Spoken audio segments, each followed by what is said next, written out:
Crank it up, Spinoni. I need more. I need more. I need more. I need more. I need more! Oh, baby. It's time to turn this thing up one more notch. Game 1, tomorrow night, 5:30. It's on and popping. Enough of the talking. We'll do one last day of talking for 4 hours here on the roast. One last day, but I'm a little talked out. Enough of the talking. I'm ready to roll. But I'm going to talk one more. I'm ready to roll, baby. As I say, good morning, everybody out there. Getting off their graveyard shift, you know what it is. If you're getting ready for work, you know what it is. If you're at work, you know what it is. All the CHP officers, cops, bakers, mailmen out there in Benicia. My homie Richard at the O Club, he turns to me, you know what he says? The guys down there in the garage? Right. He goes, Warriors in 5. He gave me the 5 fingers. Warriors in 5. Warriors in 5. Looked at me dead in the face, said, you tell Bonte I said Warriors in 5. Parking attendants. You know what I'm saying? Insurance brokers, longshoremen, small business owners. You name owners. it. Small business owners, you name it. Enough. Plumbers. Enough is enough. Enough is enough. It goes down to Sacramento tomorrow night. The Warriors will get up there on the bus. They'll travel this afternoon up to Sacramento and get up there ready for the Go to One Center, get some shots up. And I cannot wait. because last night we had the day off. We had the day off. It was tough for me yesterday. It was what a about little tough. You? I struggled. I was watching Yankee batting practice on the MLB network because I was having sports withdrawals. Well, you know. Oh, my God. By the way, the Twins scored 9 in the first inning, so that game was over quickly. No, but I like that their broadcast actually shows the batting practice. It was kind of cool. Yeah, it is cool. And I like the Twins' new uniforms. They're nice. I do too. Aren't they cool? They're pretty cool. Yeah. I was actually watching Sharks hockey against Edmonton because, you know, I may or may not. Sprinkled cheddar? Yeah. On your baked potato? You know what? Sometimes you just got to win money. Sometimes you just got to get some dough. 888-957-9570. Today's simple, folks. It's simple. Firefighters are watching Saturday at the firehouse down the street. Klay and Sansom from the 650. I love that. Let's go. I love that. Right down the street. That's right down the street. Hell yeah. Shout out to the firefighters. Shout out John Finbar Manning. I know you're out there somewhere. Yesterday was blue and gold day in the Bay Area. Everybody's raising their Warriors flags. Everybody had their blue and gold on. See people in the street honking. How are we going to do this? 5 or 6? I said, just get the damn thing done. I don't care. Get it done how you get it done. Because look, what's been lost in the sauce is that we do respect Sacramento. We do. They've had a really good season. Of course. The way they came out of the All-Star break, winning games on the road, the way Sabonis has played, they think we don't watch. We're watching from afar. Their scores are always up. The highlights are always up. I like listening to Mark Jones and Kyle Draper and Katie Christensen. We love it all. There's levels to this. And, again, we start off by saying we got news about Andrew Wiggins. We got news about Klay. We heard from Andrew Wiggins, of course. Steve Kerr was on with Willard and Dibbs yesterday. Wiggins may come off the bench, and I'm cool with that. He could match up with Malik Monk and erase him out of this series. I got no problem with that. I got a feeling Wiggins is going to be good. He's going to be all right. I think he's going to be good. They have no defense whatsoever. This is going to be an up and down series. And who do you want to roll with? The 2 greatest shooters of all time? It's Steph Curry and Klay Thompson? Or you want to roll with Red Velvet and Keegan Murray, who's never been here before? All right. Well, Herter's been to Keegan Murray hasn't been here before. Okay, apologies. Because didn't Herter and the Hawks go pretty deep? They went to the deep? Eastern Conference Finals. Yeah, that was the year they beat the Knicks. Hazmat workers. We're all P1 roasters. Oh, yeah, hazmat Oscar workers. and EPA. Nice. Absolutely. You guys don't respect Sac. Oh, I respect them. No, you know this. They're just going to get their ass kicked. That's all. Let's have this quick conversation. I'll make it quick. And Bonte, you are Mr. League Pass. You're watching all that, and I respect it. I think the majority of sports fans, there are certain fan bases that we watch from afar, and we're like, who's rooting against you? Like, I'm being real. Like, Buffalo for a long time. The Buffalo Bills. Outside of Patriot or maybe Dolphin fans that are within the division, who's really like, I hate Buffalo? No, we all were like rooting for you to be good, and then you get Josh Allen, and it's like, oh, that's exciting. It's a fun team. Like you were bad for so long. We want to see you do well. We know you're loyal fans. I look at the Sacramento Kings in a very similar light. I'm saying to myself, like, nobody hates the Sacramento Kings. We don't hate you. If anything, like, I respect the Kings fans. They were kicked in the nuts for 20 years. All the best players either left, retired, traded. They couldn't draft them properly. They have a rookie of the year, and he ends up falling off the map in the same draft as Steph Curry. Like, we're watching from afar. I'm happy for you. I want you to be relevant. It's good, not just for the NBA. It's great for the Northern California rivalry. This is a great first step. You just happen to be in our way.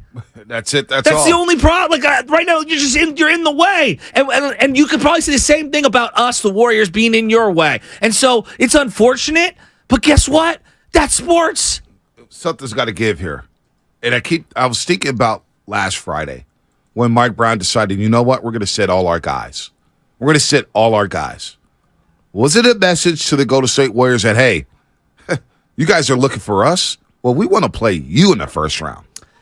We want to play you in the first round. So we'll bench and we'll take our chances with playing you in the 3-6 matchup. Look, it comes down to there's so many things here, the storylines that we've gotten into all week long. Mike Brown, congratulations to him. Coach of the year. So well deserved. That's the thing. Who doesn't like Mike Brown in this market? Better person. Mike Brown treated us so well in this market. Who doesn't? Everybody. Everybody was rooting for Mike Brown. There was not one negative thing said about Mike Brown on these airwaves, on the internet, for how many years, Bonte? Mike Brown is a leader. He's won. We get it. He won with those Cavaliers teams. They didn't win a ring, but he jump-started that organization. He got a raw deal with the L.A. Lakers. We get it. He's been an assistant. What he did when Steve Kerr was out with the back injury, he kept this thing tight. Kerr caught COVID last year in the Memphis series. And what happened? Mike Brown, Game 6, said, you know what? About that. I'm going with the old guard. I'm going with forgot Looney. About that. Remember that? Mike Brown was coaching Game 6. I totally forgot, actually. Mike Brown was coaching that game. Who hasn't caught COVID? Jesus. Right? So Mike Brown gets all the respect in the world. De'Aaron Fox is an absolute killer. Yeah, we're all rooting for De'Aaron Fox. But it's not just that. He's a killer. He's you don't think we recognize how good he is? Yeah, exactly. He is a future superstar, and he wants it. He wants it. So something's going to have to give here. It's either the upstart Sacramento Kings say, you know what? It's time to pass the torch. That's what this is. This is a torch-passing series for them. It's time to pass the torch. We play your style, and we play it better than you, and we're younger and fresher, and we're coming. Or, and obviously passing the torch means you're going to end the dynasty. Yes. You're going to end the dynasty. Well, and if you're reading between the tea leaves, TK, Tim Kawakami put out an article, which it felt like he had some pretty good sourcing from front office that, like, if they lose in, the first couple of rounds, the Warriors, everything's on the table. There's no doubt. There's no doubt. And I love TK. But I didn't need to read that to know that. We know what's at stake here. We've been talking about that. We know what's at stake here. Draymond could opt out. Bob Myers could be gone. Steve Who knows Kerr. what happens with Steve Kerr? All of the players on the roster, like, it's up in the air in terms of, making moves and surveying the land and seeing what's out there. So, you know what? I'm with you. Everything could be on the table. Everything could be on the table. Do you want to keep this run alive for a 5th championship? And look, they've been under the bright lights, man. They're used to having NBA TV, ESPN at Media Day. They're used to being the marquee game night in and night out, all the national television games. This franchise is worth now $7 billion. More than the Commanders. More than the Commanders, right? They're more than an NFL team in Washington, D.C. Isn't that crazy? Yeah, no doubt. I think that's nuts. That's nuts. But I love my boy Kyle Draper up there in Sacramento. I love Kyle Draper. He's a really good dude. Maybe we'll get him on the show next week. Drapes is cool. He's good people. But he's talking about, the Warriors want to be the Lakers. They want to be the Celtics. They want to be the Bulls. They want to be relevant. They want to be the franchise. Well, earth to Kyle Draper, earth to D'Lo and Casey, earth to their producer, I think his name is Jesse, earth to everybody up there in 916. We are the franchise. The Warriors are the franchise in the NBA now. The Celtics got one championship since 1986. One. Thank you. All right? One championship. The Bulls haven't done anything since MJ walked out that locker room back in 98. That one little Derrick Rose series. But yes, you're right. They haven't done anything. They haven't done diddly poo. All right? They haven't been relevant whatsoever. I was rooting for them, though. All right? The Miami Heat had their 2 championships. I get it. The Spurs never went back-to-back. No. Never. So the Warriors are that franchise. And I think they'll let people know in this first round that they're back. And they're getting ready for another dynastic run in this postseason. Like, seriously, you want to bet against the Warriors 4 times in the series? Well, we'll see about it. Well, I do believe that you were bringing up De'Aaron Fox there. I do believe when we talk about, like, profile boosting, Jordan Poole's profile is boosted because he plays on this team. Like, I don't dismiss that. If he was on another team, I think his profile would be different. Like, you're looking at a guy in terms of social media impressions through the roof, right? They keep track of all these things. Right. Jersey sales are really, really high on a team of stars, which is surprising. I think De'Aaron Fox has the most to gain from this series in terms of profile boosting of anyone in the series. I really do, Bonte. Yeah. I think he will become a child's favorite by the end of this series. There are going to be a lot of kids. Like same, I saw this happen with John Morant. Right. John Morant went against the Warriors, and obviously he was spectacular throughout the regular season, and his profile was getting boosted. But playing the Warriors, there are a lot of kids in the Bay Area that are like, John Morant's one of my favorite players. And I think the same thing's going to happen after this series with De'Aaron Fox. No doubt. And he could take some of the shine from Steph and Curry. He could catapult himself in the top 5 category in terms of all the point guards because people don't talk about him. People don't talk about De'Aaron Fox like that. But we recognize De'Aaron Fox. We don't. You're right. But trust me, I recognize who De'Aaron Fox is. I told you, the day I watched this kid in the Elite Eight against North Carolina cry after that game, after they lost a heartbreaker, and Malik Monk and everybody's in that locker room, and De'Aaron Fox was absolutely sobbing. And I said, oh, my God. He knew he was leaving Kentucky. He knew he was one and done.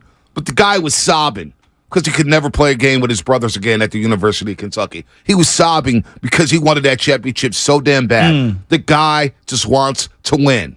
He's a winner. I give it to Fox. Sabonis is along for the ride. He's a bull. That matchup between Looney and Draymond Green all series long is going to be fascinating. It will be. Can you stay out of foul trouble against this guy? That's the key for the Warriors all series long. Keep Dre and Looney out of foul trouble. You need them on the floor against Sabonis. You were talking about kind of the end of the dynasty. Like a lot's on the table.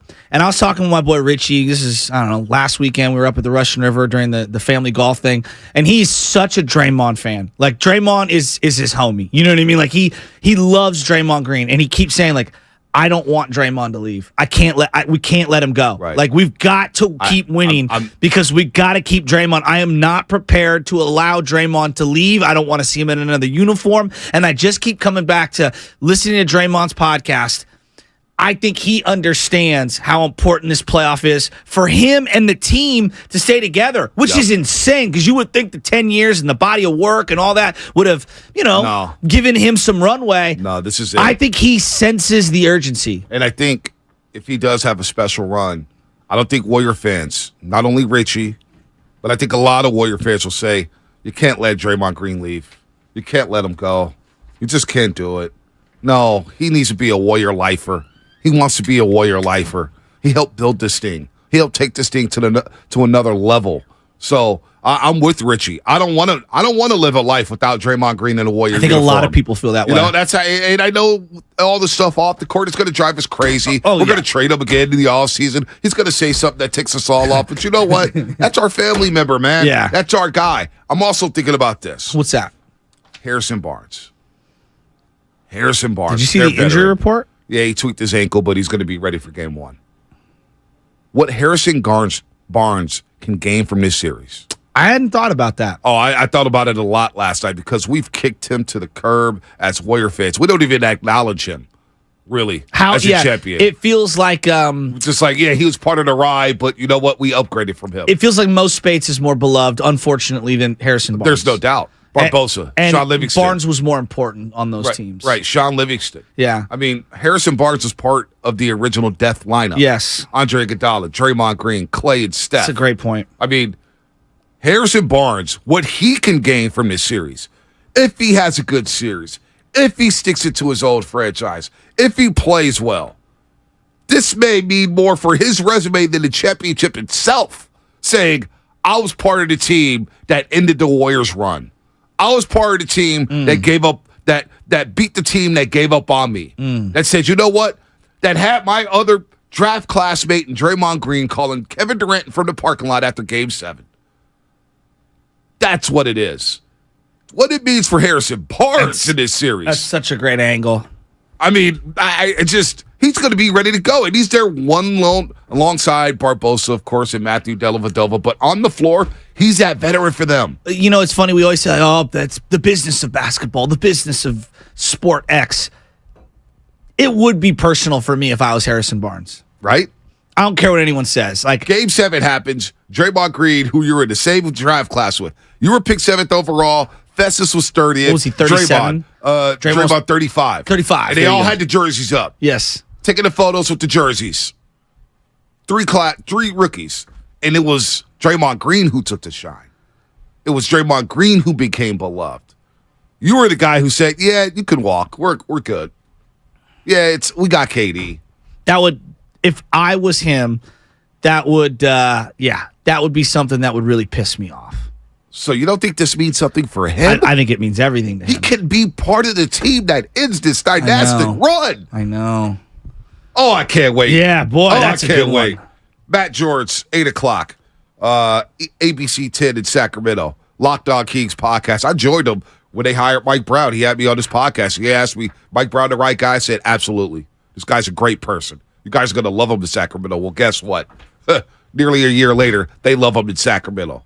Kenny Caraway, host of D-Lo and KC. This will be the first of 2 rounds today with Kenny Caraway. He's going to join us at 8:30 via Zoom. He is one of the premier voices of the Sacramento Kings. When I think of Kings basketball, I think of Kenny Caraway. When I think of Sacramento, I think of Kenny Caraway and D-Lo, Damian Barling. There's no doubt. There's been a lot of trash talk, but those are my guys. But for the next 2 weeks, it's on like Donkey Kong. They've been talking a little greasy up there. They want respect? Well, how about you respect the champs? That's what you got to do first. Well, my dad always taught us growing up that respect is a two-way street. You know, you got to give if you want to earn, and vice versa. And so I think on some level, we all respect the Kings and their rise and everything like that. But to your point on levels and leveling up, there is a Mario Brothers feel to this one where, you know, the Kings are trying to go from level 1, they're trying to hit the pipe and go all the way to the 7th level. No doubt. You know what I'm talking about, where you can go to 3, 5, 7 and skip levels. Third world, fourth world, fifth exactly, world. and that's what this one would be to them. I mean, if they win this would be one of the seminal moments in the history of the franchise. And I'm not saying that flippantly. Like, I understand what you did during the Weber years, and I understand how close you were to a championship. Knocking off this team? Yeah, would be everything. Mac Bolly here, YouTube.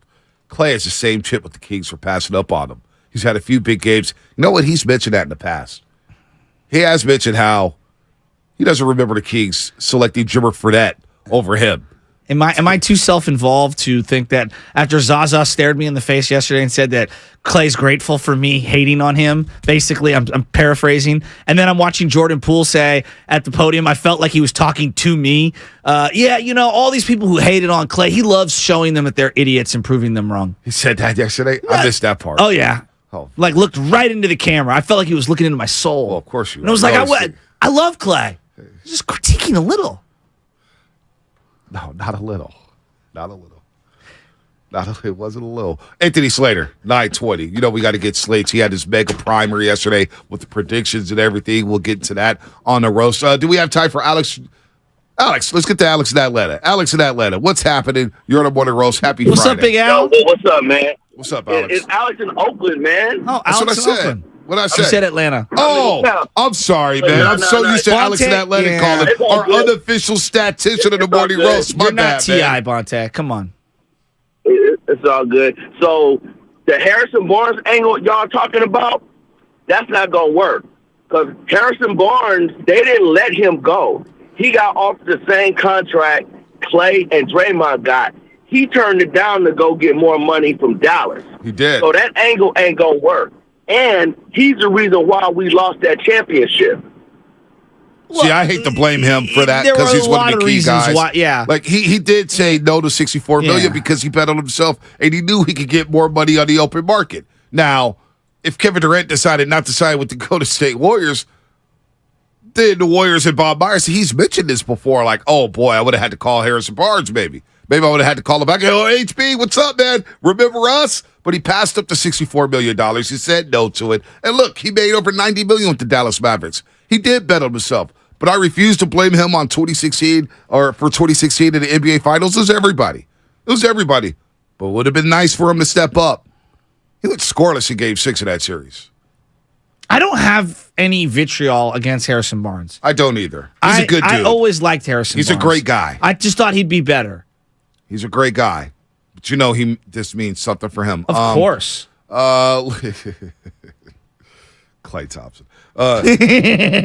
Segment was brought to you by the Golden State. same person who hits me in every Instagram post is also all up in the YouTube chat just trying to body me. Oh, man. Yeah, I tried to help you, dude.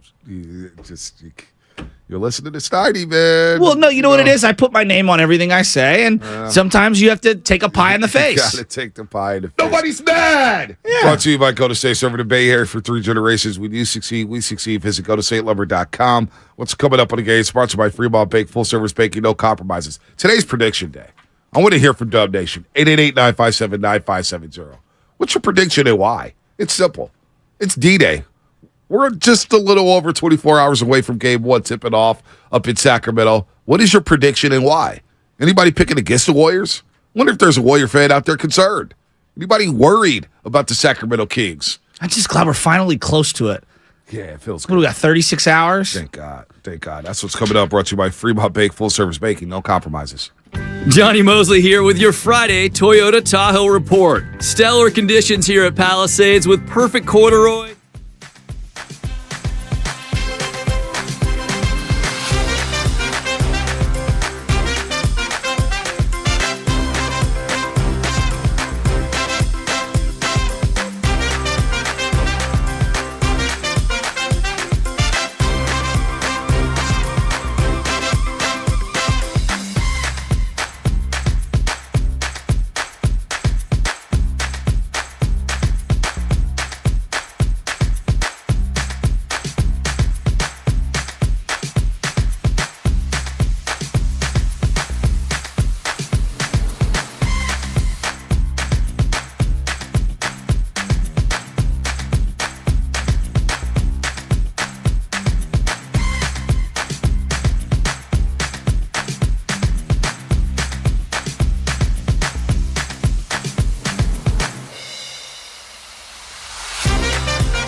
Roast on 95.7 The Game. Hey, Bonte, I know that this is a sports show. Just give me 1 minute here. Have you seen the skyscraper proposal for Slope Boulevard? Who? Look at this. They want to build a skyscraper in the like basically in the Sunset near the zoo. Why? It'd be called because we need housing. Let me just tell you this. So that's housing right there? Yeah, that's what they're claiming. That's weird. Yeah. That's you weird. morons who move here, stay here for 5 seconds, hit the Google Earth, and think that we should build skyscrapers in the middle of the Sunset. I mean, just, dear God, stop ruining our city. It's already ruined. On the list of, I know it is, on the list of things that we need to build. A skyscraper for 700 units with 200 parking spots in the middle of the Sunset is not what we need. Yeah, we don't need more traffic around there as well. It's already bad because Great Highway gets closed off so much because of the sand blowing over and the wind. You always got construction over there. It just doesn't even make sense. It's just, look. When are we going to have blip coverage view of a tower on Slope? I'll say we've been building condos and affordable housing all across the city, left and right. You know what's vacant right now? Like, if we want to fill spaces, what about the downtown businesses that have been empty for years on end? My little rant. I'm sorry. I saw the visual and I laughed, and I'm like, great. We're gonna waste our community money on rejecting that idea.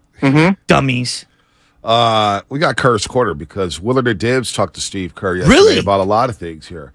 And I've got the sound here for Steve Kerr. Let's go to Kerr's Quarter. Let's go. Let's do it.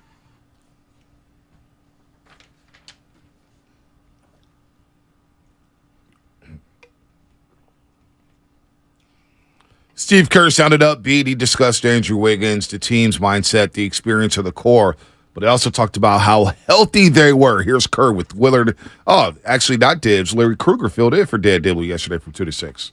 Yeah, I would. The healthiest physically and I think also emotionally, spiritually, however you want to put it. I feel like we're in a really good place. You know, we've been through a lot together this year, so many ups and downs, so many individual storylines within that. You know, every one of our guys has had to go through a lot to get to this point, but this is what we wanted. You know, we just wanted a chance to defend our title, hopefully be healthy and playing well when that chance came around. And that's where we are. We won 8 of our last 10, and, you know, we got Wiggs back. We got Gary Payton back. You know, we've got guys healthy and playing at a high level. So we're in a good spot. In a good spot. That is Steve Kerr. He joins Willard and Dibbs every single week right here on 95.7 A Game. And Steve Kerr, he feels good. He feels good about the health of the team. And he's right. They are healthy. Now you got GP2, DiVincenzo, Kuminga coming off the bench. May have Wiggins coming off the bench. Who knows? You've got Looney. Jordan You've got Poole Dre. off the bench. Jordan Poole as well. So you're looking at 4 guys off the bench. Four legit guys off the bench. That you truly trust. Now, in a series, things can happen. Kuminga could, for whatever reason, fall out of favor. Or, you know, Dante DiVincenzo completely lose his shot, and for whatever reason, it just doesn't work. Like things can happen in a series. Like, we've seen this happen. But going into the series, I feel like I trust more people on this roster than I did at the end of last year. Here's what Kerr said. I don't know about that. 9? Like, right now, I trust 9 guys. Last year you had your 7. With Poole of GP2 at his 35. Otto Porter Jr. I would throw in there as 8. That's 8. And then the 9th guy, it felt like a revolving door. Yeah, Bielitsa at JTA, times. Bielitsa. Damian Lee. You know? You had 8. You do have 9. Here's what Steve Kerr said about getting Andrew Wiggins back. We're splitting hairs. We are. Andrew Wiggins. Yeah, well, he's scrimmaged over the last week probably 4 different times, and he's gotten better and better.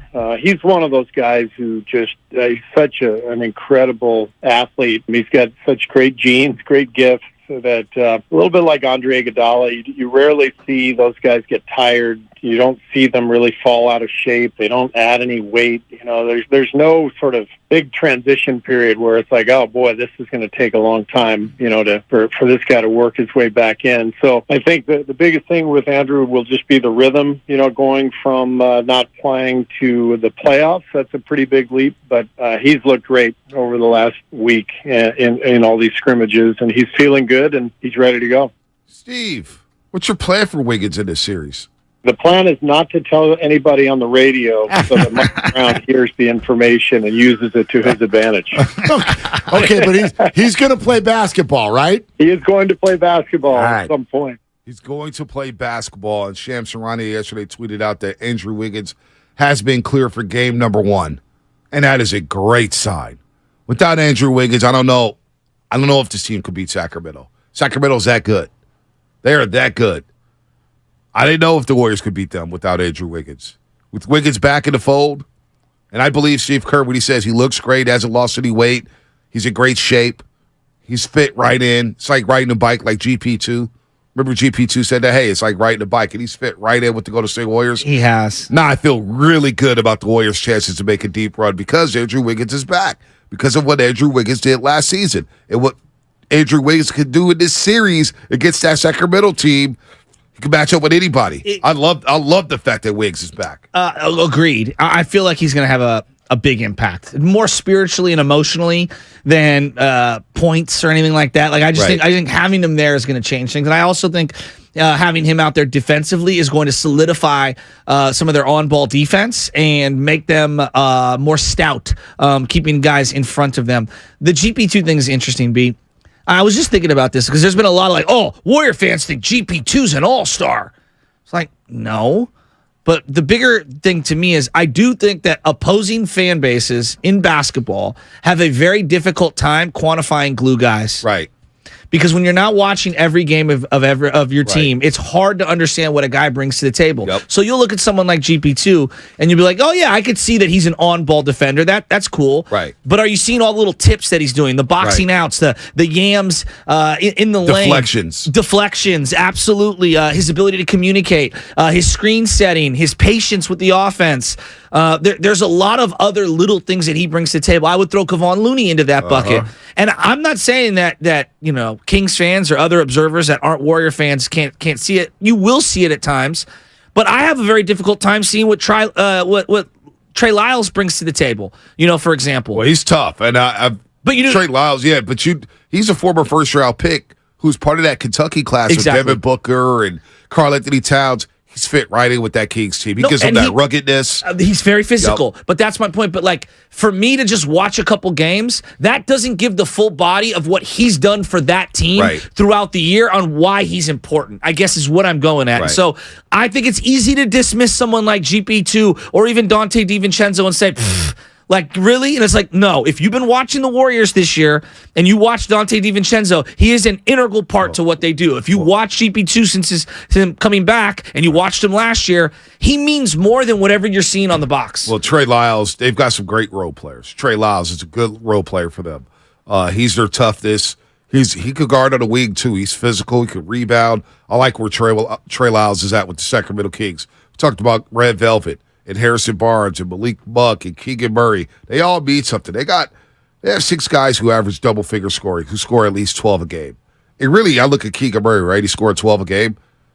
It feels like he scores about 20. I know. You know what I'm saying? Red Velvet, averaging 15 a game. And sometimes it feels like, man, the guy averages 18 a game. Now, he takes over nearly 7 threes a game. This team could shoot it. They don't turn the ball over. They have their glue guys. I wonder where Chimezie Metu will fit in this series. I don't know. Big. That's a good I don't know. I'm going to ask Kenny about that. Terrence Davis, I don't anticipate him playing much, but he's a guy who brings a lot of energy. If you do have to scrape him up and play a couple minutes. Well, Davion, what do they look like with Davion on the floor? That's going to be huge. The Davion minutes will be huge for them. Right. Because they're counting on him to be the defender to slow things down. Could he be on? I think he's going to be on Jordan Poole a lot. With that second unit overlaps, don't you? Absolutely. That to me is an interesting one to monitor. And you know what? Davion at times because Jordan Poole's had a spectacular season, but physicality, a guy up on the ball, that concerns me at times with Jordan Poole. Oh, absolutely. Ball handling, Davion will swipe some things. You know what I'm saying? So there's a lot of cross matchups here again. We're going to talk to the Kings guys. Matt George, 8 o'clock. Kenny Caraway, 8:30. We'll talk to Anthony Slater. We got a break. We're 888-957-9570. I want to hear from Dub Nation. We're a day away. We're a day away from D-Day. From another journey. Will the Warriors, will this journey end up with ring number 5. What's your prediction for the first round and why? How many games and why for the Golden State Warriors against the Sacramento Kings? I can't wait for this series. I can't wait. Finally tomorrow. That's what's coming up. Sponsored by Fremont Bank, full service banking, no compromises. You can't host movie night on your phone's hotspot. It's time for real home internet on the Xfinity 10.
Iguodala, and you are listening to The Morning Roast with Bonte and The Butcher on 95.7 The Game.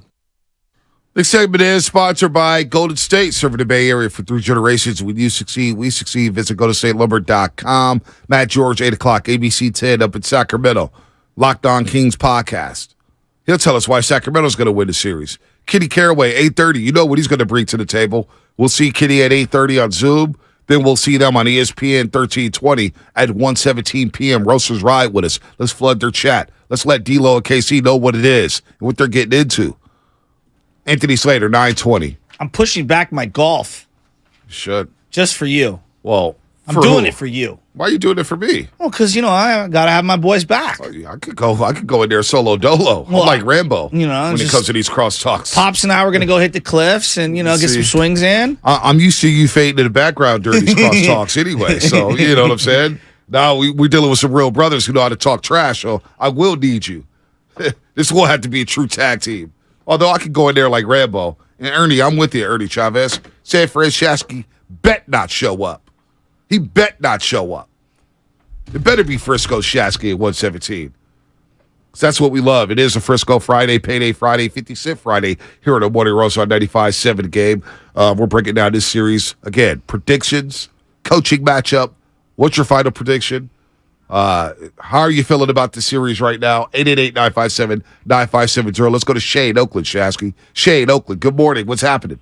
What's up? What's up, Shay? I just want to talk about the coaching matchup, man, because it's a lot of people that believe, Mike Brown, he got the game plan and all this. I just don't see it.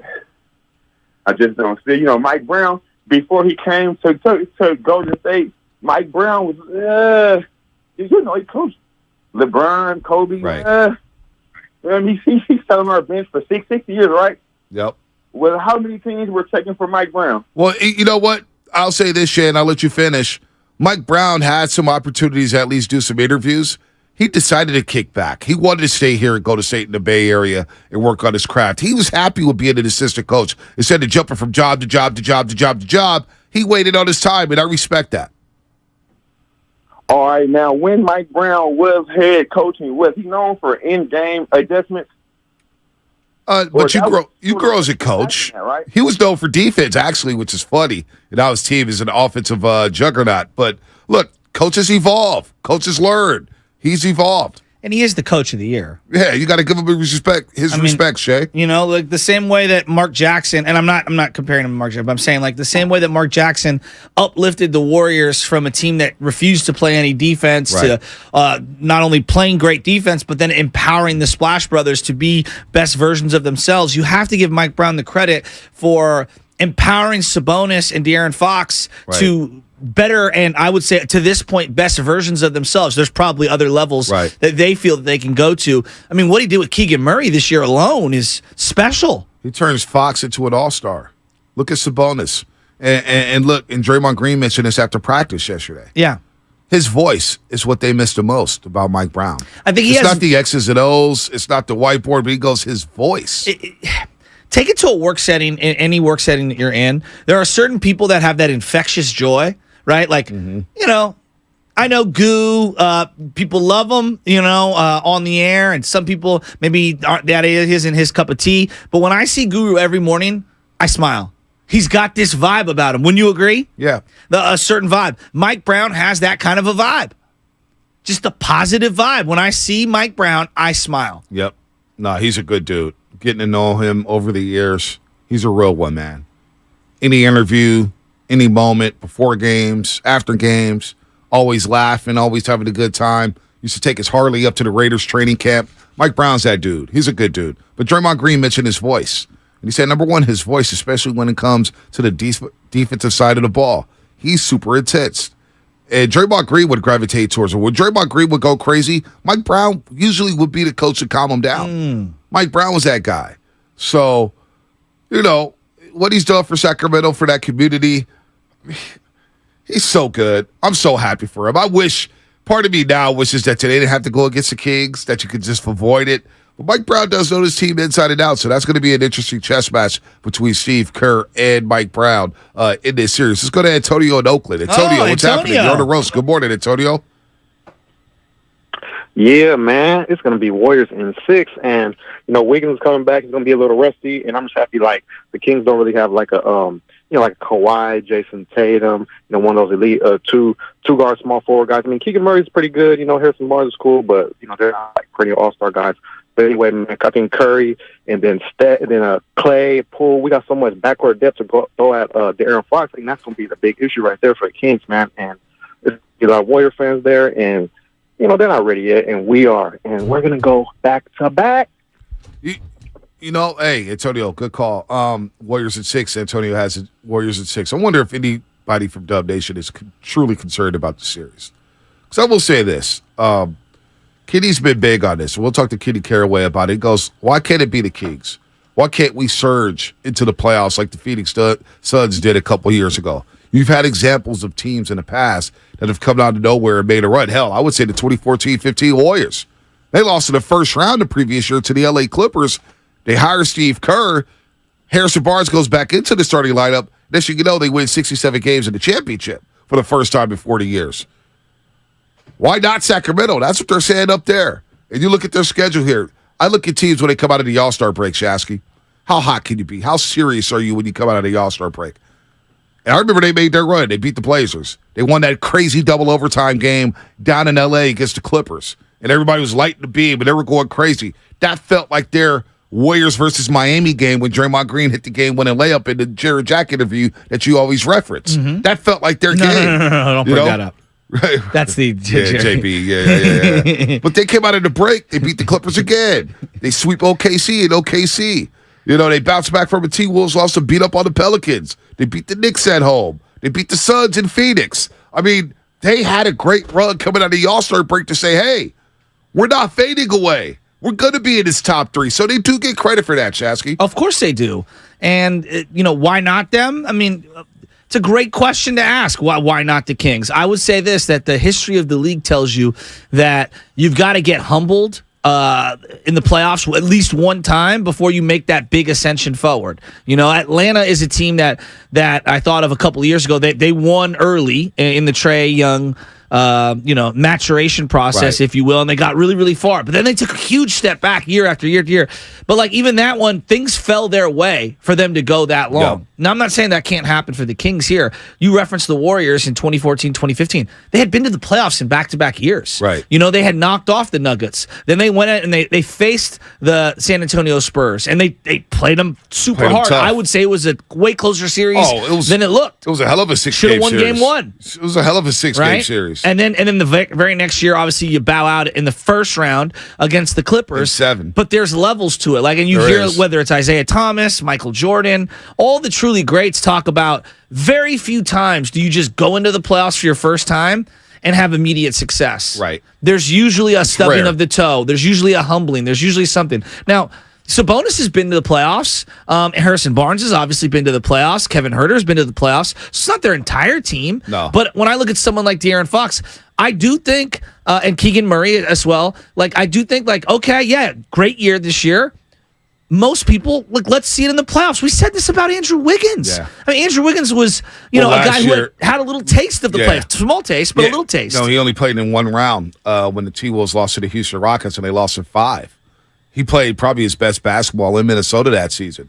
But last year, I remember talking to media members on the way to the season. I'm not going to name names. Well, Nick would say to me, Joe, I got to see Wiggins do it in the playoffs. It wasn't just Nick Friedel, though. It was many more, including Bay Area reporters that said, do you really trust Andrew Wiggins in the postseason? That they were telling me. And I was saying to myself, dude, Wiggins is going to be fine.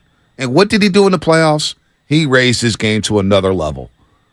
And he may have become more beloved than Kevin Durant around these parts. That's how well Andrew Wiggins played. Which is a wild sentence to say out loud. He played that well, dude. I do think there are a lot of people that hold Wiggins in higher regard than even Kevin Durant. And absolutely. It's insane. It is. It's insane. It is. But Andrew Wiggins was a hell of a player in the postseason, and he shut up all the haters. He validated why he was a number 1 overall pick. He validated why the Warriors traded away D'Lo for him and as well in that top 7 pick, which became Jonathan Kuminga. You know, B, we've talked a lot about the Warriors' road record, which is fair. I mean, it is what it is. Those are facts. If they win one of these games on the road to start off the series, all that goes away. Yeah. Well, the whole thing goes away. You just got to win one. Just got to win one.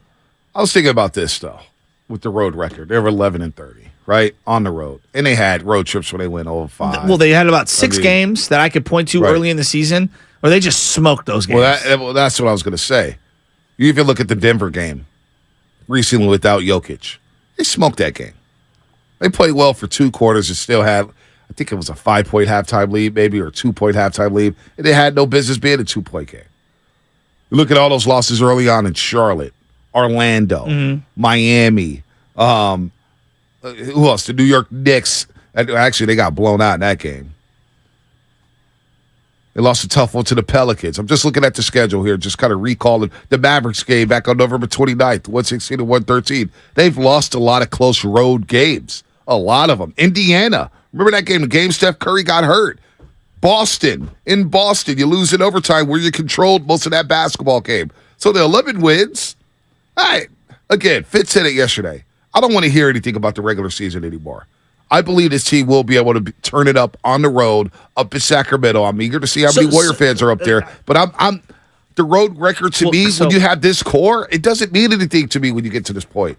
Let's have the realistic conversation. And I've been kind of waiting all week for this because everyone, the regular season, if I were a Kings fan or media, like that's all you like the regular season. Like, yeah, like you finally had a great regular season and you qualified for the playoffs. I would be holding the regular season up high as well. I'm not dismissing that. I'm telling you, you have to look at it through the lens of the Warriors. They're on the last leg of their dynasty. Whether it's going to last a week or another couple years, we don't know. Time will tell. When they won 73 games and they exerted all that energy and they went tooth and nail with one of the greatest regular seasons we've ever seen, this team, with that guy, Steph Curry, with Draymond Green, with Klay Thompson, a unanimous MVP season, record-breaking year on a variety of levels, with a Defensive Player of the Year for Draymond Green. It all went moot because they didn't win the championship in Game 7, even though they were tied with 2 minutes to go. Everything that they accomplished in the regular season was considered crap. Right. And basically inauthentic because they didn't stamp the championship. So, knowing that, it's not like another generation. It's not like another team. Those guys were told by everyone across, whether it's their own players in the league, whether it's former players in the league, whether it's people covering the league, whether it's the fan bases that they're encountering on the road. Regular season means nothing. Okay? So you can't say that regular season meant absolutely nothing and then expect this team to care throughout the regular season. Now, they had to care enough to qualify for the playoffs and put themselves in a position and all that, yada, yada, yada. But if there's ever an excuse to be made for 3 guys and 1 organization to say that, the regular season means nothing to us, it's those 3 guys. No doubt. Can we understand that? I'm glad that you understand it. I'm glad. And I don't dismiss Kings fans. But I think for holding the regular season high. And I don't dismiss that. That's one thing they got to hold on to. We're the better team in the regular season. You were. You played better basketball. You were more consistent. You played a better brand of basketball. You didn't turn the ball over. The Warriors sleptwalk. But again, I heard this when Kevin Durant was on the team. They won 58 games. They really didn't even play that well in the regular season. And Steve Kerr said it then. He said it last year. A lot of these players said it last year. Home court doesn't matter to us. No. Seeding doesn't matter to us. We just want to qualify for the top 6. They lost. And see where we game stack things up. Well, the NBA Finals. In the NBA Finals. NBA Finals. They lost game 1 at home. But they've said this over the last 5 years. It doesn't matter what seed we are. We're just trying to make sure we're healthy and we qualify for the tournament. And we feel good that there's not a team in the NBA that could beat us 4 times in 7 games. And so the same logic applies now, but for some reason this year, we made the regular season a big deal. Made it a big deal. Well, I like, for me. You know why? Why? Well, I'll tell you why. Which is crazy to me because the West was mediocre this year. I agree. No, I 100. I mean, look, the Kings had a great year. We were only 4-game difference. Right? Which isn't a lot. So I look at it this way. You know why it's a big deal? Because in years past, I could at least point to 2-week stretches, 3-week stretches where I was like, oh, well, that resembles the playoff team that I'm accustomed to seeing. Right? And I just haven't seen that this year. Can they flip the switch, get it together, like pick your analogy? Of course. Of course they can. Can it sustain where they're actually not that good and really they are a team that's hovering around 500 and they get bounced by the Kings? Yeah, that could happen too. But I'm going to give them the benefit of the doubt. You know why? Because they've earned it. They've earned it. And if any team has earned benefit of the doubt, I think it's these guys. Well, we'll get back to the calls in just a second. You are listening to 95.7 The Game, KGMZ FM and AC1 San Francisco. Always live on the free Odyssey app. Don't forget Shameless Shoutouts coming up at 7:45. Shameless Shoutouts, 7:45. You know what to do when it comes to Shameless Shoutouts. Shout out whoever you want to shout out. Look at the Western Conference standings. The Phoenix Suns were by far and away better than the Warriors in the regular season, right? By far and away better. Yes. They finished 1 game ahead of the Warriors in the standings. Well, 1 game. And look at their team now. How can I take what they did 2/3 of the season serious when it's a completely different team? Completely different roster. Completely different team. Completely different. In the Western Conference, this is why, again, I didn't get all the freak out at times this season. The West has been up and down. You know why? Because we're accustomed to coasting to 50 wins. Well, I'm just saying. Two teams won 50 games in the West, and it's Memphis and Denver. 2 teams. So the regular season, it means a little bit. It means where you got to get your form. You got to get your form. And I think quietly they've won 8 of 10. Now, have they played well? I don't think so. I don't think they put together a 48-minute game. So that if there is a concern, is that they haven't really put together too many 48-minute nights. But we've seen, especially at home, when it comes to Boston, when it comes to Memphis, when it comes to Milwaukee, when it comes to Philadelphia, and I get that each of those teams miss stars. Warriors rise up. They rise up for those games. They wake up for their marquee games. You don't think they're going to wake up tomorrow night, ABC, Saturday night, 5:30 p.m.? Draymond and Steph and Klay will be on the bench. Oh, wait, there's Doris Burke. Oh, there's Mark Jones. Oh, look, there's Lisa Salters. Oh, there's the ABC cameras. Oh, yeah, we've been here. Oh, yeah, this is our type of party. Now we're in the Warriors Invitational. And I truly believe they got another gear to go. They've got another gear, man. They've heard all the talk. They've heard all the endings of the Dynasty. I really think they're going to show up and show out tomorrow night. I do believe that the environment's going to be out of control in Sacramento. They're used to that. No, that's where I was going with this. Like, I'm not, like, Sacramento, I expect it to be crazy. Bonte, I had never seen anything like I saw when they were doing the screw you Draymond, and I'm going PG here. Right. Bonte, have you ever seen anything like that? Boston was insane. I sat there alone up in the rafters with a bunch of Sean Sullys from South Boston, and I swear to God, I had never seen anything like that in my life. You want to talk about no Warrior fans in the building? It was almost a unanimous Boston crowd, and they were I could feel it. Well, I'm thinking about all the hostile environments they've been to. Boston, Toronto, Jurassic Park was wild.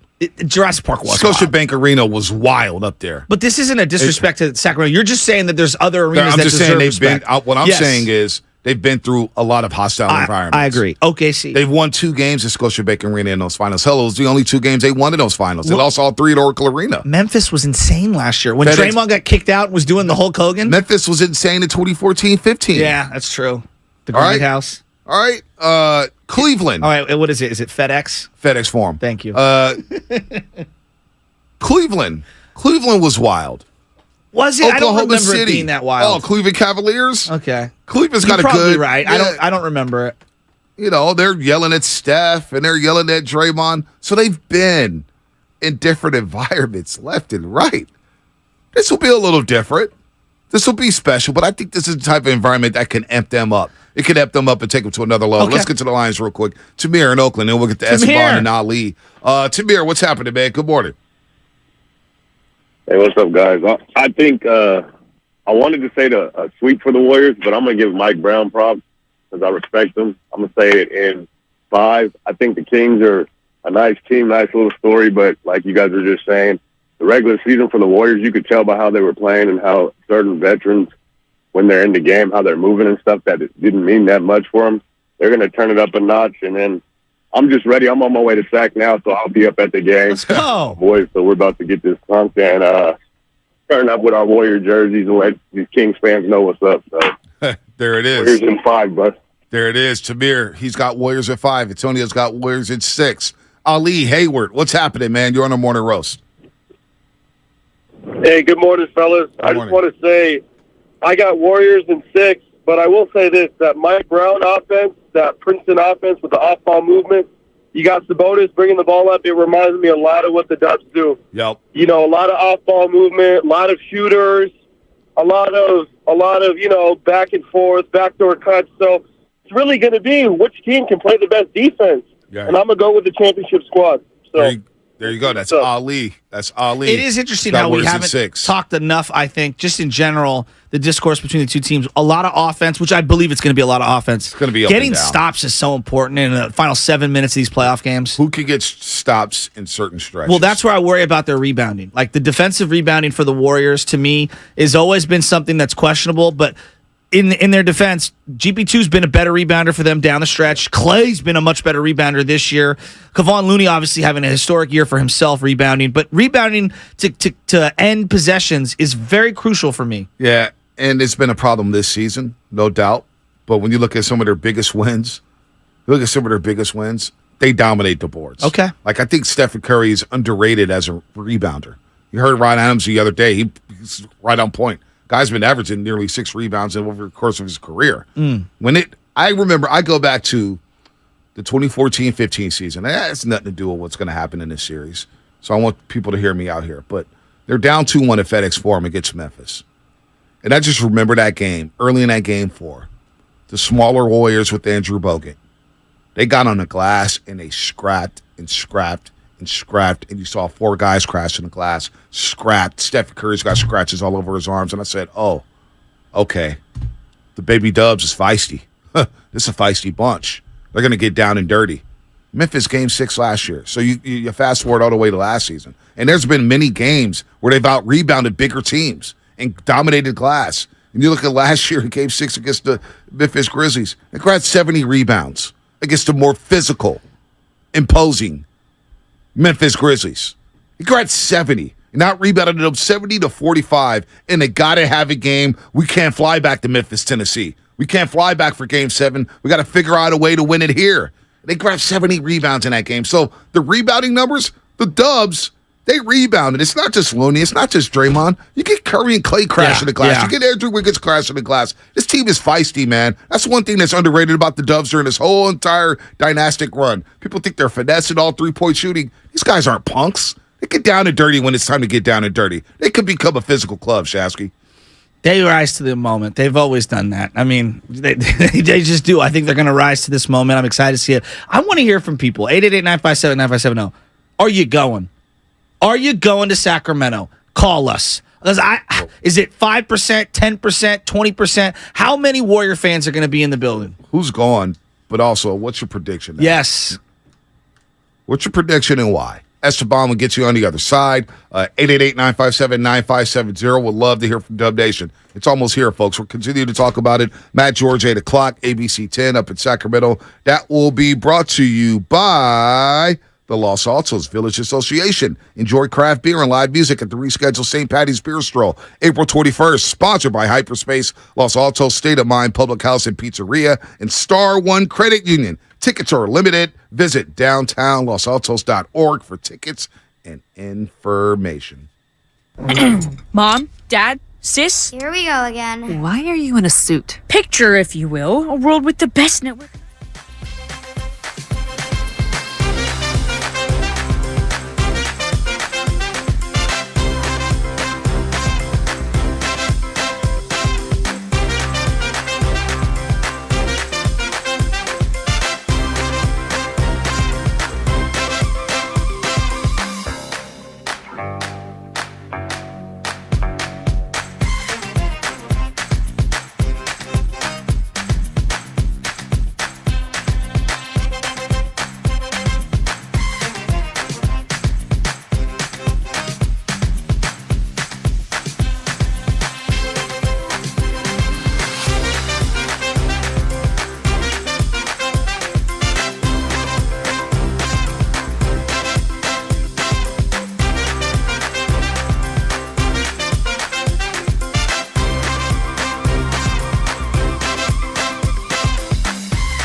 The Morning Roast is live on YouTube right now. Take it away, Bonte. What up, Steph? Had a special screening yesterday for his new documentary. Stephen Curry, that is. I'm going to pull up the name of the documentary. I should know that right off the bat. But they had a special screening. Dumas just texted me yesterday. Isn't it underrated or something? Underrated. I know it's underrated, but I want to get the title accurate here. I'll pull it up. Steph Curry, by the way, I think he's primed for a huge series. Oh, my God. This series he's about to have up against Sacramento. Underrated, and those underrated golf season 2 is coming up for Stephen Curry. So we'll get the title of that in just a second as we continue to roll along here on the Morning Roast. Download the Odyssey app, 95.7 The Game, and thousands of other stations and millions of podcasts are completely free on the Odyssey app. And guess what? You can catch every Warriors game live on the app, along with all the music and news in the Bay Area. Follow your favorite team stations, radio shows, and podcasts now by downloading the free Odyssey app. I want to go back to something you said about the regular season in just a second, Joe. But let's go to Esteban in Oakland. Esteban, you're on the roast here on 95.7 The Game. What's up, Lord Bonte, San Fran, Snitch and Boy Shasky? What's going on, don't guys? do that, Esteban. Come on, Frisco Shasky's in the building, Esteban. It's a Friday. You can't make me mad this morning, Esteban. What up? Hey, man, listen. I don't know if it was last week, but then Dibs had Kings were going to backhand the Warriors. Man, Warriors going to backhand the Kings so hard, they ain't going to make the playoffs next year. Warriors in 4, baby. And we going to be talking about how all the Warriors couldn't do it, and they're going to do it. And next year they're going to be talking about how they can't do it without Draymond or Bob Myers. Man, 3 finals MVPs, 6 titles for Steph Curry. Lock that in, baby. All right, that's the bond. He's feeling himself. He's got a 3-peat going then. He's got a 3-peat coming up. Okay. Stephen Curry. Did we win the series first? Yeah, Stephen Curry, underrated, coming out on Apple TV. I thought it was underrated. Yeah, I thought it had something else to it. Underrated. Well, it might have underrated, the Steph Curry story. Yeah. Something like that. Can't wait for that. July 21st of 2023, of course. Stephen Curry. Underrated. The Joe Shasky story. Underrated. That's why they didn't have to come in like that to my boy. Frisco Shasky's in the building. It's got the We Believe jersey on. Look. We got the king. The Kings have been so bad. I remember Ed telling me when we were early on in our dating life. Uh-huh. And I was like, man, I got to Weren't times so simple back then? It was. It was pre-baby Chaz and everything. And So let's make that happen this year. Okay?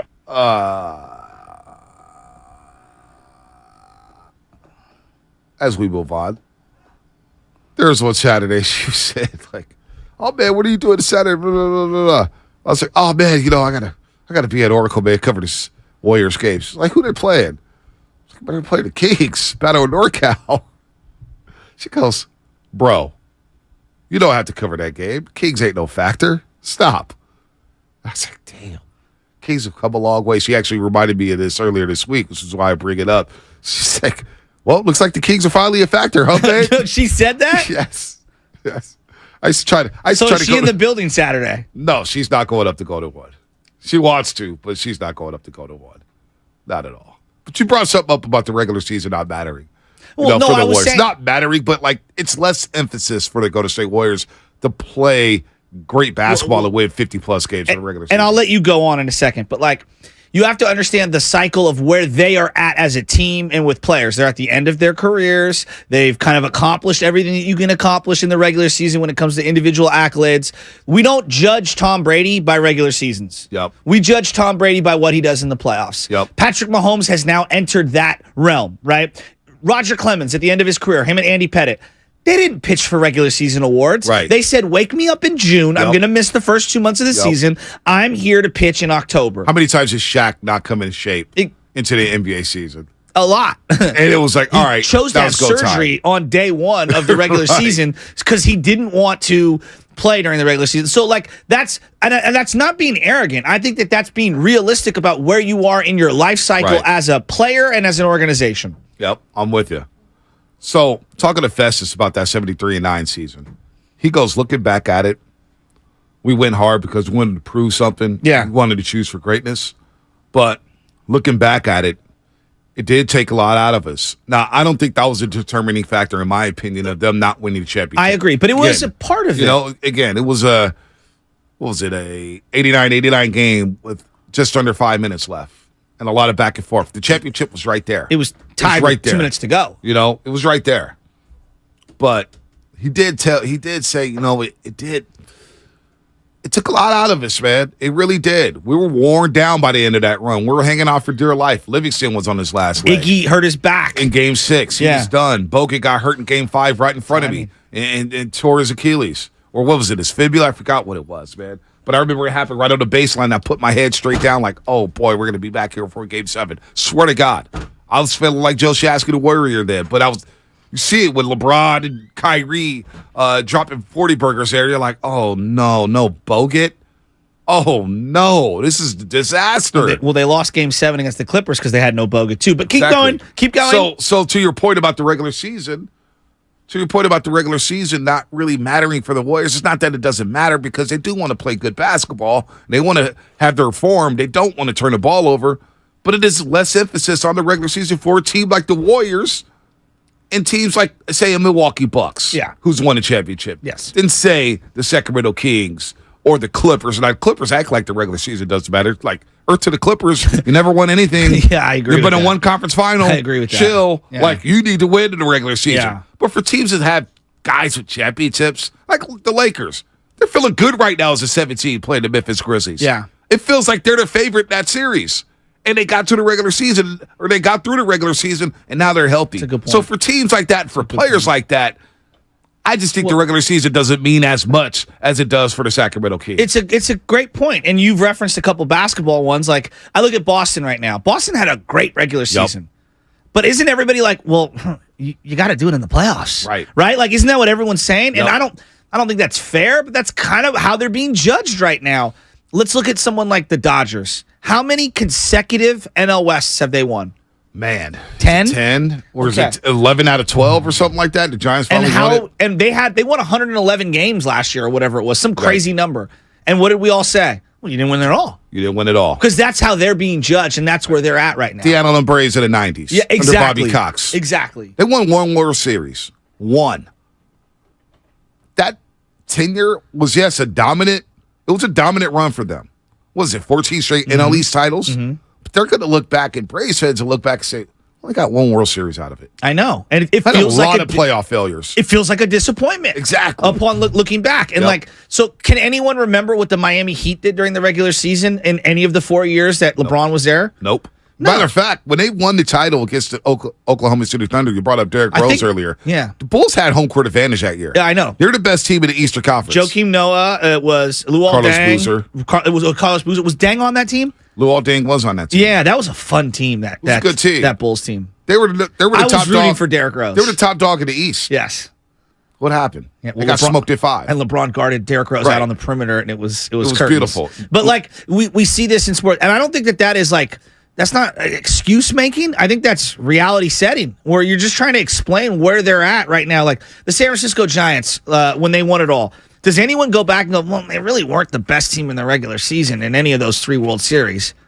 No, well, they weren't, and it doesn't matter at all. It doesn't matter. Neither were the Cardinals when they've won their multiple championships, right? Like none of those things matter. The Yankees, are the Yankees judged by regular season wins?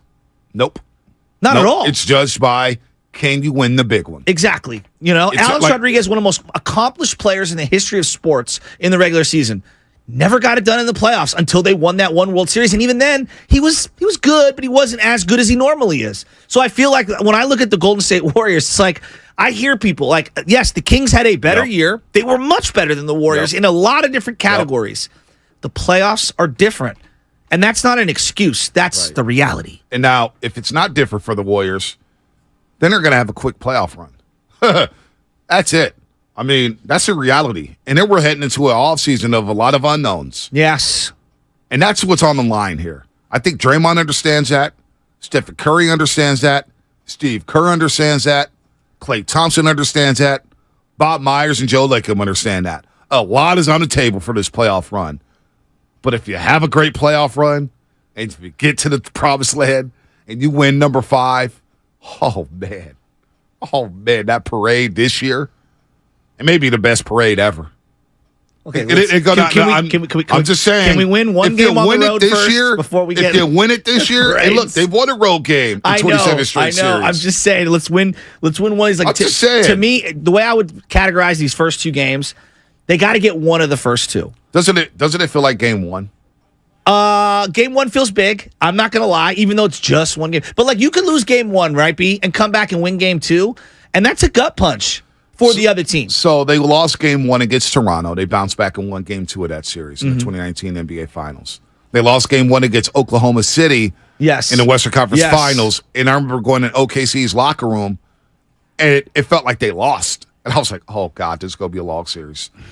KD and Deion Waiters and Russell, we didn't even play well. We're disappointed in how we played. I'm like, oh, damn, we got problems. Narrator, it was a tough series. It was a tough series, but they lost game 1 of that series. Trying to take another game 1, obviously last year against Boston. I mean, they blew a huge lead. Blew a huge lead in the fourth quarter. Huge lead. They lose that game, and I'm thinking, oh, gosh, is this going to end like this? Is it going to end like this? Derek White and Al Horford destroying them in the fourth quarter. So they haven't lost many game 1s. The 2014-15 season, they didn't lose any game 1s. 2016, I mentioned it, OKC, but that's about it. They haven't lost too many game 1s, folks. They love to set the tone. So 888-957-9570 in 16 minutes. Man, the show's already flying by. 16 minutes, shameless shoutouts. And we got a special shout-out coming up at 7:45. Shameless shoutouts coming up at 7:45.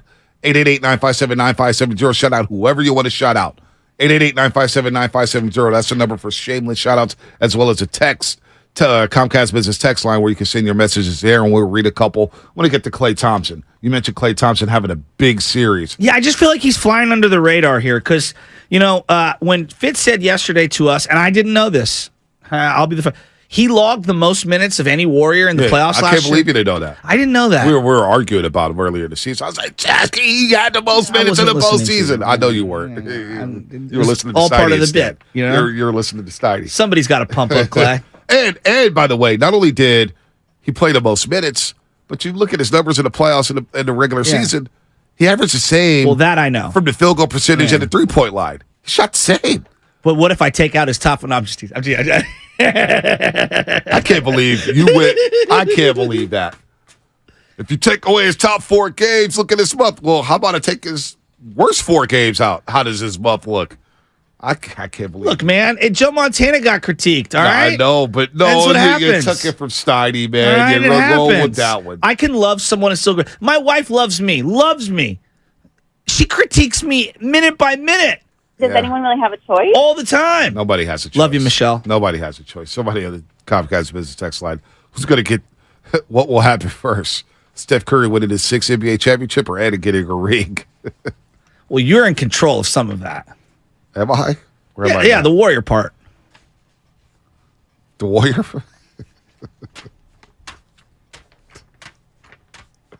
Pull on Klay Thompson and making people eat their words. I think what makes Klay so special is the chip that he plays with. After all the accomplishments that he's had and the championships and the rings, and it's really special to see him want more, and find ways to stay motivated. And there's nothing I love more than, people shutting other people up, and Klay did that the entire year, and people were talking down on his name, and, not only this past season, but 2 years ago, and for him to come back and play at an extremely high level and, accomplish the thing that he's accomplished it's amazing, and it's a huge testament to who he is. And, I never once was a doubter, and I've been supporting him since day one. So, just being able to see him make other people eat their words. So, Jordan Poole is speaking about Klay Thompson, and there's another. You think he was talking directly to me? No, I was talking to you, Steiny, and a lot of the other idiots who said Klay Thompson was. Well, Steiny didn't say it. He got really angry at Guru the other day for saying that he was washed, but I don't have a strong opinion. But I know Steiny did suggest, like you, that Klay may have to come off the bench or would just start deep. And look, you know what? And it's fine. Here's and it's fine. I'm not trying to come down your roads. No, but there's a lot of, which, again, I wrap my head around and I'm saying, out of all the people to point the finger at, and I get it, Klay was chucking and he was awful. Hey, Bonte, I did this to Jerry Rice. I said, Jerry, you're not the number 1 anymore. It's T.O. And you know what? That one, some people think that I was wrong. Some people think that I was right. Yeah, that's what happens. You put out opinions every day. You talk for 4 hours, and sometimes you're wrong. And you know what? I put my name on it. I raised my hand, and I walked it back afterwards. And I admitted where I was wrong. I'll say this. Where Joe was right, where Joe was wrong. I'll say this. I know what hurt you. Because Klay was playing bad. And I get the argument to start Jordan Poole. He was averaging 25 points a game as a starter. And I get it. The way it looked, it was great. And there was doubt about Klay Thompson reaching that form offensively. If he could be the same player. I think he is better offensive player. His IQ's a lot better. But I think what hurts you is when you brought up KK. Well, I said he's closer to Ray. This is literally what I said. And we could bring the sound up because I begged them to get the sound. He's closer to the old man Ray Allen and a Kyle Korver than he is to old Klay. And I was wrong. Something different. And I was wrong. You said something different, but I don't want to go No, there. that's literally what I said. I don't remember you saying it like that. I don't remember that. But that's okay. So, and I apologize. Yeah, and Klay, no, you know I'm what? sorry for ever doubting you. No. And I apologize. But if there was one little ounce of motivation that helped it, I'll take that because I'm that insecure. You're such a narcissist. Narcissistic. Thinking that we're always talking about you. No, I'm talking about the other 10,000 idiots who are in my timeline as well. By the way, my dad yesterday, he goes, man, you guys got some great coats. Yours looks a little big on you, Joe. You think it fit me? Did he really? Yes. Oh, man. Because the Warriors came and brought us coats. They did. Those coats were hard. And within the hour of me getting off of work, he was already hitting me up trying to get it. Well, Anna already says, this XL looks good on me. Oh, so it's hers. I can't find the By the tongue. way, also, it's fine. It's fine because Anna's going to be my last girlfriend ever. By the way, but I've lost a lot of hoodies from previous girls. That's the worst thing about breaking up. When I was single and breaking up and stuff like that.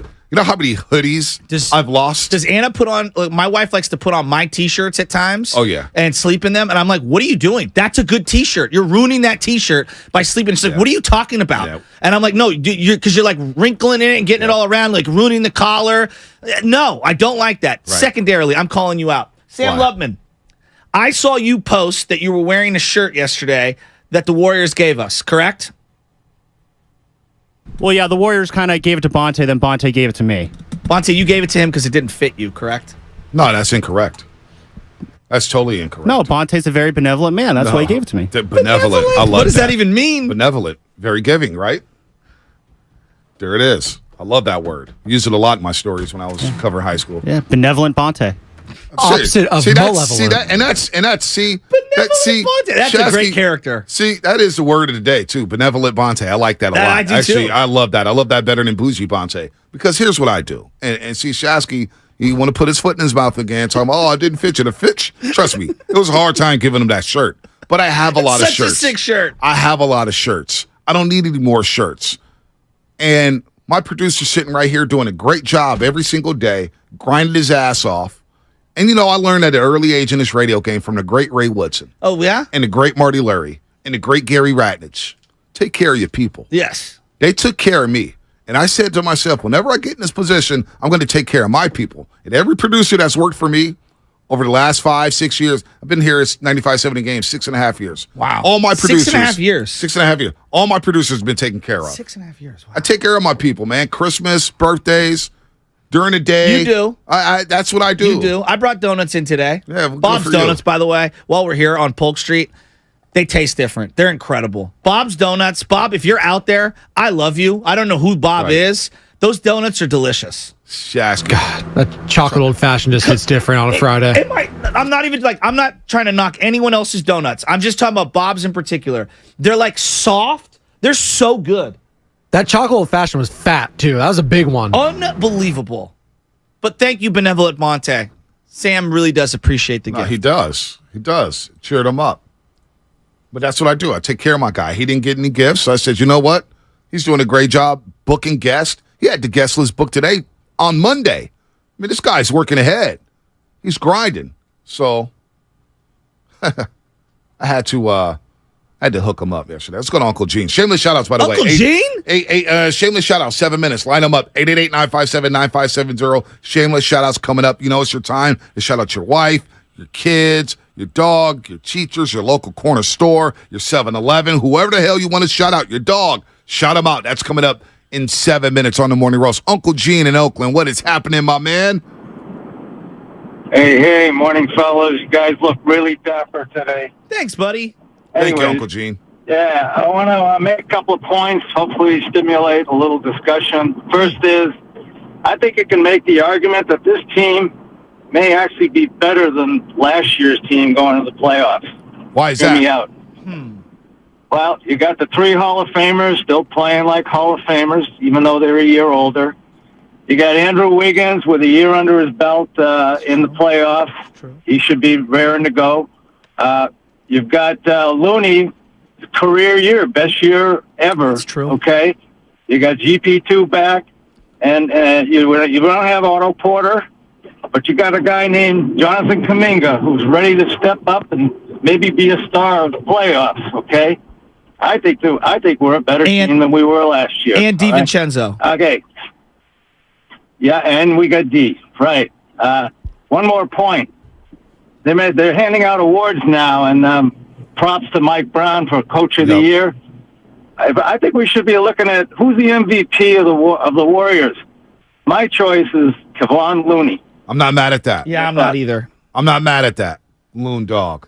Here's what Steve Kerr had I think there's a bunch of guys that could throw their name in the hat for that. Here's what Looney had to say, or Steve Kerr had to say about Looney being the team's moral compass. Yeah. He's definitely kind of our moral compass. He's the guy who just is there every single day, doing exactly what he should be doing and setting an example for everybody else. And he's perfect in that role because his role changes so often. You know, he's gone in and out of the starting lineup this year and in past years, but it never affects his preparation. It never affects his energy, his mood. If I play him for 10 minutes or if I play him for 35, you get the exact same effort. And for him to be able to be the example for all of our younger players, for me to be able to say to JK and Jordan and Moses and all these young guys, hey, watch Loon. Like, go about your business like Kevon. Like, he's the ultimate pro. I can't tell you how valuable that is to have on our team. And he's going to have a big challenge in defending Domantas Sabonis. Again, shameless shout-outs in 4 minutes.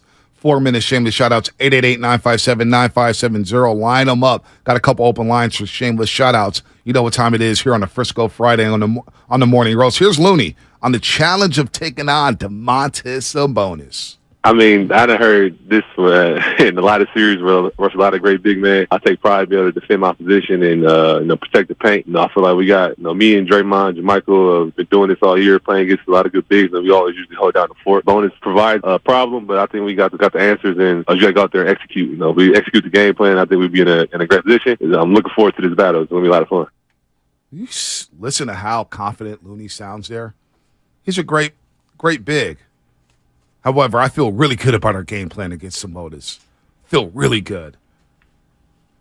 That's confidence right there between Draymond. He mentioned Jermichael Green. Now, the key to me against Sabonis, what do you want to – it's like Jokic, right? And I think we were discussing this yesterday. What do you want to take away? You want to take away his scoring? You want to take away his playmaking ability? What do you want to take away from Sabonis? And then can you keep your ass out of foul trouble? Because that's another big deal right there. He's so talented as a passer. He's so skilled. And once he gets into the paint, it feels like he just lowers that shoulder and can rise up and has great pivot moves and can finish with both hands, Sabonis. But if you're asking me, do I want him, like if I want to take something away, I think I want to take away his passing and allow him to score. Like, because he's gonna get his one way or the other. Right. So going back to just kind of like you got to pick and choose your poison on some of these things. I would much rather him have 30-point games with 1 or 2 assists as opposed to the 20-point game with the 10 assists. Yep. And you got to keep him off the glass. Like, I go back to the 24, 22, and 8 game. Like, you cannot let him have that. You cannot let this guy get 20-something rebounds because that tells me 22. Yeah, that tells me that he's feasting on the O glass and defensively. Look at his last 7 games against the Golden State Warriors. We'll get to shout-outs in a second. Yeah. 7 straight double-doubles against the Golden State Warriors. Look at these numbers when he was with Indiana, right? 16, 10, and 8. 18, 14, 6. 22, 16, and 4. That's what I'm saying. 30 and 11. And then this year against the Warriors as a king. 19, 14, and 4. 19, 14, and 6. 26, 22, and 8. Those are nasty numbers. Now, can you get him in foul trouble? Now, and the plus-minus geeks will say this. In the first game against the Dubs, he was a minus 25. In the second game against the Dubs, he was a minus 16. But I'm not going to diminish his impact that he has for the Sacramento Kings and the impact he can have on the series. He did lead the league in rebounding. He gets a lot of guys in foul trouble. He's physical. He's a bruiser. He's not going to burn you from the three-point line, but he will handle that rocket. If he starts getting triple-double numbers against you, that could be an issue. Well, so you want to take away that playmaking ability as a bonus. Yeah, absolutely. And I do think he can also create a ton of free throw attempts. Like, this is a guy that I think can slow the tempo down when they need to and get Draymond and Looney in foul trouble. Do they play him straight up?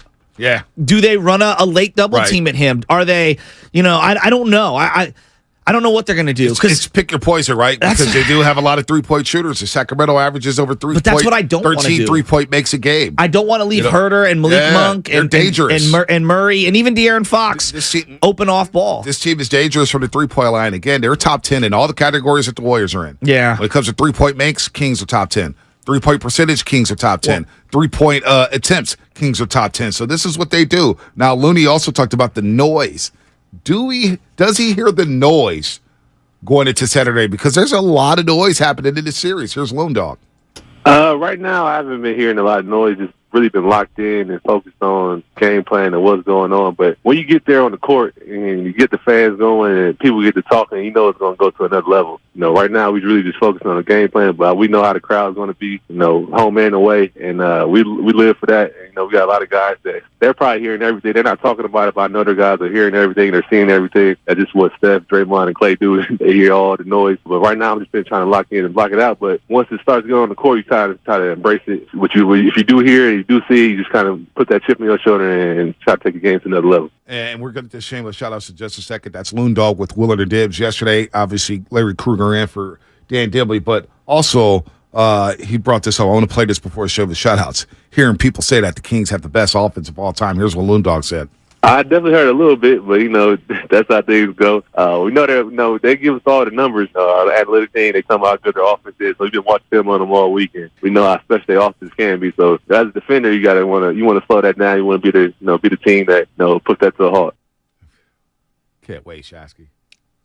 I feel like the data geeks have unfairly put this thing on the Kings fans that best offense of all time. Like they have to defend that, and I feel bad. Mm-hmm. They did from the metrics or whatever. That is probably factually correct. But if you look at the top 5 quote unquote offenses of all time, 2 or 3 of them are in the last year or two. Okay, right. Yep. So there's context to everything.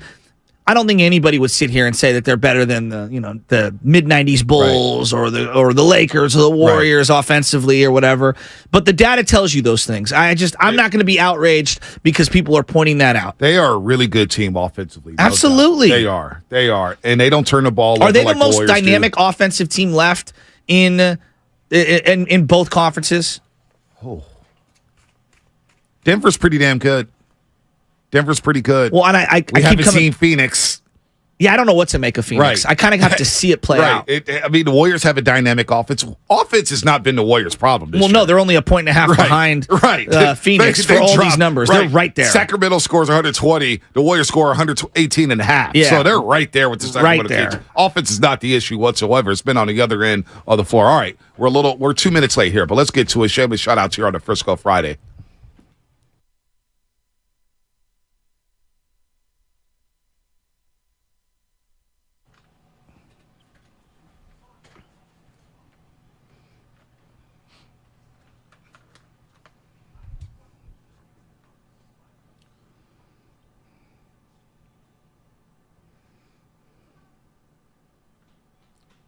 Shameless shout-outs here on a Frisco Friday on the Morning Roast. What's in the Net are the people, I think I know their names. They remember me. What's in the Net? Shout out to them. I haven't seen them in a while. Come see me at the Gatehouse. What's in the Net? I miss you. I miss you at Chase Center, Thrive City. Of course, by the way, we have a new advertiser.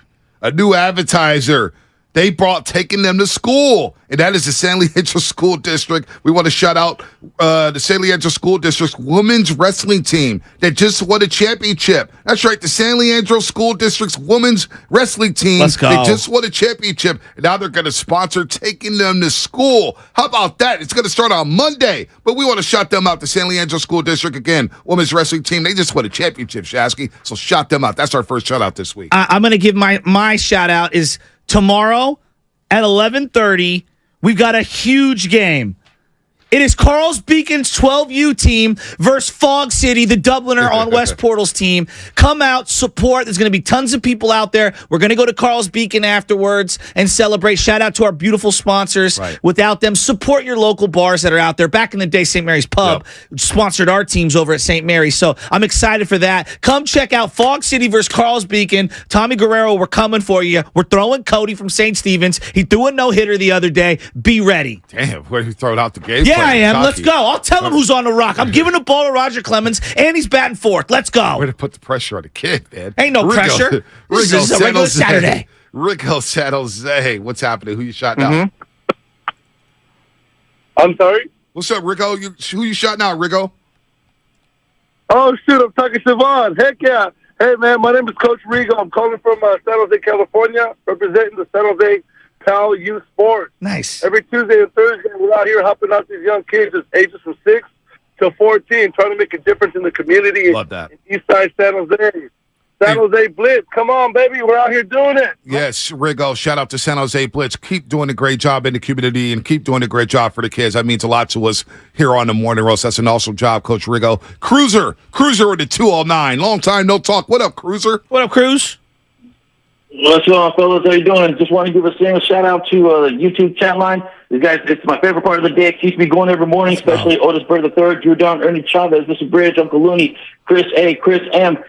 Too many people to name, but also want to thank you to the producers for giving us this space and letting us be part of the show. Love you guys. Thank you. Love you too. No doubt. Thank the Roasters on YouTube, on the Comcast Business Text line, on Switch. They're going to be riding with us at 117 on ESPN 1320 when we go up there to Sacramento and dominate Kenny and D'Lo and KC today and dominate the Sacramento Kings fans. We will flood their chat, we'll flood their airwaves, and we will talk that talk and set the tone for the Golden State Warriors in Game 1 tomorrow night, 5:30 at Golden 1. Let's go to Diego down in San Jose. Diego, what's happening? Yo, what's good, fellas? What's good, What baby? Thank you for taking my call. I just wanted to shout out all the kid knockers, my union sheet metal brothers. Without us, you'd be freezing in the winter and sweating your butt off in the summer. So shout out to all my union sheet metal worker brothers and sisters out there.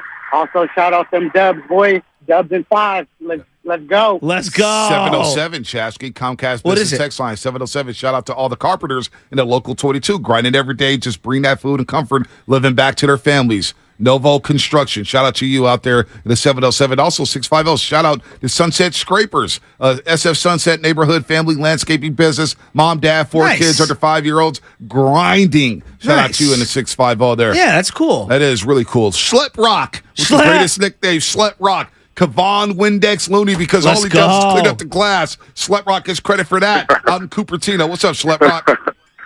Windex Looney. Hey, I'm going to go real shameless and show no shame and shouting out one of my own. My youngest son, the last to go through this academic sports recruitment process, had a visit yesterday to a school in Nebraska, has one next week to a school in Kansas, and one at the end of next week to New Mexico. So, yeah, he didn't get rushed, took his time, and I just want to shout out my boy Nate, and he is a product of that San Jose Pal youth football program. Appreciate you guys. You guys are back. Yep, let's you. go. Thank you, As Schlep I'm Rock. shouting out bars in San Francisco, Bonte, I want to shout out the Coins because every year around this time, I get an email on a thread. Happy 415 Day tomorrow. Tomorrow is 415, a.k.a. 415 Day. San Francisco's got a lot of problems, all right, Bonte? But I still love it. There's no place I'd rather live. Go out and celebrate 415 Day by kicking the crap out of Sacramento. Let's go to Martial Arts John. Martial Arts John in Richmond. What's happening? Who you shouting out?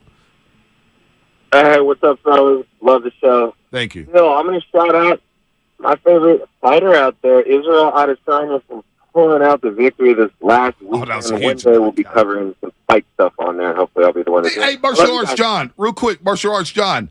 I was surprised. Do you think he baited homeboy to knock him out? Because I thought he was about to get knocked out himself. Absolutely. I'll quote him. I played possum a bit. Yeah, absolutely. He was just on the fence there. He pretended a little bit, faked the leg injury, backed up, put his hands up, stayed still, and just waited for that perfect moment in between blows. There it is. Thank you, Martial Arts John. 831. Shout out to California Storm 12 Nice. under team, Dave girls softball team Nice. for Salinas. Good luck in San Jose this weekend. That's right. Spadoni and Lubman. Real quick, what do you guys got? Who are you shouting out this weekend? After a year off, ladies and gentlemen, the purple and gold return to you're the done. court on Sunday in Memphis, round 1. Let's go, Lake Show.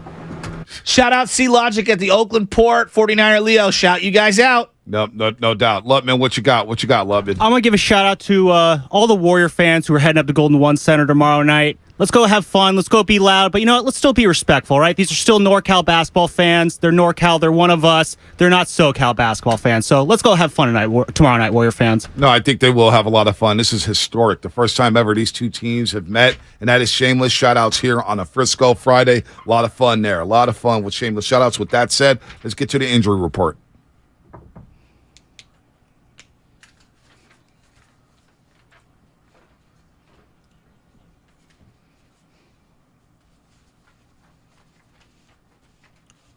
All right, a lot coming up on the morning roast for the last 2 hours. This show's flying by. We cannot wait. It's a Frisco Friday. We're fired up for Game 1 tomorrow. We continue to break that series down. More of your phone calls coming up. 888-957-9570. What's your prediction? Why? And are you going up there to Golden One Center this weekend? It should be a lot of fun tomorrow night up in Sacramento. We have your official Game 1 injury report, and the Kings announced yesterday that forward Harrison Barnes tweaked his ankle at the end of practice yesterday. The injury is not expected to be serious. However, Barnes is expected to play. Meanwhile, the Warriors have officially cleared Andrew Wiggins. He is expected to log about 20 to 25 minutes in Game 1 tomorrow night. Will he start? Will he come off the bench? I guess time will tell, right? The injury report brought to you by Boxer & Gerson, Northern California's premier workers' compensation law firm, helping injured workers get their lives back for over 40 years. What's coming up on the game? Sponsored by Fremont Bank. Full-service banking, no compromises. Matt George, ABC 10 up in Sacramento. Also the Locked On Kings podcast. And he feels disrespected. He feels like the Kings have been disrespected. We'll get into it with Matt George coming up on the Morning Rush on 95.7 The Game. He also happened Shaf's going to beat Jeff Hilborn's cousin. He's Hilborn's cousin? DJ Hilborn. Dude, I'm so sorry, Matt George. Yeah. I feel bad for you. Well, I feel bad for Jeff Hilborn. That's what I feel bad for. Hillbilly's still spinning it up? Motown Mondays at Madrone. Yeah, he used to be at Mezzanine. He was all over. Him and my boy Anton What's Ison. the one? Not Gravity, but Hi-Fi. Oh, Hi-Fi. Got to have your button up. Got to have. Don't step on my Air Force Ones, though, Dougie.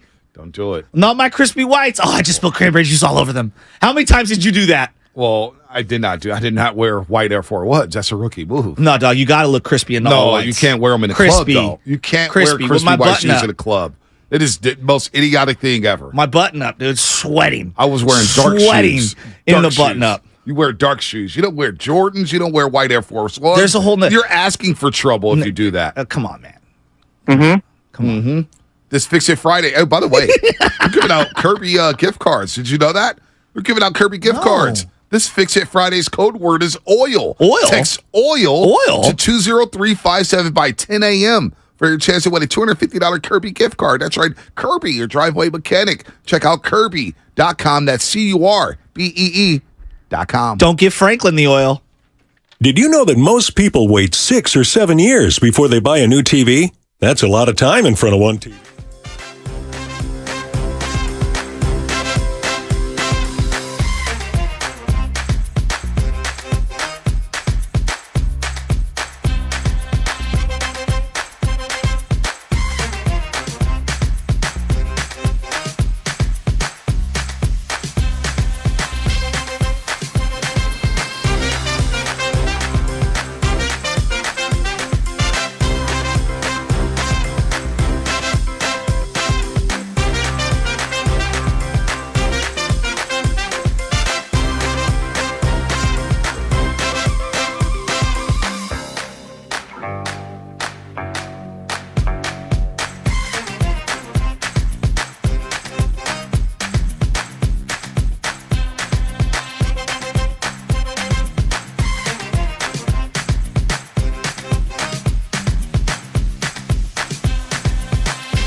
It's on, Dub Nation.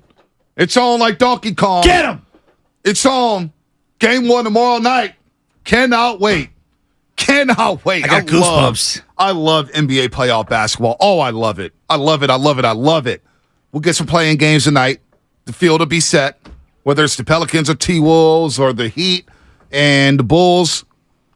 Warriors and Kings tomorrow night in the hottest first-round series right here in Northern California. For the first time ever, these two teams meet. And we say good morning to everybody out there getting off their graveyard shift. If you're at work, what is happening?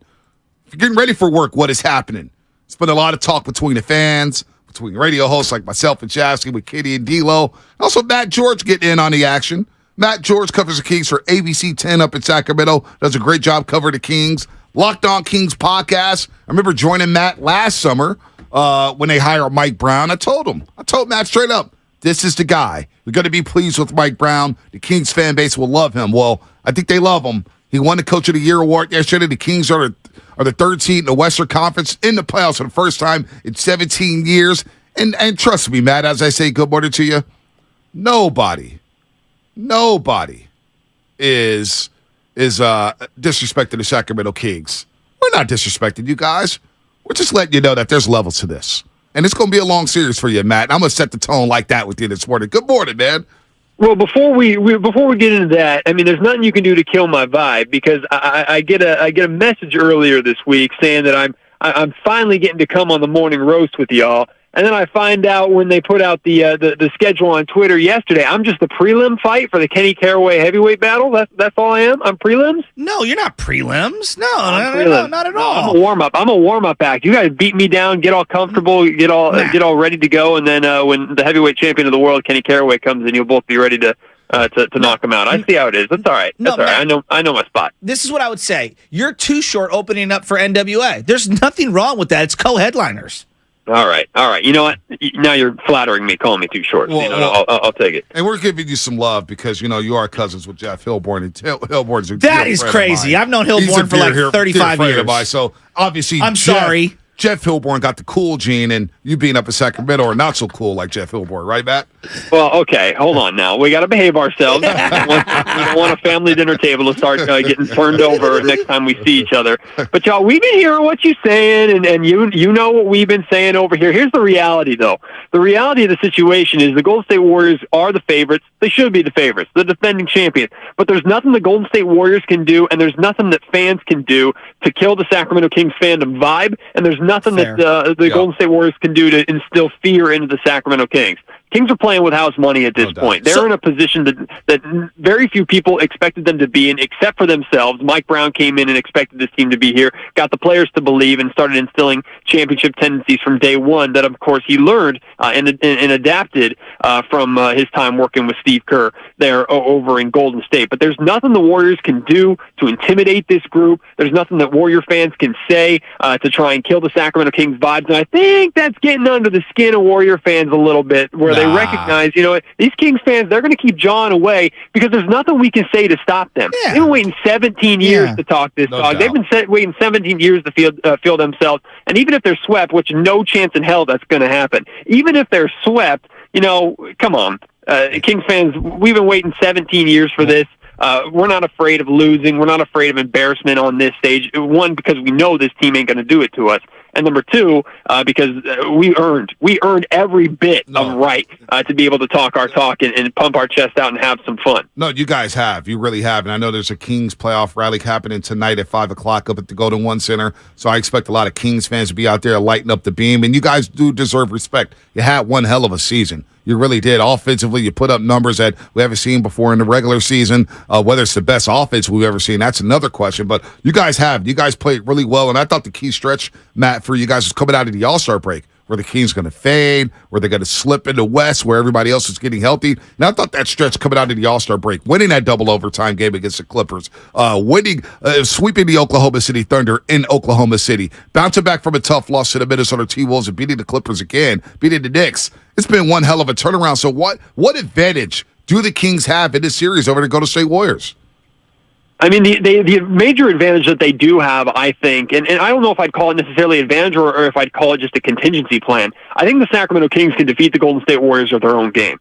And what I mean by that is the Golden State Warriors. I mean, we're not talking about the Warriors being ridiculously better defensively than the Sacramento Kings. It's very minor if you're looking at the numbers, like extremely minor. Now, the Kings and Warriors are both not good defensive teams by the metrics so far this season. So this is going to be an offensive series. And the reality is both the Golden State Warriors and Sacramento Kings can explode for points in a hurry at any given time, which means when one is exploding, the other one can keep pace. Like the example that I use is Golden State scores 55 points in the first quarter against the Portland Trail Blazers right at the end of the season. That same day, the Sacramento Kings scored 43 points in the first quarter against the Denver Nuggets. Granted, both teams were resting players. Doesn't matter. For the purpose of this, let's just say the Warriors explode for 55 in a quarter. Well, the Sacramento Kings could still have 43 and be down by 12. So you get that offensive explosion. The Kings are still very much in it. I could reverse it and say the exact same thing for the Warriors, except this Kings offense is historically the best that the NBA has ever seen. So they have to continue that. They have to carry that. That's why I say this Kings team is really in control of their destiny in these playoffs. I'm not saying the Warriors aren't going to try and stop the Sacramento Kings or put as much in front of them to disrupt them as they possibly can. Of course they will. But if the Sacramento Kings want to be successful in the playoffs, regardless of who they play, it was always going to be upon them to maintain the offense that they established for themselves during the regular season. If they're able to do that, they can score at a pace that maybe only the Golden State Warriors can keep up with. And even then, all the Kings have to do is create 1-2 points of separation to win some games in this series. So I do think the Sacramento Kings can beat the Golden State Warriors at their own game. They can survive those offensive explosion haymakers that the Warriors have been known for over the last 6+ years, and the Kings can throw some offensive haymakers themselves. Matt, I don't want to. It's going to sound like I'm completely crapping on the regular season because I believe me, there was a time and a place where I thought the regular season was the end all be all. But like the metrics that you're citing regarding the defense. They missed Wiggins for 47 games. They didn't have GP2 until, maybe, 4 weeks ago? They're playing Anthony Lamb, who you're not even going to see in this series unless there's a blowout or an injury or something like that, playing James Wiseman. Can't we agree that a lot of the defensive metrics that came throughout the year can kind of be thrown out the window? I don't think it's completely thrown out the window. You make good points about players that weren't necessarily available. I also don't know if you can plug and play Andrew Wiggins right back into the lineup and expect the same production both defensively and offensively that you got before he went out, or especially that you got in last year's playoffs. Now, if they're able to do that, and hear me very clearly, if they're able to plug Andrew Wiggins back in and he starts playing in this series the way he played in last year's playoffs, the Kings might not have a chance. But I don't think that's what they're going to get. And there's nobody defensively on the Golden State Warriors that scares the Sacramento Kings or can stop the Sacramento Kings. Draymond? Draymond? Draymond doesn't scare you even a little? The Kings aren't afraid of any of the defense that they put together, and I'll explain to you why. Because the Kings' offense has made the best defenses in the Western Conference this year look like absolute baloney. If you're talking about the number one defense in the Western Conference is the Phoenix Suns. And in terms of points per game allowed, they were like around 111 points per game allowed, or something like that. But Matt, let me just cut you off. They lost Mikal Bridges, and they traded away all their depth. Like, to say that the Phoenix Suns are X when they're now Y, like that, and all the stuff from the regular season almost feels irrelevant considered how different that team is once they made that trade for Durant. So how can I take that data serious? Well, because when the Sacramento Kings played the Phoenix Suns before that trade was made, they were still putting up almost 120 points per game, or a little over 120 points per game on the Phoenix Suns when they average around 111 points per game as a team. We're talking about the Sacramento Kings putting up numbers that would put the Phoenix Suns towards the bottom of the league in defensive metrics. So the Kings' offense is good enough to take the best, some of the best defenses in the league and make them play and look terrible, because that's just how potent the Kings' offense is. And y'all should understand this, because this is what the Warriors offense been doing to the best defenses for years, because you can't stop their shooting. The Kings roster is loaded with players that can get high. Whether they need De'Aaron Fox and Domantas Sabonis to carry them, there are going to be times during the series where they can do that. But the Kings have had multiple games this season where they've had 3 or 4 20-plus scores. They've had the majority of their games that they've won, they've had between 5 to 7 players finishing in double figures. This roster is loaded with weapons and guys that can kill you, in addition to the top 2 guys in Fox and Sabonis, who are going to be drawing so much attention. All right, Matt George, ABC 10 on fire. in Sacramento, Locked On Kings podcast. I'm loving it. What makes De'Aaron Fox is a special player. He should be on one of the All-NBA teams. I'm not going to take that away from him. He's a stud. He's fast. I love the kid. I really do. I think he's a cold-blooded killer, and you see that in crunch time as well. What does De'Aaron Fox struggle with? What does he struggle with this season? I know it's hard to pick from, but what is one thing that that concerns you about the Warriors having a lot of guard depth, especially defensively with GP2, Wiggins, Dante DiVincenzo, and then Jonathan Kuminga, who's 6'8"? What is Fox going to struggle with in the series, you think? I mean, the first thing that comes to mind for me is sometimes his shot selection, and I say that based off of what started happening towards the end of the season. Now, De'Aaron was settling for a little more three-point shots than I liked towards the end of the season. Now, my theory for that is there's a couple theories. Number one is he kind of banged up his hamstring about two-thirds of the way through the season, continued to play on it, but I think he was taking it easy and not attacking the basket as aggressively as he was early on in the season to try and make sure he was okay and could make it for a postseason run, number one. Number two is, for someone who attacks the basket as aggressively as De'Aaron Fox does, he does not get a whistle that he deserves to get or should be getting, considering how banged up he gets around the rim. Sounds like he has Steph Curry problems, Matt. Yeah, 100%. Yeah, referee. And look, kind of quick side note here. For the Warriors, for the Kings, for anybody, I think the league is gonna end up having a real referee issue by the end of this playoff. It's already there. Matt, 100%. I think I tweeted out something. We've in December. been on this all year. I've never seen the referees worse. Horrific. The fact that we know their names, they're going to flip the game and piss off a fan base this more than weekend. once in this postseason. If whoever wins and is not going to talk much about the referees, whoever loses will be complaining about the officiating. I guarantee it. Just mark my words.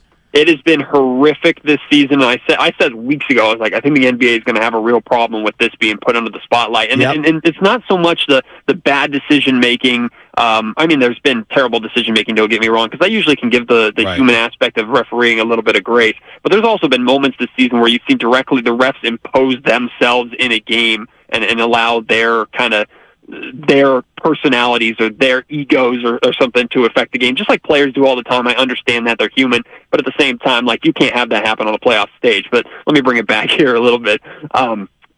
With De'Aaron Fox specifically, I mean, the true thing that I'm not necessarily worried about, I'm more curious about is, like, Fox is the clutch player of the year. Like, he's the runaway absolutely for clutch player of the year. But if this game if these games are tied with like a minute 30 left, 2 minutes left, right? That's the Warriors' realm, right? That's where the Warriors have won championships. That's where the Warriors have won so many playoff games. That's the reason why the Warriors haven't lost a Western Conference playoff series since like 2014, 2015 or something like that. Since Mark Jackson. Even though the Sacramento Kings are comfortable in that position, and De'Aaron Fox has thrived in that position this season, is he still going to be that guy on that big of a stage? I think he's more than capable of doing it. The reality is he's going to get to his spots, and he loves like that elbow mid-range jumper. He's so quick that he can get to it against anybody. Doesn't matter who the Warriors throw at him. The question is he making those shots to the same rate that he was making during the regular season? So that's what I'm most interested in paying attention to. Yeah, Matt, you're on fire right now. I'm really actually loving it. We should have him on more often. But Matt, I'm looking at this, like, what the Warriors and any team likes to do in the playoffs is they try to find your weakness and then they continue to attack it. So I'm looking at your guys' defense down the stretch.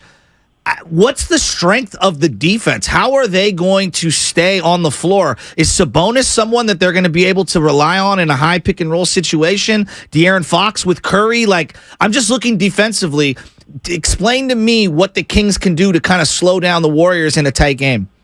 I mean, if I'm being completely honest with you, I'm being 100% real. A lot of it is a mixture of, like, defensive schemes, help defense, and defensive communication, and weak side rotations, which is a major weakness of the Kings that they've worked on, is help coming from the weak side, and then hope. Like if we're sorry, if we're being completely honest, a lot of it's going to be, hey, Steph gets a decent look that's kind of contested, hope he misses it. Klay got a decent look that's kind of contested, hope he misses it, or we sell out to make sure Steph and Klay are cut off on their drive. Now Andrew Wiggins is open in the corner, hope he misses it. Like, there's going to be elements of that. I'm not saying the entire Kings defense is built upon hope, but, I mean, you'll also see, like, in the fourth quarter especially, that's where we've seen De'Aaron Fox specifically really, like, buckle down on the defensive end. When the Kings did beat the Warriors in in Sacramento earlier this season, you might remember De'Aaron Fox chasing Steph around the perimeter, Steph getting a good look at a corner three to kind of separate the game a little bit, and De'Aaron Fox blocking that shot. Kings would eventually go on to win. Yeah, he had 11 in that fourth quarter, too, offensively. He was awesome.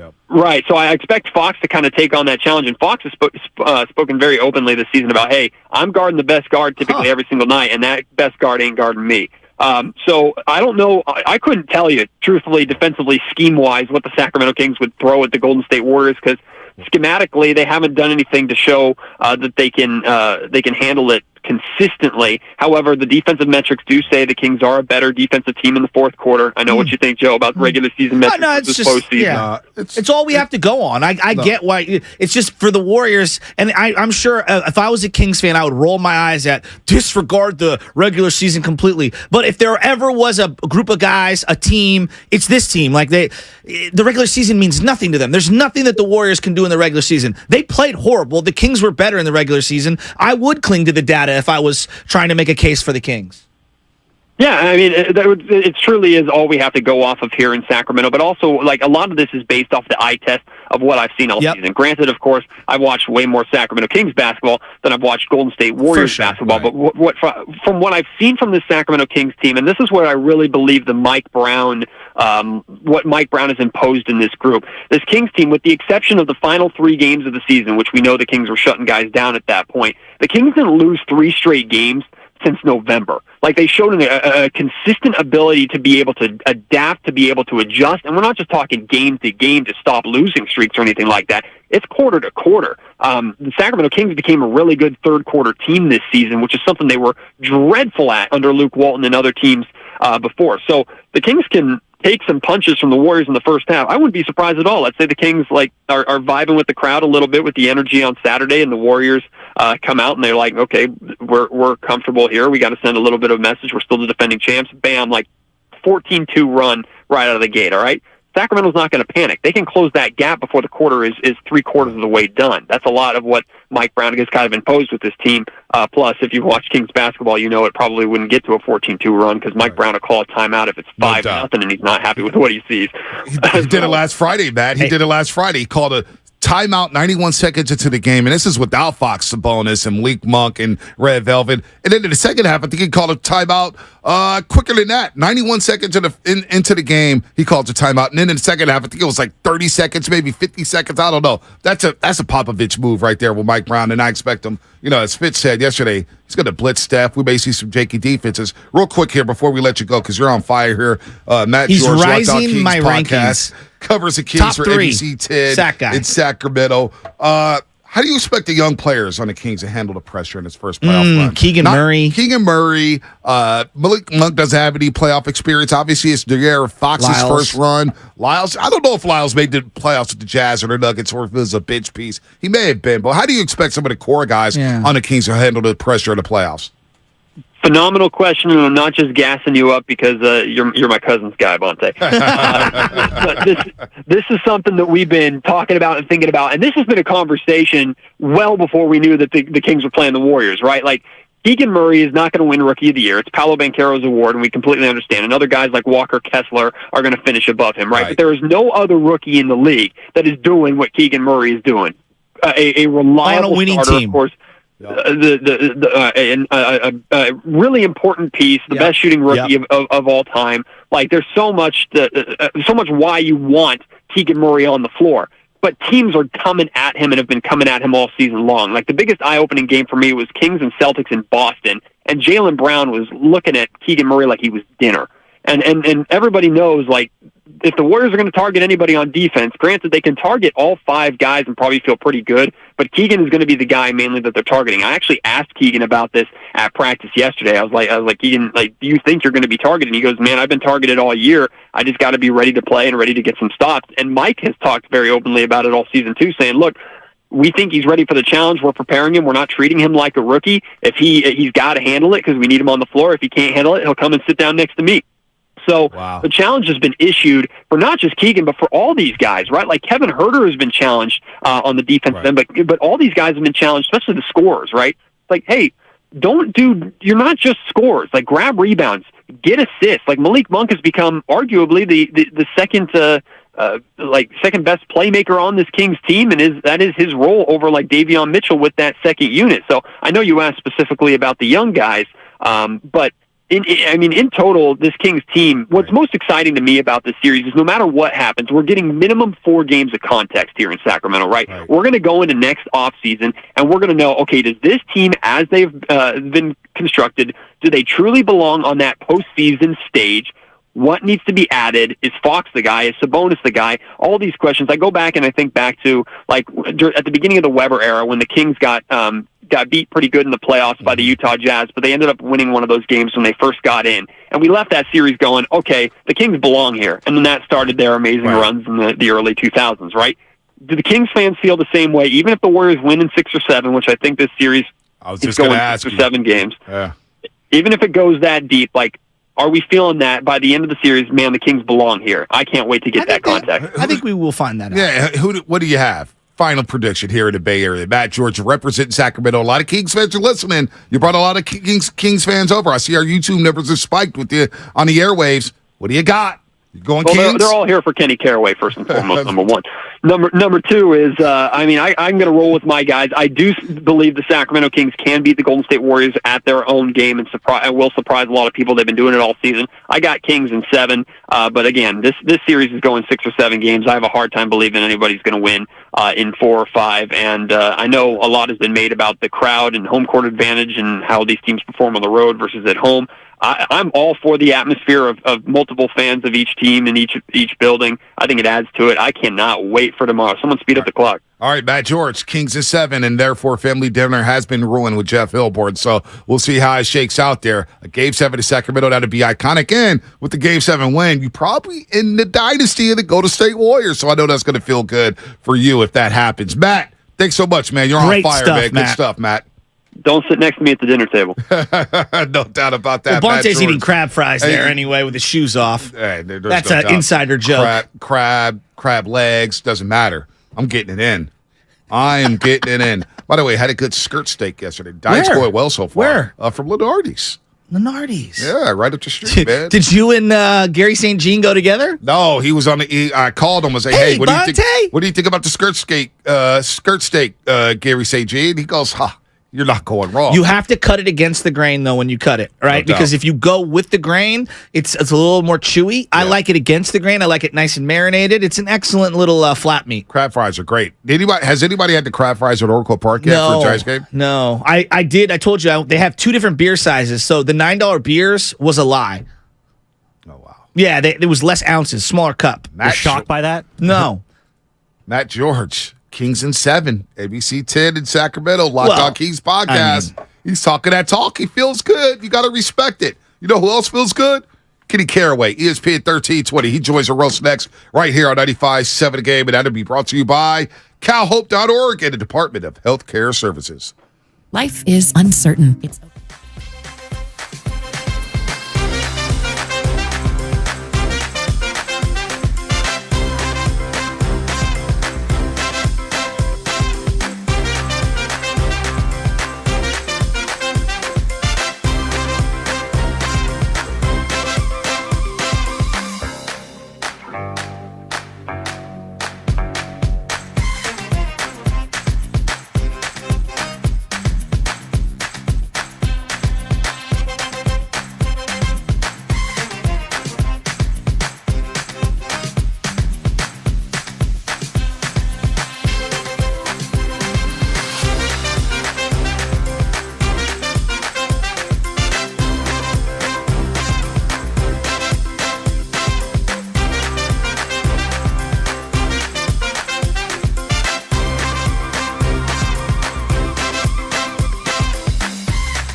105.7 The Game breaking news.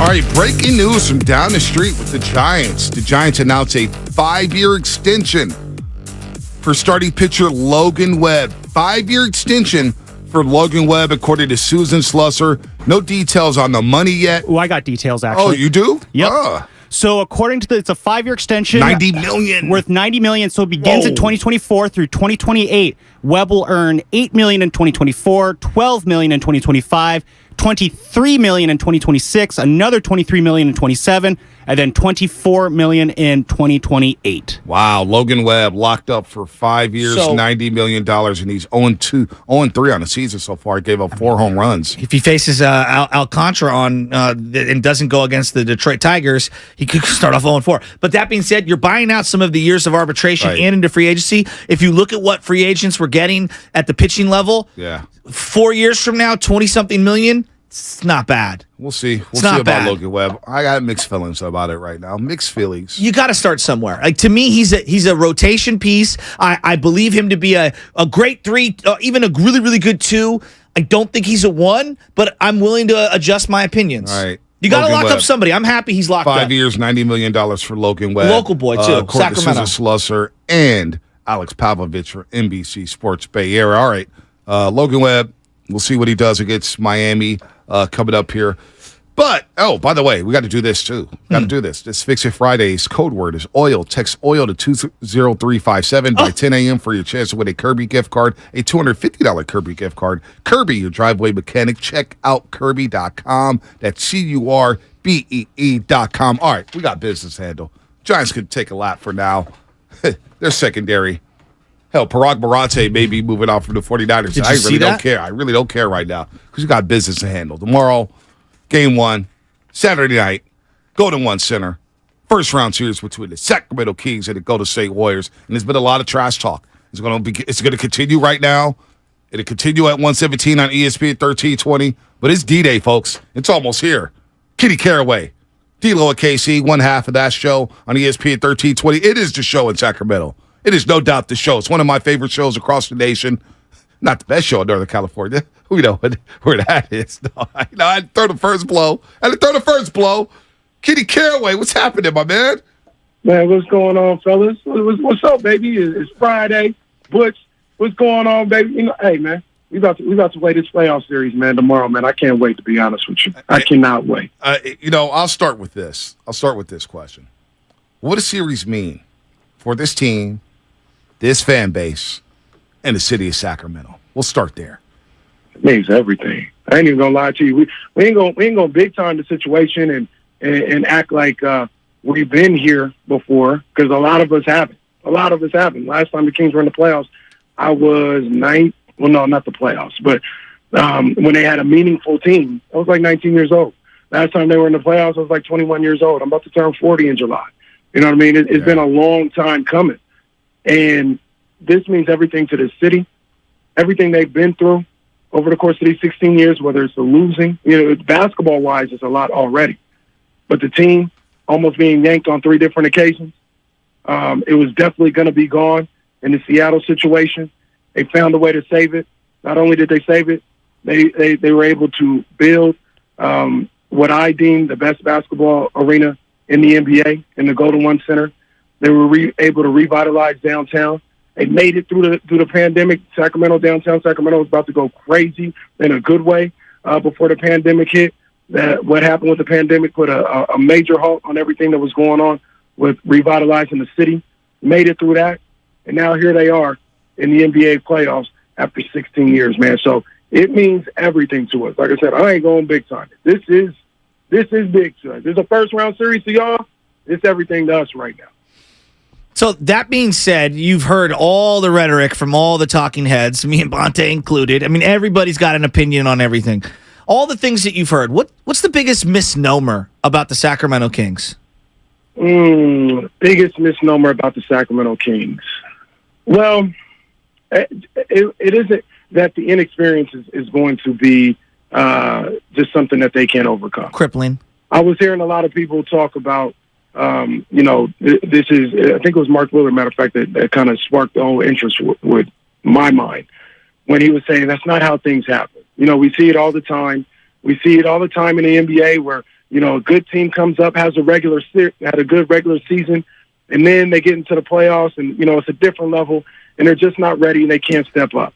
And I was like, man, okay, I don't think that's the case, but let me do my own research. Let me see what goes on. So I looked at, teams over the past 20 years or so, who, and I don't mean like Minnesota a couple years ago where they got in on the last day of the season. They were the 8th seed, played the 1 seed. It didn't matter if you were the 8th seed for the last 4 years. You're probably going to lose to the 1 seed. Like that. That's not what I'm talking about. I'm talking about a team that was sorry the year before. The next year, they had a big renaissance and ended up being a 4 seed, a 3 seed, a 2 seed, something like that. I looked over the last 20 years, and you can talk about the Dallas Mavericks when Dirk and Nash first got there. You can talk about the Phoenix Suns when Steve Nash first got there. You can talk about the We Believe Warriors, who actually was an 8th seed. We can talk about the Steph Curry Warriors when they first made it in 2013. We can talk about the Phoenix Suns of 2021. Every single one of them, Vontae and Butch, won at least one series in the playoffs. So the whole narrative that nobody just comes out of nowhere and wins in the playoffs is actually 100% false. Actually 100%. The history, if we're going on history tells us a team like the Sacramento Kings will win at least one round in the playoffs. But will you grant me this? You won 48 games. When the Warriors missed the playoffs the year after We Believe, they won 48 games that year. The West as a whole is down. So to use the 3 seed as, this, look, it's impressive to a degree, but I don't think it's the regular track record of the Western Conference, I guess is what I'm coming at. And that feels like I'm diminishing the Kings season. I'm not trying to do it. I'm just trying to lay out both sides of the argument. Well, and I understand it, but now we're pushing the goalpost back. Because before, not That's saying fair. you said it, not saying you saying it. Yeah. Before it was nobody ever does this. And then when we bring up, like, actually everybody does this, then it's, oh, well, this ain't the same regular season. You know what I mean? It's the same thing that's been happening all year long. They win 7 games in a row. It's early. It's November. It's no big deal. They ain't going to be lighting the beam, by the All-Star break. They up there at the 2 seed at the All-Star break. Teams start playing hard for real in the final 25 games of the season. We'll see if they can hang up then. Until they start sitting all their players the last week of the season, they have the best record in the league after the All-Star break. It's different in the playoffs. Teams are going to be different. It's a different thing. We'll see if they answer that bell as well. But every single time, that goalpost just keep going further and further and back. And to their credit, they keep hitting it every time. They keep knocking it through every single time.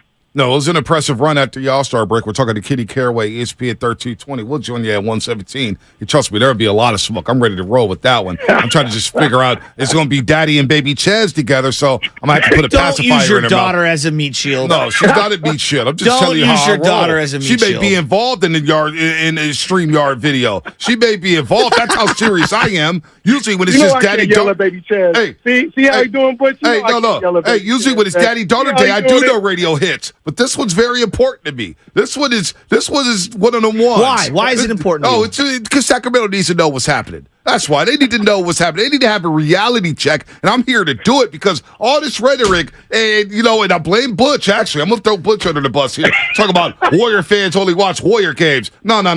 Me being ambassador of Warriors basketball, we watch all games. League Pass gets used on this phone. It gets used on this laptop. So that's why Warrior fans know what time it is. But look, let's get down to business here. But that's, by the way, the secret sauce of the show. Anytime something goes wrong, it's my fault. Anytime something goes well, it's because of him. So Klay Thompson blame. People think that being Robin to someone else's Batman is easy to do. We're gonna blame. Walk a day in my shoes. We're gonna blame Butch and Steiny for the Klay rhetoric. You know what I'm saying? Klay Thompson had a career year, and I'm gonna blame Butch and Steiny for that. Anyway, Casey, back to business here. Yeah. How huge is Game 1 for Sacramento to set the tone? Because I feel like this is going to be, if the Warriors don't lose too many Game 1s. They lost Game 1 against Toronto 2019 NBA Finals. They lost Game 1 against Oklahoma City the 2016 Western Conference Finals. I remember OKC walking off the floor saying, we didn't even play well. I say, oh, dear Lord, this is going to be a long series. And it was. How important is this Game 1 to Sacramento, you believe? There's been a lot of talk about that up here as well. And I've been saying consistently, if I'm Mike Brown, I'm making sure I'm dead in all that talk about how big Game 1 is. Because it can go both ways. If you lose Game 1, all right, well, now what? Like, if you put so much emphasis on Game 1 about how big it is, if you lose it, now you talk about a young team, you got them shook. Oh, man. Coach talked about how big it was, and we lost. Like, this has to be devastating. Or, on the flip side, if you win, oh, man, we won game one. Game is over. You know what I'm saying? Job is done. We handled game one. So the way I approach it, if I was Coach Mike Brown, I'd be perfectly clear to say, game one is just game one. That's all it is, man. That's all it is. Win or lose. You can't get too high. You can't get too low. And that's part of what I think they need to learn and what I think Coach Brown is going to teach them about the playoffs. Every game is its own game, man. Yes. You can't put too much emphasis on 1, 2, 3, or 4 because they're all their own game, and you got to be ready to play your own game every time out.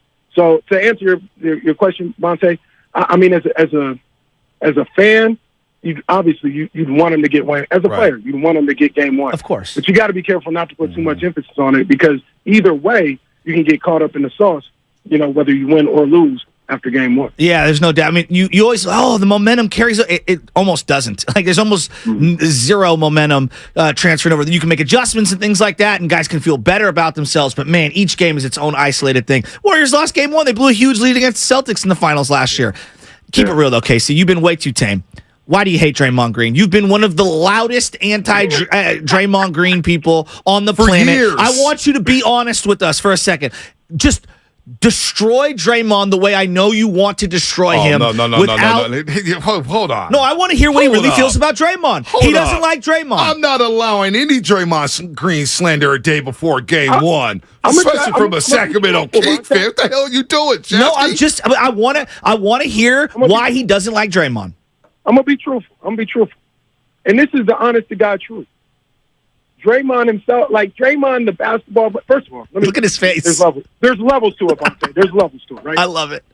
Draymond, the basketball player. There's a number of different things that he does as a basketball player that is beneficial to winning basketball. Draymond is one on every level, and that's no coincidence. He does all the dirty work. He's in there getting scrappy. He does understand the game at a high level. He understands his role at a high level. So let's get that. That's never been twisted first. I appreciate a lot of the things he does on the court. Number two, the next level, Draymond as a character. I mean, he be talking like he's Steph, man. He ain't Steph. Like you're not the reason. You're part of the reason, but you're not the reason. Let's not ever forget that. All right. But even then, do what you do. The most annoying thing about it is the media and the people around Draymond who speak as if he is Steph. How many times do I got to hear they don't win 4 championships without Draymond Green? That's just cap. That's just cap. They don't win 4 championships without Draymond Green. I mean, come on.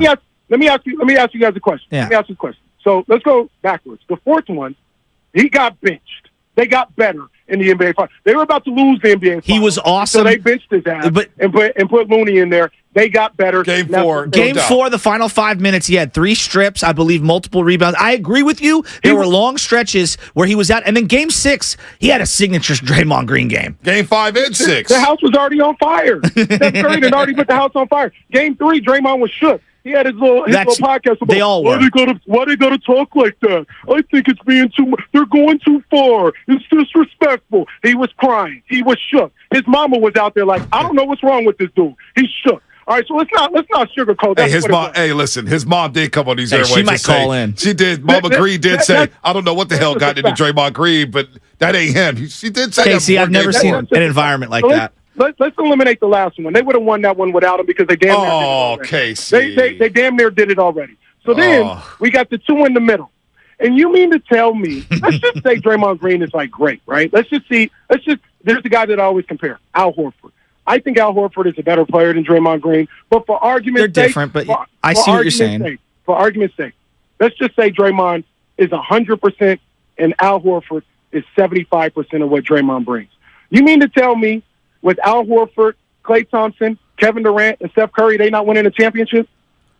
They're probably winning it, but you also you cannot take away Draymond. It's like the Dallas Cowboys.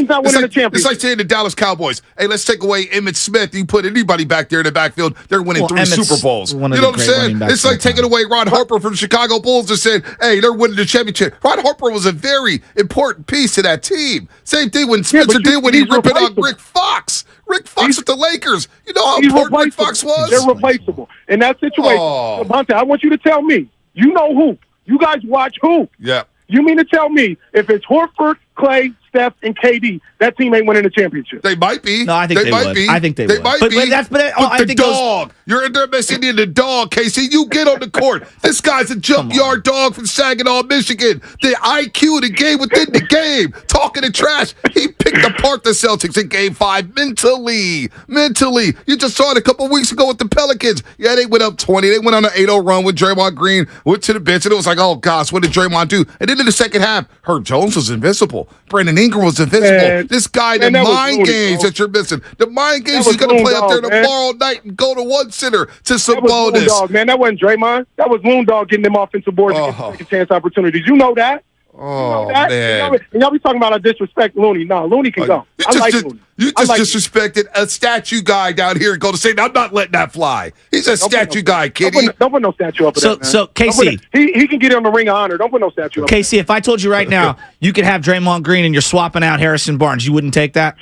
No, not at this point.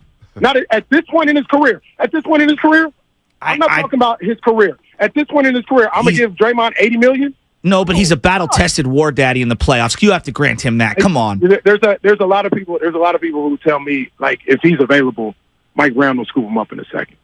And now I've got a whole other situation to deal with. I got to look at this guy 82 games a year. Oh, my God. Casey and a Draymond jersey. That much better. Oh, you would love it. You are so full of crap. You talking about Day-Day. He's a kitty. On D-Lo and Casey. By the way, you brought that would be amazing radio. By the way, you brought up Harrison Barnes. Is Damian going to quote tweet that entire interview too on the internet or what? Probably, yeah. D-Lo's listening. Jesus. He talking about us. Listen, the roasters ride with us so hard. We could be taking naps during D-Lo and KC. Now I haven't. I've been tapped into y'all listening to. But the streets. Vontae listens to everything. Hey, but listen, He's the so streets. full of crap. Well, the streets do get to me. Except when I'm on vacation, I don't listen to anything. The streets come to me telling me what Shaq's been popping off about. And I'm like, oh, I got to come back and check this guy. Anyway, you brought up Harrison Barnes. I got to come back. Harrison and check Barnes. This guy. How big of a series is this for HB? Wow. I mean, this is huge for him. Draymond Green said, man, this guy didn't even invite me to his wedding because I called KD in the parking lot. Dude, HB, legacy series for him, KC. Now, this is big, man. This is big for HB. From everything that I'm hearing, he's aware of it. He's been aware of it. He was aware of the shop interview, and he took that some type of way.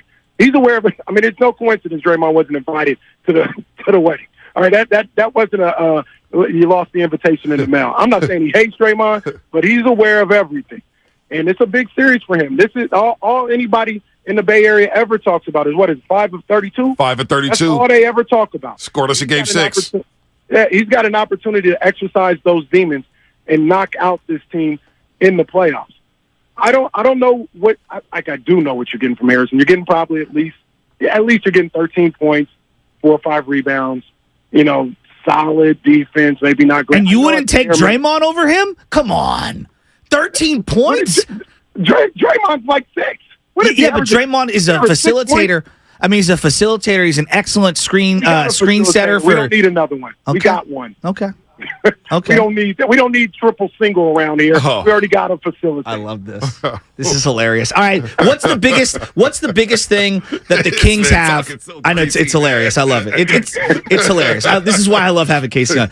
What's the biggest thing that you've heard, just rhetoric-wise, that no one's bringing up right now? Like, everyone's talking about X, Y, and Z, and you're like, oh, you're actually missing this particular detail or this player regarding the Kings. I think it's Kevin Huerter, man. And Kevin Huerter is a little bit more than just a three-point shooter.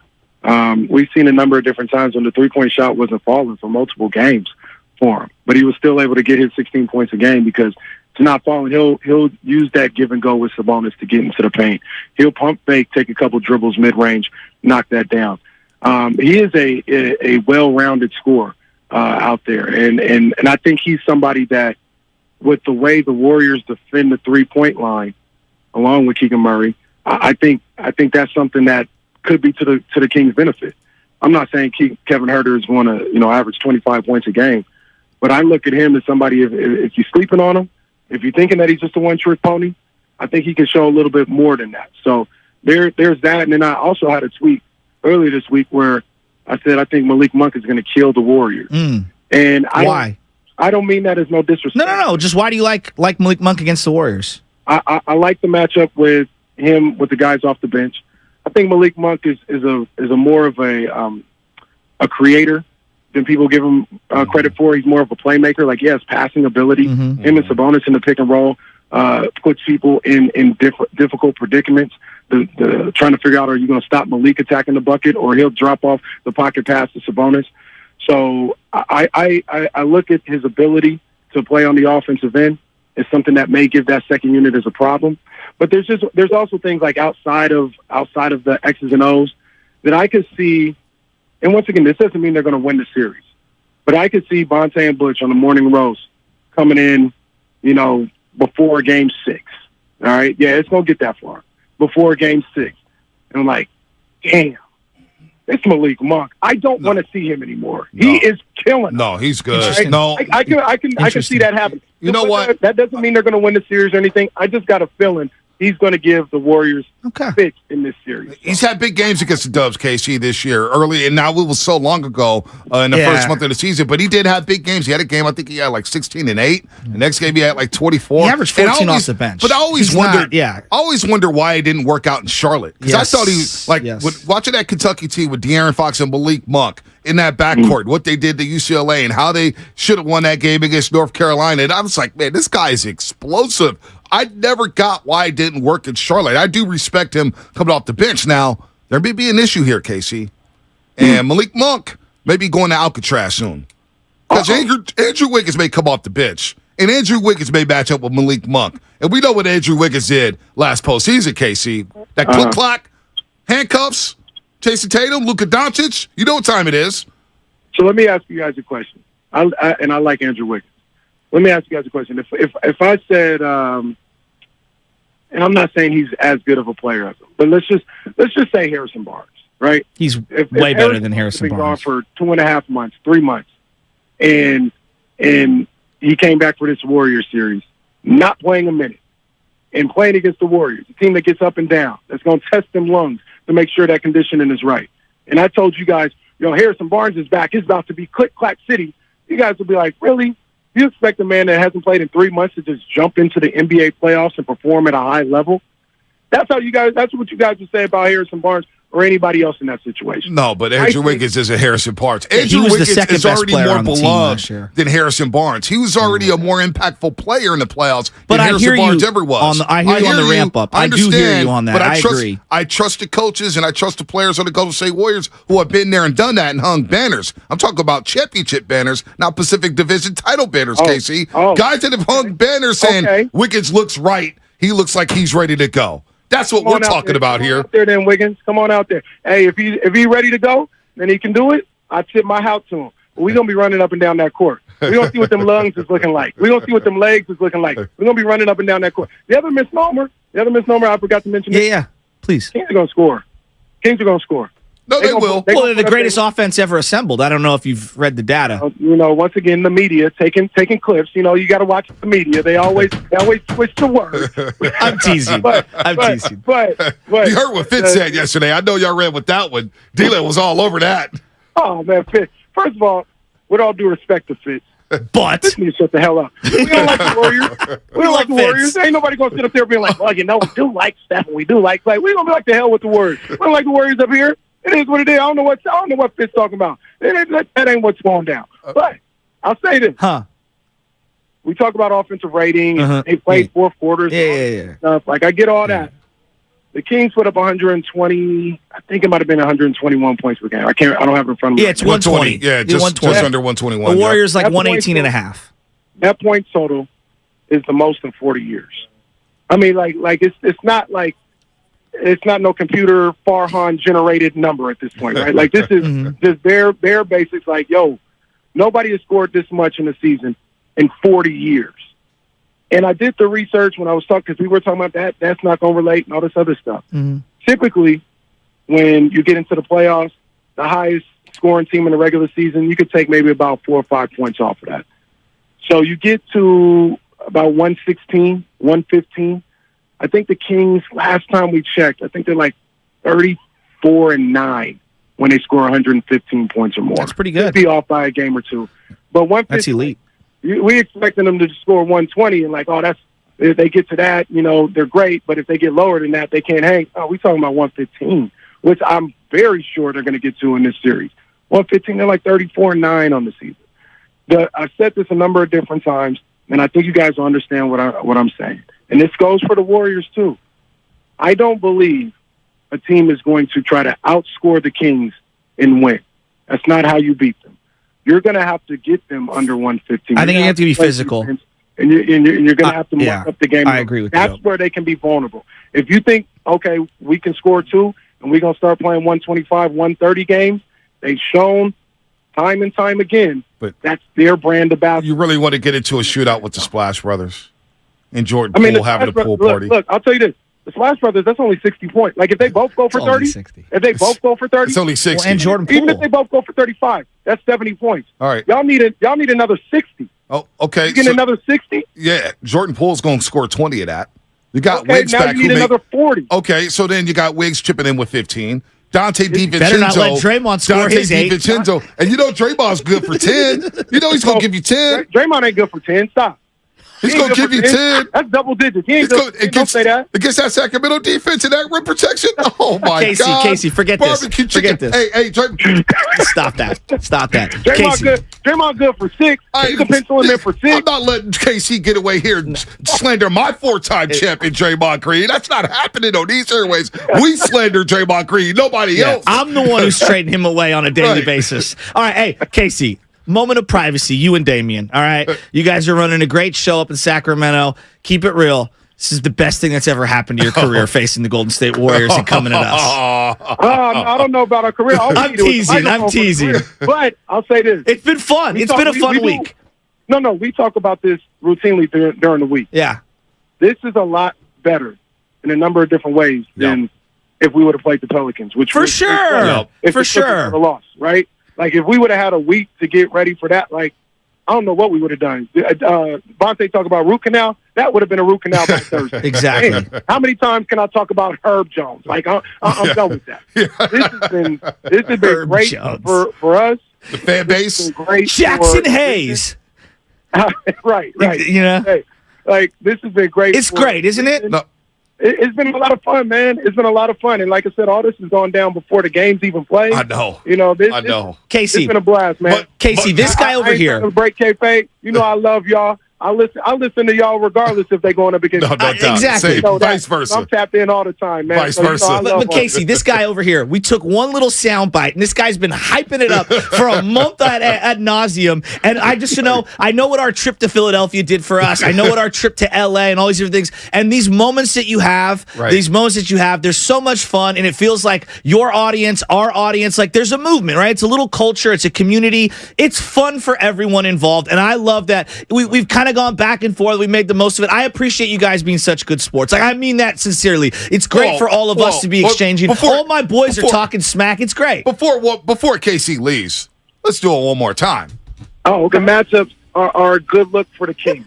They're a good look. And if we play the Warriors as a 6 seed, I tell you right now, we'll backhand the Warriors. I don't want to play the Warriors just because I have a healthy respect and fear for Steph Curry. I don't want to deal with him in the playoffs. I really don't. But if it comes to that, we backhand the Warriors. Because the Warriors don't do nothing on the road. They definitely don't play defense on the road. The Warriors too small. Sabonis would eat all series long. Hey, Kitty, we're Tommy Pham. You're Jock Peterson. Remember that game 1 tomorrow. Remember that. Hey, look, I'm going to say it again. I got the roasters up in here and everything. I said what the hell I said. And like Bernie Mac said, I ain't afraid of y'all, okay? Kings and 6. You heard what the hell I said. I'm going to give you the respect of giving you 6 games. KC. But Kings and 6, we going into that sterile-ass dental office in Game 6, and we ending all of this. I love it. We ending it all. Hey, root canals, what would you like? Vicodin or regular Tylenol, extra strength Tylenol, Excedrin? How would you like it at the dental office in games 3 and 4? And by the way, game 3 falling on 420 in the Bay Area, the Warriors don't lose on 420. That don't happen. Hey, look. Oh, by the way, We was talking to Matt Barnes yesterday. Uh-huh. He said, y'all talking crazy talking about that Sacramento weed. Oh, yeah, well, you know what? I will say this. True story before we let you go, Kitty. I will say this, and I may have to walk that one back with the tree bark. I went on a trip with Big Dog City, Mo Money, the Gomez's. We were going up to Tahoe to make some bets during the playoff Dom? run. Oh, no, not Dom. Okay. Mike, Wet. Oh, Wet. Listen, we went up there. We needed some, Wipe me down. we needed something to get us over the hump on that drive. And they had a mobile service in Sacramento. We got off the road at like 7 in the morning in Sacramento, and somebody back in 2013-14 had a mobile service and jumped off some fire and got us through the trip in Tahoe. So I may need to walk that one back. There was some gasoline, and we picked it up in Humble's right Sacramento. there. Yeah, no doubt. So right in that that bar's, corridor. the tree bark is up in San Diego. This is just talking some trash, but maybe They were saying you went behind some 7-Eleven, man, Yeah, and that's I how saw you had that experience. Yeah. They said, Matt Barnes said, no, man, you need to come see me if he got it. KC. E40, is he going to be at all of these games? Is he going to be sitting courtside? Up in Sacramento. You know he is. E40 going to be there. I mean, Pilo? Well, I don't even want to get into it. Mozzie's supposed to be there, but Mozzie's going to be there. What about Pilo? No, he ain't going to be there. We ain't even going to get into why he ain't. Oh, I've heard some of the things. Yeah. But you guys will have E40 there. Yeah. We'll find 50 Cent might be there. You know he rock with the Kings heavy, so 50 might be in the building. Well, he rocks with the check. Vivek Yeah, is giving whoever's him. paying That's him. what he's talking about. I'm not mad at 50. And I'm not mad at 50 either. I'm going to be honest with you. He knows a sucker when he sees one. If Vivek gave me a check, I'd be rocking Kings gear too. Hey, KC, man, we see you at 117. Hey, thanks for being a good sport, man. Hey, KC, I like love the you, Kurt buddy. Bart Scott said, ice up, son. Ice up. No, the That Bart was Scott Steve didn't say Smith that. That was Sr. Steve Smith Sr. What are you talking Ice about? up. Ice up. It ain't nothing, baby. You coming into the chatty house? We ain't playing. The chatty house? Playing in Ice 117, up. baby. Ice up, KC. See you at 117. ESPN 1320. The legend. All right, KC. That was He's fun. not coming over here and disrespecting our Mr. Triple Single Draymond Green, DPOY. What is he talking about? And you're going to give him the forum to do so. You're listening to 95.7 The Game, KGMZ FM in HD1 San Francisco, always live on the free Odyssey app. I feel like Red Ball right chat now. Is moving faster than a slot machine I right feel now. like Red Ball right now. The Roasters will be reuniting in the chatty house, as they call it on D-Lo and KC, at 117. That's going to... Dude, it's going to be fire. I don't know if I'm ready to roll right now. I could go through 4 hours with them dudes today. Talk about the Dubs like that Draymond Green, a 4-time I'll be working on my putting. Up to be here today. I'm worried that I'm not going to see Frisco Shasky in 120. It really has me concerned. Well, Frisco Shasky might be putting on the Olympic Club green surfaces. I might have to talk really quiet. See, that's. I'm not. I'm going to wait till afterwards. See, that's. I'm going to wait till after. That disappoints me. I got Baby Chaz. I already told Baby Chaz what time it is. Keep it down. And look, Mama's going to be gone. Yeah, but Michael Papa Jordan going to be played, a little loud. Michael Jordan played 36 holes before playoff games. So Joe Shasky could play a little golf before the playoff game and still be ready to slit your throat come 5:30 Saturday night. I wasn't expecting the Michael Jordan to Joe Shasky comparison. I mean, look at 2 Menches cutting it up. You think Michael Jordan will let another... 2 Menches putting it up. You think Michael Jordan will let somebody come on these airways and slander our 4-time chap? No, Michael Jordan said they're Will going, Laker fans that's cute. Allow a Sacramento King fan to disrespect Devin George? Would a Laker fan allow a Sacramento King fan to disrespect Devin Brian George? Shaw? Devin George is not on the level of Draymond Green. What are you talking about? I'm just saying, Like, we protect our Sasa own. Vucevic. I'm making the point that no matter what, we will protect our own. Who, Devin George was clutch in Game 7 against the Celtics. No, he said Sasha. Oh, Sasha? Like, come on. On our test, though, we're not taking that disrespect. Meta World Peace, come on. Man. I wouldn't let Kings fans disrespect Bobby Sura. Montego Cummings. Not happening. Montego Cummings. Not happening. Chris Gatling. Yeah. Vincent Askew. You're not going to disrespect the big Vic. Felton Victor Spencer. Alexander on these airwaves. No. It's not happening. No. We're the home of the Golden State Chris Warriors. Mark Jackson, excuse me. Flagship station of the Golden State Warriors. Remember that. It's not happening. Eric Dampier, spelt with a K. Not disrespecting Jerebko on these airwaves. Oh, Jerebko, the homie. Come on. 5-day Omri Caspi. Not doing it. Not with me on these What airwaves. about your boy, the bowling ball? You and Kate Scott, Brad Wanamaker. Oh, that's Jamal in Detroit. Jamal in Detroit. That was a lost year. That was such a bad year. What Jamal, about my guy Oubre? Michael Mulder. Remember we spent 6 months talking about Oubre? we did. My brother, why are we talking about Kelly Oubre? Well, at one point, this fan base wanted Oubre over Andrew Wiggins. That is a fact. No, I think everyone did. Jamal, Detroit, what's happening? You're on the roast.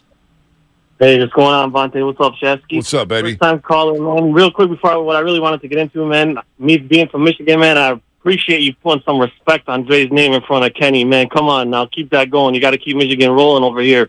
Appreciate that. Mm-hmm. But I've been hearing it all week, man, from these Kings fans. And, ever since probably almost the past decade, people always trying to find an excuse on why the Warriors won or shouldn't have won this and that. It's talking about the road losses. Okay, yeah, numbers don't lie, and I get that. But one thing that I also look at with the numbers that the numbers don't say is something called context. And when the context of those numbers on those road losses, how many games did Curry miss? 20+. How many back-to-backs did Klay miss? A lot of those were on the road. No doubt. Wiggins gone since February. Yep. And then maybe one of the most important factors, Steve Kerr. I always, and Steve Kerr we trust, trying to get those youngins some experience. There were some growing pains. We had to kink out the systems. Guess what? GP2's back. We're out here. We're playing chess, not checkers like we always do. And now look at our roster now. All right. And, I got you, no Jamal. disrespect. No disrespect to any of them, but Jamal, I got you. we're here. They're there. Rob and San Bruno. Rob, tell me why the Warriors are winning in 6 games. What's your prediction? And why would the Warriors win in 6, Rob? No, let's look, man. I'm gonna say this right now. I'm not speaking off logic or data. I'm speaking off pure fandom. Man, Kenny's in second 6, man. Hey, Kenny was talking that real. Kenny a real one. You know what I mean? He was talking that real about Draymond Green. Man, that dude last year in the playoffs was getting benched, getting kicked out of games. They played better without him. Definitely not Dallas, and they came back from 20 versus Dallas. I know we just a Bay Area station. We got to treat Draymond like he Michael Jordan or Steph Curry or something, but he's just a role player who talks loud with a personality. He sells, I get it, but Rob, man, we ain't worried about that. Rob, I love you. I saw your beautiful picture on Instagram with your son and the Warriors gear, and you still had the hashtag Kings in 6. You really think Sacramento's going to win the series at Chase Center? At Chase Center? No, my thing is this, though. The Warriors have been worried. The season is about how you play throughout the season. That's how you play through the rest of the playoffs. The Warriors have been a mediocre team throughout the whole season. Their defense has been weak. They've been weak in the inside. It's not just I'm just saying it. I'm just saying it's certain parts of how they played this year where they weren't very good at all. Well, the best team in the league last year. You don't turn it on, then turn it off. All right, these airwaves are waiting. Rob, you're off base. Call us back. I can't wait till Monday's show when the Warriors go up 1-0. All right, man, lines are lit up. 888-957-9570. Real quick, Luke Man before the break. Game 1 thoughts, Luke Man. What you got? What's up, fellas? Good morning. Good morning. We 1 day away from the greatest time of the year, the NBA playoffs. We got to set the tone tomorrow. If we win Game 1, we can demoralize, destroy these queen spirits, as Shaq would say. We got to just let them know that this is our time. This is when we shine. The regular season is something we just kind of sleepwalk through. I know you all agree with me. But Curry's on point. This is kind of how we entered the season last year. We had one of our stars who's going to come off the bench for the first series, go get his groove back, and when we get to that second round, we cooking like it's grandma's house. You know what I'm saying? Yes, sir. It's going to be good. I can't wait. I know y'all is excited. Wait for a Kuminga slam to destroy Golden One. Because Kuminga going to throw it down. He's going to have one of his patented slams. And, man, Warrior fans is about to make that place sound loud. I appreciate y'all. Can't wait to call in on Monday. Love y'all. Let's go, Luke, man. Love you too, man. 925 views. If they lose, Bonte will be mad as heck. You damn right I'll be mad. For a number of reasons. Hey, Lutman on the other side, I want Anthony Slater 923. I want to take a call before 923. All right? I want to do that at 923. I just saw something up in Vacaville popped up. And it's been a while. Jimmy Ward? It has been a while. Wait, do we have time right now, Spinoni, to take a call? Real quick, do we have time? Nope. All right, we're going to go nowhere. Go nowhere. I got a call coming up on the other side that I have to take before Anthony Slater. What jersey is he wearing out of the phone booth? Yeah, well, don't give it up. We got to go up to Vacaville for a second. We'll get up to Oscar in Stockton. We'll get to Vince in San Jose. We'll get to everybody here on the Morning Roast. It's a Friday, and things just got turned up with Kitty Caraway here on a Frisco Friday. By the way, this Fix It Friday's code word is OIL. Text OIL to 20357 by 10 a.m. for your chance to win a $250 Kirby gift card. Kirby, your driveway mechanic. Check out Kirby.com. That's CURBEE.com. What's coming up? Anthony Slater, but first a phone call up in Sacramento. Sponsored by CalHope.org and the Department of Health Care Services. Whee, we got the king. Life.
Hill and Joe Shasky. We'll talk to you after the show, TJ. Get the hell out of here. Our engineer extraordinaire. He's the best. Come into the YouTube. This is the man who sets up YouTube. Come here, sugar. Come here, right here. Come here, stud muffin, before I go to the back of the right here. Here's the Hurry camera. up. Tell Jimmy I said this hi. This is my guy, TJ. I just gave him a kiss. Accidentally gave him a kiss. All right, TJ. My Don't buddy. touch me. Don't touch Tim me. Jordan. You got cooties. Close our door, please. Get out of here. I'm talking Dubs and Kings. What's going on here? We got our game face on. I think I just kissed his ear. If you want Giants talk, Garlic Fries and Baseball Guys podcast is back. Love Minute Shasky. Bring you all you need to know about this Giants season twice a week. New episodes are now available wherever you listen to your podcast. All right, let's real quick before we get Anthony Slater. I've been waiting on this guy. I haven't heard from him since I don't even think we heard from him after the NFC Championship game. Well, his boy Javon Kinlaw that he wanted drafted, and I wanted Kinlaw too, but you know what? It is what it is. It's not why they lost the NFC Championship game. No. But Javier at Vacaville, remember we got into it a couple years ago. Oh, the best. Because the Kings came down to Chase Center. They took lead late third quarter. No Wiggins, no Poole. And he claims to be both the Warriors and a Kings fan. But he talked about, the Kings are right there. And I said, dude, they didn't play. We got into an argument. But Javier's my guy in Vacaville, and he's back on the airwaves. He's back. So right off the rip, Javier, good morning to you. Long time, no talk. Who you rooting for in this series? You're a Dubs and Kings fan. Are you lighting the beam or are you going Mac Dre, Bleezies, and Heem? Mac Dre, Bleezies, and Heem. Rest in peace, Denzel Washington. How you doing, Mr. Sasky? What up? Mr. Hill. Just so there's some transparency here, hope I get a few minutes to explain myself. First, I don't appreciate Mr. Shasky going, city boy, butcher boy, yelling and screaming, disrespecting the Kings and what they've done. That's okay. That's all fine and well. All that noise is just showing the loudest one in the room is always the weakest one in the room. But it's all good, though, because we're going to holler about something tomorrow. Just understand this. The Kings, 118.6 NBA offensive efficiency, the best ever in the NBA's history of this game. They have three players, Harrison Barnes, Sabonis, also De'Aaron Fox. Only three players in the NBA to have 400-plus free throw attempts.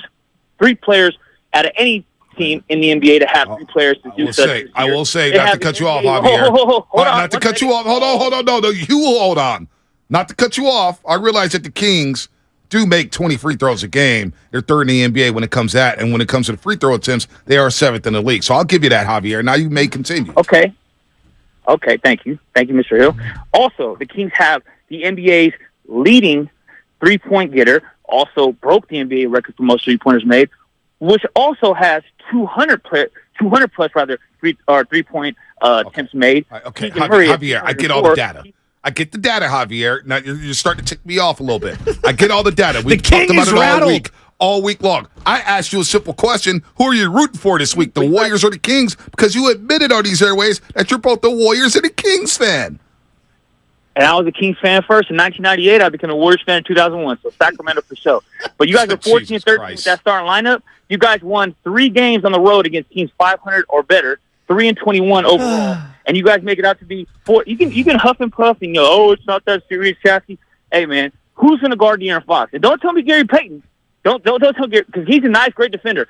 Ain't nobody going to stop down De'Aaron Fox when he gets to the interior. You guys have no good post defenders outside of Looney. Who do you guys have in the post? Who do you have in the post? Draymond not exist? Who do you have in the post, Javier? Sabonis? Sabonis is food. I don't know, all-NBA center? Sabonis is food. 20 and 12, rather? How could he be an all-NBA center when Jokic and Embiid are around?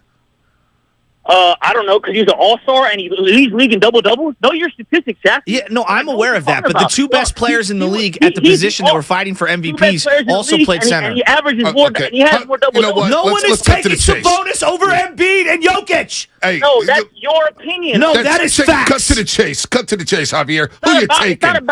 Who you taking, Javier? Kings and what? Who you taking? Who you taking? Kings at 5? The NBA knows Sabonis is an all-NBA center, and he has the most double-doubles in the league. All right. Kings are 48 and 34. It's all good that you guys are going to see tomorrow at 5:30 p.m. Who's winning the series, Jav? Sabonis. Who's winning the series? Huh? Who's winning the series? Sacramento in 7. Oh, you don't sound too confident. 7 games. Kings in 7 games. Like there. You can laugh and ha hoo hoo. Hey, Javier. I love you. I love you, Javier. We gave you 2 extra minutes. Javier, they're the crackhead on Market Street who's taking Sabonis over at Embiid. That's all I'm saying. Now, hey, I'm not saying taking Embiid and them over, but don't disrespect. Like, no one is disrespecting him. We have a player averaging 20 and 12. That's all NBA. You guys are just as bad defensively as the Warriors are at home, Hav. Sabonis in the paint. Where's those numbers? Who's going to stop Brother Sabonis in the paint on your team, on your roster? Draymond Green. Draymond Green is 6'6", homie. He's been 6'6" his whole career. This man Sabonis is 7 feet. Okay. 7 feet. He's going to dunk on his head, bro. Who's going to dunk on his head? Give me the name. Carlos back next week, Javier. God, I love Javier. Carlos back next week. You're all a Warriors and a Kings fan. I love how he was super calm reading a bunch of stats. I became a Warriors fan in 2021 after becoming a Kings fan. No, excuse me. 2001, he became a Warriors fan, and in 1998, he was a Kings fan. I don't know what the hell. Jumping ship, Javi? I mean, come on. Where's Anthony Slater at? Let me know when you get Slater. We'll get to Oscar in Stockton real quick. Oscar, what's happening? You're on the roast. That was hilarious. What's going on, man? What's going on, you guys? Was that funny? I can't believe this. Hey, Javier was just off the hook. But my thing is that I'm in the Valley, and I've been out here for a long time, but I was raised up in Oakland all my life. All right. As far as the Kings fans, the Warriors fans is going to dominate this area. We dominate already. They're going to dominate the Golden One. As a matter of fact, I got a track meet tomorrow in Sac. After we leave the game, they got a free isolation thing for all the fans. The Warrior fans, I know, already making an attempt to be there already. Reservations. And by the guy, KC's on the radio station talking about Draymond Green. He must don't understand what Draymond Green does on defense. He is going to kill Sabonis. He's going to kill Sabonis. Sabonis is not going to do nothing, just like Jokers can do nothing with Draymond Green down there. I don't understand how the fans are just acting like the Warriors don't have nothing coming. This is getting ridiculous. And he talking about they're the number 1 radio station out here. No, they're not. 1140 is the number 1 radio. No. Bye-bye, Oscar. KC and D-Lo own Sacramento. They are the station up there. If I want to hear Kings basketball, I'm going to D-Lo at KC. There's no doubt they're the number 1 station in Sacramento. They're the top dogs. Sacktown Sports got nothing on KC and D-Lo. I will not allow that to happen. Anyway, Anthony I Slater. got respect for Casey. Like, we've been playing around, we've been having fun, those we've been are going my back. guys. But like at the end of the day, like those are my real friends, and especially Casey because I've known him for a long time through just like little media industry, and very similarly, I've seen his rise and what he's done and where he came from to my own, and I have a lot of respect for the grind. He was putting out podcasts at the early invention of podcasts, and like I have a lot of respect for Casey and Damian and what they've built and the community they've created. So I don't want to like rip them. Like we got Sacramento locked. No, they got Sacramento locked up. Yeah, that's all we need to say. I have a lot of respect for them. No, they got Sac I mean that up. like genuinely. And the guy who has the Warriors beat locked up is Anthony Slater right here on 95.7 The Game. Anthony Slater, by the way, before we get started here, because I read your makeup primer, I love your makeup primers going into series here. We'll get to your prediction on why you picked who you picked, some of the schemes that you're looking at here, some of the keys to this series. But first and foremost, Anthony, give it to him. Got to congratulate you on becoming a father, man. Absolutely special. Man. Absolutely special. Congrats, Anthony. To you and Mrs. Slater as well. She did all the real work, so Mrs. Slater gets all of it, but you're there for her, I know. So congratulations first and foremost. Appreciate it, fellas. Joining the club. I know Bonte's already in. Joe, you in the club? I don't know. No, not yet. No. Hey, no rush. No need. Whatever you want. But no, it's we're pumped. It's been a crazy week, and of course, great timing about me dropping right before the playoffs. Yep. So, baby girl or baby boy? Boy. Baby boy. Wow. Warriors or Kings fan right off the rip? Which one are they going to choose? I don't know. Maybe Thunder. His mother's from Oklahoma, so. I feel like Thunder has the inside track. Yeah, Josh Giddey, SGA. Why not? But you got to make him an Oklahoma State Cowboy, no doubt, right? Oh, that's like non-negotiable. He's gonna have a cowboy hat probably this week. Anthony, all right, let's get into the series, man. The juicy matchup. We got it for the first time ever. Warriors and Kings in the first round tomorrow. Of course, game number 1. What's the I guess let's start with X factors. What's your biggest X factors in this series on why a team may or may not win in the series? What's your biggest X factor? Might be the separate radio stations, these radio wars. Oh, you love it, don't you? You love this stuff. It's good. It's good, especially with the week lead up, right? So long. So long. I think, and I think it was a caller, I was just hearing a little bit of the lead in. He mentioned, Sabonis is going to get shut down by Draymond. I wouldn't go there, but, Sabonis and Looney just controlling some of or Looney and Draymond controlling some of the Sabonis action is crucial because that's, the hub of the offense. And it is a little bit Jokic light with Denver. And Draymond certainly did not shut Jokic down in that first round last year, but I think the way that he and Looney handled Jokic enough one-on-one, they really let their other guys stay home, take away some of like the Aaron Gordon back cuts, the KCP, flare screen, some of that stuff. I think it's similar in this series. You don't want, Kevin Huerter, getting off, Harrison Barnes slipping back door, getting going with some cuts. And Keegan Murray, who, by the way, rookie, shot 41% for three, hit 206 threes this season. Don't let him get hot. I think the way to do that is to really try to lull Sabonis into just like one-on-one power posts against Looney, try to get him, just try to score, be a scorer against Draymond. And, just believe that those two can hold up at least decently. Well, what do you think is you've heard all the rhetoric, you're referencing all the radio talk over the last week or so. You've seen all the articles that are written. What's the angle that you think everybody's kind of missing when it comes to these games, these matchups? It's a good question. I think, Sacramento's offense is not a joke. 118.6, I believe, was the offensive rating this season, which, that is the best ever. I know they are not the best offense ever, but it was the Celtics were number 2 at 117.3. They were leaps above the next best offense. So just the spacing that is applied by the Kings, I think is really unlike any other team right now in the league.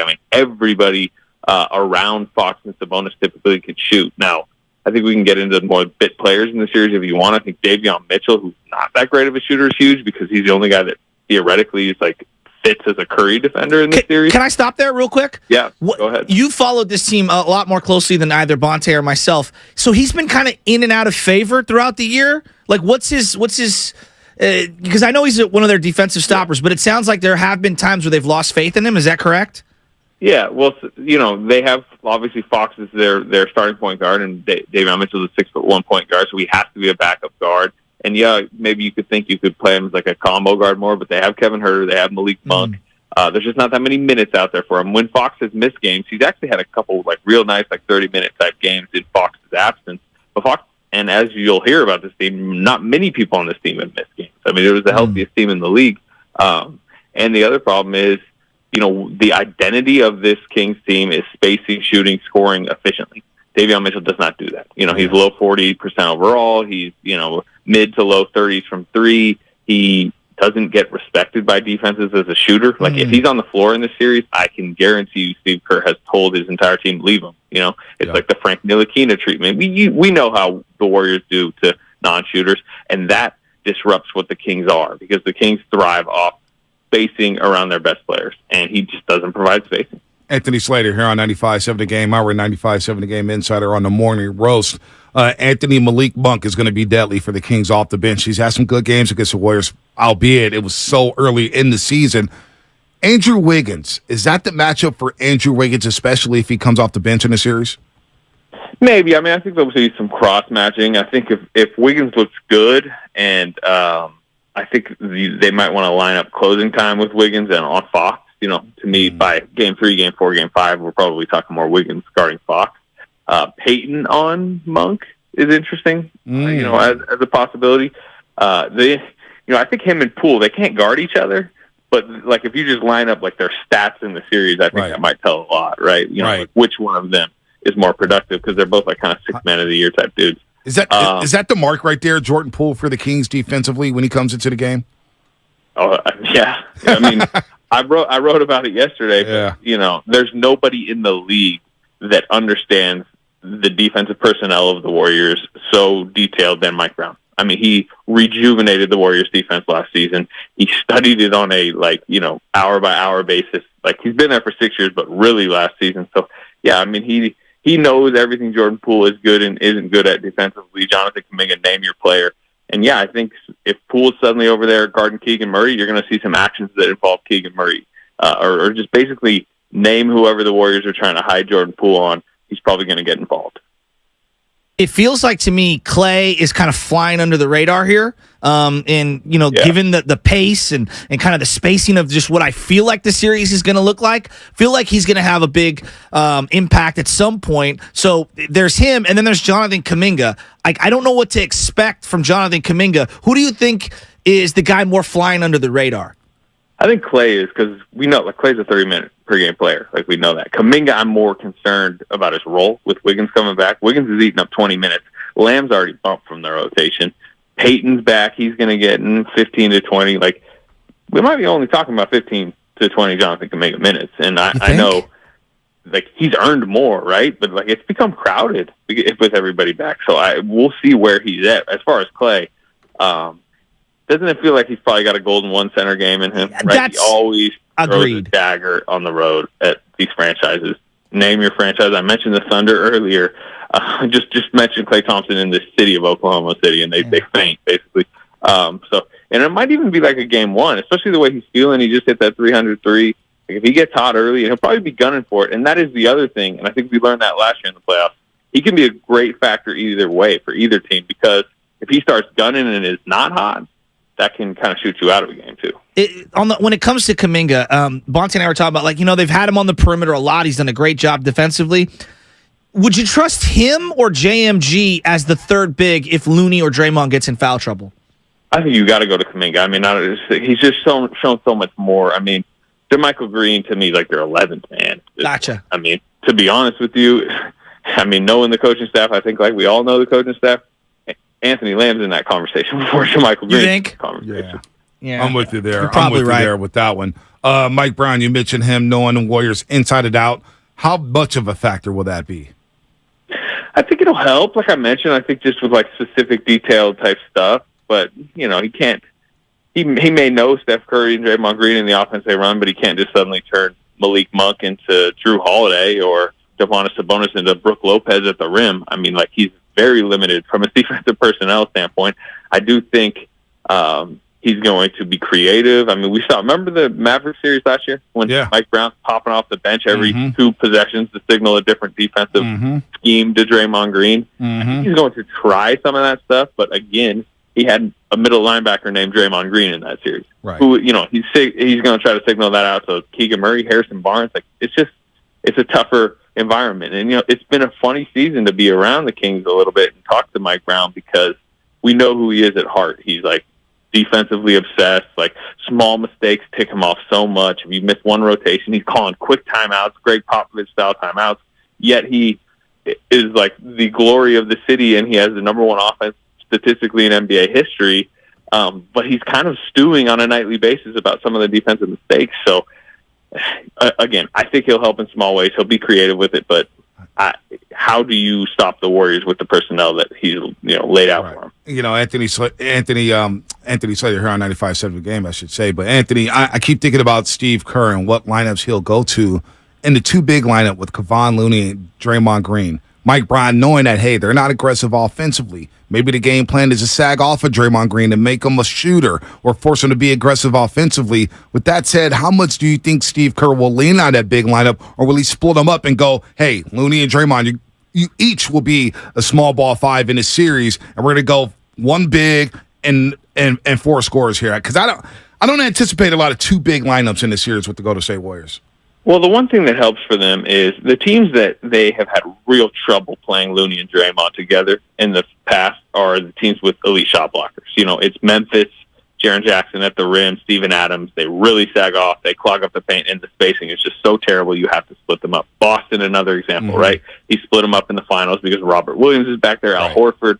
Like, that is a monster defensive backline. The Kings do not have that. The Kings average the second fewest blocks in the league. Sabonis is not a threat at the rim. They don't have anybody off the bench, really, that is going to clog the paint. So there's a chance you can probably get away with it. And part of the reason you can get away with it is, go watch some of the Warriors-Kings tape this year. Domantas Sabonis is guarding Kevon Looney, for example, and I'm sure Mike Brown has mentioned, hey, he's not a shooter, but the problem is Sabonis is 5 feet off of him. Quick little dribble handoff.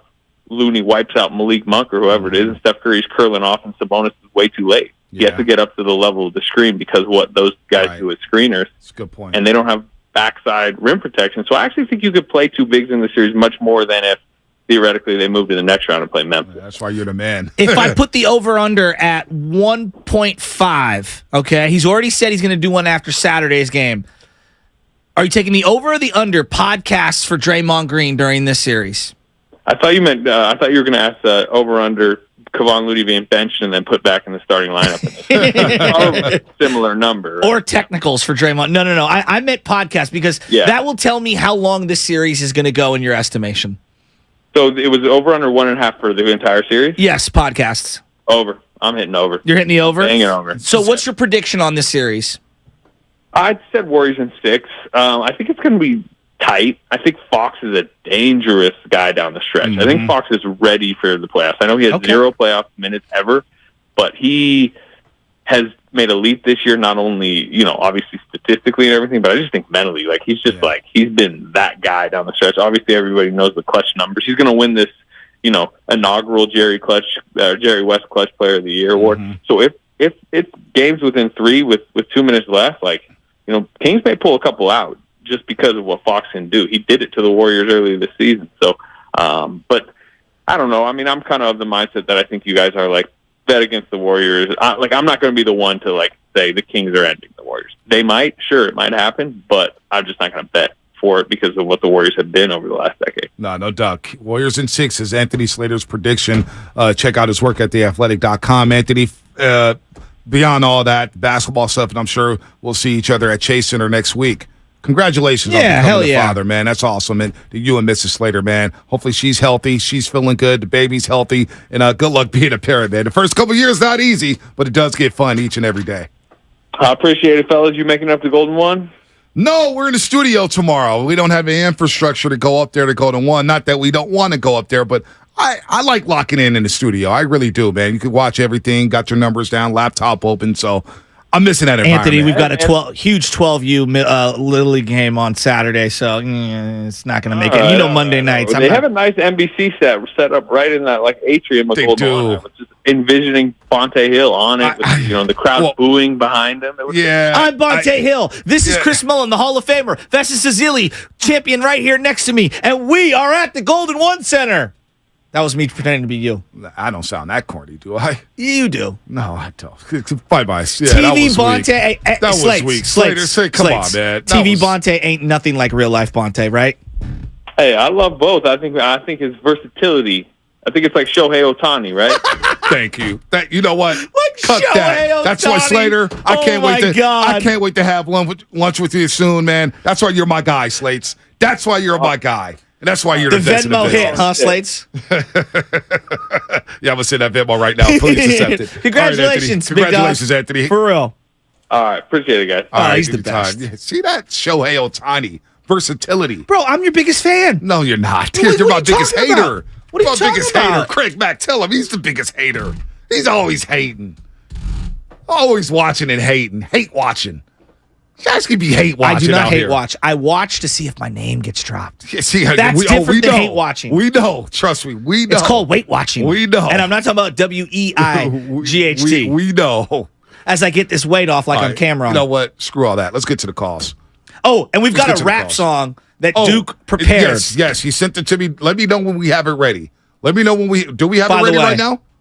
Oh, go ahead. Duke from the city. Send an email. Does it have a beat to it? No, we're going straight a cappella. Oh, let's go. Oh, you got a Spinoni? All right, let's go. Golden State Warriors to the playoff time.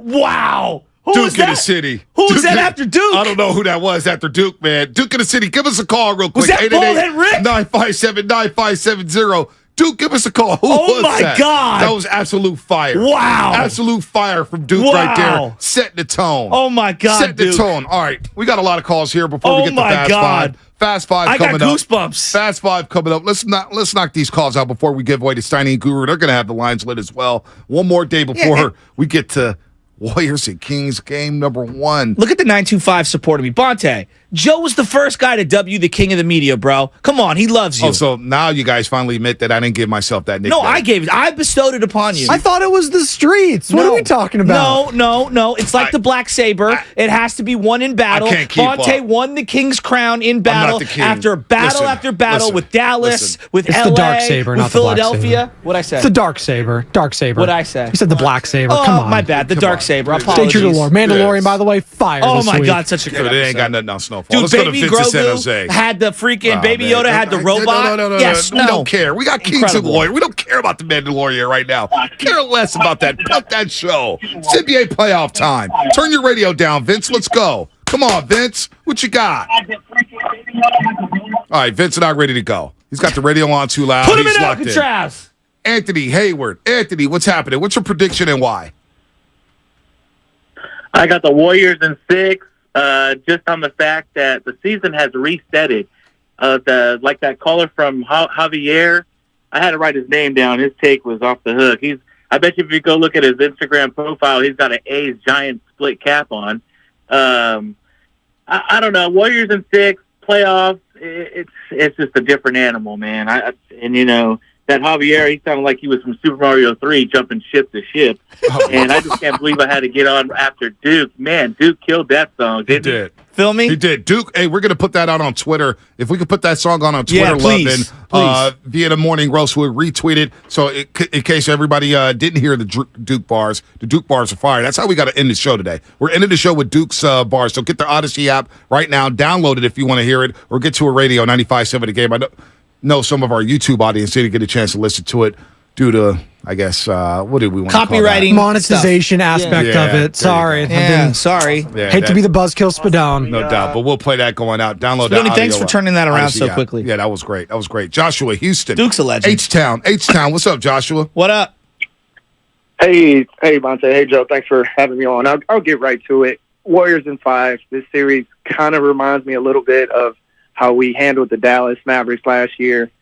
And I'm fully aware of the Kings' offense, all of these statistics, but the fact that we're entering the playoffs, game is going to become a half-court game.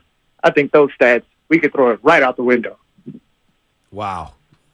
There it is. By the way, breaking news in the NBA. The NBA has fined the Dallas Mavericks $750,000 for its resting of players versus the Bulls late in the season.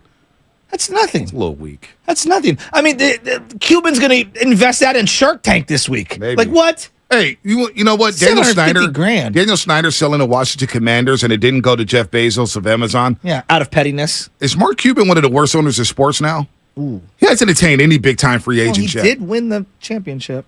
After that, they won the championship. I mean, there's a lot of bad owners. Like that the Fishers. Can the Fishers that be was on 12 years ago. Can the Fishers be on line 1? Think about what's happened in that organization.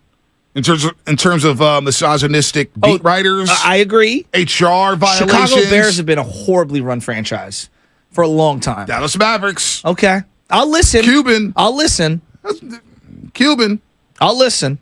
The Arizona Cardinals are also on the phone too. They are. They're somewhere there. All right, let's get to Duke in the city. Duke just called us. We'll get to Calvin, E, and Ryan in a second. But Duke in the my city dog. with the fire. Duke, what's happening, my man? Man, what's up, man? I love y'all for that, man. I love y'all, man. First of all, man, a shout out to y'all, man, and to TC Witherspoon, man. That's who made that funky beat up, man, out of Hunters Point, man. You already know TC. Yeah.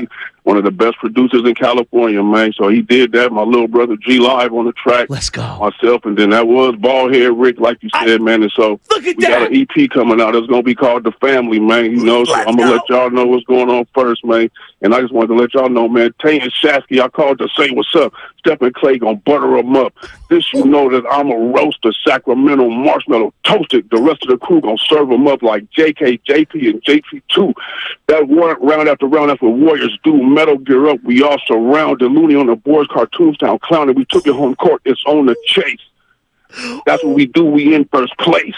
The Warriors, baby, we coming home and we finna do this. Take this all back to the Bay, baby, on our side of the turf. I love y'all, man. We out. Let's go, Duke. Let's go. Hey, Sacramento, KC and D-Lo, we got rappers too. We got rappers on the roast as well. We got rappers. We got drug dealers. We got longshoremen. We got union workers. We got cops. We got everything you need. Plenty of police officers. Plenty. Shout out to Tony Perkins out there, San Bruno. Not stopping me for not stopping at stop signs. No, I'm kidding. I stopped at stop signs. But shout out to Tony. Shout out to SFPD, San Bruno, Redwood City. Can I get one of my electrician buddies to come through and fix the lights at my house? Rocco, I'm talking to you. Got all these hookups and nobody could show up. It's time. What is it? It's time. For what? Xfinity Fast 5. Final thoughts.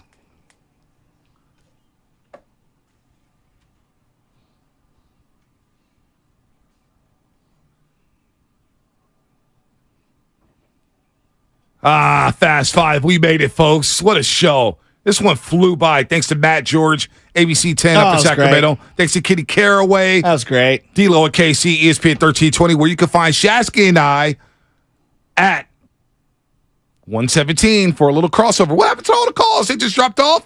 Oh, man, we're going to get to all the calls. Calvin, St. Louis, and everybody. 888-957-9570. Oh, we're going to give you a chance to get final thoughts. You just dropped off. Here's my final thoughts. Steph Curry. I'm ready for it. What does he have as an encore to last year's playoffs? I can't wait to see it. I want to see it. 5:30, Saturday night, up in Sacramento.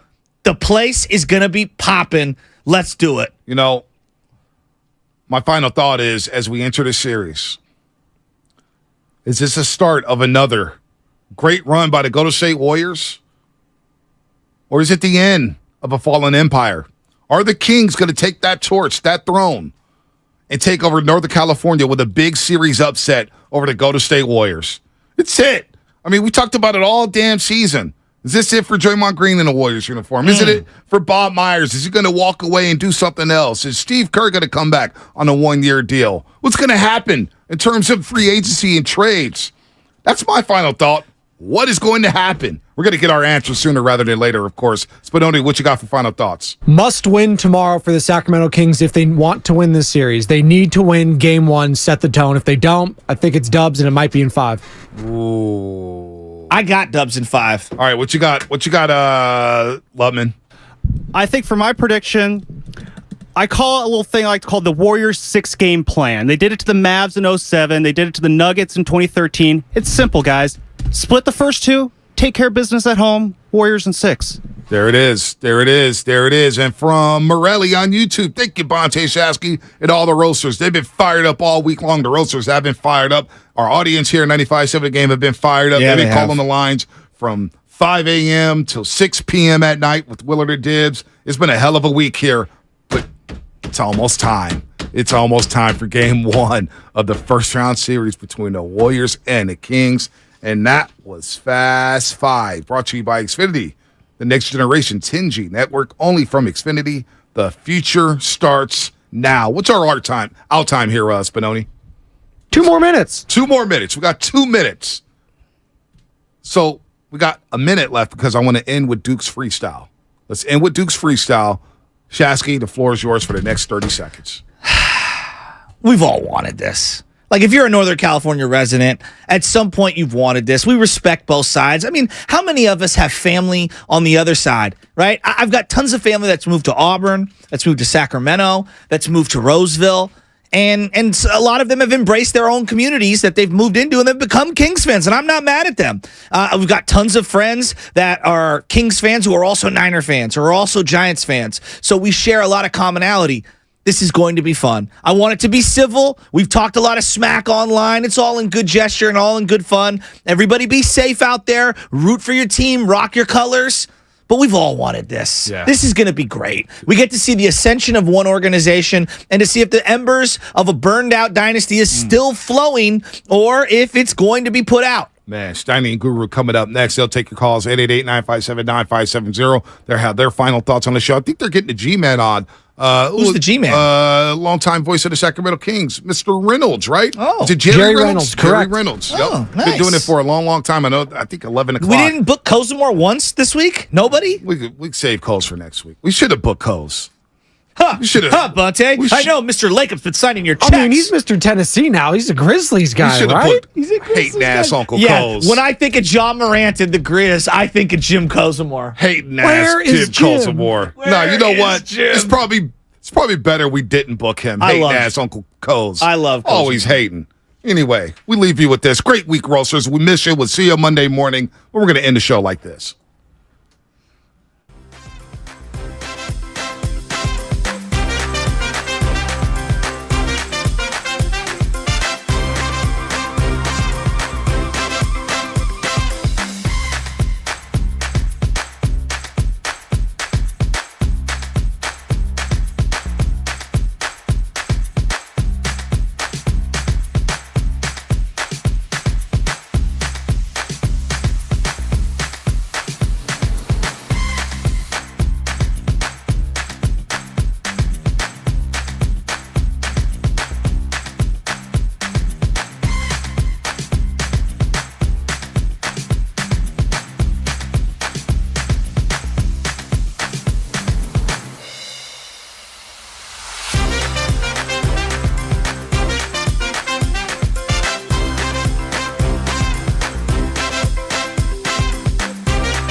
shirt on. I see you flexing. Yeah, this is a new shirt. In case anybody cares. Look at fly. On the YouTube chat.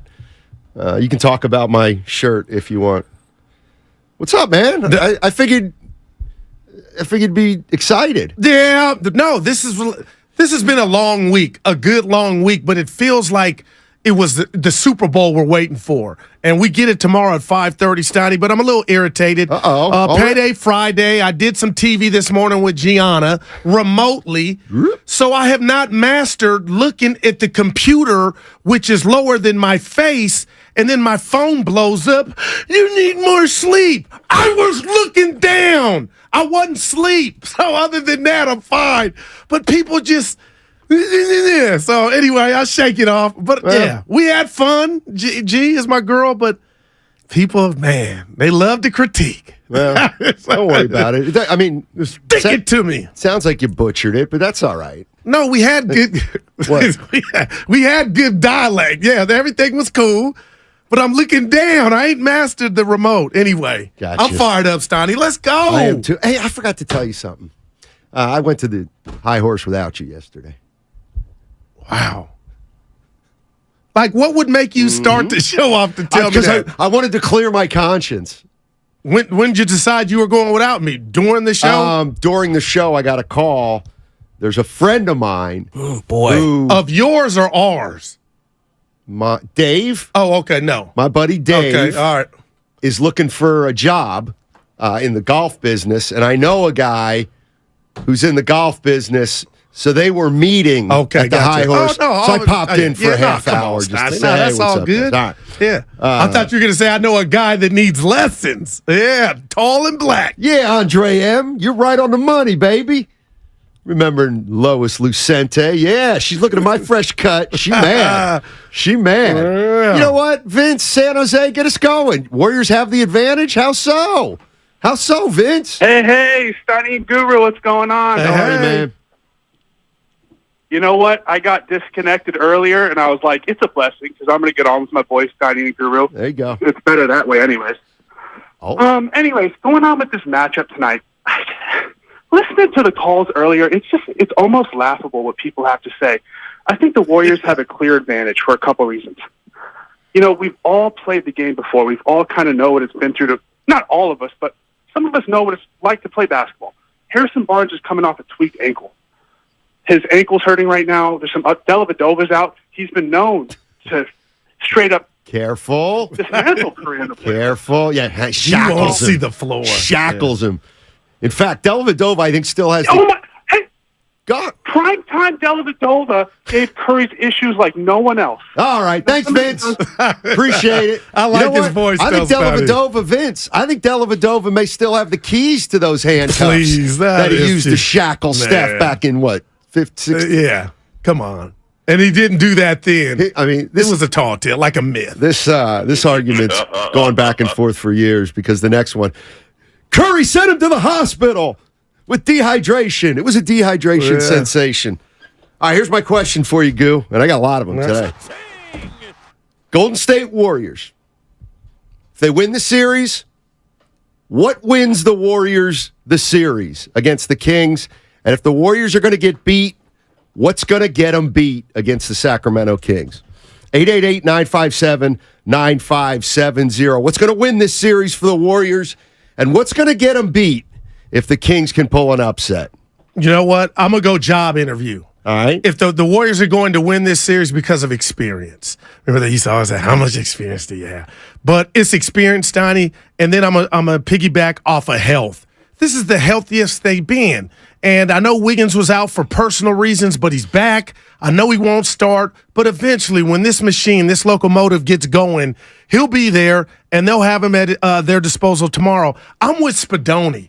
I mean, Steiny, I'm really trying to be fair. It's a must-win for Sac, not Monday, tomorrow. I really wanted to tell you and the masses, this is a sweep. Just think about what's at stake here. If the Warriors were to get knocked off, or the Kings and their lack of playoff puberty, I mean, are they really ready to pull this off? I just don't think so. I got my everything. I got my food. I got my drinky drink. I'm ready. But, Steiny, I really see the Warriors just smothering the inexperienced Sacramento Kings. Tomorrow, to me, is a must for Sacramento, and I just don't think they'll get it because they're not man for man, pound for pound, as good and talented as this Warrior team.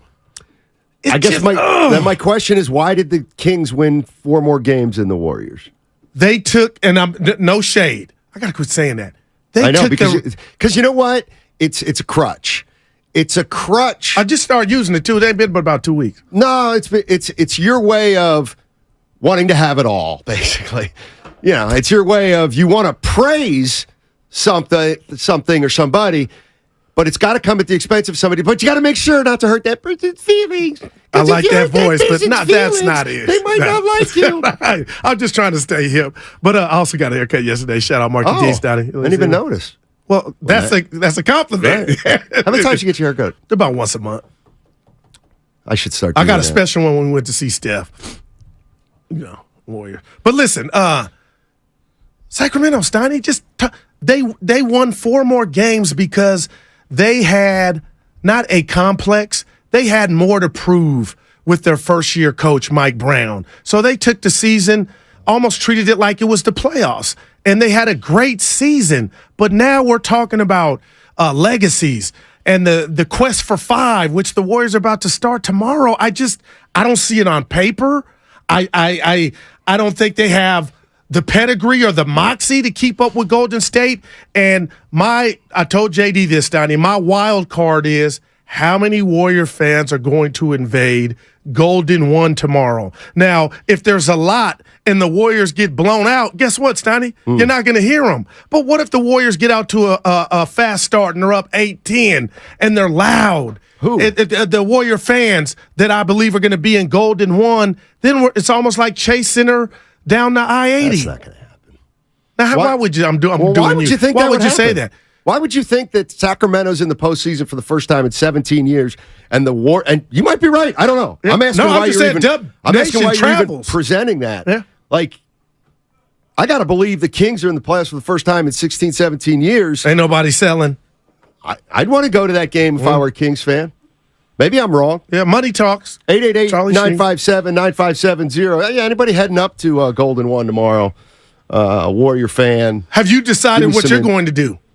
Because I invited you. I told JD hit me. I haven't. Come on. Are you going to Dana's? I'd like to, but you can't invite yourself. I love that. Wow. Well, invitation's open. We like the afternoon games. Yeah. That one's getting into night. 5:30. But yeah, I got a great day setting up with golf in the morning and then the Warrior game. So the whole hip doing good, and then golf in the folling morning. No, but your hip's good. I've had trouble sleeping the last 2 nights. I really have. But nobody wants to hear that. Yeah. Mark Abanyas doesn't. Harrison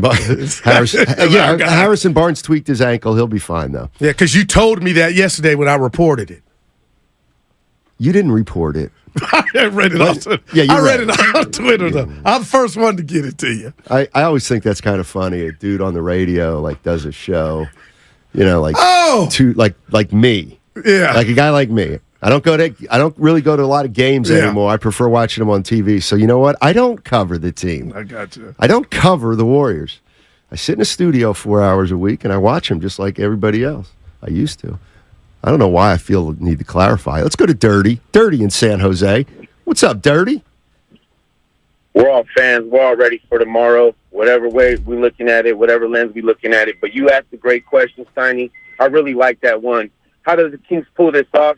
If they do, I mean, they won't, but the only reason and the only way they would, barring injury, they would have to hit the ground running, and they would have to win both those games in sacks, both of them. No excuses. They would have to win both of those games to have any shot, and that's pretty much it, man. And I don't see that happening. You do that, Spadoni? Spadoni with the Tony La Russa early. You guys not paying attention? You said a bad word. Oh. Look at Spadoni. I didn't hear it. Yeah. Dirty, what are you doing? Yeah. Come on, running material. Well, you can't be running the George Carlin material. I mean, come on. I never got into him. He was funny. Yeah. Different type of humor. Yeah, you need. One of those things you need to be really smart to laugh at. And stuff. I'll set you up for that one. Yeah, no, he's he's all right. Political guy. Yeah, I got you. I think he was pretty funny though. I'll tell you what. Yeah, Sacramento fans, if they're listening, and I thought of this coming in, like everybody else on our show. You can have the beam, but you can't have the spotlight. You get it? It's so good that you must have stolen it. The barber said it yesterday. I told him I was going to steal it. Shout out Marky D. Marky D. Yeah, I like it. Yeah, you can have the beam, but you can't have the spotlight. That's pretty good, and that's Marky. what this is. Yeah, baby. Good. That's good. Yeah. I kind of like that. Now, had I lied a little more and just owned it, I'd probably set the tone for the show. You'd have been like, "Goo." No, I knew. You hit that out the park. I knew. Yeah. You know what? That's one you might have been able to come up with on your own. Nico's in Sacramento. Nico. This is our guy, Nico. What's up, man? Sacramento. Yeah. What's going on, guys, man? 4 out of 5 days, man. I feel like guru right now. Hey. I feel like the King. What's up? Hey, Goo, I watched You're running out your a little too reaction on much. YouTube You know I love yesterday you, when I but said it. You went from smiling to straight face. I was dying. Yeah. What do you got, buddy? But the way the Kings win this series, really, it comes down to production from Draymond Green and Kevon Looney. If they could keep Kevon off the offensive boards, they could control the rock. If they could keep Draymond from doing any kind of Draymond things, they could control this series as well. As Draymond is a hothead, so they really just got to keep getting underneath his skin and allow him to ruin the game for himself. I mean, I really think that rah crap is not going to keep flying ever anymore. Like, you could keep getting your team hyped, get those technicals all you want, but no one's really falling for that anymore. It's really just going to be all about what kind of production you get from Draymond. Can he score? Or is he just going to be the facilitator? Because if he's just a facilitator, it's not going to be that hard for the Kings to stop that. All right. That's Nico and Sac. I mean, Draymond's going to be Draymond. We already know that. And I'm looking at the other side in a good way. He's their emotional leader. Careful, though. You get a reset now. Oh, yeah. So what is it? Every 2 you get suspended? He doesn't need to be a mathematician. No, now flagrant fouls and technical fouls all get lumped into one in a point system. And I think if you get 7 points, you're suspended for a game. Yeah. So if you get a flagrant, Draymond gets a technical tomorrow. He's got 1 point. If he gets a technical in Game 5, he has 2 points. Then he commits a flagrant 1 in Game 5 or 6. That's 3. Then they win the series. That doesn't reset. Yeah, but it resets at the start of the playoffs. He'll be on best behavior. Like, why would you say that? Because he does it every playoffs except 2016. We always talk about the fine line. Now, he went over it this year where he blew past and got suspended. But other than that, Steiny, we got to give him credit. For what? I don't think Sacramento has anybody to antagonize him. And that's not a bad thing, but I don't think this is that series to where we see him. You know, he's talked about playing basketball, NBA basketball, saying people don't talk mess anymore. And I know that was regular season, but the Kings they're businesslike. Do they got those junkyard dogs? And Drake, hey, he could do Jordan in The Last Dance and find a reason to go ham, Stoney. And you know what that stands for. What? Hard as a... Oh. You know the rest? Yeah, I can figure it out. I can definitely figure it out. You must not know Trey Lyles, says E. Eaton, 85. Yeah. Had a good season. Well, Joe's in San Jose. What's going on, Joe? How you doing? Thanks for taking my call. Sure. I just want to follow up on what you said yesterday, that Sacramento, there's a lot of pressure on Sacramento. They could end an era. Right. So what do you mean by that? I mean, like, how is it going to end? You seem to have insight on the era. How is the era going to end? Who's going and who's coming back? And how do you know it's going to end? Thanks for taking my call. I have no idea how it's going to end. I'm just saying the Sacramento Kings have a chance to maybe end it.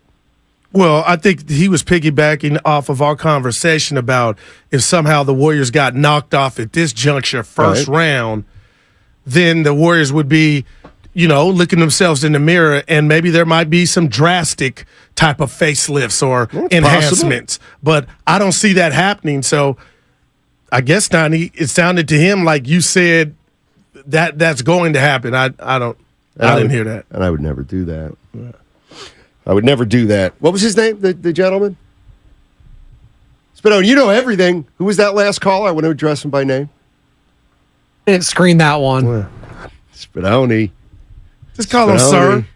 Payday Friday, guys. We're having a good time back here. Come on. Weekend hasn't happened yet. Weekend out here yet. Yes, if the Golden State Warriors get beat by the Sacramento Kings. Disaster. In the first round of the playoffs, yes, it could possibly open up the door for Draymond leaving, Myers leaving, and then you're transitioning from the And that's what I have again on my sheet. Draymond Green's got an opt out. Klay Thompson's got one more year after this year. Like, can this dynasty survive without Draymond Green or without Klay Thompson? Yeah. So I'll throw that question back on the caller. If the Warriors, no matter what happens, let's say they win a series and Draymond leaves, couldn't that be the start of the end? I'll tell you what, they would be operating Joe Lake up. Steiny, you should have saw him. I told you last Friday. You would have thought it was a playoff game. I'll tell you what, if that were to happen, and I don't foresee it happening, the Warriors and Joe Laker would be operating on a place of from disappointment. Like, they would be stunned. And somebody came up to me yesterday in the shop, Steiny, and asked me, told me I was hard on Draymond for saying, if he were and he decided to leave, I wasn't giving him his due, saying the Warriors still had action. Right. And it goes back to our conversation a couple years ago. Listen, when the Warriors lost in the up 3-1, I believe that team is currently constructed, could have ran it back and beat Cleveland. Okay, that's just what I felt. But they brought in Kevin Durant. You told me you felt different. Like, they had reached the max. That team wasn't going to win it. And that's the same type of thought process I'm using with the Golden State Warriors. If Dre or Klay were to depart, as long as you got Steph Kerr, you got action.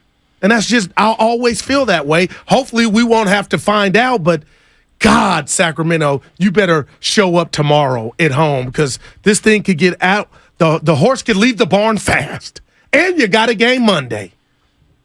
I see you Tuesday morning. The Kings could be down 2-0. I know the Warriors could too, but they could be down 0-2. I do think that coming to chase. I do think, man, this is all just Warriors. The Warriors are getting every benefit of the doubt because of their experience, and the Kings are getting no love at all because of their youth. None. And that's the kind of thing I watch. So that tells me you're in a tight game late. You better win it if you're the Warriors. Interesting. And you think you will win it. In fact, it's what you're relying on. Well, then that's going to have to change because that wasn't the case all year. Okay, I went on with the guys yesterday, ESPN 1320 Stoney, and I told them I feel like the Kings, with their great season, because they got a bad draw. So if Sacramento were playing Phoenix, the new Phoenix Suns, or Memphis, don't you think they would be getting more love? The love that you sense they're not getting just comes from a place of, well, who are you playing? 4-time champ. Well, when was the last time they cashed in on that? Last year. So it's recency bias too. It's no shade, but it's more of the benefit of the doubt. Give me a sound effect for no shade. I said it again. I'm gonna retire it. No, you won't. I just said I'm going to retire. You're not going to be able to. Yeah, I am. It's like me trying to get rid of like. It's going to take a long, long time. Only the professor, I'm calling Mark that, knew that. No. Callers weren't on it. You know what I mean? I knew it. I could tell. You never talked about it. After he brought it to my attention, I knew he was right. I could feel it. Yeah. Feel it. Mm-hmm. Let's go to Cole. Cole's in Pleasant Hill. I was out in Pleasant Hill yesterday. What's up, Cole? How you doing? Nice. Yeah. I hope you were playing Contra Costa, but thanks for taking my call. Yeah, I was. Thanks for asking. Country Club. Great course. Yeah, it is. Hey, three things. So, one, why did they win 4 more games than the Warriors? The Warriors did this year is because the Warriors blew a lot of games in the fourth quarter. That's my simple answer. Number 2, it didn't matter who the Warriors are playing in the first round of the playoffs. Unfortunately, it's the Kings. They're an hour away. They kind of feel like, the younger sibling in the Northern California basketball situation. And just because of that, the Warriors are rolling. I mean, I think they're going to come in comfortable. Hopefully not too comfortable. I don't think they're going to play down, but the Kings are a good team. They're a good team. They're a young team. We do have the experience, and we're healthy. We're load managed. We're done with that. It's time to play ball. My last point is that a lot of people over the last couple of years from the Bay Area moved themselves to the greater Sac area. I don't think there needs to be a lot of Warrior fans driving from the Bay down to Sacramento. I think a lot of them are already there. They might put those purple shirts out and rally towels and whatever, but you're still going to see a ton of blue in the crowd over the weekend. So thanks for taking my call, guys. Thanks, Cole. Interesting. I just said it. You said no. No, that's what makes it interesting. He's saying it. Oh, that they live there. They're already. And so, you know what? I'm going to say it. I don't see it, Bob. No, that's going to give you a 3. I don't see Warrior fans doing anything remotely close, taking over Golden One. Well, okay. I mean, they're going to have some pockets, but come on. Again, Friday wasn't a playoff game, but Steiny, I told you I was eating my little popcorn and Sprite, and I said, some Warrior fans. I don't know why I was shocked, but then I thought, okay, times 10, which will be tomorrow. I mean, it's not impossible to get a ticket. You know what I mean? If King fans are trying to go for the money. You know what? I'd love for somebody who can shed more insight on how that comes down in terms of tickets and what can you see something like that coming? Yeah, remember the Rams NFC Championship game a couple years ago. Different though. But That's the LA Rams. But what metric did they use to know it's 50? That's true. Well, but that's to your question. And we got the great Jerry Reynolds coming on. He's not going to know. Jason Ross. He'll have no clue. For the Rams one, though, they had I'm kidding. They can go by area codes down in Southern California. Northern California, it's all there's different area codes. Spadoni, with that said, I'm just saying that's how they tracked it a lot. But you're also saying, okay, there's no Ram fans in the 9458 the Bay Area code. You know what I mean? Well, there's not. Well, there's also far more passion for the Sacramento Kings than the Rams in LA. And a smaller venue. No doubt. So, but I would like to. I don't know. Well, it'll be interesting to look.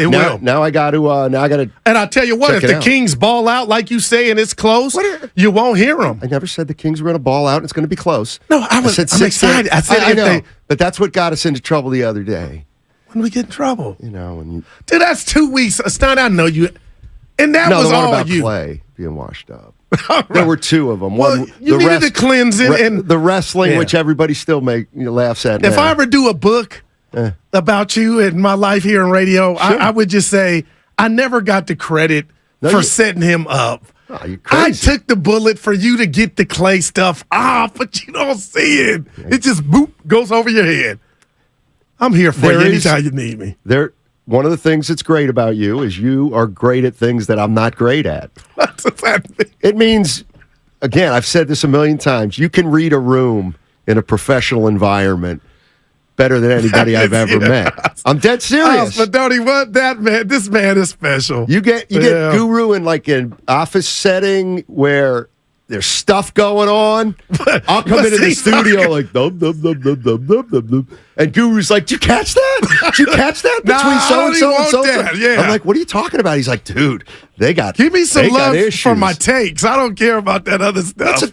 That's an important skill. I'm dead serious. Kind of like the king of gossip almost. I'll try to say, I'm going to try to stop saying dead serious. I know I'm using that crutch. By the way, I got my, I got a Spadoni impression. And I forgot the Spadoni. No, I'm sorry. That's Shasky. Uh-oh. Okay, Spadoni, real quick, just say, I just don't think the Giants have the pitching. Stein, I just don't think the Giants have the pitching. Yeah. It's pretty good. It's more of a... That is no. Too F. loud. It's more of an F. If he's driving home listening, text me. Spadoni, what was that? That was too loud. It's more of a... Yeah, that's right. Somber. Yeah, it's a resignation. It is what it is. It is. Oh, that is not him. I didn't like that, Stoney. All right, here's what we got. We got Jerry Reynolds, Sacramento icon, coming up at 11. He obviously once coached and was the general manager of the Sacramento Kings. Jason Ross at 1 o'clock. He does their pre and post game. Going to be a fun show. What's going to win this series for the Warriors? And if they're going to lose, what's going to get them beat? On 95.7 The Game. Join the SF Zoo and help save one of the rarest damselflies that is only found in the Bay Area. 90% of our animals are chosen for conservation efforts, with 20% being endangered. A family membership helps support these efforts while providing admission year-round. Visit our website and take part in conservation today. Together, we can make a difference. Visit sfzoo.org.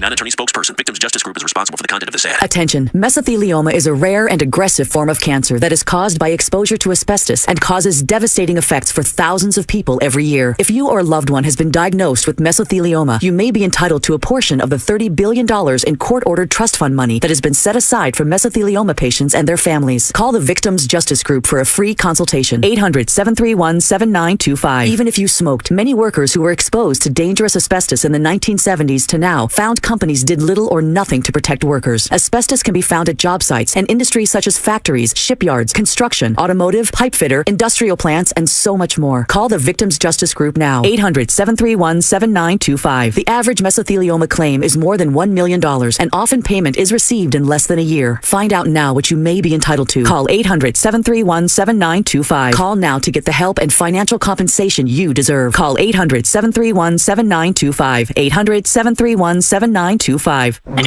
Mom, Dad, Sis? Here we go again. Why are you in a suit? Picture, if you will, a world with the best network imaginable. I'm talking about the Xfinity 10G network. Go on. Mom, remember how your reality shows wouldn't load with all of us online? Now you can binge. And Susie, we'll have fast internet in the basement. Nice. If you have any questions, here's my card. This is just your name on a gum wrapper. Introducing the 10G network only from Xfinity. The future starts now. Now through April 23rd, new customers can get 200 megabit Xfinity internet during our limited time Xfinity 10G network launch celebration for just $25 a month for 2 years. Plus, there's no annual contract required and you get Wi-Fi equipment included. Go to Xfinity.com/10G, call 1-800-XFINITY or visit a store today. Requires paperless billing and autopay with stored bank account. Restrictions apply. Taxes and fees extra. After promo, regular rates apply to internet service and devices. Actual speeds vary. UCSF Sports Medicine Center is dedicated to treating every type of athlete, from kids to adults, amateurs to elite professionals. As one of the best orthopedic programs in the nation, UCSF has programs to optimize an athlete's performance and the latest advancements to treat the most complex sports injuries. With locations throughout the Bay Area, now including Marin, Walnut Creek, and Redwood Shores, it's even easier to make an appointment today. Visit ucsfhealth.org so you can get cleared to play. UCSF Health, redefining possible. Kirby is your driveway mechanic. They bring the shop to you. And now they have an app delivering a mechanic to your door, just like a restaurant delivery app. Kirby does it all with brake and tire replacements, oil changes, washes, and more. Kirby is the ultimate convenience with easy booking, transparent pricing, on-time arrival, service in your driveway. Get $50 off your first oil change with the code OIL50. That's OIL50. Check out Kirby.com. That's CURBEE.com.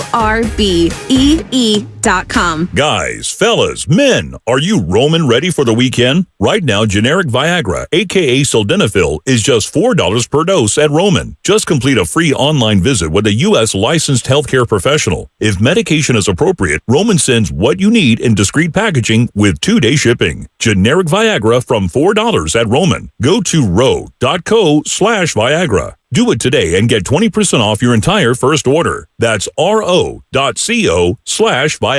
And now coming in at number one.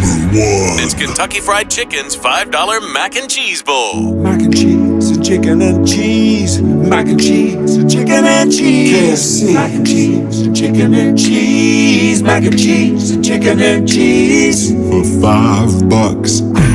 Oh, yeah, baby. Order KFC's $5 mac and cheese bowls on the app. Back for a limited time in original or spicy. That's finger-licking good. Price participation may vary for a limited time only. Without the ones like you, who work tirelessly to keep things running, everything would suddenly stop. Hospitals, factories, schools, and power plants, they all depend on you. No matter the weather, emergency, or time of day, you're the ones who get it done. At Grainger, we're here for you with professional-grade industrial supplies. Count on real-time product availability and fast delivery. Call, clickgrainger.com, or just stop by. Grainger, for the ones who get it done.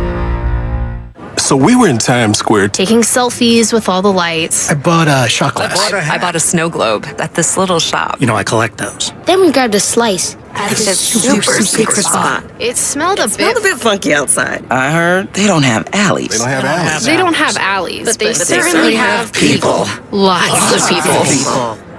When everyone's vacation sounds the same, it's time for something different. Go on a real vacation.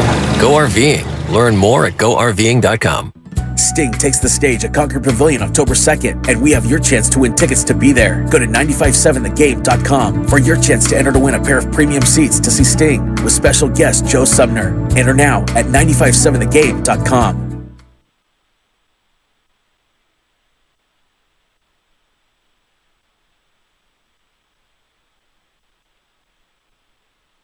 This is Kevon Looney. Welcome back to Steiny and Guru on 95.7 The Game. Take it away, Steiny. Oh, man. I was listening to Willard and Kruger yesterday. I heard it too. And I got to talk about that guy.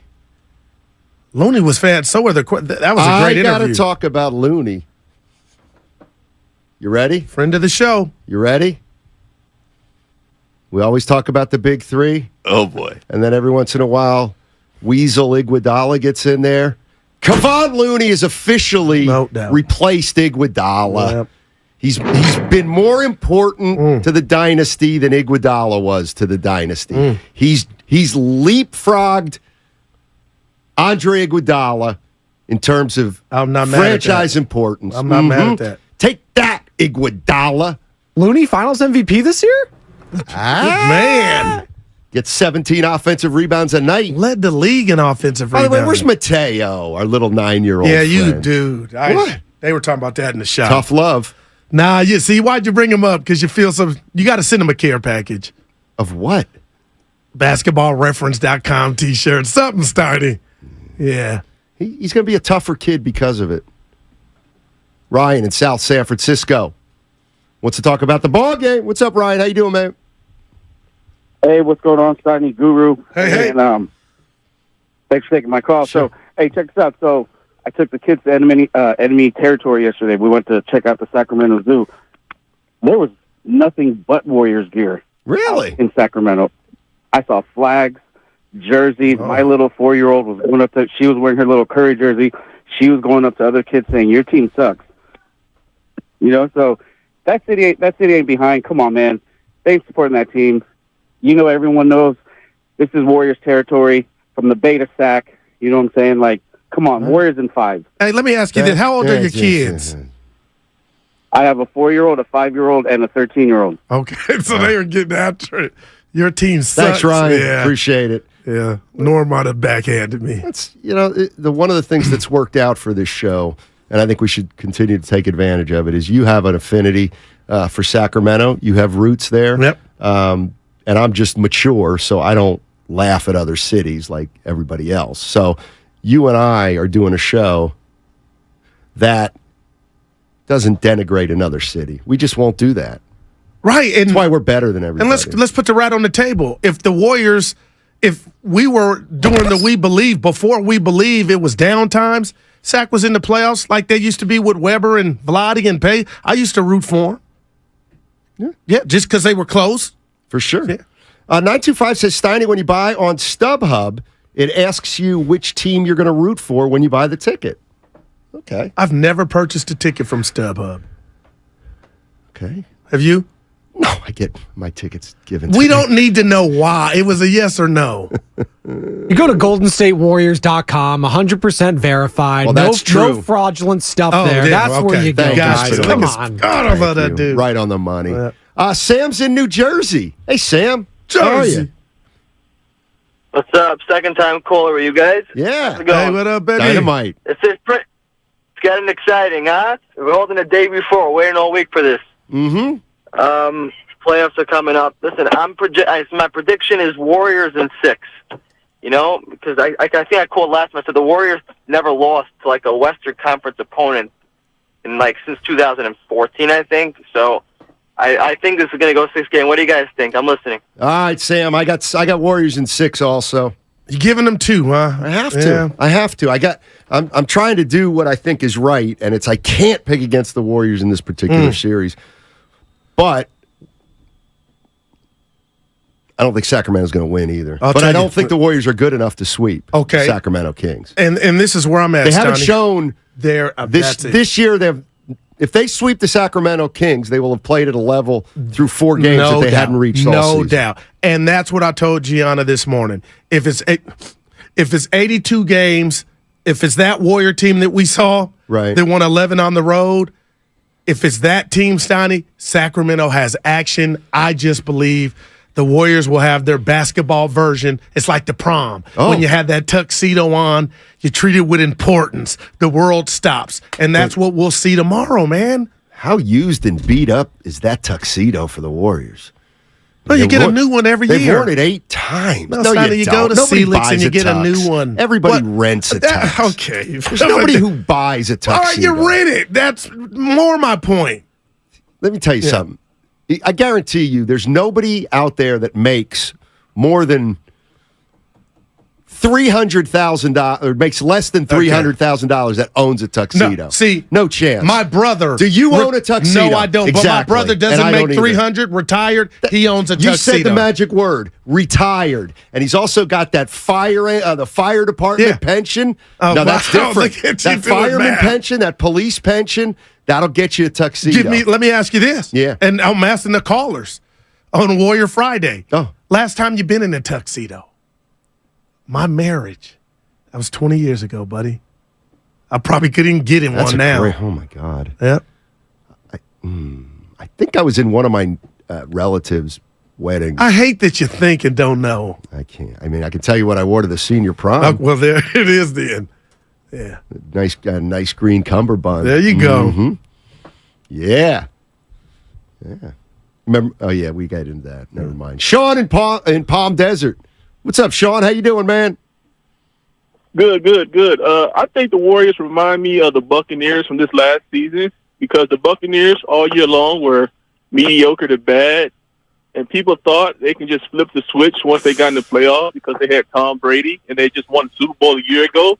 And the Warriors are in the same boat. They've been mediocre to bad all year long, and people on this radio station, I heard it all this morning, that they can just flip the switch. The regular season doesn't matter. And I think what happened to the Bucs, they got into the playoffs and got the doors blown off of them by the Cowboys, who haven't won anything either.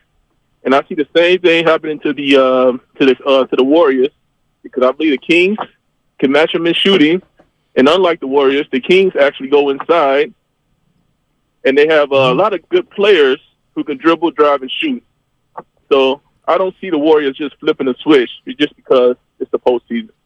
That's interesting. I'm with him. But it's interesting / harsh because football's different than hoop, obviously. But the Buccaneers, their whole team was corroded, Steiny, from the D-line to the O-line, injuries. And I know a 6 seed is what the Warriors earned. It was bad, mainly the road. Nothing to write home about. But I just don't think it was ever to the level of Tampa Bay. And to the caller, I would say, so you're really doubting Steph, Klay, and Dre and Looney? Like, you don't think they've earned that switch, Steiny? Let me tell you who don't have a switch. Brady. Sacramento don't have a switch. But Tom Brady earned the switch. At some point, you can't flip a switch. Yeah, well, the switch didn't work for him last year. Who? Brady. Exactly. And now he's done. And like what I'm saying is, what if Curry doesn't have a switch anymore? Oh, it would be that's disastrous. But you don't believe that though. I don't like know. Nobody here believes. We're not homers. Nobody believes that the Warriors aren't going to turn it up a notch. I forget sack. It's to get the Warriors ain't playing sack. Like I That's don't just have their a thing. first round foe. The Warriors are trying to get back to back in number 5. Okay. So what's your statement that I'm going to disagree with? The switch is within reach. It's in their I don't car. know if they have a switch. Oh, I do. I'm not okay. Well, it might not work, fine. but they got a switch. All right. Now that's Samantha. The Batmobile I thought about. There's a chance that the Warriors go into the playoffs, and guess what? They don't have anything. Oh boy. Do I think that's going to happen? Right, No. I expect them to play better than they did during the regular season. I don't know if they have a championship level. That's all I'm saying. I can't wait. This year. Mike's in Hayward. What's up, Mike? How you doing? Yeah, how you doing? How you guys doing today? Yeah, I was listening to all the comments. I think it's going to come down to defense. If they can't keep Looney off the boards, they got the eye to tire, give them splash for the splash, and if they play defense, which they have a better defense than the Kings, and they keep the scoring down, the Warriors win. They win in 6. Who wins it 6? Warriors. Yeah. And I don't know. A switch doesn't work if there's a short in the No electricity. doubt about it. Look at you. Mm-hmm. You're right. Yeah. I'll say everything's this. got to be clicking for a switch to work. I don't know the rotations, but I do know we'll probably see Wiggins, Draymond, Dante, Gary Payton II. Just imagine them all on the court together, or a few of them on the court together. I mean, that switch is really going to have to be short-circuited for that not to just suffocate any team. Now the Warriors, who are one of the worst defensive teams in the league, are getting ready to suffocate the best offensive team of all time. Well, see.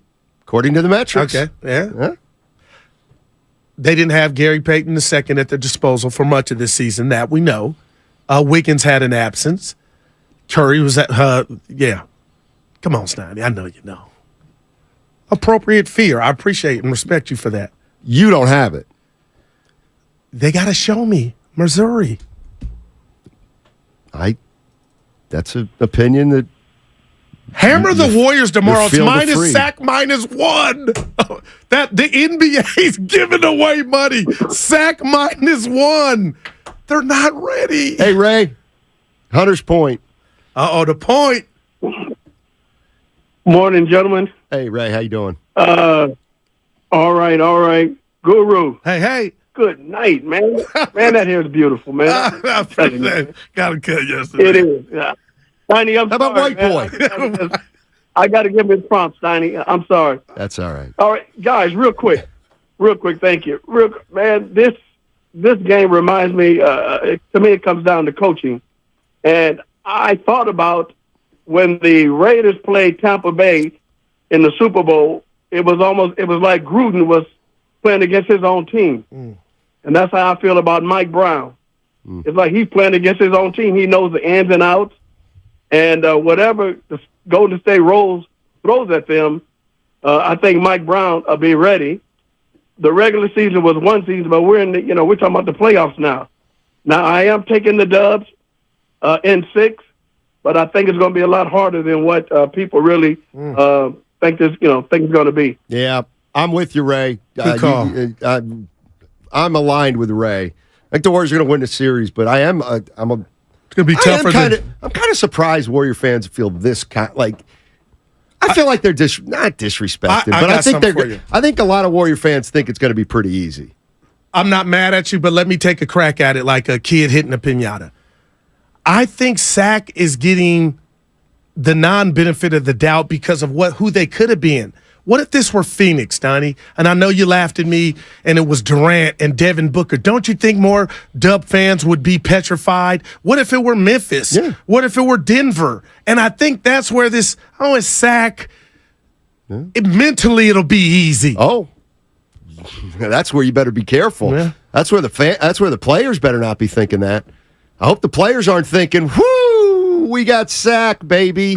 We don't have to play Phoenix. That's what it is. Well, that's dangerous. I think that's what it is, guys. That's disrespect. Yeah, it's not. He said beautiful. That's Ray. Right, that's my dog. What are you doing? Are you looking in a mirror? No, I was. Or are you looking at the text line? I just, if it was a 'Cause woman you that were said it. entranced. No, I'm dialed in. Well, go ahead. What do you want to share? Spadoni story yesterday. Okay. I got to say this. Sure. So we come in every day. The listeners don't know. We have a green room. And in the green room, Steiny sits with his back facing, everybody. The room. But everybody gravitates to him because I tell him, you don't know what you do to people, the effect. Because, Steiny, most days, you're a good guy. People like to come say what's up to you. Most days. So I see it, right. I sit sideways, so I got the best peripheral in the game from my corporate days. So I always act like I don't see stuff, but I see it. Okay. Spadoni always comes in. It's his staple to say what's up to you and me. So yesterday, Steiny, you were not in your chair, and Spadoni didn't see that. But I saw him take 3 steps like a kid coming to talk to his parents. And I was like, I put my pen down. Here come my boy Spadoni. And he stopped dead in his tracks. And he saw you weren't there. And he just turned around and went the other way. And I saw it all. And I was hurt, Spadoni, because I said, he stopped because Steiny wasn't there. Wait. I wasn't good enough. Was this yesterday or 2 days ago? It was 2 days ago. 2 days ago. Was Evan also not in there? Because it might have been I was trying to ask Evan a producer-related question. What? I'm going to give I you that. think that's what it was. Oh, you know what? I feel better. But you know why I always get my NBA takes off with you. Your boy stopped dead in his tracks like, Steiny ain't there. I'll come back. Well, I really look up to Matt Steinmetz in this industry. He's kind of taken me under his wing, if you know, and I really respect what he's done to help me out at the station. And I think what I'll take out of that story is something about me, of course, which is I'm a conduit. I bring people together. There's absolutely no doubt about it. Please. Hey, by the way, whoever's in the 727, quit texting in Bible verses. Yeah. Nothing wrong with church, Donnie. No, in church, there's nothing wrong with church. Well, that's when I say you're front running. You want a church when you're out of church. That's when it's real. That's 24/7 church. Well, that's 24/7 G-O-D. We all love the Lord. Even God wants you to have a life. I get uncomfortable with this. I can talk about it. I went to Catholic high school. Shout out JC. Yeah. If you go, it's catechism. Yeah. If I go to Catholic high school, I can rip anybody. Oh boy. Yeah, Catholic. Let's go to Jerry. Jerry's in Vallejo. Hey, Jerry, how you doing? I think I'm playing golf in Vallejo, Jerry. Thank you for taking my call. I listen to you guys all the time. Oh, right on, man. Music in the car. But I just want to say I've been a Warrior fan since 1973, and right now we can flip a switch. This is the playoffs. There's no guarantee for next year. But we still have the same players except for 1 or 2. And with DiVincenzo being in there, he's even better with you got Gary Payton the second. I mean, you still got Steph and Draymond, and Klay has been really coming on, and we know how to win once we get here. Okay, guys? So, and Mike Brown, yes, Mike Brown was an assistant, but Curry didn't give him all the secrets. So I'm confident that we can go in. It's not going to be easy. Give us a prediction. Beat this team. I'm predicting it in 6. I'm not going to be disrespectful to Mike Brown, but I'm going to say in 6 we can get them. Okay, guys? Yeah. Good stuff, Jerry. Let me ask you this, I'm playing Donnie. golf, I think, in Vallejo. When do you're a golf head. Hiddenbrook, is Hiddenbrook in Vallejo? What am I being disrespectful to? How long a drive is that from? Put it on your new ways. Valley Joe? About like 45 minutes, right? Okay. All right. Oh, yeah, Goo, you had something to talk about. Sports. So when you go sweep or 5, who are you really being disrespectful to? The opposition. See, if you picked 5 or a sweep, you're spitting on the Kings. If you pick 6, that's respect. But what about the 4 chips from the Warriors? What if I tell you I'm not being disrespectful to the Kings? No, it's automatic. It's automatic. If you predict the Warriors in 5, it comes with an automatic disrespect button. I disrespect Sack. Let me tell you what. I can't wait. Hey, Sack, by the way, why don't you turn back the clock tonight? Bring those cowbells.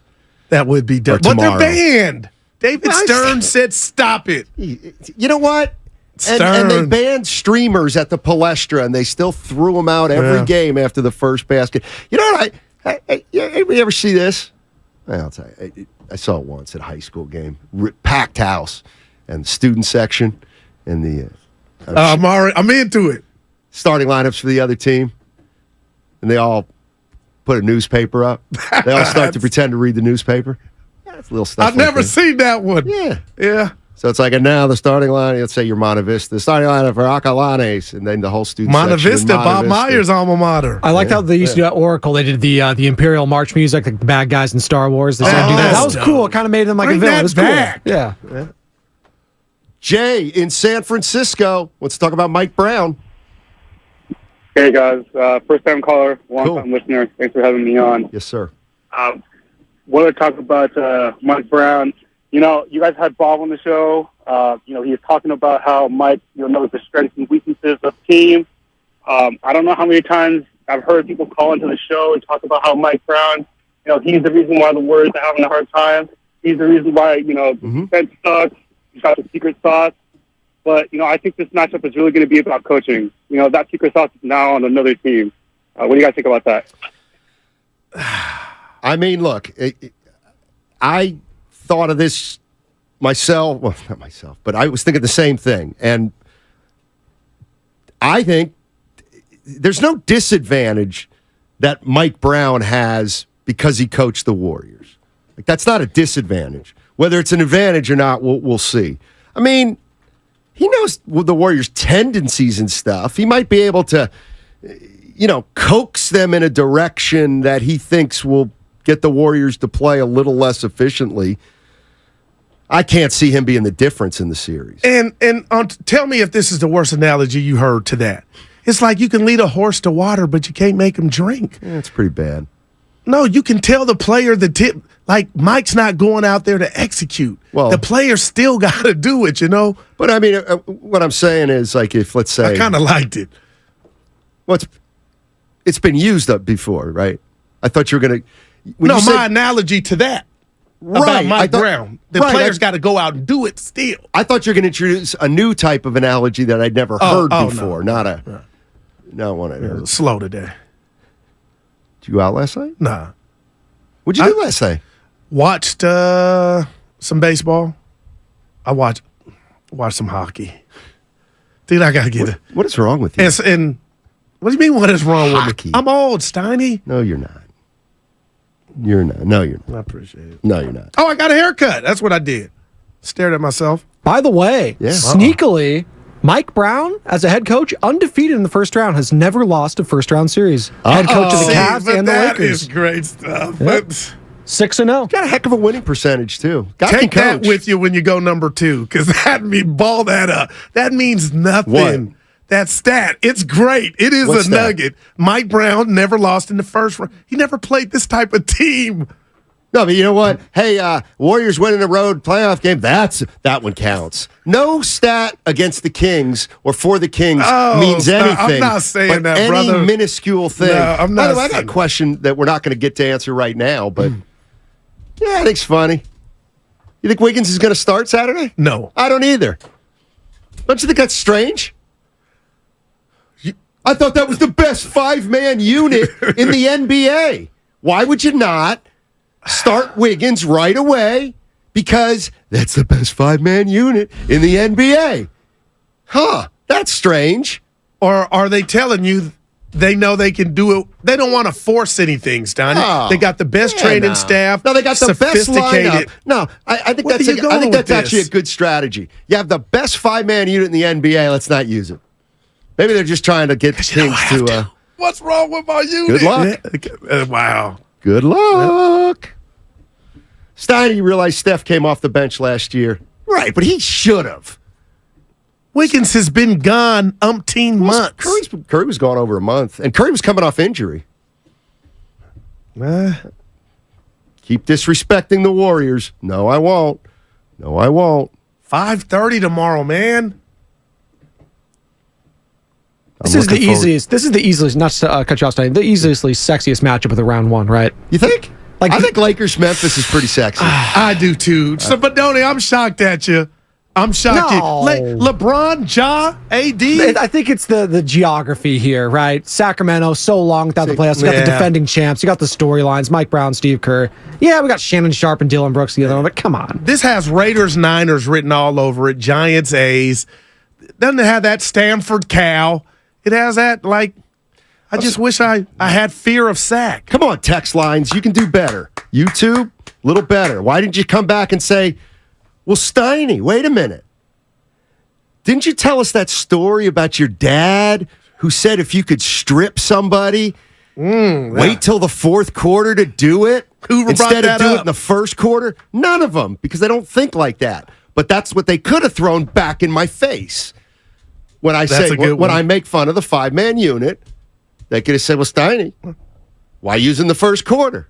See, I'm helping you guys. I'm helping you guys. 20, 25 minutes. I heard Kerr on with Willard and Larry. What? 20, 25 minutes for Wiggins, they say about.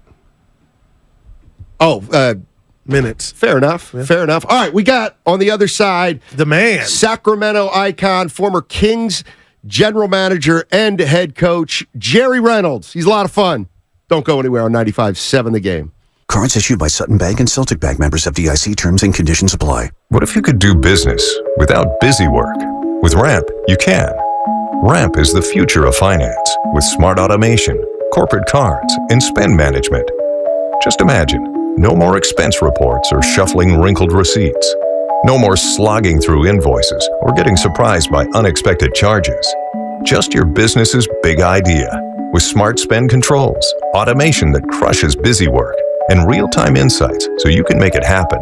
In other words, Ramp completely reimagined finance to make it work for your business. Get set up, issue corporate cards, and start making payments in less than 15 minutes. See how Ramp does finance. Join today and get $250 just for signing up. Just go to ramp.com/offer. That's ramp.com/offer to get $250 for signing up. That's ramp.com/offer. I thought learning a language would be too much work. Then I discovered Babbel.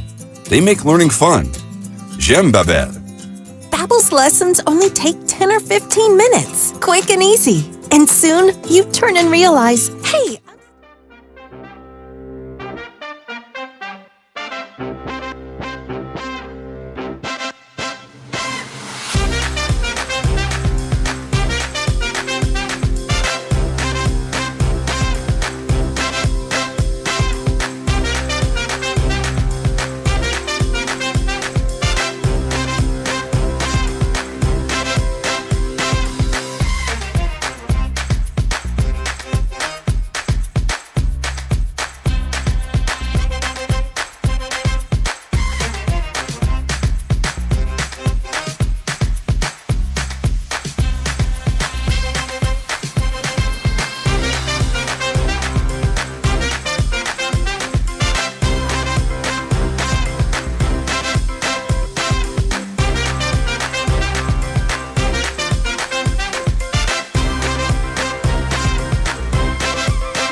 Hey, it's Dante DiVincenzo. Now back to Steiny and Guru. Take it away, Steiny.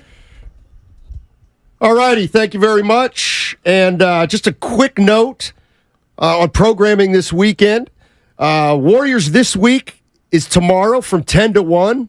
That'll be JD and Whitey Gleason. And then at 4:30, we got Warriors Live. And, of course, tip-off is at 5:30.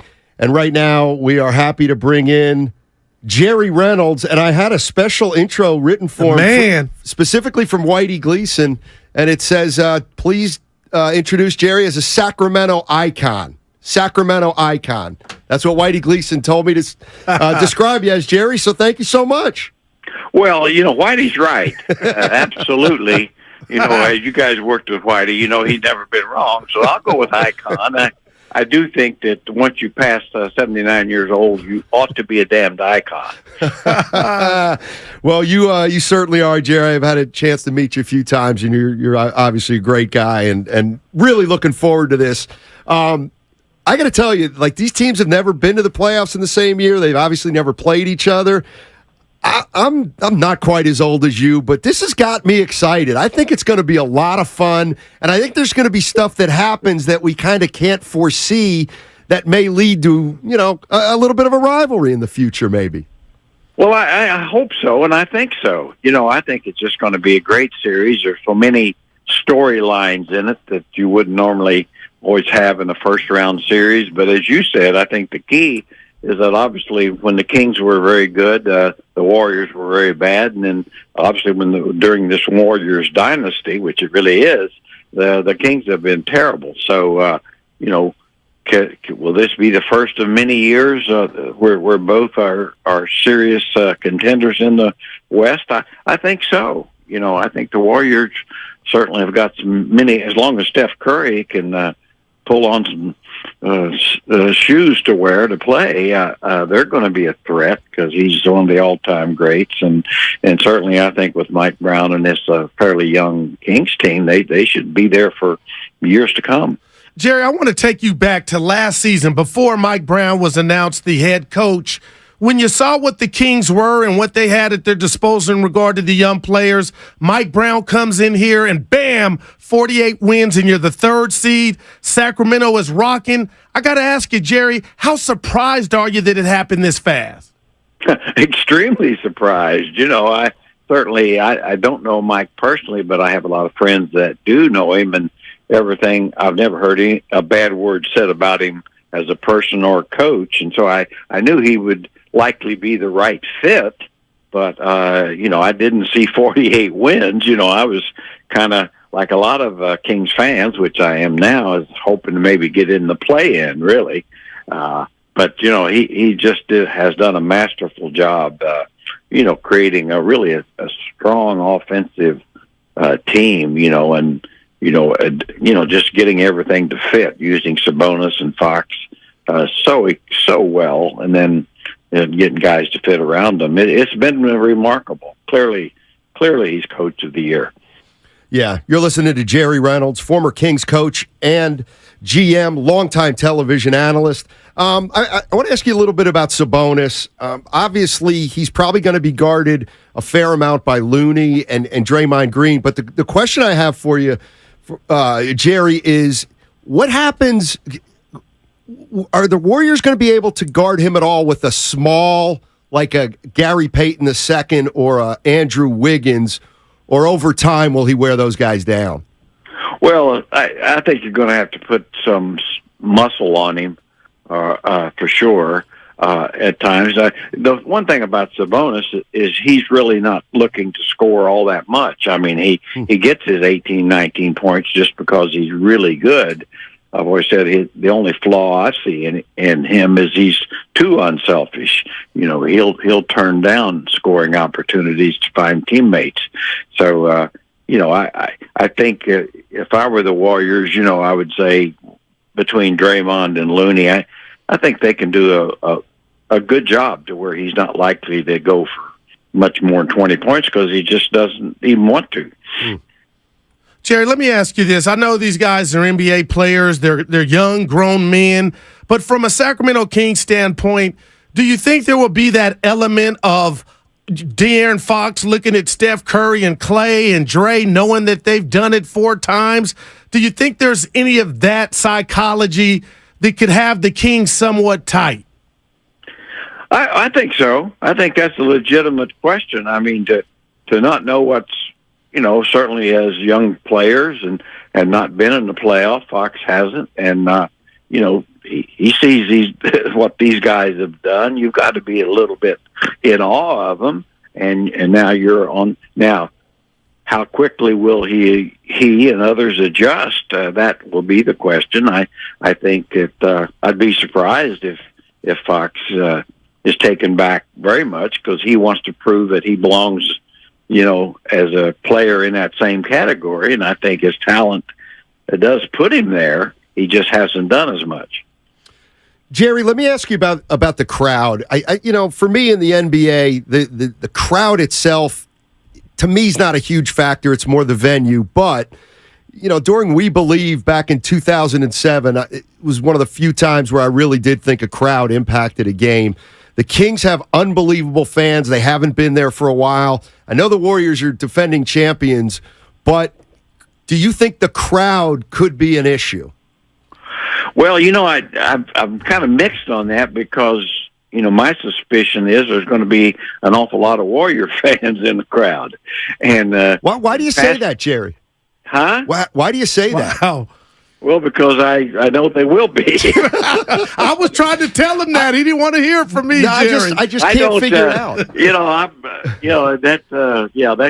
does concern me, because, in past years in playoffs, basically the Kings obviously owned their home crowd, and I think it really was a factor, a positive factor, which home games should be. Right. But I have a suspicion it's not going to be as much of one, because those evil people with the gold jerseys and stuff will probably show up. Jerry, I'm born and raised in the Bay. I got a home in Sac. I raised 2 kids out there, so I know what it's like. I remember when the Kings were they were threatening to leave, and the community came together. So just from that standpoint to where they are now and what's on the line tomorrow, Sacramento still wins to me regardless of what happens. But can you just speak of those days and just where the community is now behind the Sacramento Kings about to embark on their first series in 16 years? Well, there's no doubt. I mean, the city is just and fans have gotten back to where they were in the early 2000s and before. I'd say I've been here since the first playoff team, first year in 85, 86. So, and the fans have just been fabulous. But certainly the last 16 years, certainly the last 5 or 6 have been terribly depressing. But, that's all gone now. And it's certainly back to fever pitch like it was in the early 2000s. And of course, having the downtown arena, the new arena, all those things have happened since the threats of leaving. Vivek Ranadive and his ownership group have turned the city around downtown. It's just simply a different experience than what it was years ago when the arena was out on the edge of town. I thought as a basketball experience, old Arco couldn't be beat. It was the noise level and the closeness of the fans to the action. There was no place quite like that. So having said that, I think the home court is a little less advantage at Golden One, even packed with Kings fans, as opposed to being packed with those others. Hey, Jerry, thank you so much for joining us, and particularly thank you for propping up Whitey Gleason's podcast. Thank you. We really appreciate that. Well, as you know, it's a big burden to carry, and I just have to put him on my back and carry him. But I'm part of the Whitey Gleason cult. I love it. Hey, Jerry, I hate to do this to you because my partner's dad was a referee. So him growing up, his dad was a ref. So anytime I come down a ref's lane, I got to handle my partner and watch out. But I hate to do this to you, but I have to ask because I love showing my son old games, watching it with him.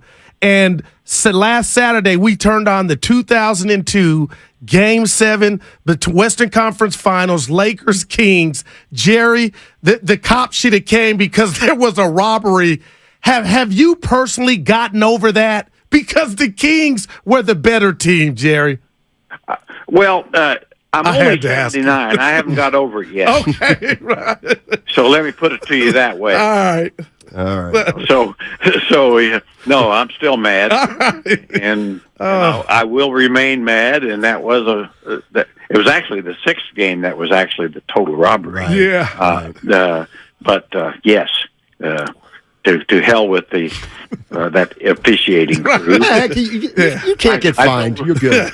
I told Robert Horry one time, I'd run into him once, and in fact, as I wrote a book, had it in there. I told him, I said, "Yeah, that series cost me a new roof on my house," and he said, "Good." So that's how I feel about Robert. There you go. Oh, God. All right, Jerry, thank you so much. Enjoy the series. It's going to be a lot of fun. Well, see you guys, and good luck, and do the best you can with Whitey. Lord knows I wish you well. Will do. Jerry Reynolds, former Kings coach and general manager, Sacramento icon. Man, he's great, Stein. He is great. Yeah. He does a podcast with Whitey. Him and Whitey do a podcast. Whitey, shut up. You weren't. Sometimes I get so focused because you always laugh at me on the responsibility. Not hear me say, thank you for propping up Whitey's podcast. I was just saying. So right after I mentioned it wasn't right after Whitey's podcast, you brought the show to a screeching halt. No, it was by asking Jerry Reynolds, who was embedded with those Sacramento Kings team, about his worst memory in basketball. But don't worry, he only goes back to 1948. Yeah, well, that's too funny. Steiny, they were better than the Lakers, man. Man, that was a good Go ahead, Spadone. I'm not going to stop you. I forgot about Spadone. I don't have anything to say. No. It's a clean game. Yeah. 561 says black T-shirts. Nah, this has buttons. No, that is dope. That came in the mail. Who is it? What's the company? Menlo House. You should get something going with them. Hey, I do a show in the fourth largest market with Denzel. Just what can we do? Yeah, usually sales departments do something there. Steiny's prediction. I said. I wanted to get mad at that person. Use a Q-tip. He's been saying it all week. Warriors in 6. I think the Warriors are going to win this series. I think it's going to be a little harder. How can you be an icon with a losing record, Steiny? I just read it, Austin. Jerry Reynolds is incredible. Oh, there's no doubt. He's a living legend. What would you give me if I said he is the Sacramento's version doing the games when he was doing them? Jim Gary Barnett. St. Jean. No, Jim Barnett. I thought you were going to say Sainty. They say what the real is. They don't hold back. No company lines. We need more of that. Well, we could start with you. I just asked Steph for the autograph because the kids were asking. Not just an autograph, a photograph. The 2 graphs you asked for. No, I didn't ask about the autograph. I never was into autographs. You could just fake it. You can get them verified. How can you get them verified? You have to see the actual signature take place, and then it gets certified. I'm pretty sure. So that's somebody's job. You just can't. It's like when you get a lie detector. Exactly. God's the only lie detector. Exactly. Yeah. Oh, your pulse went up. It's like if I come in Monday and say I had a hole in one, and you say, "Really, where?" And I said, "Peacock Gap." Oh, who are you playing with? Oh, I was by myself. Oh, well, see, right. It's the same thing. Oh, I got Pete Rose's autograph. Really? Yeah. No, seriously. I'm not mad at that. I ain't mad at that one. But it would come with a certificate that sees. I think it's called authenticated. Kenny's in San Jose. What's up, Kenny? What's up, boys? Hey, man. Hey. Oh, DJ. Hey, glad you're going back in history. Thinking about 2002. I got another game for you from that year. All right. You remember Coach Chucky, Mr. Gruden, coaching our Raiders at the time? He turns out he left and went to Tampa Bay. What happened in 2002, Guru? What happened in that game? Gruden knew Raiders back and forth. What about Coach Mikey Brown coming in, knowing the game plan and knowing how to defeat Stephen Wardell Curry? A little doubt, Mr. Guru? Oh, I'm looking right into his eyes, Ken. You might be onto something. Again, it's different with football because there's a play. You know, there's one way it has to. I just don't. Basketball is, you can do all that. Steph's still going to Steph. Klay still going to Klay. And Dre going to Dre. They haven't won 10 straight titles. Just FYI, right. Okay? They've actually only won 4 in the last 9 years. Recency bias, they won last year, which just really was like, oh, I'm stealing from Bonte. Oh, boy. Or is it oh, baby? Give it to me, Spadone. It's also a horrible comp. Who's the Warren Sapp on the Kings? They don't play defense. And the Tampa Bay team was all about defense. Please. It's a horrible comp. Barnes, pretty good defensive player. Versatile. Barnes, he's not a Hall of Famer, though, like that Bucks defense. They had so many Hall of Famers on that team. That I'd have to agree with. That's why that second caller that brought that up. But Which thing? Mike Brown knowing the intel. Mike Brown knowing the Warrior intel, but it ain't that easy, man. Mike Brown stands on the sidelines. Not sure he can help these kids beat the champs. God. I love that. Just a touch, little more humility, Warrior fan. Like, it feels like there's there is a chance. It's possible the Kings could win this series. And I keep going to what you said. If this Warrior team mimics the team that they were for 82 games, we got a series. I just don't think that. Man. Guru, and this is touching. No, poignant. The personal experience and the memory of getting an autograph is why people get them. They usually come with a good story. It's true. Except yours with Turquoise Irvin. I never. That was an autograph. You remember they went bad. Yeah, that scarred you. Why would you do that? Because I just want to let people know that we're really folks on and off the air. I remember that. It cut you. It cut you. But you will admit autographs right now, kind of social media kind of died down. Steph still does. That was the only thing about the Reggie Jackson documentary that made me wanted to vomit. Was Julius Erving was in it. See, I gotta watch. He was like the right fielder in Parenthood. He had no business being out there. No business. What's wrong with Julius Erving?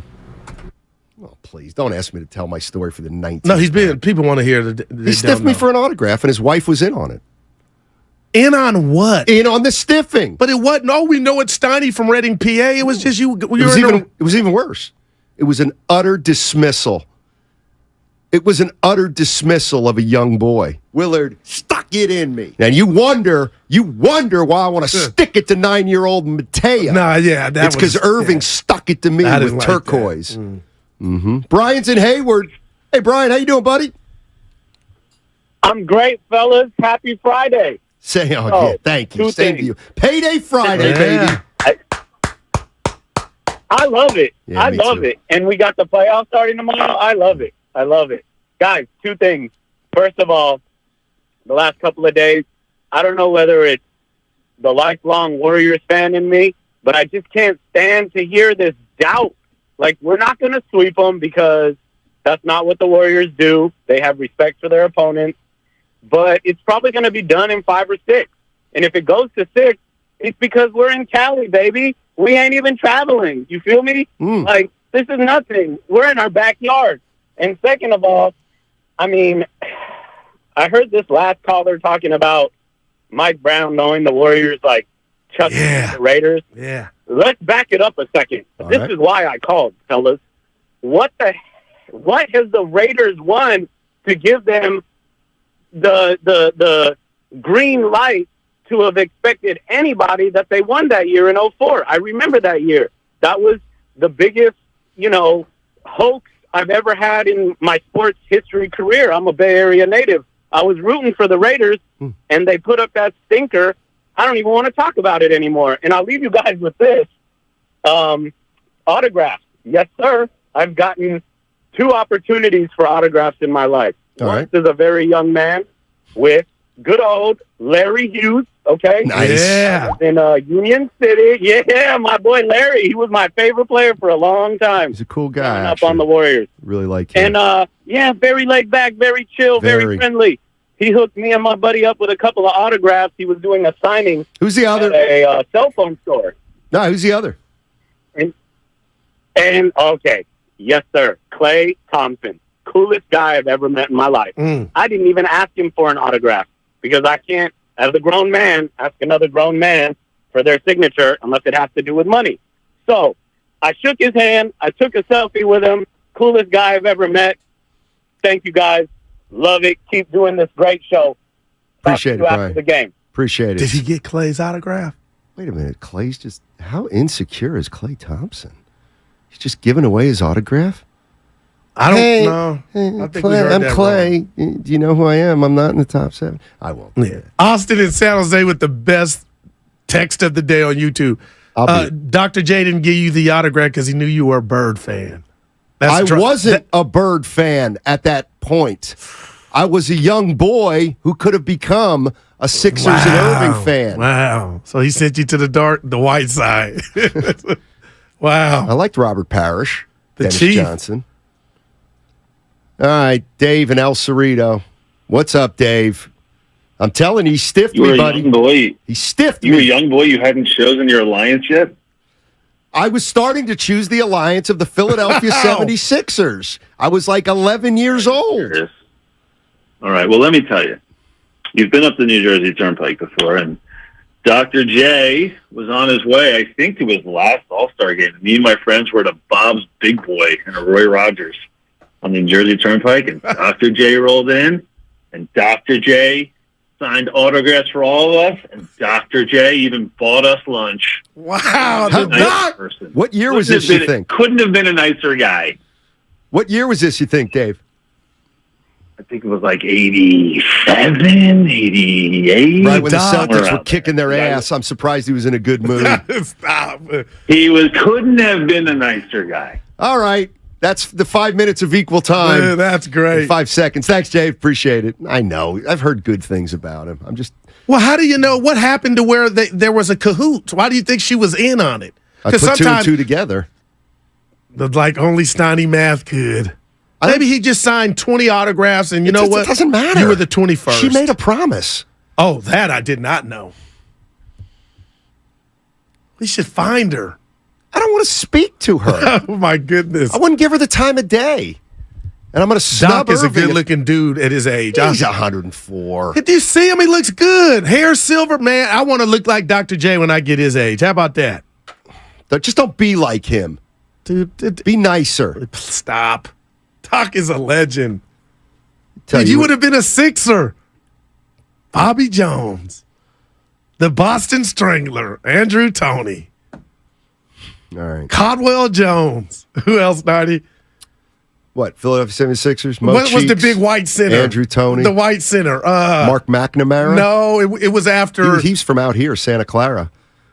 Big Mark Ivaroni. That's who I'm talking about. Was on the Virginia basketball team that won the ACC tournament with Wally Walker. Caldwell Jones, obviously. Bobby Jones came off the bench, even though he was one of their better players. Julius Erving never won anything until Moses Malone got there. Who cares? Barkley came a little bit later. And Jeff Malone was actually a Philadelphia 76er for a while. And they also had the original Cliff Robinson. I remember Malone as a USC. bullet, as a Washington bullet. Who? Jeff Malone. Yeah, had a nice shot. All right, 888-957-9570 is the number. I'm going to reset. Yeah, I'm going to reset. And how I'm going to do it is this. If the Warriors win this series, what's going to win it for them? If the Warriors don't win this series, what gets them beat? 888-957-9570. Comcast Business Complete Connectivity checks all the boxes. With cyber threat security, the largest, fastest, reliable network for small business, and save up to 75% a year with Comcast Business Mobile. Get started for just $49 a month for 12 months when you add mobile. Plus, ask about it.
95.7 The Game. Thanks, Tim. You can hear Tim Roy, Tom Tolbert on the call tomorrow, 5:30 tip. It'll be a lot of fun.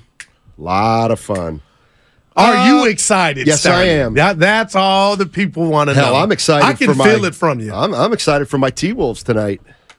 Man, we got 2 games. Do you realize the guy that you laugh at, you mock, you chide, is 1 win away from becoming the first coach in Timberwolves history in the last 20 years to go to the playoffs consecutive years? No, just put that in your memory Spadoni bank. can vouch, Evan, for I've given Fitch his flowers. And that game that they came in here and won against the Warriors, regardless of how that ended and the Warriors gave it away, Minnesota was a problem. And I told you I was scared of them before McDaniel went bonehead and Rudy went Tyson. Rudy playing tonight? Who cares? Dude, he's better without him. Dude, he's clearly the problem. Who's their GM? Because who did that trade? Connolly? They gave away a lot to bring him in. Is it Connolly, who used to be in Denver? I guess I got the computer in front of me. Thanks for putting me on the spot. Correct, Connolly. Hey! That's why I'm here. I was going to text JD. Tell Sandy to shut up about Dr. J. Who's Sandy? Me! Oh, wow. From the 707. Oh, I like it. Oh, let's see. George Brett apparently not big on signing autographs, according to 925. One of my favorite players, Donnie. I'm sorry. Who? George Brett? Yeah, I hated him. What? Because I was a Yankee fan. Yeah. He was great. Don't get me wrong. He was unbelievable. So did you see the I feared him. the the pine tar in real life? Yes, yeah, you lived I it. absolutely That was did. incredible, man. Incredible. They overturned it. It was incredible. They should have. He had pine tar up near the barrel, but they were gutless. The and they Negro couldn't. And brothers used to cheat with Dr. the Ball. Yeah. Come on. If you ain't cheating, you ain't trying. I'm going to throw a brick at this You guy. know. Rob's in San Jose. What's up, Rob? How you doing, man? How's it going, fellas? Hey, I first off just want to say you two are like the perfect cocktail that a bartender makes at the bar. When one of you is not here, it just ain't the same, man. Wow. Well, I'm the one that's not here tomorrow, Thank you. so I guess. Yeah, that would be Thursday. Oh, my, hey, stop. Thursday happy hour is not very good here. Not that funny. What's up, Guys, bro? real quick for autographs, man. I got to go to the DYN club at the Niners this year, and Justin Smith was down there. Patrick Willis was down there. Ricky Waters. Man, they were all so cool. They signed everything I had. Patrick Willis picked up my 5-year-old son. We took pictures with him. They were all just super nice, and, man, it just makes such a difference. Like, we got pictures with all these guys. Dan Buns was running around with my son trying to tackle him. Nice. Most of those guys that you get to meet are just, they're awesome, man. They're just such good dudes as long as you approach them the right way. And, man, autographs is so cool to look back at all the stuff you got signed. I got hats signed by all kinds of players. Nice. It's cool, man. You got a prediction? Hey, the Warriors, real quick. Yeah. Yeah, I got prediction. I got 3 players for you, Steiny, All right. that are going to, not only for this series, but going forward. All right. Vincenzo's going to kind of be the Otto Porter. All right. He's going to make those clutch threes when he's open, the hustle plays. I think J.K. is coming into his own after sitting a lot last year and after getting a taste now. I think he's going to be an X factor for us, both defensively and offensively. And the third dude, he's going to bring a championship home for us, and that's Jordan Poole. If he averages 20 a game and can put up those points, you look at the games last year. When he scores, we win. So if those 3 guys can get it going for us, we're going to bring home another chip, baby. Warriors in 5. Warriors in 5. That's my prediction. And he's my wild card. They ain't no secret. But, Steiny, if you tell me if the Warriors going to win championship, who's the X factor? Yeah. It ain't Wiggins. It's Poole. I liked LeBron James's answer to that question about 5 years ago. I'm drawing a blank. They said, "Hey, I can't remember. Is Leandro Barbosa the X factor, or is Mo Spec?" He's like, Kevin Durant's the X factor. Oh, right. Like, hit the pipe. All right. Wow. Damn, Bron. Draymond said Bron was winded in the playing game. He said that on his podcast. Really? Yeah, I said it out loud. I said, I hope they don't hook up. Interesting. Yeah. 888-957. Said he was gassed. Yeah. All right. 888-957-9570 is the number. The question we're asking Warrior fans today, and Kings fans too, if they're out there, is if the Warriors win this series, what's going to get it done for them? Why are they going to win this series? What's going to win it for them? And then if you think the Sacramento Kings are going to beat the Golden State Warriors, what's going to get the Warriors beat? 888-957-9570. According to the 415, George Brett signed. No chance. George Brett signed and purposely smudged the autograph after signing. I was 14 years old. He was a jerk. Brett Saberhagen and Mark Gubiza signed happily. Wow. Well, Mark Gubiza, Philly guy. Went to Penn Charter. You remember High that School. World Series, Cardinals-Royals, Battle of Missouri. There's a Kansas City, Kansas, and a Kansas City, Missouri. Did you know that? That I did not know. I guess it's split down the middle. Yeah. But you had to be how old for that World Series? That was 70s, early 80s. That was almost after my. I'm tuned in to the mid 70s and late 70s. That sounds like it was early 80s. Mm-hmm. But I still like baseball. Mike Hayward. See that catch by Bryce Young the other night? I was kidding. I mean, yeah. Are we going to talk about it the whole season? I don't know. We talked about Talkman's catch. We haven't for talked 7 about months. Logan's Webb new bag. Tranks on Logue. Yeah. Mike, what's up, buddy? Yeah, so you know what? The Warriors, if they're going to win, they have to play their style of basketball. And I think the X factor in this series is going to be Kevon Looney. Kevon Looney has been one of the most consistent players the last 2 years. He played all 82 games last year, played all 82 games this year, him and Jordan Poole, and he's got the most offensive rebounds in the NBA. Yeah. Hey, the Warriors go ahead. I'm sorry, Mike. Go. The Warriors are small other than Kevon Looney. So if they're going to win this series, it's going to be a consistency, not turning the ball over. Fair enough. Thanks, Mike. Appreciate the call. See, because size to me, that no fits in my mind. Size matters, but I feel like it won't matter until their next round. You know, whether it's Jaren Jackson Jr. or Anthony Davis and LeBron and Vanderbilt and those guys. But this series, I just feel like, okay, you keep Sabonis in check, Steiny. Who's going to wipe the glass? Now, he was the second. He had the most. He was second in offensive rebounds. Sabonis, Looney's number one, and he was doing that just playing 25 minutes a game. He was. I have something written. Oh, yeah, I'm glad he brought up Looney. As the official, I kind of, if you were with us earlier, you know I made this official, but I'll do it for the late arriving crowd. I've made it official because I can do these kind of things. Kevon Looney has permanently and officially replaced Andre Iguodala in the Warriors' dynasty pecking order. We know it always starts Curry, Klay, Draymond. Yep. It used to be Curry, Klay, Draymond, Iguodala. It is now officially Curry, Klay, Draymond, Looney. Now, what if Dre is on his way to sack? What if he just picked up the phone and called in and said, why couldn't you just give Looney, because it's me talking, his flowers without denigrating me? There's only 4 on Mount Rushmore. So the Warriors' Mount pecking order more we've just chiseled away Iguodala's features. I dare you to tweet that. I'll tweet it as soon as I get a break. All right. I mean, if you could carry a show for a minute, I would do it right now. Oh, wow. But look at Dolly. Dolly's in Richmond. Hey, Dolly, how you doing? Hi. I'm great. How are you guys? Oh, dynamite. I love you, Steiny. I listen to you every day. Thank you. I was watching the finals last night. I watch it for entertainment when I can't sleep. All right. And I wanted to see what the difference was between this year and last year. Like, why can't they win on the road and all that? And looking at just the core, away from all the people that have been traded away, you can just see the intensity is different. The defense is different. They were more focused last year. They wanted it more. The offensive rebounds, everything was just so much more focused and intense.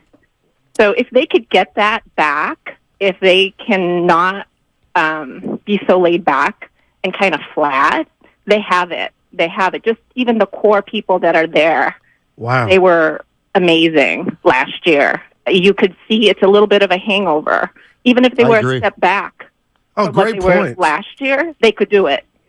Hey, Dolly, before we let you go, you mentioned you love Steiny. No love for me, huh? I love you too, really. I was like, my feelings hurt. I do, but I have Steiny's personality. Okay, I I'm got really you. pragmatic, Yeah. and I'm really direct, and I love the stuff he says. Yeah, we'll be at the High Horse after 2.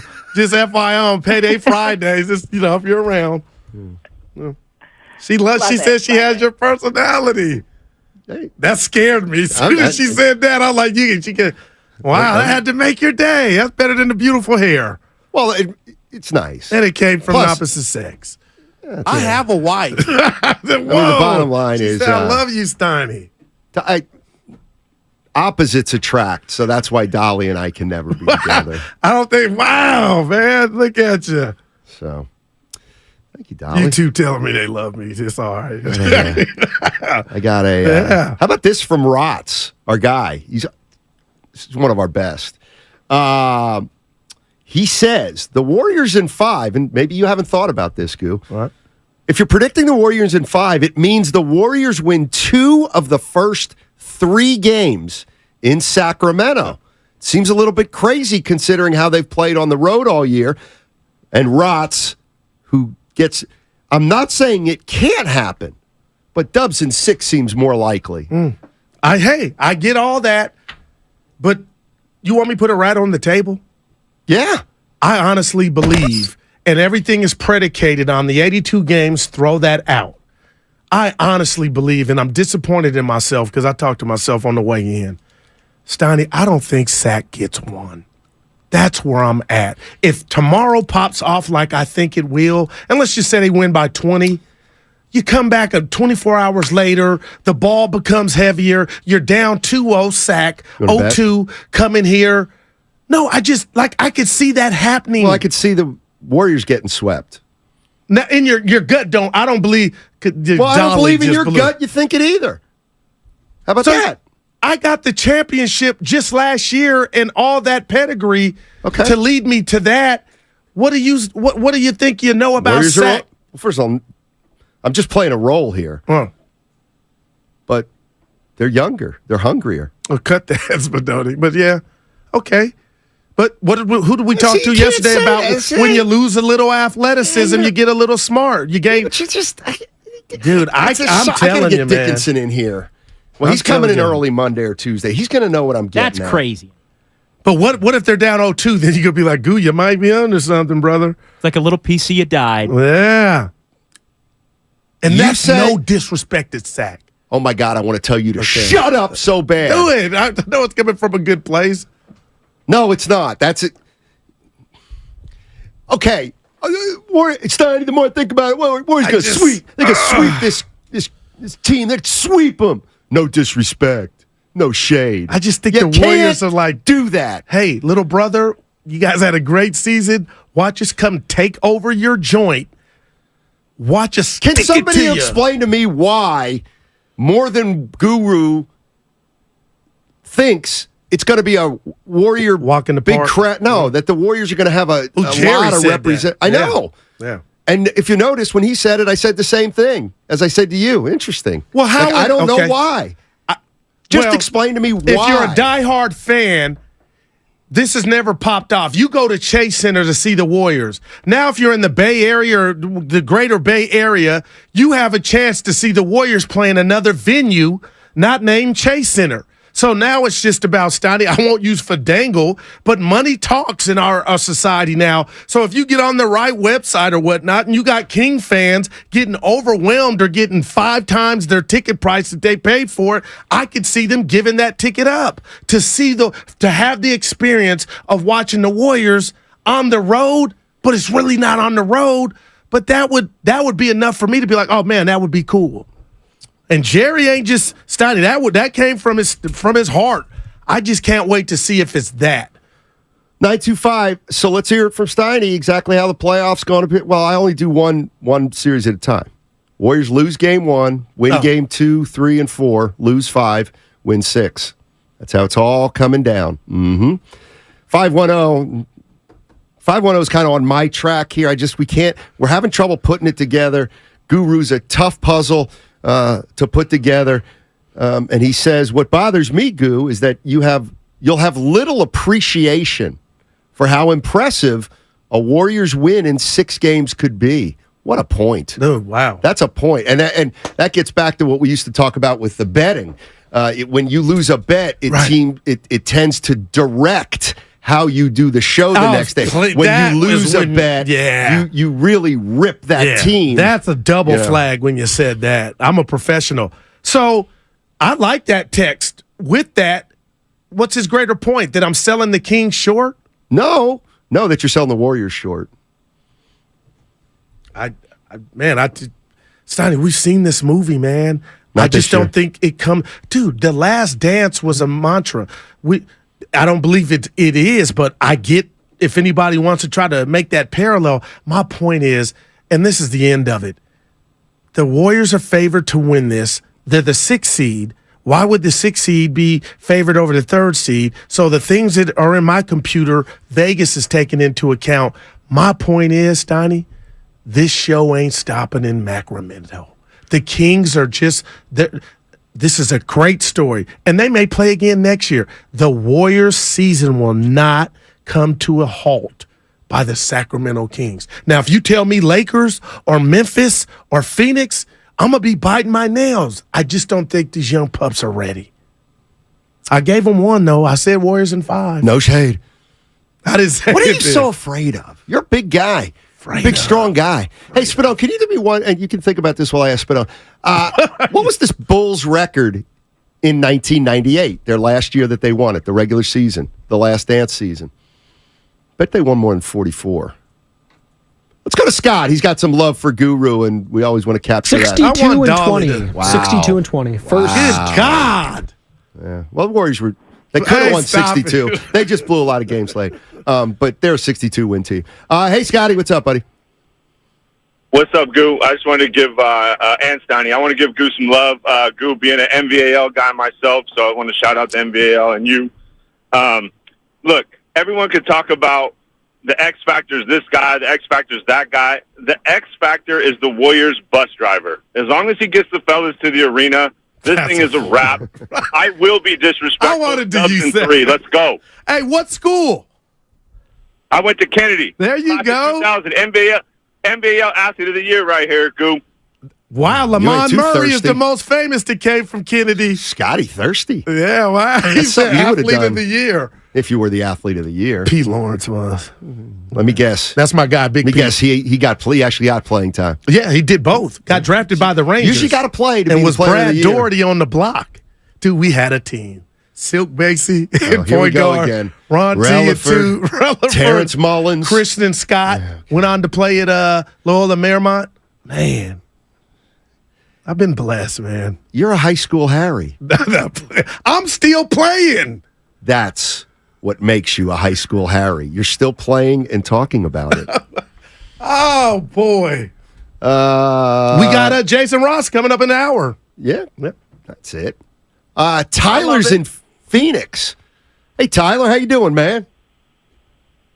I'm doing well. How you guys doing? Doing well, man. Awesome. Yeah, I know you guys are talking a lot about the X factors and who might be pushing y'all forward. I think the most clear X factor for the Warriors is definitely the reps. I mean, you guys do all those damn illegal screens. Yeah. Everything involved there. You already got your ticket last year, got lucky versus Celtics. This year, you guys are running out of gas. It's over. Done. Wrap it up. Oh, wow. Suns winning it all, Who right, are Tyler? These people? Suns? Celtics sweeping away the finals, facing the Suns. I'm going to every game, and we're going to go from there. All right. Appreciate it. That's right. We've forgotten to address officiating and the fact that nobody gets more calls than Steph Curry, and he's going to get a lot in this series. The Warriors I whistle. think Fox gets more. The Warriors whistle is going to be so friendly material this weekend. Yeah. Mm-hmm. Now, I remember, because you do a podcast with our brother, John Dickinson. I did. But I remember NBA This Week, you and him used to do a great radio That show was killer. By the way, you can listen to that tomorrow, 10 to 1, JB and Whitey. Great call. Listen, let's put the Warriors to the side because we're up against it here. Let me ask you the player with the most pressure in the playoffs to get it done this season. I know I'm putting you on the spot because to me it ain't Giannis. The player you think, to me, it's Embiid, Steiny. Or would you say Jokic? I think it might be Tatum. Why? Because he hasn't won it. But he's a pup, basically. And he Where is Ja? And he took. How much older is Jokic than? That's a good question. I'm doing it now. I'll bet it's not as much as you think. I'll bet you they're like a year or two apart. I'm trying to beat Spadoni. 28. Oh, he is? Well, he better get. He's got some pressure on him then. Jokic has to. They just turned 28. Yeah. They got to get to the conference finals. Now, do the two MVPs? Did that cross your mind? Oh, Jokic, you got it, and he may get his third. I don't. Okay, because the national. Oh, you got two MVPs. You got to show us. They have not. They have not underachieved yet. The Denver Nuggets. I give you that. When they've gotten eliminated, there's been more circumstance. He had nobody. They don't get to the Western Conference Finals this year, then you can start coming down. I mean, it might. The player you're not going to think of, maybe, but it might be Chris Paul. Well, right? Like that's kind of like his last time, right? I was going to tease Chris Paul. Oh no! Yeah. Oh, I ruined it. But even if we know he's not in his prime per se, we can still put that at his doorstep. Can't we have an appreciation for Chris Paul? If Chris Paul averages 11 points and 7 assists, and the Suns win the title, no one's going to remember that he was. He got to give him his flowers. Exactly. Andy Reid. This is a legacy game. I love it. I'm also going to tell you why championship pedigree. Oh, yeah. That might, you know what there might be to championship pedigree? Not a damn thing. And I'll explain on the other side on 95.7 The Game. Hey, Brad. I thought you had a date tonight. Hey, Mom.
This is Moses Moody, and you're listening to Steiny and Guru on 95.7 The Game.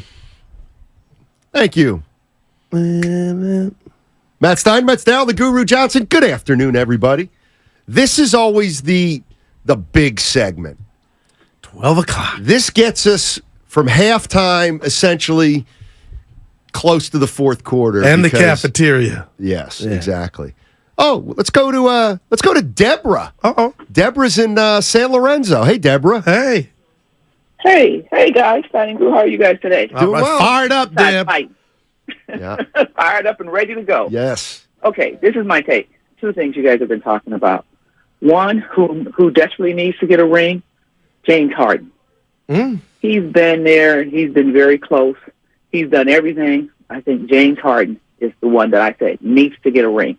He's got a big man he's never had. He's got, I think, a coach maybe he never had, even though I'm not a Doc proponent. But so James Harden's my guy for that.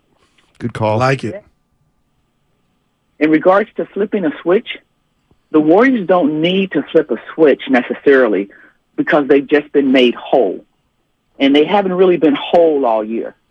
So it's sort of like, of course, last year they had a better record, but they also went into the playoffs with Steph coming off the bench because he had been injured. So to me, it's not so much flipping a switch. It's a matter of being whole and now just go ahead and moving forward, and having those two defensive wing players is huge because a lot of those games that we lost in the fourth quarter or those close games we lost, we didn't have anybody defending on the wing. That's just my take. Good stuff, Love Deborah. it. Appreciate it. I'll add, how about this? Man, she's a hard one. My guy. I'll add one more little analogy. No, it's not an analogy. Caveat. No. I'm going to play along. This flipping of the switch. Oh, you teased that. What if it's a dimmer? In other words, you don't just turn it on right away.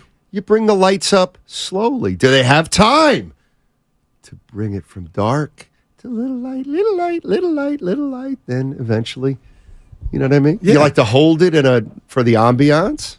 Maybe it's a dimmer switch. I just thought about the Michael Jackson Metaphor. play. I Thank went you, to Chico. in New York when we went, how they were doing the lights, playing with them. Yeah. But to that point, that's why you guys are taking what I'm saying about Sacramento and their You're newness. so worried about this, aren't you? No, Wiggins could be that spark plug that might have a little problem, but you got the best team possible to work through it if there are any complications. Why do you say that? Because if this were Phoenix and Wiggins wasn't starting, and let's just say Wiggins was slow and he needed 2 to 3 games to get his groove back or 4, Okay. I think Phoenix with Kevin Durant and company are more dangerous, and the fact that Wiggins wasn't ready to go, like Deb just mentioned, we're acting like he's going to be 100, but if he's a bit slower to getting back, the better team you play, the more dangerous it can be. That's all. That's why Sacramento is the perfect draw for the Warriors, and what they're trying to do is they embark on this quest to go back to back. One of the things that makes me, and bothers some people is I don't just take information and, say something. Oh, that's just the way it is. You know what I mean? It goes back to Ron Limpus, who always says, you have the right to question. Oh, yeah. I remember that. I'm reading a story today. Chris Paul. CP3. Oh, championship pedigree. Oh, championship pedigree. Oh, championship pedigree. Warriors have it. Everybody else is a choker. Championship pedigree. Yeah. We're on it. Chris Paul. No one wants it more than I do. How does that square? Chris Paul is hungrier than the Warriors. Doesn't that make up a little for pedigree? The fact that Chris Paul wants it more than anybody else. Well, you can want it all day. Exactly. We are in an era of results. Exactly. And I'm shocked somebody of your stature would say, oh, words are more than actions. That's a great statement from Chris Paul. Yeah. But the bottom line is he went hunting and came back with no kill. What do you mean? The Warriors got 4 chips, so that supersedes any. And that's why nobody wants it more than me. Chris Paul but you're coming wants it back more. empty-handed. Right. That's why he wants it more, because the Warriors have 4. And Chris Paul has nothing, and you cannot recreate that hunger. But on the quest to go get. So you can't even accept that it's a possibility. No, it's unbelievable. I'm kind of just doing it for effect. But the bottom line is, you can't, like, this is what I mean. Don't tell me Steph wants it more than Chris Paul. Like, don't tell me that. It's not about that, sir. It's about he knows how to do it. Okay, so Chris Paul's going to turn it over with a game on the line. I didn't say that at all. That's what you really insinuate. I'm going off of the resume, Steiny. I'm going off of Game 7 last year against Dallas. I know you are. I'm not blaming Chris. He was a part of it. The past. You're not bringing anything relevant to the conversation. No, I'm just a guy that not relevant. Yeah, I was like, damn, that's the hard. Timely. But no, I believe once you get to the top of the hill, you get everything that comes with it, and that's benefit of the doubt. What about fat and happy? Do you get fat and happy? I think they're done. Oh, they're done being fat and happy. Yeah, because they were fat and happy through the 82. Okay. And the Wiggins thing was not fat and happy. That wasn't on the menu. That just happened. But you are right. Watch these dogs tomorrow. You've been telling me that all year, and they've not now played that's like a that. fact. Like, I am so sick and tired. Monday, I got to tell you, that's what it is. Win. I'm getting so sick and tired of you just thinking they're going to do something that they haven't done all year. But there has not been a playoff game 1 to where we can really. Let me tell you something. I will come in here with duct tape on my mouth. I hope the Warriors win this series, and I hope they lose game 1 by 72 points. That's what I hope. Hey, I got to help you out because you said it's the biggest hour. How come they weren't ready, Steiny? Well, because maybe they're not as good as you think. Maybe there's no switch. We got to right this wrong. When you look at your phone, you'll see a text from the lovely Whitley Sandretto, and she's asking us our predictions. I've already given it to her. But I want to make sure you did it, you didn't try to get too cute like last year. Just give her what you feel. 4 and 6, Dubs and 6. Boy, don't see you get too cute. Let's move Lizette up to the top. Lizette and Oakley. Hey, Lizette. Hey, good afternoon, guys. I just wanted to touch on what Steiny said regarding CP3 being the hungriest. Yeah. I mean, that's really subjective. Yeah. And there's no way to measure that. Right. Someone can argue that Steph is the hungriest to be the best player in the NBA with everybody doubting him after all of his accomplishments. Right. So I just don't think it's fair to the Warriors to say that another team is hungrier than them. That's like punishing them for their success. Okay. And I think they're the best team, and like Klay said, nobody can beat them in 7, regardless of their record this year. They keep proving year after year for the last 8 years that they are the best. They are they have the blueprint to win. Mm-hmm. Appreciate the call. Okay. And can I help her out? No, we'll meet her halfway. Yeah, it is subjective. Okay. You know what else is subjective? Championship pedigree. That's subjective. You don't win championships because you've won championships in the past. That's not why you win. You win championships because you're the best team right now. No doubt about it. Mm-hmm. And I'll tell you what's not subjective. Zion is the hungriest. What? That's a 5. That's a 5. That's a 5. But I got to hold on, Stoney. That's a 5. I'm Ricky Henderson. Spadoni gave that to me. Serving my guys up. Yeah, that was good, wasn't it? And I hate you gave it a 5. Pretty damn good. Serving it up on a platter, like gumbo down in New Orleans. Oh, my goodness. That was pretty good, Spadoni. That was good. That was good. You lit up. I said he liked that I was getting ready to give you the old, why are we talking about him? Oh, appreciate the call. Oh, boy, yeah. That was a good one. We got some LOLs. Yeah, no doubt about it. I am seeing on the YouTube chat, though, like, we're going to give the Suns, we're going to give Kevin Durant all the credit if he wins. But if they lose, you know who we're crushing. It's Chris Paul. It can't be both ways there. You can't give all the glory to KD if they win it all, but crush the Suns and crush Chris Paul if they lose. Right? It doesn't work that way. Forget where KD got him at. He's got 2 already, Steiny. He's got 2 rings. He's a champ. Chris Paul, I never even had him on my top 5 or most pressure, but you are right from he never got it done. It would go a long way. But the young lady they called Deb, James Harden, how have I forgot about? But I thought Embiid was higher than Harden because Harden is falling off. He's younger, and maybe he's got more time. And he's at the top of his game more than James Harden is. So that's why I believe a lot of pressure is on Embiid. But as we're learning with Klay Thompson, maybe less is more. meaning maybe James Harden can't win a title as a number one, but as the right number two, he can. Yeah, they better take care of Brooklyn. You would think that was, you know what I mean? We'll see. Chris A. is in Oakland. What's up, Chris A.? Hey, what's up, y'all? What's up, Steiny? Hey. What's up, man? Shout out to YouTube chat. Hey, great show, huge fan. I just wanted to bring up the energy real quick, man. You know, tomorrow's game day. Okay. You know, there's no switch for the Warriors. You know why? Because the core three, like the OGs, man, they've been through everything. They won 73 games, 4 chips. They lost championships. So there's no switch. You know what switch ain't going to be flipped? That corny-ass beam. That's what's not going to be flipped. So, you know, Dubs and 5, man. Let's go. Let's get it. That's fine. Appreciate it. But is it a button or is it a switch? It's a button like, what was the game show? The round button you hit and it buzz in. Da, da, da, da. Yeah, there you go. But it's not corny. It's awesome. But if Saturday night somehow they win, Sack would be popping. So it's like Family Feud. Yeah, that buzzer. Like, you're great. Richard Dawson. I loved him. Price is Right, by the way. That's the one. But it's the same? No. Oh, no, Family Feud for the buzzer, right? Yeah. Okay. Buzzer for Family Feud. And who was that? Bob Barker for Price is Right? Is he still on? I think he is. I think he is too. But what would make you say that? He's about 104. That's why. Just no. You see the great comic Al Jaffe passed. I think it's. I'm gonna be real, Steiny. I don't recall him. Well, he's only 102. He was working up until the day he died. I think I got it right. Stan maybe Stan Jaffe. I shouldn't do that. That's what you do, and that drives me crazy. Whoa. Yeah. It's a Jaffe.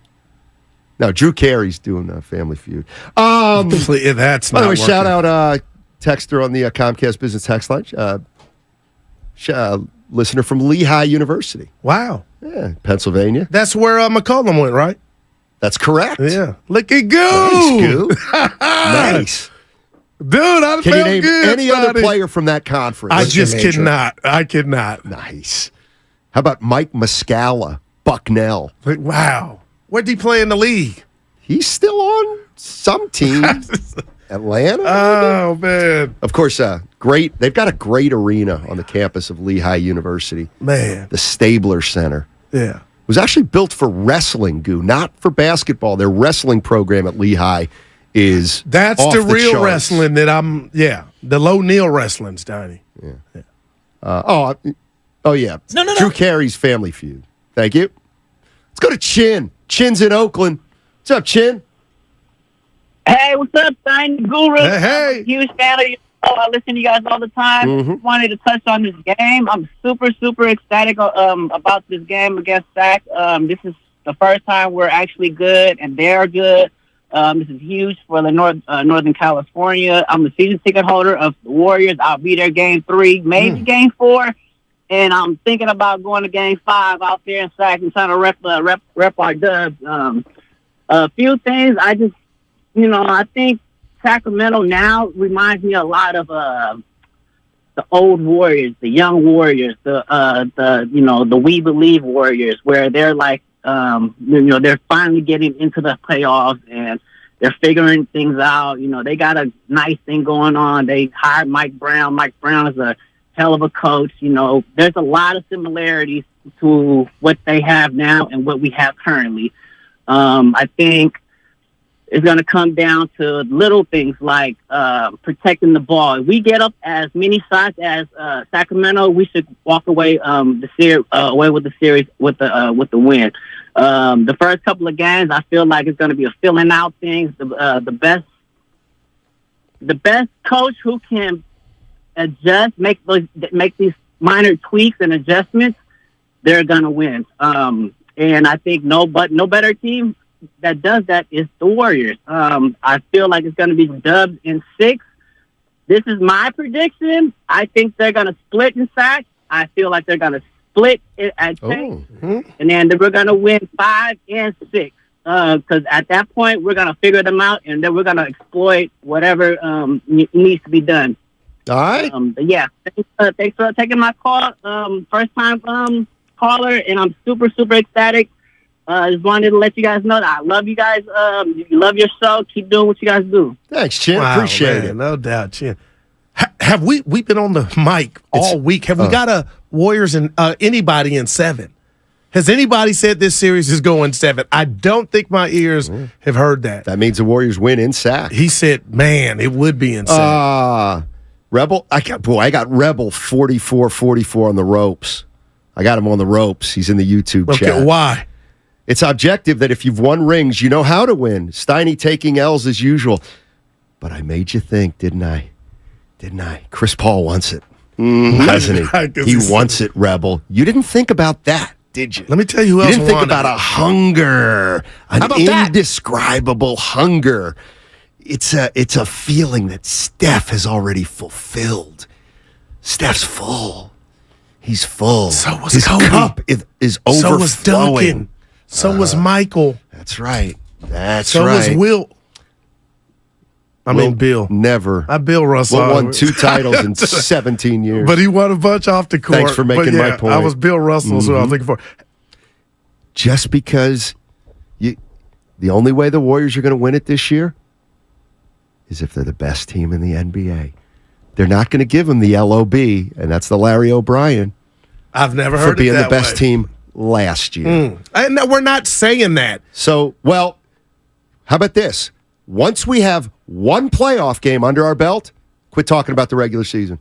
How about that? Oh, there's no doubt. It starts tomorrow. Hey. No, because here's the other thing. I got a serious They're not question coming for out you. with their hair on fire. You know what it's going to be 2 boxers just feeling each other out. Or it could be Hearns and Hagler. Oh, yeah, really. Please, for game 1 of a playoff series. Well, you told in the me, first you round told of the playoffs, us, don't these guys be don't care. Oh, They still Steiny, don't see, care. That's that stuff I hate where I want to, when you tell me. The Warriors, I believe, have no more of a sense of urgency right now as they did a week or 10 days ago. Steiny, I think they have want- games to play with. They don't even have anything close to a must-win. You don't think they want to stick it to Sac? I think they want to win the series. And Draymond said, or was it Looney, that they hear? No, Looney said to Willard and Larry yesterday, great interview, Steiny, that Steph, Dre, and I believe Klay and Curry told us they hear everything. But I'm looking at career splits for Harrison Barnes. Have you ever had a Harrison Barnes moment that he'll have tomorrow in this series?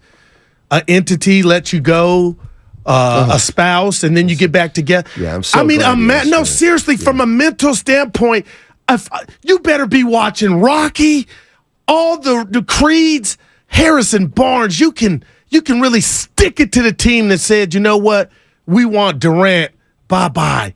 Well, had he signed that contract they offered him, he would still be a He Warrior. essentially said bye. No doubt about Or it. he said, I'm not taking that money. It's not enough. No, you think he regrets that? No. Steiny, I just want you to know, no, because he ended up making more money than 64 at the end of the year. Steiny just wants you to know, if they come out and just blow your mind, will you admit you were wrong? About what? I got them winning in 6. I got the Warriors winning in 6. Well, what if it went 4? That's what I think they're insinuating. Like, they just came out and handled business. Honestly, that the only thing that would matter is then they'd have a little more rest before the second round. That's just me. Is Steiny's hate? No, I love the Warriors. Oh, I'm sorry. It's fans like you I don't like. 408. 805. Guru, I've been texting 7 games for the past hour. That's different than calling in. That would be scary and result in the Kings' victory. And if it did go 7, good Lord, I'd be like, oh, what's Bonte? Baby.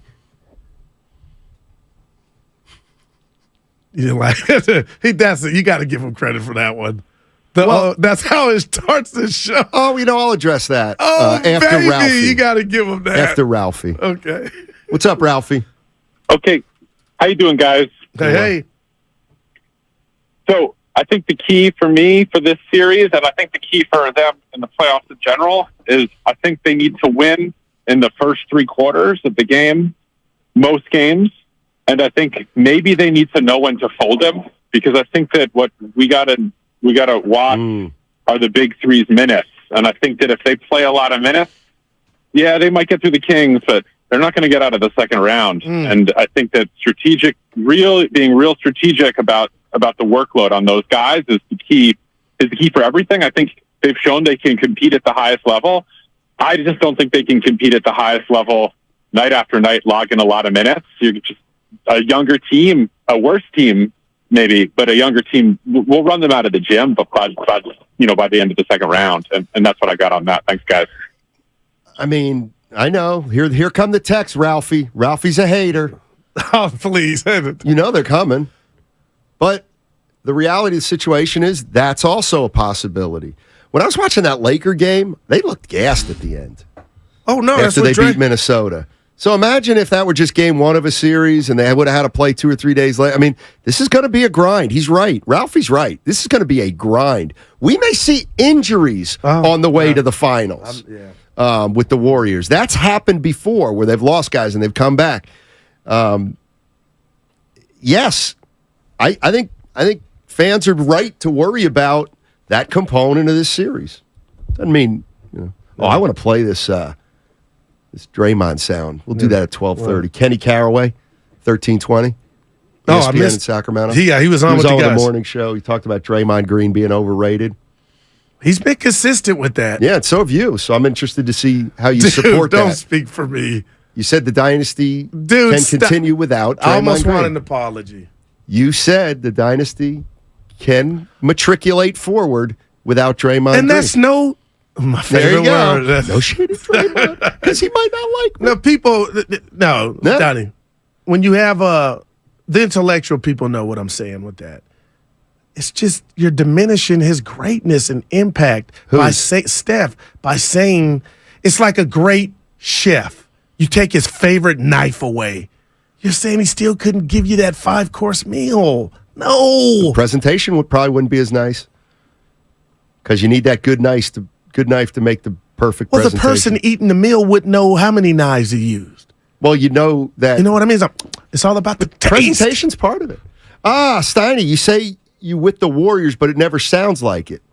We know you real, and it's 100% negative. No, you know what, Michael Allen, thank you for asking that. I'm just a beneficiary of being around for a while. I don't owe anybody anything.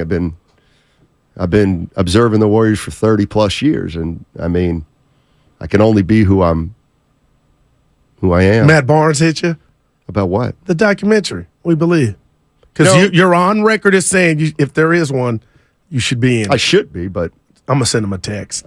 I'll at you.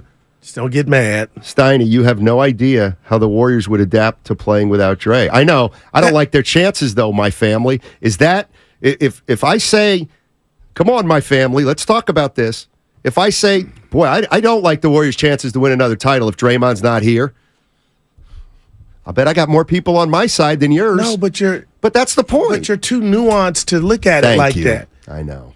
If you were to tell me, hey, Goo, I'm leaving the show at 1 o'clock today, you know what? That would put me in a bind. Do you know why? Because I didn't have enough time to prepare.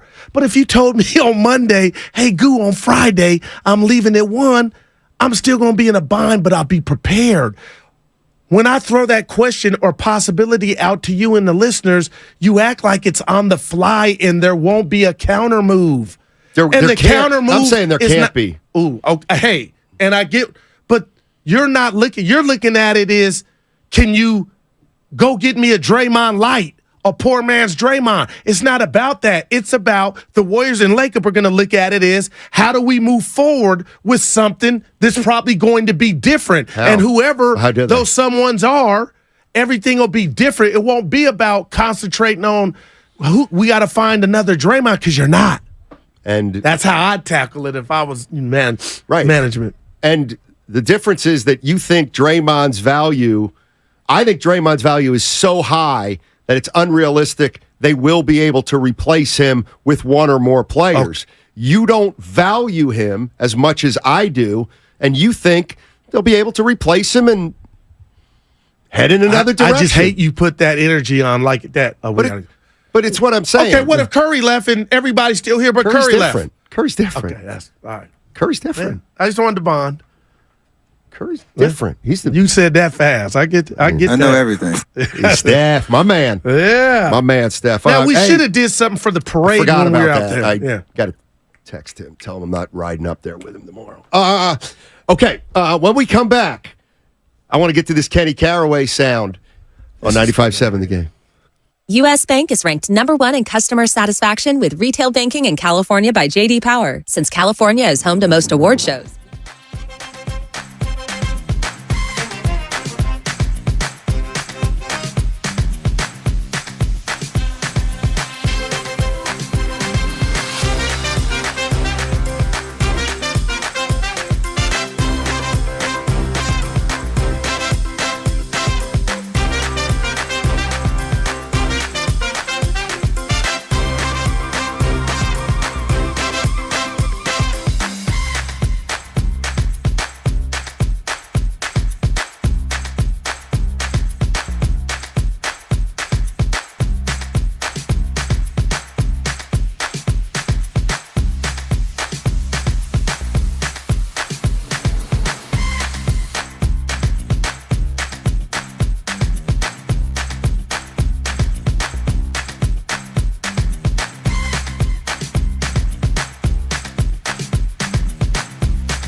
Yeah, how you doing, buddy? Take it, Goo. Good. Think the Warriors are going to win? Yes, I think they're going to win. I'm a big fan. All right. Who's your favorite player? Jonathan Kuminga. Wow, the high flyer. Yeah, he's going to have trouble getting off the bench this series, kid. Now back to Steiny and Guru. Take it away, Steiny. Thanks, Steph. That's just, and you're laughing. Yeah. Like that just.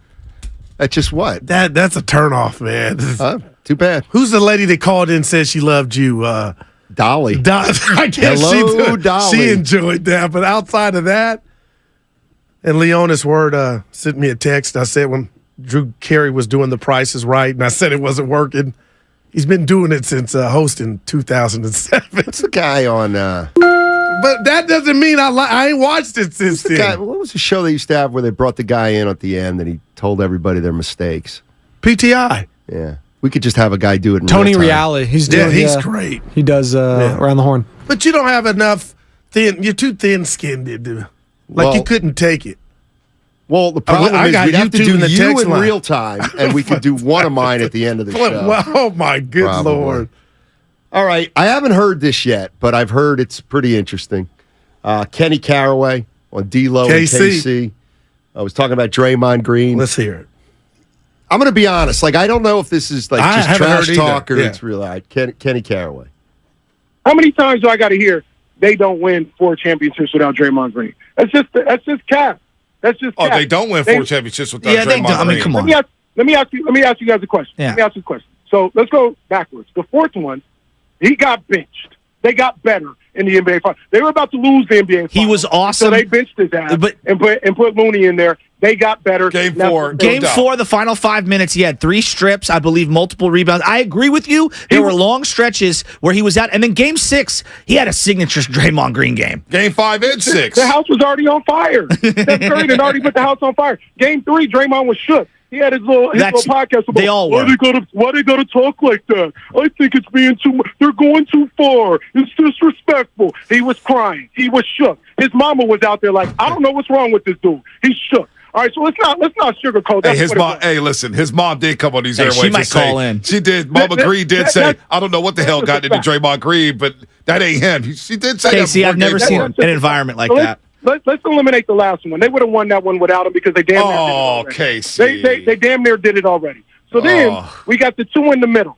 And you mean to tell me, let's just say Draymond Green is like great, right? There's the guy that I always compare, Al Horford. I think Al Horford is a better player than Draymond Green, but for argument's sake, they're different, but I see what you're saying. For argument's sake, let's just say Draymond is 100% and Al Horford is 75% of what Draymond brings. You mean to tell me with Al Horford, Klay Thompson, Kevin Durant, and Steph Curry, they not winning a championship? That's your guy. Man, and he's pretty measured. He feels that. But damn. I would tell KC Stein he's got it wrong. So I'm about life without Draymond if it were to happen because it's his choice. But I will not be Helen Keller and sit up here and say that Draymond Green, the Warriors could have got it done without him. But last year is the one, I don't want to call it stain. I will never forget what that looked like when they kind of didn't bench him but took him out because not he was overwhelmed or he was overwhelmed. It was the first time I felt like from a physical standpoint, you're small and they're making you pay. But then he got get back. But the other 3, I mean, come on, Steiny, we can't take that from him. Wait, so you're agreeing with him? Or disagreeing with him? No, I'm disagreeing with him. Dre was a big part of what the Warriors did getting those other 3 chips. So why do you think they can do it without him? Because that's how much I feel about Steve Kerr and Steph Curry and whoever else would be around him. It's more of a Steph thing than a Dre thing. But that right there is a guy that thinks Al Horford. But if you want to play this game. No way. If you want to play this game, I'll play it. All right. Okay, so saying you agree with that. Or disagree with it, then that's shade at Steph Curry. Steph Curry couldn't have won a title without Draymond Green. I mean, we could be here all night. And that's what I want to get to the bottom of. Where are we with Draymond Green? Well, tomorrow night, he's got to be what he's been, a junkyard dog, what I expect him to be. They cannot win it without him setting the tone and setting the tone defensively. And remember, before Wiggins was announced that he was back, I believe it was the podcast where Draymond just, oh my God, like a professor at Stanford talking about how Wiggins on the wing in regard to his defense would kind of bait or send the offensive player Draymond's way, and how they had to overcompensate for not having that and why they were weakened. So they all work together, but he's Ray Lewis. He's the quarterback of the defense. I get it. I don't know what you want me to say, because even when I say if he leaves on the eve of the playoffs, it's just about Steph Curry's greatness that I feel like the Warriors will have action. But Kenny is obviously not a Draymond fan. I don't know how many they win. They don't win 4 without Draymond. What if they had Al Horford, all of them? Last year Al without Horford? Draymond? Yeah. They don't win it last year without Draymond, because that's why the Warriors won last year, is because even though all their players dipped a little, they all had enough good games to combine at times to win games. So, yeah, when Draymond didn't play well, they might not have won, but he played well enough and overlapped good play with Wiggins and Curry enough so that they could win a game. And if Draymond didn't play particularly well in a game, then maybe Klay picked up the pace. So, to me, Curry was the only guy who was really consistent the whole postseason. Wiggins was right there with him, but then after that, they just had to piecemeal it. So I don't think they would have won it without Poole last year, without Draymond last year, without That's very fair. Looney last year. But I'm sitting up here telling you I recognize and understand the greatness of Draymond Green. And the thing about it, Steiny, is let's say Curry's off. Well, you know what, Steiny? You got Klay. You got Wiggins. You got Jordan Poole. If Dre's off, there is no – you got Looney, but it's different. Draymond is I'm telling you, on the defensive end, Steiny, he cannot be duplicated. So he's everything. And I don't know if Sac has something to offset him. Maybe they do. But I did hear this. Was I driving to Sac yesterday? The Kings were not going to fall for the banana in the tailpipe on the high ball screen where Dre acts like he's going to give it off. He keeps it. Like, they are going to sag off of him to put on, like the Russell Westbrook thing, like, hey, shoot it then. Like, we may lose, but we are not going. Like, why would you blitz Dre at the top? Because to put pressure on him. But the Kings are saying that's where other teams are going wrong. They're going to sag off and be like, yeah, we dare you to shoot it, and if you shoot it, we'll live with that. Well, teams do both. That's why Draymond can just stand out there and take a 3 anytime he wants. I personally think it's not a bad idea to try to put pressure on him. The problem is you can't put pressure on Draymond on the perimeter with a bigger player, because then he'll go by the bigger player. But if you put a smaller guy on him, when he's out there, I think you have a better chance, but then you're going to be compromised on the on the interior. I guess what it is with me or just in general. Kind of with you. It's always with me. But I want to love you. I want to come from a loving place. Like a girl called, she's Dolly. That's what I think. It just feel like that bothered me. Like Dolly, I had to ask for the love. But go ahead. Like you say, if Draymond opts out, that no, they won't be able to find a Draymond, but they'll still be okay. They'll figure out another way to do it. But then you're saying and you're right. I think you were that wasn't my sound. You played how great he is defensively. No doubt. So this like that to me sounds like both. Like I agree, he is so incredible. I can't envision a scenario outside of the Warriors have gotten LeBron James. Yeah. I can't think of a scenario where they would lose Draymond to an opt out and be better. I don't know how that could be. He's so instrumental in so many different things. And I'm operating from a point, I'm at a disadvantage because I don't have the whom or the scenario that would play out how they would even go about trying to replace him. But listen to this, Snotty. This is where I'm giving the chef another compliment, and I know it's different sports. Tom Brady left Belichick. He left New England, went to Tampa Bay.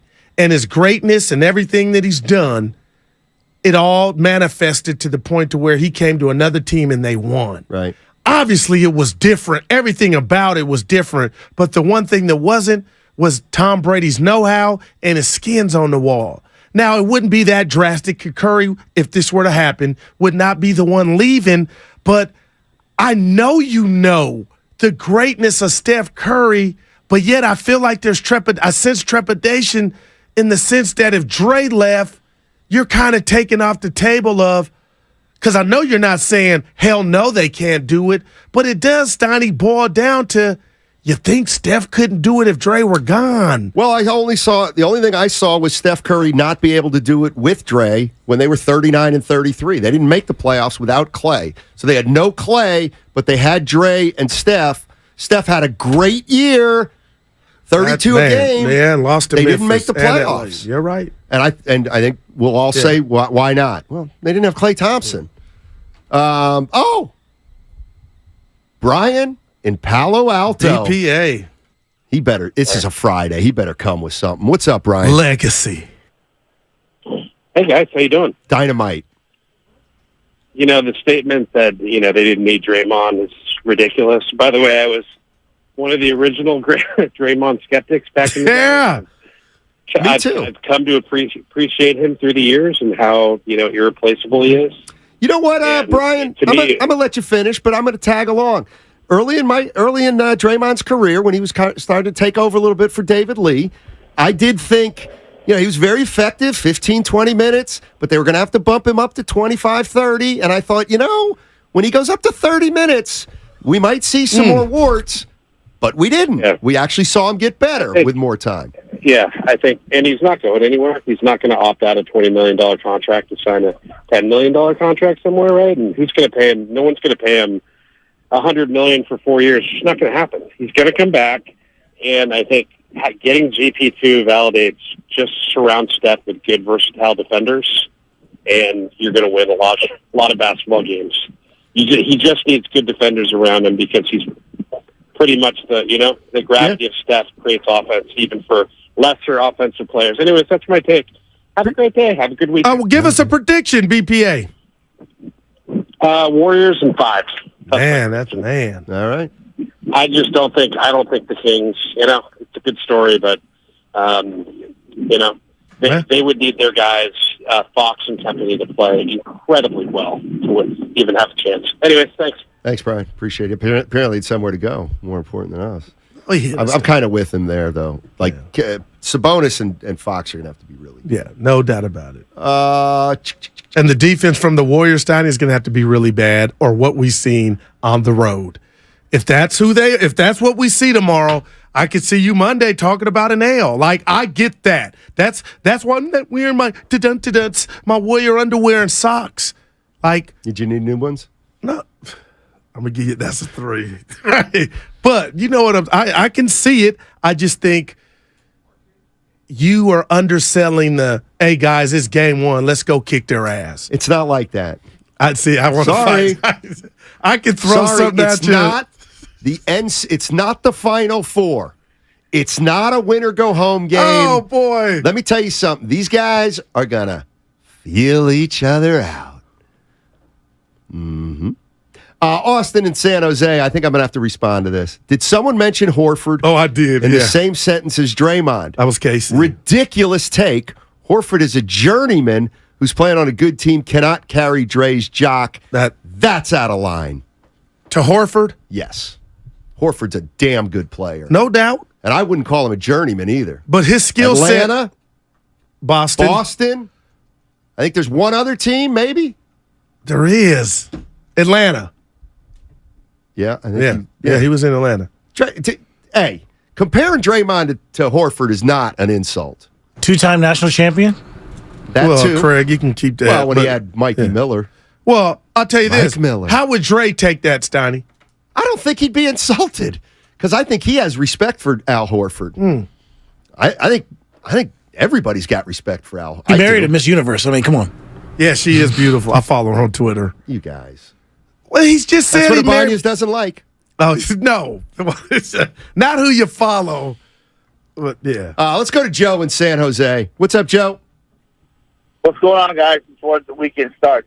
Let's talk about Draymond. See, Draymond is the engine that makes this train work. Because when he comes in, he's going to take their best player and give it to him. But now, with that being said, it depends on the ref, like the earlier caller said, because if he's too physical, they're gonna start calling fouls. So, but he's just that one kid you grew up with, the bodyguard kid, the kid that didn't let anybody steal your candy. That kid, that's Draymond is, and Draymond will stay here, and we're gonna put another ring on our finger, and that's the bottom line. That's simple and put. And nobody can keep over this team because that's check 3 equals more than 2. Give us a prediction. 4-1. Wow. All right. 5 is if I was my mental notes, Donnie. And shout out Whitney Houston and rest in peace, and the great Kevin Costner in one of the classic movies of our time, The Bodyguard. What movie? The Bodyguard. Best soundtrack ever. Dude. I'm thinking of Someone to Watch Over Me with Mimi Rogers. Seen that. Tom Berenger. Dude, I liked what happened to him. My mother really liked him. Back in the day, I guess he was you could in sex Platoon? symbol. Yeah. he was nasty in Platoon. See, this is like you're on Horford right now. I am on Horford. Well, I'm just his game is different than Dre's. He's a damn good player. It's not a terrible comparison. Well, let me ask you this then: no Dre Horford, could they win it? I think if the Warriors would have had Horford in his prime, they probably would have won it. Believe it or not. If you replace him with Draymond, he does a lot of the same stuff. Oh, Horford, he's good. He's really good. He was an All-NBA third teamer. Yeah, and he's that's physical. hard. No, has Draymond ever been I want to say first or second or third team All-NBA? I want to say no, but I know he's got a DPOY on his resume, Dre. He does. All defensive voting shares. He's got. He's pretty good. Al Horford's pretty good. No, going to the Hall of Fame? That's a damn good question. Well, Andre's got the championship. But that's the joke of it all. Okay. Like, that's what I can't stand. And God love Andre. 1 second team, 1 third team for Dre. So not damn. dissimilar. My bad, Dre. I forgot what I was going to say now. Oh, the joke of it all on the Hall of Fame. Oh, I'm sorry. Al Horford is no less of a champion than Andre Iguodala. Just because Andre Iguodala got to be a sixth man on a great team doesn't mean Al Horford's a piece on a championship. You sound team. like Rick Fox. Just because it never happened night. doesn't mean it couldn't have. Yeah. He got into it with Rick Fox had to I felt bad for Rick. Why? Post a picture holding the trophy of him, Kobe, and Shaq, saying he was one of the 3 captains named by Phil Jackson because McCollum and some guys were getting into it about just what you said. Are you the trailer or are you the truck? Which one are you? But it was just a bad look. Rick, you didn't have to flex on him like that. Rick was saying I was a captain. I wasn't Kobe or Shaq, but I was a big part of what they did, which is true. What's wrong? McCollum was kind of throwing rocks. I believe it was McCollum throwing rocks at guys like Rick Fox. He just came in out of nowhere saying, you can't talk because you were Robert Horry. It's do we really care? Well, if I'm Rick Fox, I am proud of being you a captain. You should be. Well, of a captain. You are on the same level as Shaq. And Rick was big. And Kobe and Shaq, Kobe, and Rick Fox. There was a picture. So he's what? What are you shaking your head for? Rick Fox is only on the team because he's with Vanessa Williams. That's the only thing that's going for him. Wow, that's low. That's it, bro. No, but what I'm saying, why was he something captain? happened with him and Why was Rick. he a captain? Because he was a baller. Because you need a third person on the team as a captain. Okay. And we had relationships here. He knew how to Nick get young. Right. Well, Nick. It was All before I'm saying Nick was too young. As far as leadership, no doubt, Rick Fox is right up there with No Kobe doubt and about Shaq. Not nearly the and player. Rick wouldn't be in any room telling you it was me that won it all. You guys are hating on Rick Fox. My wife loves him. I love Rick Fox. Let's put the rat on the table. See, I'm not that guy. No, you are. You are. You talk about his curls. The only kind I'm giving him love. No, I know, but It's the good hair club, Stoney. I'm in it. You are. You love your waves, but they're really curls. You would much rather have the kind of curls that Rick has. Damn. As great as your hair is, there's an envy there. And you know who else had it too? I have no idea. Oubre. God. Yeah. Oh, well, speaking of hair, what is going on with the Niner quarterback? Who? You got to Which take one? that off. Tom Brady? Get a haircut? To Trey Lance. Oh. It was funny. It was all the way gone, looking like he's looking like Gene Hackman. Cut that off. If you got any friends that care about you, Trey, I love you to death. Cut that off. Because you come to my boy's house with that. Boy, what would happen? They would ridicule you until they'd be like, going, gone. I got friends that do stuff like that, buddy. Is that Twitter? No, that's essentially life on Twitter, right? Well, you know what? You're right. Simeon is in Richmond. How you doing, Simeon? Pretty good, man. How you guys doing? Hey. Doing well. Yeah, I was calling to talk about the game tomorrow. So first of all, I'm saying Warriors in 4. All right. And people forget that the Celtics had the number 1 rated defense last year. Wasn't it like a historical defense or something that they had last year? They locked down Kevin Durant in 4 games. You know what I'm saying? So, and we took care of them in 6 games. So unless the Kings have a historical defense like the Celtics does, they're not going to be able to keep up with our complicated and complex offense. Yeah. That's all I'm saying. It's going to be Warriors in 4. 4, huh? Damn, he said it. I said 5. How much would you put on that, though? Like, what are the... Steiny, seriously? No, I want to know what the actual bet would be. Like, if you... Because picking a sweep, you're going to get better odds, right? Yeah, no doubt. So, if I put 100 down, say the Warriors are going to sweep, what would I win if they do? It would be plus something. So, let's say it was plus 130. You put 100 down, you get $130. Now, it would probably be more than that, though, right? Yeah. For a sweep? Wouldn't it? You might be. Where's Willard? Wouldn't it be like 200? Well, he's coming in in a little while. But yeah, Steiny, it would be, that nobody's saying Vegas, they're favoring the Warriors, and I think, what was that price? Minus 210 or minus 1 something? Where you had to put 170 to win 100. I think you have to bet 230 but on the Warriors to win 100. Yeah, that sweep, I'm going to get it now. That sweep would get you paid. It would be Philly, plus then money. Back to Boston. Yeah, Horford played in Philly. Good call. So he was in Atlanta, too. Yeah. So now a couple more jerseys. He's been playing for 27 years. Yeah. He's I like him. A hell of a player. Gus is nickname in Tracy. Tito. That's not his nickname. That's his father. Hey, so you guys were talking about how they're going to sag off Draymond if he plays up high. Uh-huh. So what they should do is play Draymond down low, and Sabonis is going to have to be on him down low, and that's going to lead the whole perimeter for the threes, and also it's going to create get Sabonis away from the basket, and they'll just be able to go up for layups because Sacramento plays no D, and the only guy they have is Sabonis that's going to be able to block shots.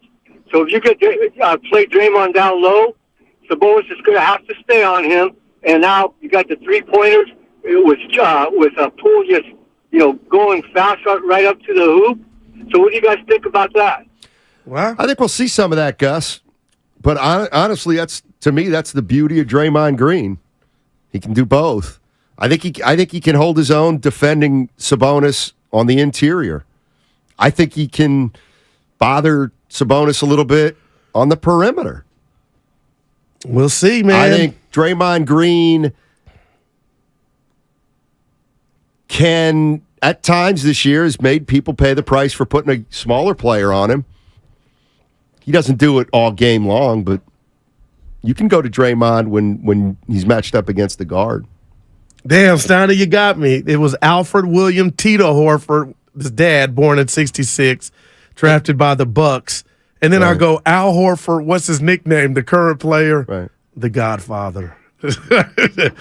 Tito, I thought it was Tito. That's why we can't have Tony Reale in here in real time. That wasn't if you volunteer stuff, it ain't a mistake. Bet 100 to win 475 on a God. Okay, go do it. Go do it. We'll see if Guru. If you do it the other way, you bet 100, you get 4,000 if the King sweep. Well, that ain't you could just throw that out the window. Yeah, we'll be back.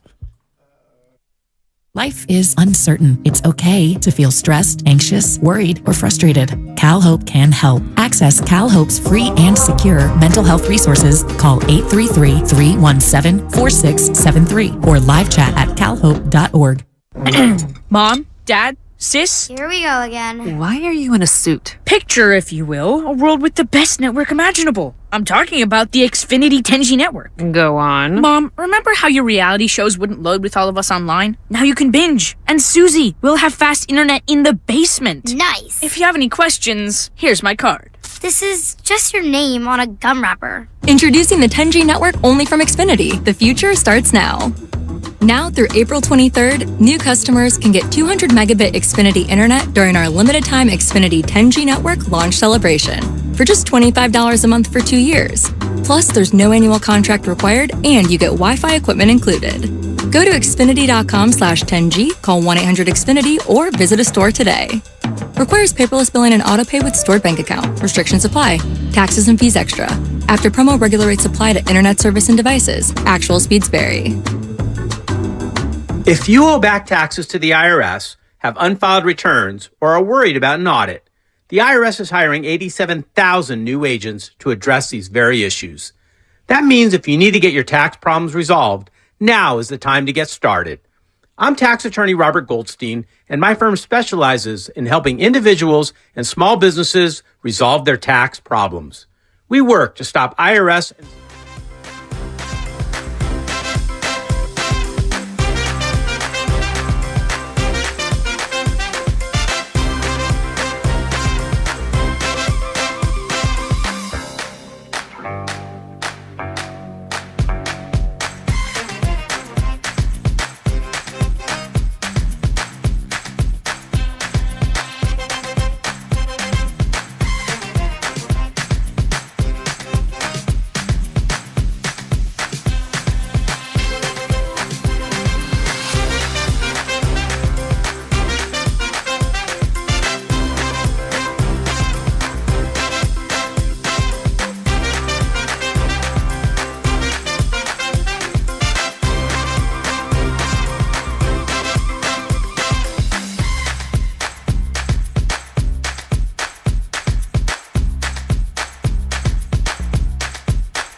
Now, back to Steiny and Guru on 95.7 The Game. All righty, Steiny and Guru with you. Sticky. Right now, we got him? Okay, great, great. Jason Ross is going to be joining us at 1:30. Jason Ross, he's a host he's a pre- and post-game host for the Kings flagship. He also does play-by-play as Gary Gerald's backup. He's been in SAC 26 years. Man, he knows he's SAC. an icon too, Steiny. Dare I make a little comparison between Jason Ross and JD? Oh, I'll give you that. In terms of knowledge. And that'll be like my Barnett and, which JD reacted to, Barnett and Reynolds on the mic. All right. Yeah. Let's go. You're feeling good. Who? You. I'm ready to get out of here. Whitley Sandretto just tweeted out all the hosts at 95.7 The Game. Butcher and I only one having them 5, but you got to feel good you're on the good guy's side. So hot in here right now. Oh, wait till Willard comes in. And I know Willard's going to be fuming. You golfing tomorrow with John, our board op engineer. How did he pull that off? You must be getting something out of it. He's an Alameda resident. Wow. That gets you. Now, you haven't golfed with Shasky. Nope. But John, I love you. I'm just shocked that you're going with John first. I promised him some Fireball. Oh, okay. Well, wow. Nice. I might have came. You're not invited. Well, we're going to after. Where? To the spot, the cafeteria. I'll go by. I'm feeling so good. I'll go by myself if you can't make it. All good. No, I'm going. All right. I'm going to heaven, baby, and I'm going to the high horse too. Chevette in Pittsburgh. Hey. Chevette. Yes? Hey. You're on. Okay, I'm sorry. I'm going to speak to the Horford Draymond thing, but I wanted to say people that think this series is going to be over quick, I expect the Warriors to win this series, but it's not going to be easy. They didn't get in third place for no reason, Sac didn't. It's going to go 6 or 7. This thing's not going to be over easy. Oh. So I think the Warriors are in a little trouble in the second round. But, Steiny, I listen to you and Guru every day. You guys are like my favorite show. I listen at my desk. And, Steiny, you always piss me off. I'm like at my desk, red. I want to call you and I'm at work because you say some things. Even though I love listening to you, I'm like, oh, my God. What is Steiny talking about? When you talk about the Horford Draymond thing, Draymond does a different thing for the Warriors. He is a floor general. He pushes the pace. Horford does not do that. I think that's where the comparison falls off. You cannot put many people in that Warriors offense and they adapt like that. KD was a different dude. Like he's gonna get his own shot. But it takes a special person to play in that offense. You just can't plug people in there. I don't know if Horford would work in that offense if you took Dre out. Dre pushes the pace. He pushes the ball. He repositions those young people. He's out there teaching them. When Klay and Curry reposition, he knows where to get the ball to him at. It's a two totally different players. I love your energy. Yeah, Chevette. Different players. Chevette, really call not. more. I'll talk to your boss. I like that. She's right. Their singular difference, and I said it to you, is that Draymond can push the ball and lead a fast break. And what he means to Curry with those screens. Other than that, Al Horford would be better than Dre standing with the ball at the three-point line. Who's a better three-point shooter? Oh, there's no question. Horford can pass the ball. Right. So there's no doubt. And can I tell you one of my pet peeves? She's my new fave. Yeah, I'm sure she is. When let's say I could, who's Steph Curry? Who's Mark Price like? Well, he's like Pete Maravich. Oh, no, it's not really the same. Well, they do shoot it well, and they pass it, but this is where you going? There's always a difference in players. Yeah. Always. So anytime you compare, this guy's kind of like that guy. Well, no, here's where they're different. Yeah. Well, of course, they're not a clone. Yeah. I get it. All I'm saying is, yes, Chevette was right on the money. Their singular difference is that Draymond Green could lead a break. And other than that, you don't need Horford's pretty damn good. No doubt. And Steiny, let's be honest and put another rat on the table. No shade at Dre or Tito's son. The bottom line is we could probably come up with 3 more guys of that caliber that maybe the Warriors could have won with, and they all bring different things to the table. Well. Now that's an interesting point. See, if that list don't just stop at Dre and Tito's son. He's 45 years old now.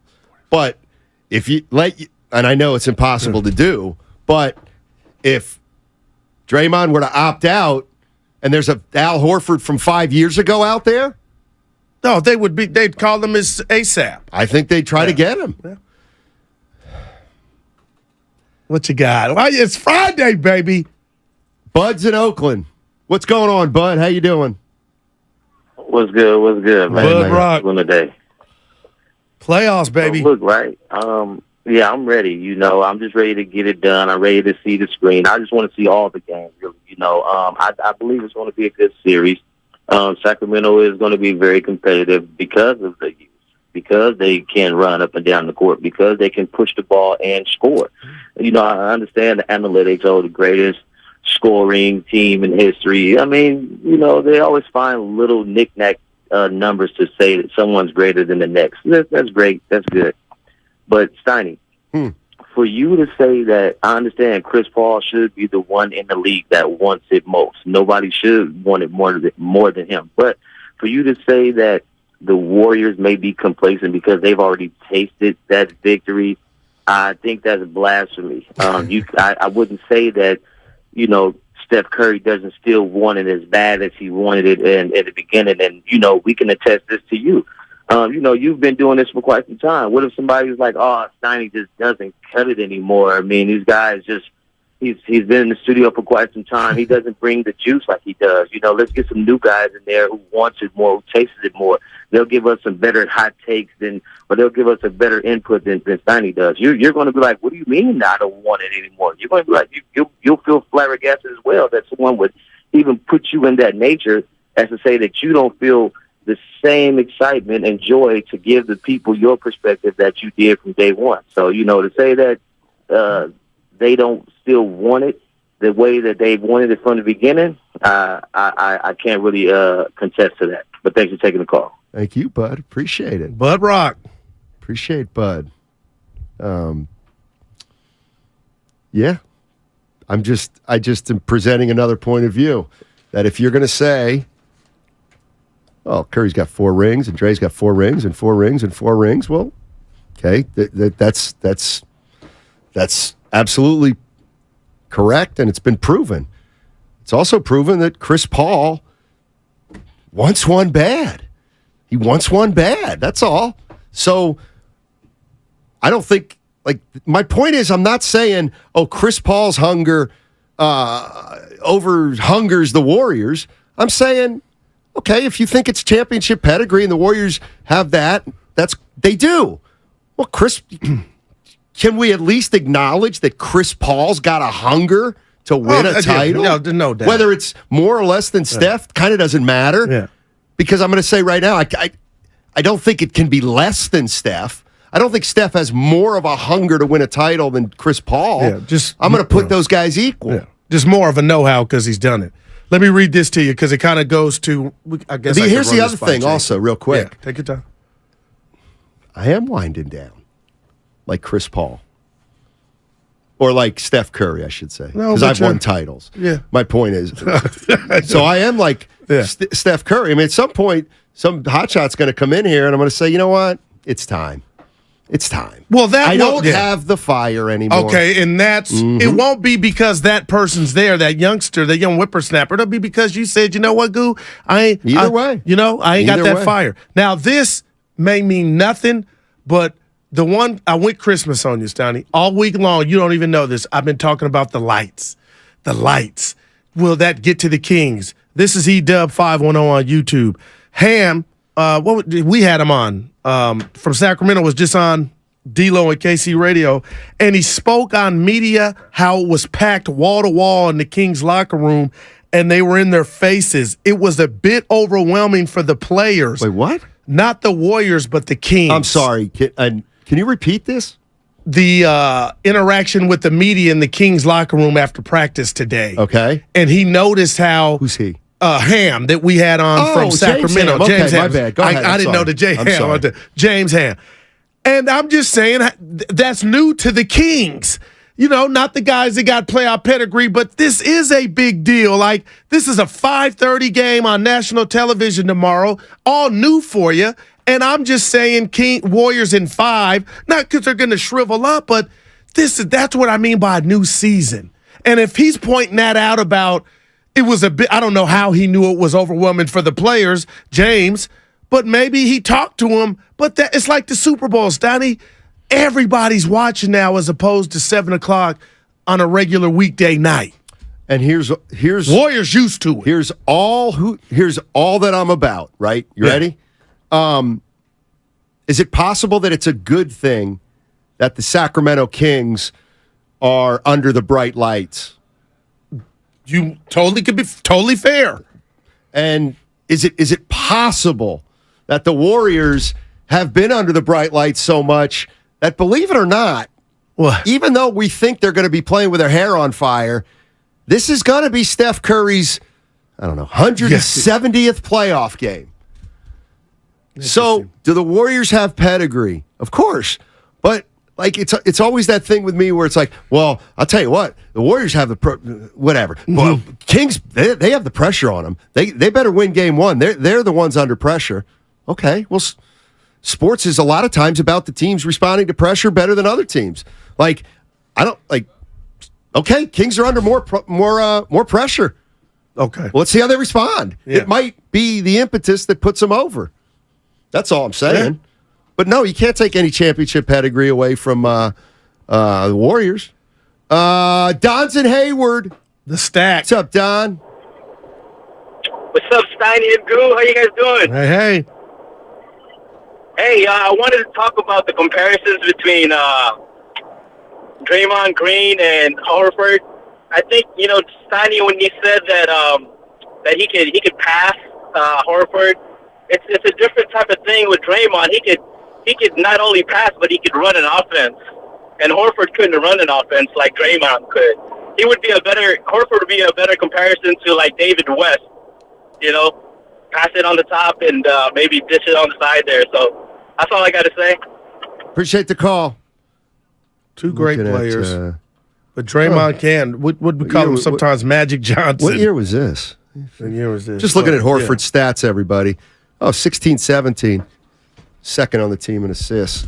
He averaged 5 a game for a 7-footer. He's a bad dude. That's pretty damn good. Yeah. That's pretty damn good. And remember, he was out of position pretty much most of the years in Atlanta because he's not a center. I know. That's a good point. I mean, okay, can you see the calls? No, I'll bring it up. Like, what? You give me one reason why I should take this call. It's our guy. Well, give me one reason why I should take this call with that description. Because he loves us, so you can't let words without hearing the context of them run you off. So what you're doing right now, I'm looking at it, Stoney. This dude has been rocking with us for 5 years. I've done a podcast. You've done a No, you didn't. He's not hungry anymore. Oh, no, he calls other shows here at the station. You take Rich, what's up, baby, from Fremont? God, you family. Stoney and his feelings. What's up, Rich? What's up, fellas? It's a fantastic Friday. Thanks for taking my call. You're right. I've been rocking with you guys for 5 years. Steinmetz, I love you, man. You're pessimistic at times, but I still love you. You wouldn't come on my podcast when I had it. I thought he came, right. I'll come on your podcast if you don't trash me right now. No, I'm not going to trash you, man. You good with me. Tell him how you feel, though. But I will say this much. I got more love for Guru because he did come on my podcast. You know it, baby. That's man of the people. But this is the thing. I got a problem with you comparing Draymond to Al Horford. I really do. Because really at the end of the day, there's certain tangibles that Draymond brings that Al Horford just can't. Okay? Let me ask you, when you thought about that comparison, there's one thing that Draymond does Al Horford cannot do. Al Horford cannot defend bigs. He can't. I'm sorry. And just like Chevette said earlier, more love to Chevette. She was spot on. Bringing Al Horford to Golden State doesn't make them better because Al Horford will have to adjust to their system. Al Horford is really, really smart. I have he could absolutely, positively adjust. And by adjust, what do you mean? I mean, I said he can't lead a break like Draymond, but he's standing out at the top of the circle like Draymond. It's almost like he's the exact same player. He can't defend big. Draymond can defend just about any big in the league. Why has Al Horford always been considered a top-tier defensive player? No, not against the bigs. No, I disagree, sir. He's gotten all defensive voting shares 7 years. But he never got DPOY. No, of course not. And I'm not saying he's better than him. I'm making a comparison. Thanks, Rich. Appreciate it. I'll fight him on. I've seen Horford guard bigs. Like when I process, Rich, I love you. Horford can guard bigs. Now, is he Shaq? No, but Steiny, I would never look at Horford and say he can't guard a big. I've seen it. I mean, yeah, Al Horford. And you ain't getting those shares if you got limitations, especially guarding your position. So at 7 foot, Rich, you saying he can't guard bigs? Well, who's he guarding? Al Horford has been in the league a long time, like 16 years. He's basically averaged over double figures every single year in the NBA. Yeah, Draymond's averaged double figures once or twice.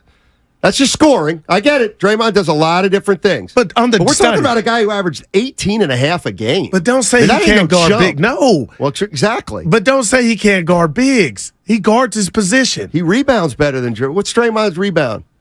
No, you know. I mean, Al Horford, pretty good. I'll tell you what. And you didn't bring it up, so who brought it up? I can't wait to see Draymond. I can't wait to see him. You would ask him? I guarantee you, if you let me explain exactly what I just said and made that comparison, he would be like, I don't have a problem with that. Yeah. I'd bet. Who was the player when you guys had your tweet, though? Boris Diaw. Yeah. You said he had a problem guarding him with the big butt. What I said was, because this is important, that Boris Diaw, during a particular game, was making Draymond look like an ordinary defender. Draymond took exception. Yeah. A clown. Is that what he called you? Yeah, and then I was like, dude, you don't even know me. I compliment you 90% of the time. It's like, big deal. I put 10%. So what? And then that's when he was like, respect. Yeah. Like, which is, I guess, but then we did the interview with Draymond's way of saying it's all good, all love, or like you're a tool. See you later. But yes, then we did the interview with and Draymond you brought it up to your credit, and he said he was wrong. He said Boris Diaw was a problem for Rich him. saying your boy can't guard bigs. I didn't like. Horford can guard bigs. Why don't you talk about it with him on his next podcast? Well, yeah. Let's go to Bernard. Yeah, that's you. Bernard's inside Steph Curry's soul. What's up, Bernard? Hey, I just want to make a comment as far as Steph Curry's hunger. Yes. I think he is still hungry because if you think about it, he's coming up in an era with LeBron James, right? And nobody will ever consider Curry the GOAT, right? It's always starts with Michael Jordan, as far as, lately, and then and LeBron James. He's breaking the scoring record. He's going to be up there in assists. Curry will be probably top 10, depending on what, who you talk to. But if you look at Michael Jordan's era, when he played, he was on the best team, and he was the best player, far none, with no argument. As far as Curry goes, he's going to be up there with one of the greatest players ever, obviously the greatest shooter, but nobody's ever going to say he was the greatest player. And he has the same amount of championships as LeBron, and he's kept LeBron from winning championships.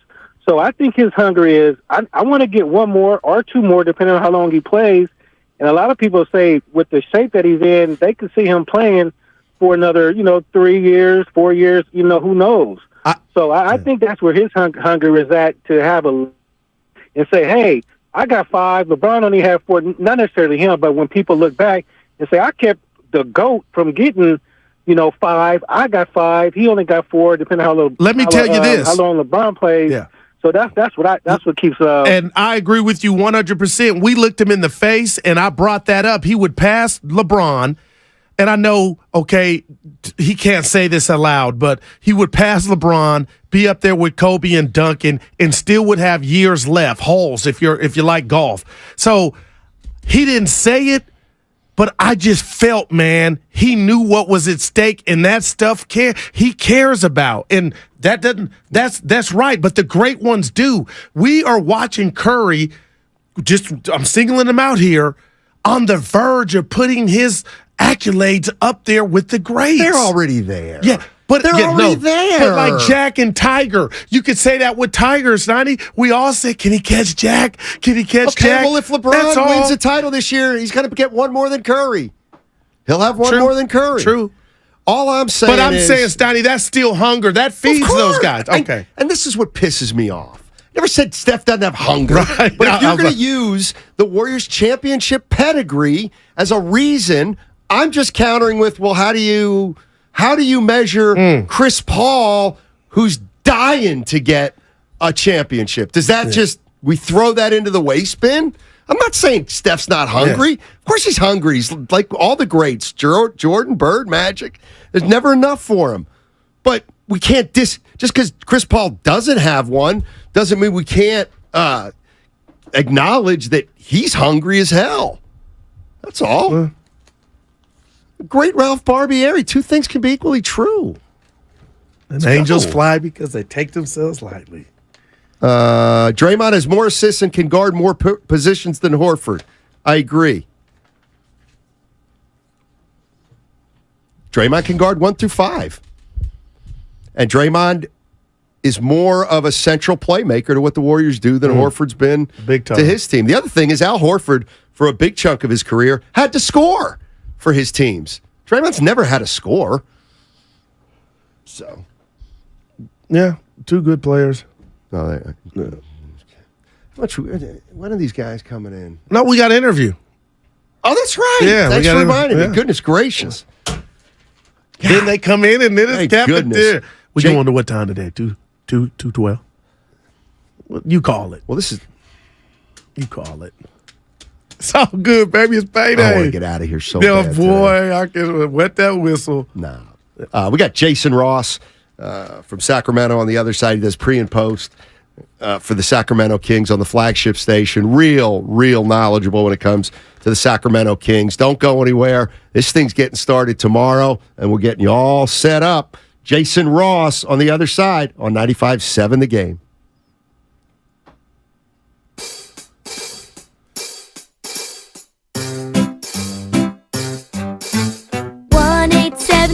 Cars for Kids. KARS Cars for Kids. 1877 Cars for Kids.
post-game host on the Kings flagship. Also, you can hear him filling in for Gary Gerald at times. What's up, Jason? Jason Ross, thanks for coming, buddy.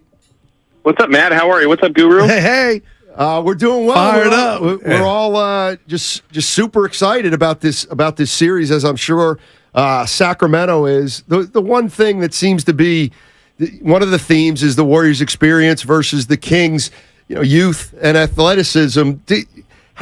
If you're worried about the Kings, let's say the bright lights, how's that going to show up when the Kings don't play well? What do they look like when they're not clicking? Well, I think a couple of things have happened through the 82 that we've seen. I mean, I think a lot of people will talk about their lack of defense at times, and I think it shows up, and then when Mike Brown spots it, he calls that timeout right away, immediately. And I think now, when you're so locked in and focused on an opponent for a week plus, know every tendency, and of course, I don't know how much of a factor, Matt, it'll be that Coach Brown was there, and Luke Laux and Barbosa, they know the Warriors inside and out. And the big question is, can they even stop them? I mean, that's going to be the thing. But generally, I think the biggest issue for the Kings that reared its head sometimes this year was breakdowns defensively. If they avoid those and can get out and go and play their offense, that's when they're their most dangerous. Jason, let me ask you this, because I know it's a team game, but I've been telling Steiny, Sabonis and Fox, I know they are, if I can say it, the two most important players, but which one of them have to be, in that zone for the Kings to pull it off if your answer can't be both of them? I think it's got to be Sabonis, honestly, because I think Sabonis impacts more people. I think there could be a scenario where Fox, who, by the way, I think is made for the playoffs, I think he's going to have a tremendous postseason, even if it's quick or if it's a long run. I think he's just been made for that since college. Even his early days as a King, when they weren't good, he would be vital in some games that they would surprise people. But with all that being said, Sabonis makes Herter better, makes Monk better, makes Keegan Murray better. He does too many things that impact more players. So I think Fox, there's a scenario where Fox could go off and the Kings lose. But I think if Sabonis has his fingerprints all over the game, that's when the Kings are pretty lethal. Jason Ross joining us on 95.7 The Game. He's the host of the pregame and postgame show in Sacramento for the Kings flagship. Sabonis is an interesting player. Obviously Draymond Green will probably guard him a little bit. Looney will probably guard him some. I guess what I'm wondering is how much does he punish if he does smaller type players? For example, if the Warriors try to use a Wiggins on him here and there, or even maybe Gary Payton II. He'll go some bully ball, but I don't know that they're going to do a steady diet of that. I think he's got a pretty good recognition of, okay, if I've got a mismatch, there also still might be a mismatch somewhere else. So, I mean, if he's on the top of the key, he doesn't really generally back people down from there. But if he had, a GP2 on him for some reason on a switch and he's on the block, yeah, he'll bully him. But he's also bullied Gobert and Embiid and Jokic at times, which I didn't think he could do. So he's got that ability. But, I mean, he's really so instinctual and predicated everything on that offense on movement, dribble, handoffs, cuts. He wants everybody involved, and I think that's what makes them the most dangerous. So, I mean, I think if it's too much posting up Sabonis, I don't think that's not a recipe for success for the Kings. Jason, you are a part of the Kings. You've been there during the down times, and I was in the building Friday, and I had this initial thought of, I heard some Warrior fans, so I came in and told my partner, you know what, I'm just feeling like whoever came up with Light the Beam deserves a raise. The arena's in an awesome area. It's a party every night. But I'm like, I don't know why I feel like there may be some Warrior fans in that building. We had the great Jerry Reynolds on earlier, and unprompted, he kind of shared just that thought. Has that crossed your mind as to, do you expect some Dub fans in there tomorrow night? Oh, 100%. It's been a big talking point up here. Kings fans are trying to see if they can, it's a funny spot for Kings fans, guys, where if they have tickets, which it's a hot ticket, it's proven to be an expensive ticket, the Kings fans' dilemma is, well, I've been waiting 16 seasons, 17 years to go to a playoff game. I want to go to the first playoff game, but I also see what tickets are going for. I'd like to sell them. Wow. Wait, I don't want to sell them to a Warrior fan. So it's like there's Kings fans trying to collude together to make sure if you're selling them, sell them to another Kings fan. But that's the dilemma that people have, and I think there's no doubt in my mind there should be Warrior fans there in Game 1 and 2, and I think conversely there'll be Kings fans at Chase in 3 and 4. Now, not overwhelming. I don't think the road teams will overpower the home team's attendance, but they're going to be heard. They'll be making noise in San Francisco for Kings fans, and certainly up here for Warrior fans. Jason Ross joining us on 95.7 The Game. He does pre and post for the Sacramento Kings. If I were to say, close your eyes and envision the Sacramento Kings winning this series, does Davion Mitchell have a role in that? He does, but, I'm looking at Curry's numbers this year, and everybody's always been excited. Wait till the Kings put Davion on Curry. Right. And he's been on him, but Steph is good. You guys know that. I mean, he'll still get his, and that's where the one really interesting thing to me is one of the knocks has been on the Kings is, well, they don't defend. Defense wins championships, and I know that's a cliche, and there's some truth to that, but I think the league has changed not just last year, but over the last couple of years where you have to be able to make shots. You have to be creative, and even the best defense can be scored on with incredible offense. So Davion's a good on-ball defender. He'll have great pressure on whoever he guards, but Steph can still score on him, and other guys can still score on him, just like I know the Warriors will do what they can to slow down Fox, and there might be a game where he's 6 of 23, but he also might have a game where he's 10 of 12 and a difference maker. So, I mean, I think when you're that gifted offensively, even the best defenders you can score on. So I think the league has changed that way a little bit where it's less friendly for defenders, less physical nature, even though I think the playoffs will allow a little bit more physicality and hands and all that kind of stuff. But I think the Kings kind of needed to be collective guys, and Davion's part of the group, but I think more of those guard minutes are going to be really heavy dose for Fox. To be honest. Jason, when I think about this series, and I've brought up his name, I just can't stop thinking about Vivek. And the reason is when coaches were coming and going, and, good coaches. But now, McNair's in. I feel like Vivek's got it right, and nobody knows what the future holds. But how special do you think he's going to, enjoy this moment come tomorrow when the ball's tipped? I think everybody is. I know he will be. It's been he didn't want to be a part of this drought. He's more than half of it. The Maloofs were part of it. He's part of it. Ownership is a factor in all of it. I mean, everything. It's all a piece of the puzzle. And I think for Sacramento to have the new arena, to finally have its first ever playoff game, the fact that the Warriors and Kings have never been in the playoffs at the same time, and yet they get their first time as a series together. I mean, there's storylines upon storylines. I just think, I know Bay Area fans should be excited because I know they want another long run. The Kings fans are happy. They feel like it's house money, but they're also going, look, let's compete. Let's see if they could beat the Warriors. So I think it's what everybody's been waiting for. Far too long up here, but it's what everybody's been waiting for. Yeah, it's going to be a ton of fun, Jason. Hey, thanks for joining us, particularly on the spur of the moment. And maybe we'll have you on next week if you got some time too. Absolutely, anytime, guys. All right, Jason, thank you so much. Jason Ross. I'll give you the JD. I like that. Pre- and post-game host, that's a compliment. Sacramento Kings flagship station. He's very solid. Very solid. Yeah, he is. Especially with the JD comp. But did you know much about McNair before he took that job? No, I think he was in Denver. Okay, I was just curious. I mean, because they let some good coaches come, Steiny, come and go. One's in Denver with the number 1 seed, but I just got, if that were your baby and people been mad telling you just took over the team from Vivek Ranadive, what's that? You got to feel some sitting there doing it for he's on the team now for about 8 or 9 years. Yeah, no, there's been some strikeouts. Yeah, right. Ain't gonna be there. No, ain't gonna be here. But you gotta feel like that'll feel good. If you don't smoke, anybody got a cigarette? This is a cool moment. That's all. No doubt. Dan Daly. Absolutely. Yeah. I cannot believe you just said that. That's my guy. That's so funny. That is so funny. All right, we got Willard and Kruger coming in on the other side. Although, wait, we got a message. What? It could be. Oh, yeah, a delay. We'll play it by ear. Yeah. Julian's in San Bruno. Hey, Julian, how you doing, man? Hey, I'm good, guys. How are y'all? Hey, ready? Doing well. Yep. So I like to consider myself a realist. Okay. At the middle of the season, I definitely thought the Celtics were going to take this year. But there's so many questionables, right? And now I think we're poised to do the one thing that the Warriors haven't done, which is three-peat it. And who is? When this is all said and done, I think this 10-year window from 14-15 to 24-25 is just going to go down as just the most stable thing that the NBA has had for a decade because of Steph, Klay, and Dre.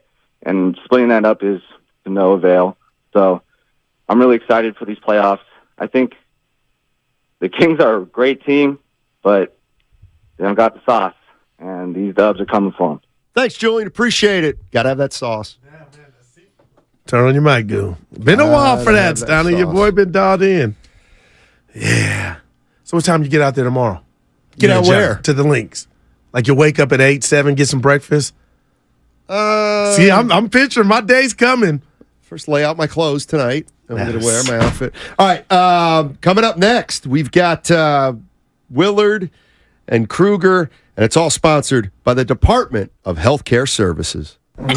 Mom, Dad, Sis? Here we go again. Why are you in a suit? Picture, if you will, a world with the best network imaginable. I'm talking about the Xfinity 10G network. Go on. Mom, remember how your reality shows wouldn't load with all of us online? Now you can binge. And Susie, we'll have fast internet in the basement. Nice. If you have any questions, here's my card. This is just your name on a gum wrapper. Introducing the 10G network only from Xfinity. The future?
hungry? Yeah. Are you starving? You know Not that- starving, but I need something to get that metabolism You know what going. it feels like when you're starving. Oh, it's though? the worst. Right. Ooh, that cracker. Oh my God, starving. Yeah. Yeah, it still doesn't mean you don't want food as much as a homeless person does. See, wow. So you are right. You are right, brother. Steiny. And I listen. This Great is way to start There the is day. look at absolutely you. It's your no day. doubt about this. And I know that Warrior fans, you don't want to hear it. Of course, Chris Paul and Dame Lillard. Give me more names. Nikola Jokic. Maybe Devin Booker. Embiid. Maybe not the guy in Dallas. I don't know if he wants to play or Harden. not. What about Right? James Harden? There's no chance Ben that Simmons. they don't want one more than the Warriors want another one because that's human nature. It doesn't mean, now listen, the Warriors, I'm going to put them in the category of these maniacal people who, for whatever reason, never lose their motivation. Okay. Tom Brady, Tiger Woods, Michael Jordan, whatever it is. They are in that class. There's no question about it. But I don't understand how anybody could even argue this. Like, the haves and the have-nots. Yeah, man, that's my mother-in-law saying. The have-nots want it more. It's lifeblood that they're going for. Now, Willard, he brought that up and you agree with him, but if you heard me, my rebuttal, I'm saying that's fine. The whole thing was you have shown me that if you're going hunting, you might come back empty-handed more so than the guy or the guys that have got it 4 times. That's what Sack. I believe that the want, but the confidence in are you going to bring something back? Well, now Sack's different. Sack's different. And by the way, I don't know if what I just said and what Stein's been. I don't know if it matters. I don't know if it matters in these playoffs. Yeah. Like you could want it 75%, but you're just better and you win. Sack's different though, and I do think that this is part of this story that we're about to see unfold starting tomorrow night. Like they just got here. They just got here. You know that dynamic. If you're a longtime 49er fan, Dan Marino gets to the playoffs 1986. I'll never forget it. And then, well, they'll be back. Nope. You're actually not going to be back. Never. But the dynamic when you just arrive is we're just arriving and we're at this level already, so we're going to be here a lot over the next 10 years. Maybe not, but I do think, like, you don't have that motivation. The names we just brought up, Chris Paul, Dame Lillard, people who have been whacking away at this playoff thing for the better part of a decade and a half. They've been chopping that wood, and the tree has not fallen down yet. These guys, this is their first whack at the tree. Real quick here, 14-15 Warriors on line 1. They did it their first. Well, I know they had lost the year before. Quite their first. Okay. They went their first. They had experience prior. They felt a year ahead. I felt like that was a year earlier. I couldn't believe it. Right. Yeah. Right. I'm with you. I'm with you on that. I feel like the Sacramento Kings right now are kind of like the Chris Webber Warriors his rookie year. Oh, my favorite. They made the playoffs. They lost in 3 games, but they had a real exciting. It was everything. But you know what? Crap happened. Yeah. Webber was gone. Crap happened. The Golden State and it Warriors usually does. Wanted, Wow. They thought they had a foundation for a championship team in 1995. 94, 95. It was, man. So, like that, and I'm not saying it's going to happen to Sack, but you just never know. Never know. Never. I don't know who's that gonna was get hurt, incredible. They who's had gonna- commercials. Who's going to demand a trade? Yeah. Who's going to underperform? Especially now. And what do you mean by that? But in the era of diva-ness from these guys, anything could pop off. That's why I'll never forget his guy, Nelly. Forgive him for letting Weber go, man. Did Kyrie and KD ever even win a playoff game? Did they win a game? No, Kyrie was hurt when KD took Milwaukee KD to get him? Game 7. Okay. So I want to say no. We'll double check that, but I want to say no because Kyrie was hurt. Imagine that when you saw those posts come out the day that KD and Kyrie were joining up in Brooklyn. I guarantee the finals. Yeah, Never won a game. Never won a game. But some stuff happened. Pandemic. That's the point. Yeah. Crap happens. By the way, either you guys see the story in the Washington Post on Wiggins?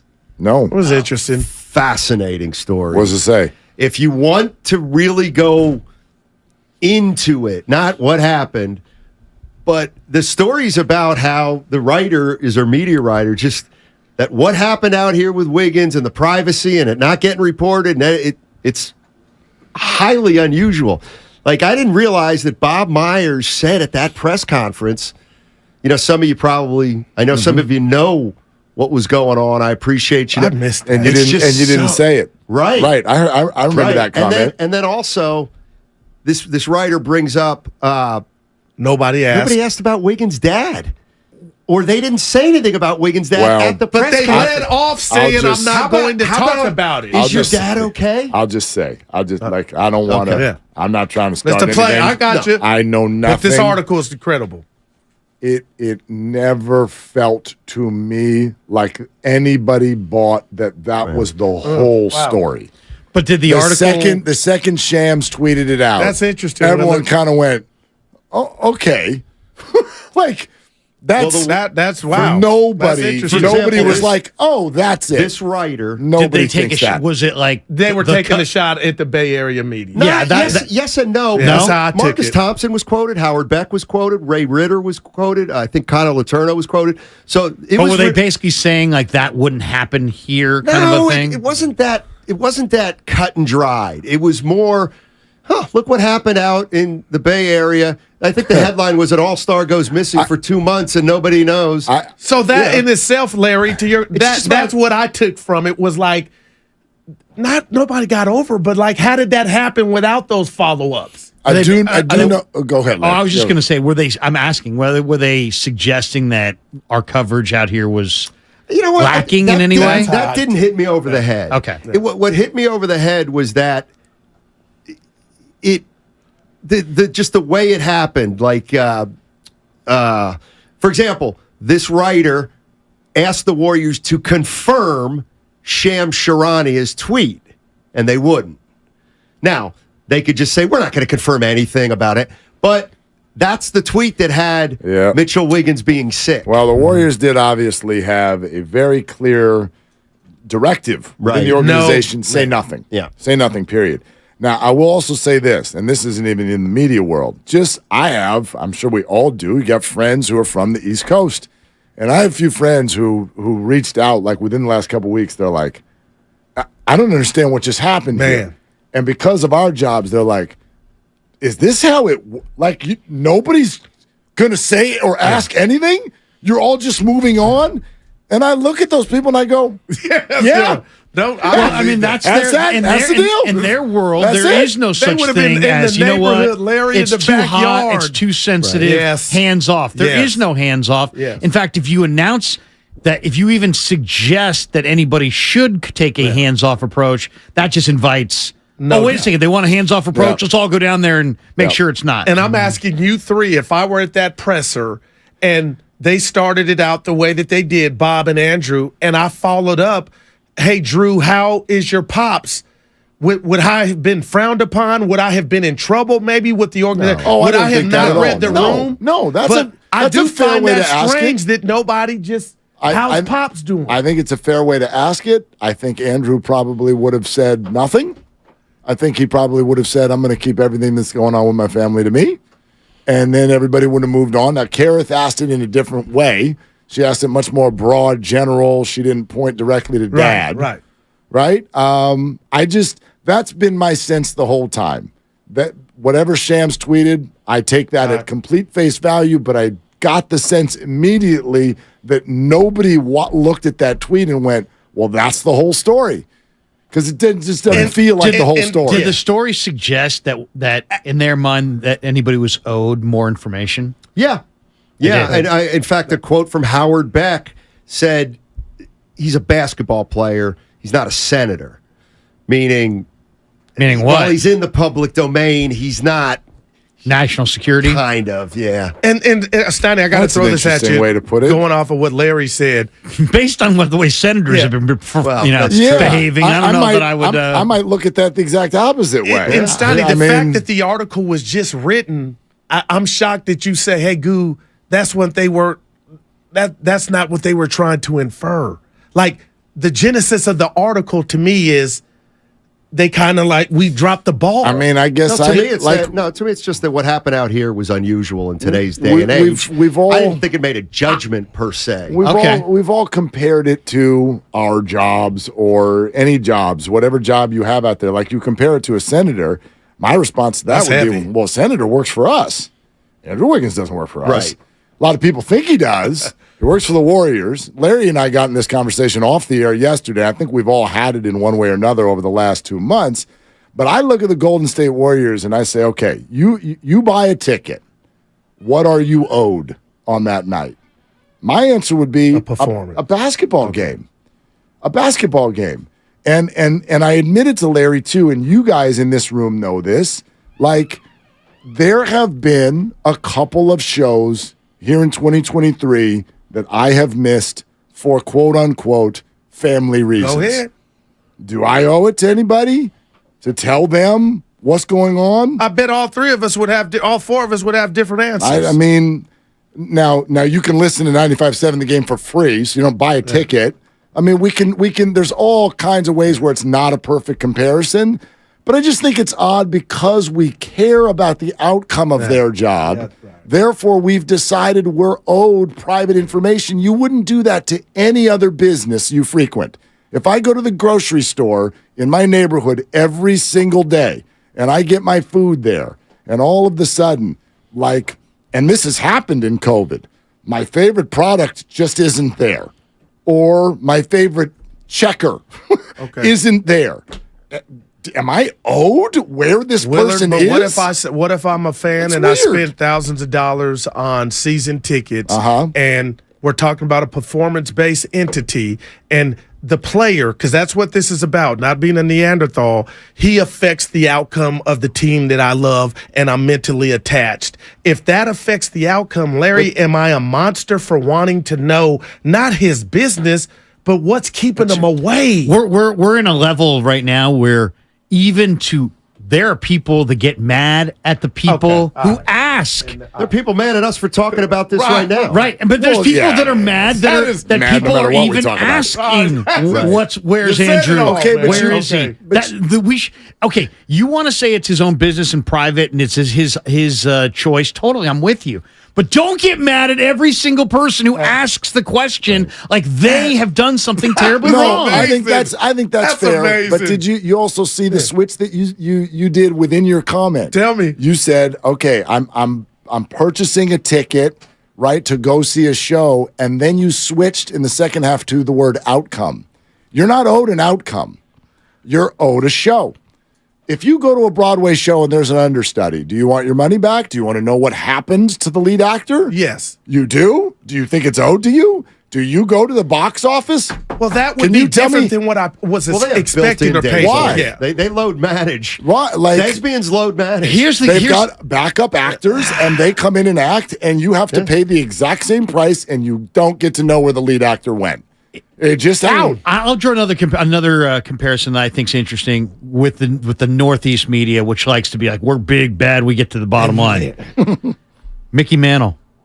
How many writers in the 60s were saying Mantle ain't in the lineup today, and he was drunk and throwing up in the clubhouse? That was a different age, though. No, but they were getting drunk with him, and they covered his. They covered him. They covered him, and they thought it was it was like a code. But if we're out here, and let's say Steiny's covering the Warriors every day, and he knows something, and he doesn't report it, it's like, you didn't do your job as a reporter. How's it any different than the guy who didn't say that Mantle was drunk off his ass? Well, the one thing, and they had a lot of reporters quoted.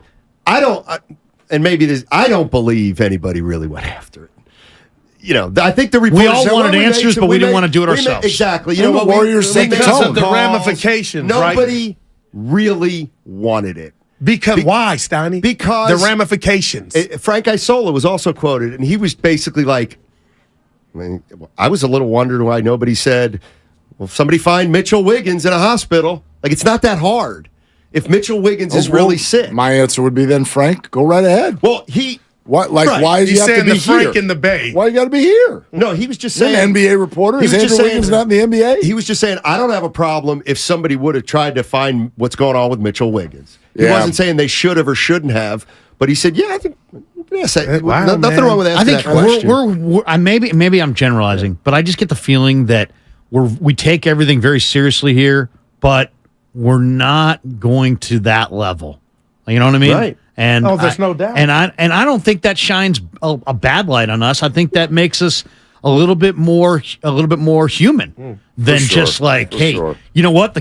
He says his father's sick. I'm now going to call SF General, right? And I'm getting to the bottom of it. You know what? And there's that would happen in New York, I believe. That probably there's would. also a million things of varying degrees that writers know that they don't write. Right. It may not be what happened to Andrew Wiggins. That's the whole deal. I wouldn't be surprised if a writer went up to Raymond Ritter or somebody and said, I got it confirmed. This other thing's true. I mean, at that point, Raymond would be like, obviously, you can do what you want. This is why Raymond's the best. He'd be like, obviously, you can do what you want, but I don't know, don't. And then that's where the writer says, all right, well, if I don't, what you going to give me down the line? What you going to give me? That gets ugly, though. But it's how do you okay? Check this out. It is. I wonder if listeners think of this. How do you think Adrian Wojnarowski gets all the big stories? Favors. What Steiny just laid out is he did that for years. And there are times where you've got somebody under your foot, and there are times where they've got you under their foot. They owe you. And a give and take happens. Adrian is not in every city every day. He gets a call from people because he's built that. And yes, some of how he built that, you wouldn't love. You wouldn't love it. But that's how he did it. And it's a give and take. So that's absolutely. Now, here's another question, though. And I wonder, no wrong answer here. Do you care? Do you care what was going on with Andrew? Not anymore. And I don't mean that in terms of do you care about Andrew the person. Steiny, you just do you does it matter to you? I'm gonna be honest. I'm looking at you, and Steiny just answered for me. I know why, and I don't really care. I don't care. I didn't care until I felt like it was being withheld. Okay. If that makes any, that's fair. That made me want to know, Larry. What's so big? We're all, what I mean, Larry. Okay, it's a Help great me. Willard. It's an awesome question because it's like I'm thinking about, well, should I care? Do I want to care? I'll say this: I don't care personally, but if I had in my wallet $1,000 on the Warriors over, wow. I care. I care. Well, and I've had $1,000 on the Warriors over before. This is not this year. There you go. This is also another aspect of the story that I forgot, but Cannon Garage reminds me. I keep saying if Curry went missing with no explanation, that was addressed in the story, that Wiggins is actually right in the middle. He's not Curry or Klay. That would have demanded something. Oh, man. But he also wasn't, I shouldn't say Anthony Lamb, but he wasn't Ty Jerome. That's fair. He wasn't Ty Jerome where it's like, who cares? But Andrew, he was kind of right in no man's land. Part of this is the tone that has been set by the organization and by Andrew. Andrew does not, no doubt. We've all made this point. How many times has Andrew been on 95.7 The Game? Never. Right. Andrew not a face of the Warriors. He doesn't want to talk. He doesn't want to be out front. Steph Curry has set a different tone. Draymond Green has set an even different tone. If Draymond disappeared with no answer, how would we feel about it? Mr. Talk about everybody else and everything else all the time. So, some of that. Interesting, man. To me, as soon as the Warriors came out and said, what's going on is good, we're good. We're not mad. That's when I was like, well, then I don't care. Well, then I started to care when I started getting lectured by Draymond Green. Not, fair. Hey man, you guys. So now I got a secret. I'm not telling you. Right. You guys are speculating about my secret. Now I'm mad at you for speculating. It's like, wait, was he mad at you? Was he mad at you, or was he mad at the people that were actually saying things as fact? No, saying things as fact on Twitter. That's it, Willard. But I mean, it comes across like, dude, I know something you don't know. And you're speculating, and now I'm going to crush you for speculating. Where I don't know. I mean, I came in and asked Steiny, I go, "How old is that article?" He goes, "It's new." What is it, by the way? Where is that? Washington article? Post. Washington Post. The other interesting thing was that was in it was the Warriors organization and the respect it has, and particularly the respect their PR department has, and super respect that Raymond Ritter has. So there is a dynamic here where if you've been working with the Warriors for 10 years and they've been very, very good to you as Saturday Night Live, you know what? You'll do them a solid. That's a solid. That's a great point because Ray has goodwill exactly that is so deep everywhere that he's done enough good things for me That's big. personally. If he said to me, "Hey, Krug, love you. You can do what you want, but this is why I wouldn't do it," I would listen to him. Yeah, raise the 1 seed, man. Never knew it worked like that. Wow. Yep. But the great thing about But if he Raymond abused you, you is might not. Raymond Ritter would not say, "Don't put that out. Don't." He would say, I wouldn't think do it. about it. He's not that heavy-handed. Right. And the other thing about Ray Ritter is if he's like, dude, don't do that, and you did it, you're not dead in his mind. Right. He'd still treat you like a professional. Disagreed. He's not going to like it. man. But that's why he's really You the get best. through Is it. because Yeah, there he's is next no, he doesn't alienate anybody because they're more aggressive than somebody else. Yeah, that's a good point. Great stuff, man. Can't wait for the game to start. Let's Can you do go. the legal for me? Well, it doesn't even matter anymore. This Does shit's it over. matter at 09? When you do, we can do it. I outta don't even here know if later it matters. for But you. anyway, you are listening to 95.7 The Game, KGMZ FM, and HD1 San Francisco, always live on Twitch, YouTube, and the free Odyssey app. Yeah. I'm going to borrow a guru before I leave, and I mean it. I can't wait. Can't wait for tomorrow's game. It's going to be a lot of fun. This is something else, man. Yeah, I can't wait to see you Monday. What we're Before talking turn about. into something monster. Before too. you guys go, because this is something we want to play with today. Of all the things you've heard this week, everybody's said pro warrior, pro king, con warrior, con king. What sort of stands out the most, or what bothers you the most? That the Warriors don't have and have not earned that switch. The 82-game Warriors that we saw are not what we're about to see them in. Like, come on, man. To me, in my world, you got a couple switches. But some people think, no, I just don't. They've earned last year's proof. They got a switch. This one's easy for me. It's Bob Ham or John Ham. Oh, or James. Isn't it James? Yeah, James Ham. James Ham saying that the stats show that this Kings team is better offensively than any of those great Warrior teams. Thanks for coming. Yeah, that was good. Yeah. By the way, You guys were too hard on him that day. No, can I tell you something? Qualified the hell out of that. Did y'all go He in on sort of. Well, no, he didn't qualify it. Actually, He kinda did. He was like, I was there in those Warriors locker Oh, rooms, that he did. and those teams never achieved what this team achieved. That Hey, was the direct quote. Steiny, That's not qualified. 19.5 PPG. I mean, Better too hard than too soft. That's true. yeah, Mine- exactly. mine You know the would Bay be- Area media, we hard. Yeah. See, mine would be here's where you'd be, but nobody's saying that. I just don't like when Warrior fans are like, this series is over. You do realize that when they do introductions, all the Kings are going to come out in the fetal position because they don't have championship pedigree, and the lights are going to be bright. I mean, come on. I mean, Darren Fox played some pretty big games in North Carolina, et cetera, et cetera. Here we go, baby. It's going to be fun. Love you, Warrior fans. In 6. They're longtime friends. Let me tell you something real quick about Dibs that I'm sure not everybody knows. And first-time partners. Hang in there, big guy. There'll be brighter days ahead. Now, these two homegrown Bay Area boys finally come together to take over sports talk. Get the hell off of my doorstep. Major League Baseball, you stink. It's Willard and Dibs on 95.7 The Game. Wait a minute, the guy who did the Washington Post story's name is Ben Stein? Isn't that old game show host, Win Ben Stein's Money? And that's that guy with the Clear Eyes commercial, that whole thing? Ben Stein is also writing for the Washington Post? That I did not know. But yeah, it's playoff eve.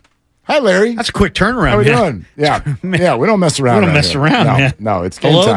goodbye, hello. And here we are. And so it's a day for all of you, 888-957-9570, and we can play with that question. What sort of got you the most? What got you the most? Because for me, I'm about to play it for you. Because most of what people will say, like even Steiny just did, he's bothered by people who think the Sacramento Kings are going to come out and they're going to wilt like a dead flower simply because they've never been here before, which is ludicrous. The Kings are a very good basketball team. This is going to be a series. I would bet my bottom dollar it's not a sweep. That's not how it works. The Warriors don't get to win just because of their jersey. That's my feeling. If you think it's a sweep, great. That's your opinion. I'm more put off by the stuff that's looking backwards instead of forwards. How we try in a situation like this to denigrate what has already happened before. Listen to this. And yes, we've gotten all kinds of back and forth, and Bonte and Joe and D'Lo and KC, they've all done a great job drumming this whole thing up. Kyle Draper, who, many of us know very well for his work, NBC Sports California, Pac-12 Network. I work with Kyle Draper. And Kyle was on with D'Lo and KC yesterday. There's a lot of D'Lo KC mentions. Listen to this. Are you related to D'Lo and KC? No, I've actually never even been in their presence. KC's been on this show. Check. It was on this show that he made the comments that the Kings were going to backhand the Warriors, and he also made the comments that Draymond was cooked. And then he was an innocent bystander when this ridiculousness happened yesterday. ESPN 1320, Sacramento. They out here talking funny, boy. Some of these Warriors people, they out here talking funny about Sacramento. Man, yeah, like I told you guys the other day when I saw you had Golden in one center, Warriors fans are new money. They first generation wealth, fellas. They don't, you know what I mean? They don't know. They're not a legacy franchise. I was listening to you guys yesterday. They want to be the Lakers. They want to be the Celtics. They want to get that respect. And so how do they try to get that respect? They try to put down the Sacramento Kings when we just know 10 years ago, they were the Kings. You know what I mean? And so let's not get it twisted. I'm looking forward to this one. I know our city's going to represent. I know our team's going to represent. And, I was a little worried at first. I was like, I don't want to see the Warriors. Give me Pelicans. But I'm glad it's the Warriors because adds a little spice to it. And I'm excited for our guys. You listen right here, Kings fan. You look me in the eye, and you listen right here, and you listen good. Listen to me and listen to me good? You can be all about your team. You can think that they're going to win all the games. You can think that they're amazeballs, and you can put a beam in your living room for all I care. Don't you dare start to denigrate what has been achieved over the last decade plus by the Golden State Warriors. How dare you denigrate what has been arguably the greatest run in sports since Y2K. In fact, I don't even know if it's arguable. The Patriots are raising their hands, and that's about it. How on earth would you go there? How on earth would you start to call Warriors fans new money? Start to call the Warrior franchise not a legacy franchise? Want to be the Lakers and the Celtics? Do you know how old you have to be to even think the Celtics are good? What have the Celtics won since the 90s? Once? Maybe? I don't even know if that's true. So you can put whatever label you want. I don't even know if legacy is the right word. Here's what it is. The best thing going. Period. Unequivocal and unarguable. If you want to say you think the Kings are going to win, knock yourselves out. You might. Don't you dare go backward and try to take down what has been the best thing that the NBA has known for the last 25 plus years. Why on earth would you try to peel that orange? Well, and stop grouping Warrior fans as, do the Warriors have bandwagon fans that have never experienced the lean years? Yeah, they do. Of course. Yeah, they do. But the Warriors also have the greatest fans, because the fans that showed up for decades before they did any of that winning supported their club faithfully and positively through just the ugliest of ugly. It's a great point. In fact, one of the questions I'm going to ask Tim Roy today is, Tim and I have spent a lot of time together through the years and seen a lot of bad Warrior basketball. And I gotta get his thought on we know what the top is. Where was the bottom? I want to know from Tim. What does he view when he thinks, man, the Warriors have gone from the bottom to the top? Where exactly does he view the bottom? God. Does he view where did it bottom out? Was it Sprewell choking Carlissimo? Give me one Warrior player that's the face of that. Who's for the you? who? For Yeah. you? Yeah, For you? for me? Who is it for you? Who's the face of bottoming out? It's a three-headed face. Boy, Okay. that's a great question. I have a bunch. I have like 3 or 4 names bouncing in my head right now. It's the day that I can remember it like it was yesterday. It was a particular game. It was the first game after Sprewell got moved to the Knicks. And I'm looking at John Starks, and Terry Cummings and Chris Mills, and they had signed Sprewell to a big money deal. So a lot of money had to come back, and there was a lot of bad money there. And they had years of, and I'm looking around going, oh my God, Cummings was great for DePaul 10 years ago. Now he's here. And Chris Mills, he's probably best known for getting into an argument and like parking his car in the parking lot so nobody could leave, and the circular lot there, the media lot, because he wanted to brawl. And Starks, who was a Warrior early and then went to the finals with the Knicks and then was involved in that trade. So yeah, game 1 of Starks, Cummings, and Mills post Sprewell choking of PJ and that deal. That was just a horrendous deal that we were told the Warriors just had to make. And I remember looking around going, oh my God, not only they had a bad situation where their good player choked their coach, and now they had to inherit like years of bad contracts. And that's when the Warriors were so poorly run, Mark, that they would compound mistakes with mistakes that were even worse. It was like bad enough that you had to trade Sprewell, but then you had to take on all this bad money for years to come on old, beat-up players that nobody wanted to watch. Yeah, right then, that was the bottom. Little me, very, very little me thinks of Joe Barry Carroll and then goes through the draft picks. Chris Washburn and Todd Fuller. Fuller over Kobe. And it wasn't just, you can't say Todd Fuller without saying Todd Fuller over Kobe, and you can't say O'Donnell Foyle, and I loved O'Donnell, but O'Donnell Foyle over Tracy McGrady. Yeah. By the way, though, wasn't Kobe like 13th or 14th? And Todd Fuller was 11. Yeah. But that means there were 12 people who were picked over Kobe. That was another fix for the Lakers. It was like Right? he only wants to play for the Lakers. Vlade Divac.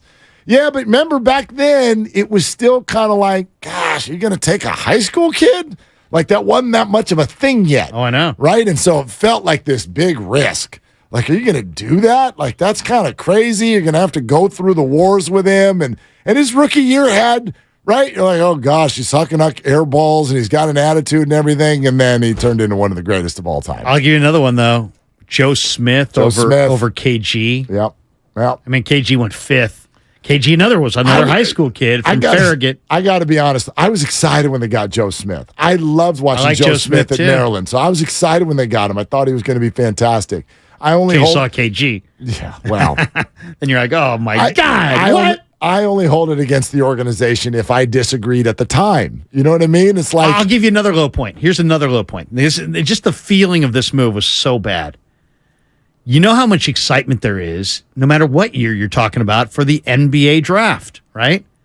That one year, the Warriors, on the eve of the NBA draft, as their fans are like hoping for this guy and that guy, traded the 10th or 11th pick for 33-year-old Mookie Blaylock. Well, that's and I think different. that pick became Jason Terry or something like that. Yeah, but that's different. But that was just so defeatist. It was oh my God, the best you can come up with is a 33-year-old point guard whose best basketball is in the rearview mirror. Oh man, And I got a thing for Mookie Blaylock, though. Because if you're a big Pearl Jam fan, you know that their roots are actually Mookie. Did you know that was actually what their band used to be called? Right, Mookie until he did a cease and desist. And why is their first album called 10? That was his number. Like the whole they're Mookie Blaylock. I don't know why they're obsessed with him, but they were. And so I'm like, it's fine. But he had some problems off the court. I don't know. He might not be a free man right now. I gotta look that up. Is that true?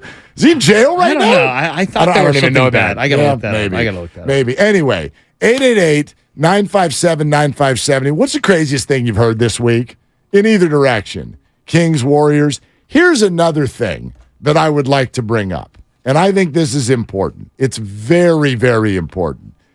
I'm looking at the college basketball tournament. Does anybody remember the seeds for UConn and San Diego State? What little number did they have next to them when they got to the final game? I think San Diego State was a 5. Mm-hmm. And UConn? Was a 6? 4. 4. They were 4, which means neither one of them, according to the experts, was in the top 15 in America when they got seeded for this tournament. Don't become obsessed with the little number that's next to these teams. Forget the little number. Forget it. I think a lot of people, especially in Sacramento, they got their chest out because what are they, Larry? We're the 3 seed. Oh, yeah. We're the 3 seed. That's elite, okay? Top 3 seed. Do you know how many times in the last 9 years the 3 seed has had this few wins? And please, you don't get to count the 2 seasons where they didn't play a full 82 games. Say it again. What season? Last 9 years, take out the 2 years that they didn't play a full season because of COVID. How many times has the 3 seed had this few wins? Once? Twice? 0. It's none. This is the worst record that a 3 seed has had all the way dating back, and it probably goes back way further than that. I just had the guys, I'm like, go back to 2015 and give me the records. And by the way, the years that they didn't play a full season, 2020 and 2021, those teams, the 3 seeds, almost had as many wins as the Kings do this year. The Nuggets in 2020 had 46, and the Nuggets again in 2021 had 47. They didn't play a full schedule. What was the year? How many wins did the Warriors have one year when they missed the playoffs? Oh, gosh. Didn't the Warriors miss the playoffs with 44 wins? I'll look it up, but it's pretty close to this. It's not. I don't think it was 48, but it's close. Yeah, it's like 44, 43, something like that. So, you can make something or nothing out of that if you want. They're an illegitimate 3 seed. Well, the Western Conference is bunched this year, and maybe that does have something to do with historic offense. I don't know if that's an equalizer. Everybody's playing offense. Nobody's playing defense. I don't really know the reason. All I know is this. I think Sacramento's running around with a 3 seed. And I'm like, you won 48 games. That's not that many. First of all, it's only 4 more than the Warriors won. And secondly, it's not that many. If you don't win 50 games in an NBA season, miss me with the word dominant. You're not. No. You're not. Nobody's dominant that wins in the 40s. You're not dominant. You're good. 50 You're wins fine. is a very good season. That's a good season. 2008, after We Believe, the Warriors won 48 games and missed the playoffs. And missed the playoffs. There you go. I knew it was something like that. Sacramento's cruising around with a 3 seed. 48 and missed the playoffs. You won 48. Calm down. Calm down. You're not amazing. You're good. Right. You're not amazing. You're not. Stop pumping out your chest. And By the way, the Warriors weren't either this year. I looked it up. Mookie Blaylock, vehicular that's not manslaughter. He served 3 years in prison. He's out now. He's out now. Strumming on a guitar with Eddie Vedder. He had 8 years of probation. He accepted a plea bargain. He had a history of DUIs. They said they had at least 7 of them. Oh crap! That's awful. That is awful. All right, never mind. No more fan of that. Bring us down on a Friday, but there you go. I just want to follow that up. 888-957-9570. Tim Roy and Tim Legler, 2 of the best Tims in the business, are both coming on the show today. Wide open for your calls. What comments have got your goat this week? 888-957-9570 is the number. Larry Kruger's in for Dibs. It's Willard and Dibs. Paid non-attorney spokesperson.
Now back to Willard and Dibbs. Take it away, Mark. You know who that is? That's Steph Curry. Yeah, he's the best thing to happen in the NBA in the last 25 years. I did say that. Yeah, and actually that's different than what I said. But yeah, Steph Curry's like, that's a better thing to happen in the NBA than even LeBron. Doesn't mean he's a better player, but that's kind of what I'm talking about. Now, how are we measuring that? We measure, because the only guy that I would push, fandom. You know what I would push back on? Go ahead. Yao Ming? Yao. Yeah, that's an interesting comment. Because now we're really talking about fandom. Look at the money that's a globalization sensation. Yeah, I get that. Yeah, would be my closest to Steph. I basically agree with you. But yeah, I read an article in the Wall Street Journal when the Olympics were in Beijing that Yao in the NBA and the Olympics coming to Beijing, that the leaders of China built 500,000 basketball courts in China after the Beijing Games. That sounds crazy. That makes it sound like there's a basketball court every block. How do you 500,000? 500,000 basketball courts. Just in Beijing? No, just on one corner. Yeah, Beijing. Exactly. No, it's stacked up on top of each other. It's quite the center. No, in China. In China, 500,000. And when I read that, I was talking to Bill Duffy, my buddy, who's a basketball agent who has a lot of international players, and he's like, dude, 20 years from now, 30 years from now, you're going to see an influx of players coming from the Far East that are going to be playing in the NBA. And we're still kind of waiting on it, but I think it's probably coming. It's probably coming. I mean, they used to say that, when Tiger Woods first jumped onto the scene, they go, watch. Pretty soon, part of it is equipment, but just like you're going to watch, young players could come in here and they start bombing the ball 300 yards with ease. It's not going to be a thing. And it'll look maybe a little bit different, a little bit more global. And it's definitely happened. There's no question about that. So our good mutual friend, Mark Ibanez. Hi, Mark. Hey, Mark. We appreciate you listening. He didn't like something I just said. And it's funny because I sort of slipped and fell into this. I'll give you a weak point. You're getting chastised by Mark? Mark is an energetic listener. And I love that about him. He's an active participant. Yes. He is very... You want him like this in your class. Any class you would teach, you want this kind of student. Oh, you want him on that wall. You need him on that wall. First row, questions about the syllabus. Well, what I love about Mark is like any coach you would want in life, which is you do good, he'll be there to yell at you that you just done good. You do bad, he'll be there to tell you that you just done bad, or agreement or disagreement or whatever. I will say this. I slipped and fell in our last conversation into a spot that I will admittedly tell you is a weak point. I don't enjoy historical Mount Rushmore radio. I don't, or not even radio. Who's on the Giants Mount Rushmore? It's LeBron lazy. Or Michael. Oh gosh, can I leave? Should Pete Rose be in the Hall of Fame? I don't want to. Can I go home? I don't want to do this. Who's your NBA top 5?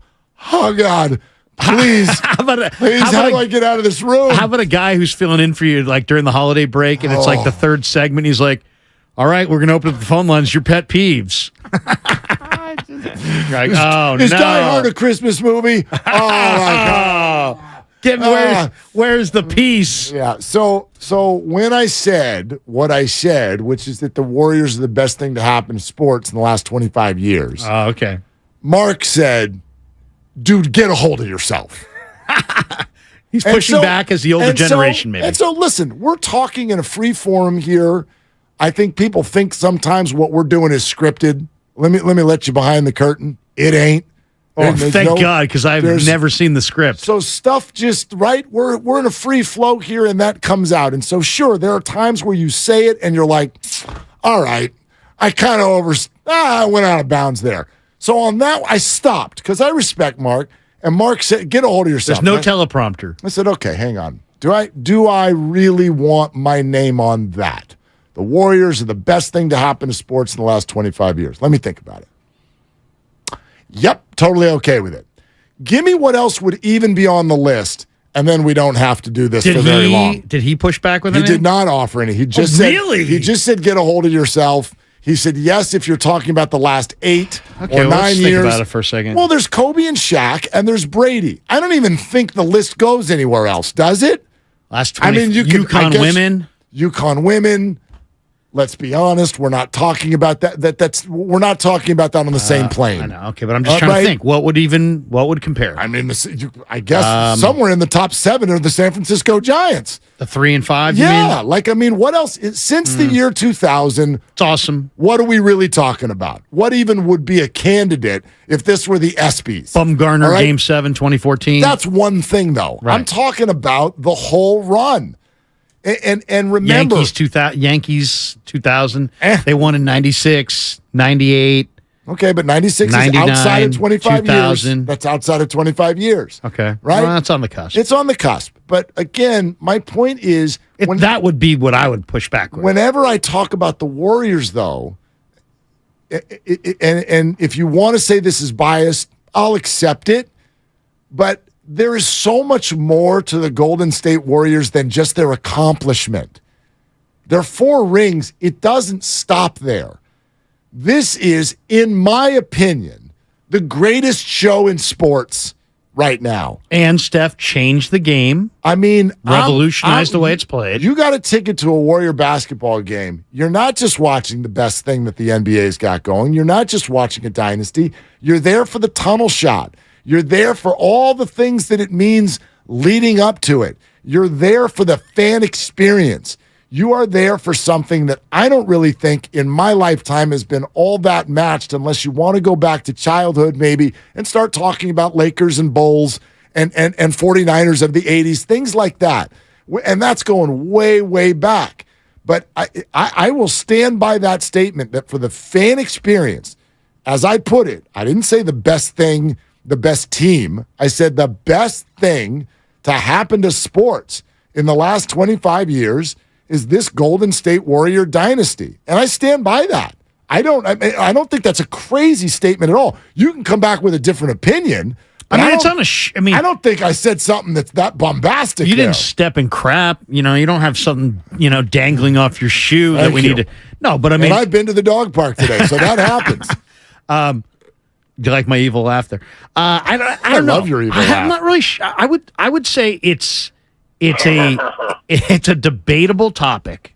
It's a debatable topic, but what's not debatable is that they are among 2 or 3 options. Dude. So that's not. So that should not have issued the MB text. Yeah. You shouldn't have gotten the Sporting Life text coming back at you for that, because they're on the short list. They're on the short list. I mean, maybe Bama football. I don't know. Well, here's the other thing about the Warriors. What else would there be? You add Bama football, people will bring up the Yankees. Let's even go to just NBA stuff, where there's different iterations of the Lakers and Celtics, different iterations of the San Antonio Spurs. One of the things that is so damn special about the Golden State Warriors, like, for instance, Dibbs did this a week or 2 ago, where he was like, in order for the Warriors dynasty to last as long as the Spurs, the Warriors would need to win again all the way up through like 2030.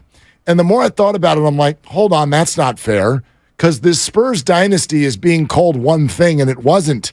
It was 2-3 different stars.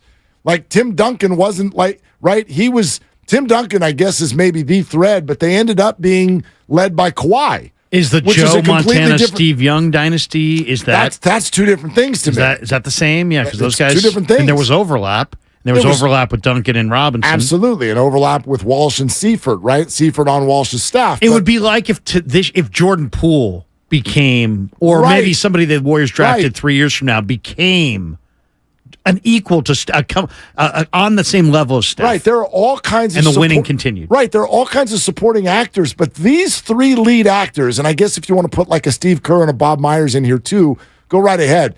But as far as the players are concerned, these 3 guys. That's it. And they've been there for all of it. They have been the lead. Now, I know the Durant thing got thrown in, and that's significant. But these 3 guys have been the centerpiece of the whole deal from beginning to end. And we know each of their specific journeys, and especially with Klay, that has been a significant winding road with all of the injuries and whatnot. even if you look at Brady and Belichick, that would be the comp for me with like Steph, Klay, and Dre. Have other people been thrown into this thing? Great linebackers, and then Randy Moss was there, and then they didn't win, and then whatever. You can throw in all the bit parts. But when you talk about those centerpieces and the length of a run and the way they connected with an audience, I'm sorry. No, the Warriors are at the top of the list. Mark Ibanez, you don't know how bad I want to be like, Willard, you're totally wrong, and Ibanez is right. Kruger is not an agree with Willard guy. Yeah, I'm not. I mean, I'm looking to third person, by the way. I'm looking to disagree. I mean, I don't even like that coffee you're drinking over there. I'm looking to disagree. Delicious. I don't like lentil dip. I'm looking. You've never had it. I'm looking to push back. You've never had it. I've never had it. I've never had it. I'm a lentil virgin. By the way, so just so that I can answer all the tweets and texts that I'm going to get now asking for the recipe of the lentil dip. You don't want it. No, it's so easy. Go to Trader Joe's, get the steamed lentils, get a little bucket of feta, and then get their bruschetta sauce. Dump it all in a bowl, get a wooden spoon, stir it around, get some corn chips, move on with your day, and smile. That's it. That's it. Now go ahead. That's kind of like a bachelor's. You're like Ina Garten, but like for a bachelor. I'm telling you, it's so and if good. you don't know who Ina Garten is, yes, I've got incredible Food Network knowledge. I can go deep on that stuff. I bet you can. I'll also tell you, everybody who's asked for that, they go, boy, that sounds really kind of simplistic and not a big deal. Never have I had someone then eat it and come back and be like, It's always a winner. Everybody loves it. I've seen a lot of Ina. She cooks for her boyfriend, her man friend, Jeffrey. Cook for your people. That's a good thing. In the Hamptons. No, but why you're totally right, and why Ibanez needs to back off, Mark. He hasn't texted back. He might have moved on. He might have arrived where he's going. So now we can really rip him. He's in Danville living the good life. Totally. No, but why Mark's totally right is it, unlike the Yankees or the Patriots, all they did was win. This Warrior team has won, but they've Steph and they've changed the game. Other people have copied them. They've revolutionized pace and space. There's little kids everywhere on the globe wearing Steph Curry jerseys, trying to play the game like him. Heck, I see it. I saw it watching basketball 3 weeks ago in Pleasant Hill. A little kid dribbled behind his back, and he kind of moved over, and he shooting threes and the whole deal. And he's got the whole Steph little hop thing down. Steph changed their people. Nobody walked around and said, I want to be Jeter. I mean, maybe a few people in the Bronx did, but for the most part, Steph, when you combine it, Steph and his individual impact on the game and the Warriors' impact on how they played and the success, they're in their own category. I think that's a huge part of it. The way they play. Like, nobody ever watched the Patriots and went, man, this is entertainment at its highest level. They won, but if you weren't a Boston fan, you were sick of them. You were sick and tired of them. And sure, there are people who are sick of the Warriors too. But, I mean, I don't think you can compare Tom Brady with the ball in his hands and Steph Curry with the ball in his hands and try to tell me what's more exciting. I would say the best comparison is Showtime Lakers. That there was such a joy about the way Magic led the break that people loved it, watched it, consumed it, and copied it. Yeah. And wanted to. I'm Magic. And now they're doing things on the street yard. Oh, look, you think you're Magic. Yep. You know, I mean, so I would say that's the level that Curry's in right now. And Kobe was an exciting player, but come on, the triangle offense, that was not known for like, wow, entertainment value. That's not, it was Shaq, boom, boom, boom, dunk. I mean, that's not, the Splash Brothers, are you kidding me? There's nothing more entertaining than this. There's nothing more entertaining than this. I mean, every day I walk around Walnut Creek, I see Steph Curry jerseys. Of course. I mean, I could be at church. The guy kid walking up to the communion line's got a Steph Curry jersey. This always sounds creepy when I say it, but this kid is only because of the ages of my kids at the time when Steph came on the scene. He has owned elementary school playgrounds for years. Doesn't matter what city, because when Steph started, I wasn't even back here living here yet. And if I went to my kid's school in L.A., in Lakerville, there were more Curry jerseys than anything else. And it's not even in this market. Maybe Mark's thinking Buster. Maybe he's thinking Buster and the Giants. But that wasn't more entertaining than this. No. I mean, was it more of an accomplishment? Because in baseball, I think it's a broader spectrum of who can win. The NBA, at the start of every season, it feels like, you got 5 teams, maybe, sometimes 6. Baseball's more like 12. Well, baseball's more like weird stuff can happen and you win. I mean, the Giants weren't picked to win any of the years. You got all the way to the end of 2014, and then everyone was like, I think we have to call it a dynasty. But no one really thought that, because the 2 years that they didn't win, they didn't even make the playoffs. One of the years they were a wild card. Right. And the other years, when they did win, you didn't think they were the best until it was over. But that's baseball, right? Michael Morse can fist a ball over a first baseman's head, and you win the World Series. It's like, okay. That's why October baseball is so awesome. Right. Because you just don't know. Yeah, no, I reluctantly, Mark, I agree with Willard. I love it when you agree with me. Damn By the Willard. way, I've been counting. That's the 3rd time since I've moved back home in 4 years that you've agreed with me. I know. That's I only the just don't 3rd like time. it. My natural inclination is to go the other way. Austin in San Jose. Hi, Austin. You're on with Willard and Larry Kruger in for Dibs. What are you doing, Austin? What's up, Larry, man, and Willard, man? You know, I would be up in the front of your class, man. We'd be going at it. I love the Let's go. the challenge, man. But I must say, you keep it real. I like you, Willard, and you, because I don't agree with you a lot, but you say what you think, and I respect that. Hey, how about Tiger Woods, man? I mean, Tiger Woods' impact on sports. That's a good one. Ages, all colors, everything.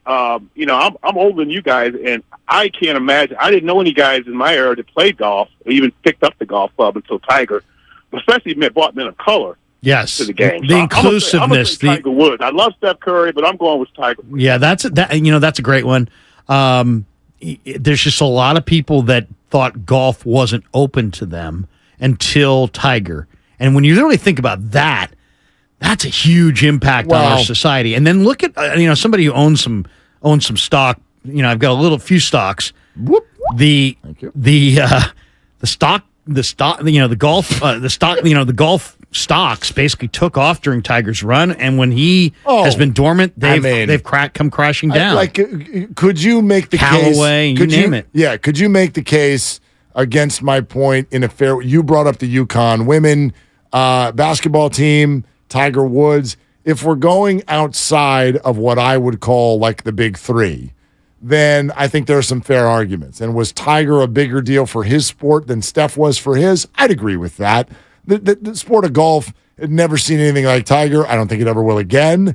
And you're right, it brought all kinds of eyeballs and ears and everything to the sport that never would have been there. And so that is truly, truly iconic. But I could also rebut and be like, but it's golf. Golf is not the entertainment value that basketball is for most people. It doesn't hold the same place in our sports consciousness as basketball. You're right. But as far as impacting people on the globe, sure. I think, there's no question. I There's no question. I mean, to me, the impact of Tiger Woods is being seen in the depth of the fields and how international. Now the dream of being there's great players from Spain, from this country, from that country. We're seeing it a little bit in basketball as well, where the NBA is a true global game. But I mean that I'll say is the NBA, the globalization of the NBA really predates this Warrior run. I mean, it was For sure. it was more about Barcelona and Dream Team and Magic and Jordan and Bird and Nike and that kind of thing. And Kobe was brilliant in his marketing overseas and in Asia. That's something you can go see and read about. I mean, those were famous moments when the team went over there. I think was it the Beijing Olympics, and LeBron was clearly like the best player in the game, the best up-and-coming, biggest name in the NBA at that time.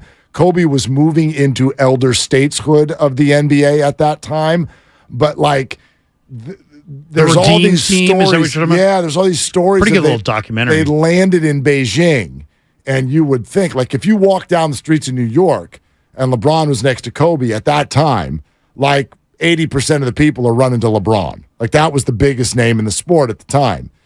They get to Beijing, and you would have thought nobody had even heard of LeBron because of the marketing, the targeted marketing that Kobe did as a brand in Asia was elite. Yeah. Absolutely elite. So he was also instrumental in his world and in his time, the globalization of his name and the sport. Yeah. And you've seen it with Klay Thompson and others. Totally. The season ends and they'll go on these junkets and they're, making appearances for Anta or whatever their shoe company of choice is. And, those companies have got a foothold and they've used these basketball players to make a ton of money. We are streaming live on YouTube. You may have figured that out by now. We continue to thank our growing audience on Twitch and YouTube. All you have to do to watch there, because then you get to watch the show as well, see what Larry's wearing today. Another really, really special T-shirt, in fact. YouTube.com/957 The Game. That's all you got to do. Just search it on YouTube, click, poof, it's there, and then you're hearing and seeing the show at the same time. And as I always say, when somebody messes up and swears, you get to hear it when nobody else does. Like and subscribe for all of the 95.7 The Game content on YouTube. We're also presented by Fremont Bank, full-service banking, no compromises. Coming up next, we'll continue to get into the world of your phone calls at 888-957-9570. Let's swing it back a little bit in the direction of this specific series, the Warriors and the Kings. Are the Kings truly worthy of what we're used to calling the 3 seed? And I say that with all due respect because they are. They're the 3rd seed in the NBA, but are they up to par with other 3 seeds in the past? In other words, are they actually an elite basketball team in the Western Conference this year? We'll get to that much more. If you missed Steve Kerr yesterday, we'll have some of his thoughts on all of it. Larry Krueger's in for Dibs. It's Willard and Dibs.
Boys live on the free Odyssey app.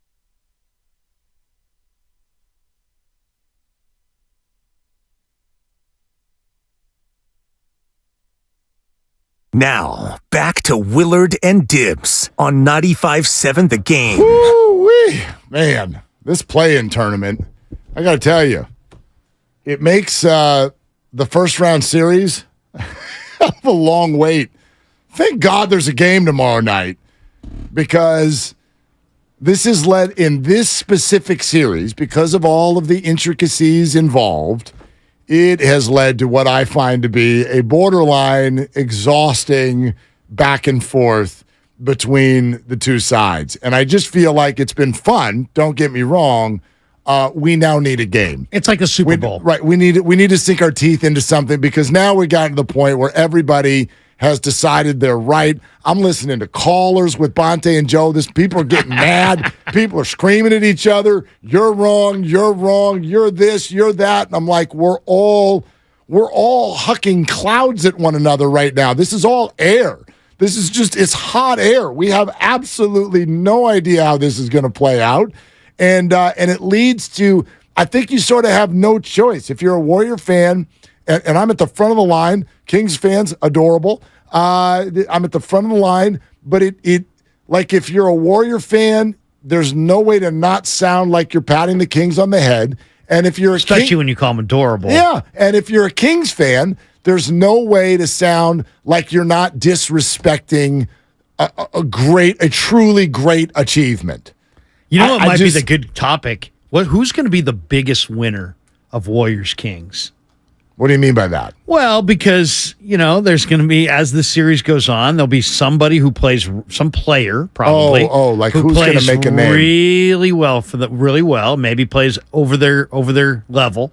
There might be some media person in Sacramento that had a low profile who suddenly has a large profile by the end. It could be a Bay Area media person who suddenly has a huge Sacramento following. It's who's going to... the beam, the creator of that beam. The creator of the beam. Might want to go down to Kinko's and update that resume. There might be some San Francisco people going, hey, you know what? This guy from Natomas came up with this beam idea, and he made made it a viral sensation. Maybe we ought to hire that guy as our maybe Bud Light ought to call that guy and bring him into the mix. Kings win in 7 games, and Joe Lacob's like, guys, we need a hook. We need a hook. We need our own beam. We need our own beam. We need a little something. How about two swords, a cross beam? Yeah. Who's going to be the big winner? We do this a lot going into playoff series sometimes in other sports, sort of like who's the beyond the obvious player. Who's going to emerge out of this series? I think it's going to be Jonathan Kuminga.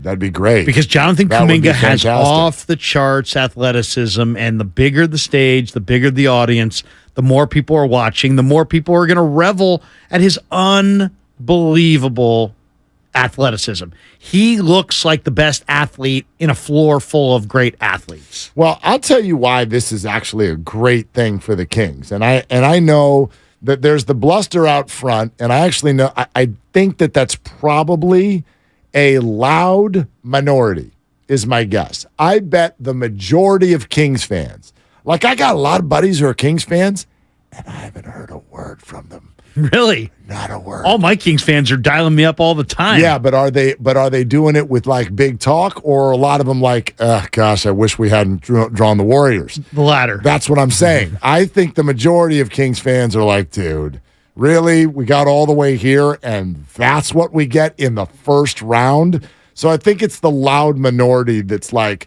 the trash talking, and we're going to backhand the Warriors and whatever, all of this stuff. But I tell you what's really good for the Kings that I don't know if a lot of Kings fans are thinking about, which is this, because we had the conversation, Dibs and I did a handful of weeks ago, about the word superstar or even the word star.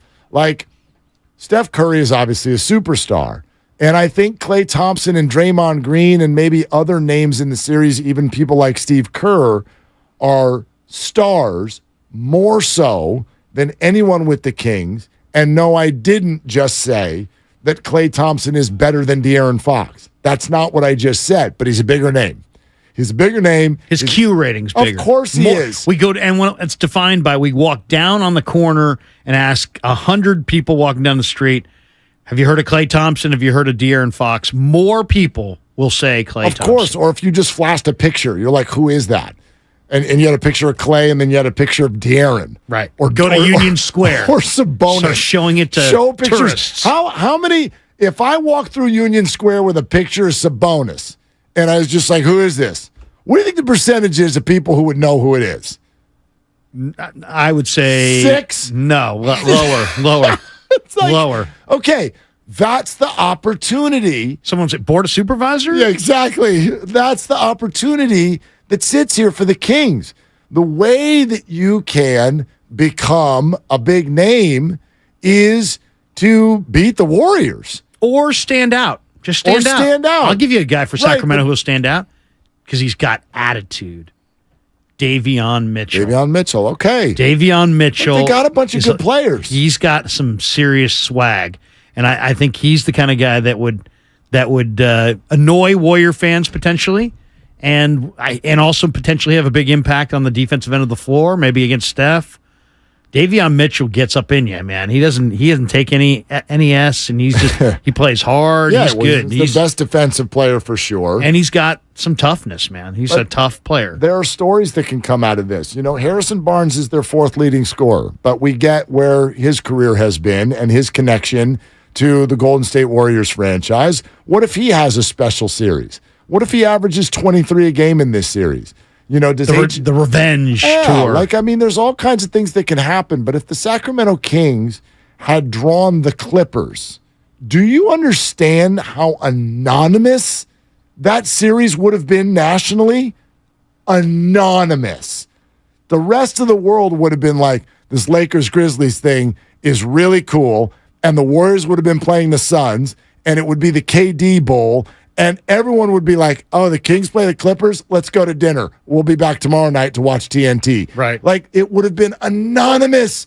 And someone would have won it in 6 games, and people would have heard about it later. People would be following that series through the scroll on the bottom of the screen. But you got the Warriors. This is great. If all you want is attention, and you want respect, and you want people to notice what you've done, well, then you could not have drawn a better matchup than this. Yeah. Oh, yeah. No, a question. I could see Mike Brown, maybe if they have a couple segments of him rolling around on the chopper. I could see Mike Brown being kind of one of those guys that people are like, hey, man, that's a cool cat. That guy's got his team playing, and everybody likes him, and he's easygoing. He seems like a likable guy. And look at it. He's on a Harley. By the way, speaking of Mike Brown, did you... blah, blah, blah, blah, blah, blah, blah, blah. Exactly.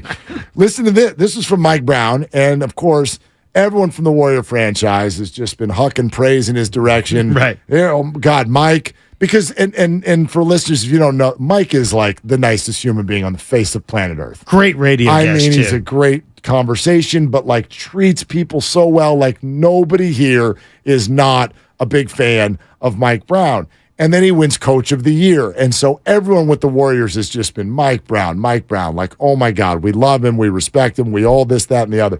And so he was asked about all of the nice things that keep coming from the Warriors organization. It's a setup. They want to kick my ass, trust me. I've been around them enough. It's a setup. Don't fall for it, and I'm not falling for it either. Screw you guys until this is over. There it is. Screw you guys until this is over. I love it. Well, look, I don't think that the Warriors are saying things that they don't mean, but I also think he's right. The Warriors, like all of these teams, especially when you achieve a lot, people have said this about Steph Curry before. When Steph walks down the street and he's nice to everybody around him and he's Mr. Milk and Cookies who's never had one bad thing happen to him off the court, that does not mean that he is not one of the most competitive SOBs on the face of planet Earth. And so Mike's right. The Warriors are completely out to end his Coach of the Year reign. You know, just playing that and talking Mike Brown for a second, I got to push back on something one of our guests said earlier this week. I threw out to Ramona Shelburne that Rob Pelinka should be Executive of the Year. And she pushed back and said, no, Monty McNair. Really? You're going to put Monty McNair over Rob Pelinka? Let's take a look at the Sacramento roster. Barnes was there. All right. They picked up Kessler Edwards, who may play in this series, by the way, the Pepperdine kid. Fox was there. Rashawn Holmes was there. They made the move for Herter. Okay. They picked up Trey Lyles. They signed Malik Monk. They drafted Keegan Murray. And they traded Halliburton for Sabonis. Well, that's the one. That's the one. Okay, but look at Pelinka. Pelinka's team had Russell Westbrook and an eroding cast that hated each other. And at the deadline, Rui Hachimura, Mo Bamba, Malik Beasley, D'Lo, Jared Vanderbilt, Austin Reeves. And I probably don't even have them all, right? Well, here's the thing. Because I would say Pelinka. I said Pelinka. She pushed back with Monty. I said, okay. But you know what? She's wrong. Well, I don't know. Pelinka. I don't know because, but where are the Lakers going? If they just get the 7 seed and lose, they then made whatever. the playoffs. Yeah, that's nice. Cool. Pelinka. But they made the playoffs. But Pelinka saved their season. It was great. And look what he had to trade. I think what happens next matters in that conversation. Because by the way, also you want to give him credit for the Sabonis trade, but it's executive of the year, and that was at the deadline last year. So I don't even know if that applies. Okay, right? Yeah. So and even that. I mean, I can Halliburton hear both. I can hear both those damn arguments. good player. I mean, I can hear both those. Could you? I mean, if you had to vote for one, because would you? Is Sacramento's turnaround more about Monty McNair or Mike Brown? I would say it's more about Mike Brown than Monty McNair. It's hard to say. I think it's a lot of both. I'll answer that one next. Plus, Larry's got 5 questions about this series that have not been asked yet. We'll get into that. More of your phone calls, 888-957-9570. And if you haven't already, make sure to subscribe to Willard and Dibs on the Odyssey app or wherever you find your favorite podcast. Larry's in for Dibs. It's Willard and Dibs.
Now, back to Willard and Dibs on 95.7 The Game. I feel like I'm going to be on, was it Kilborn? Was it Craig Kilborn who used to do 5 questions? Yes. At the end of his interview segments on late night TV? Yeah. You got 5 questions? I do. Okay. But they're probably not going to be like as off the map and corny as Craig Kilborn's? Well, I have 4 for sure. I could always go with one wild one at the end. Well, you can do whatever you want, man. It's Friday. You can do whatever the hell you want.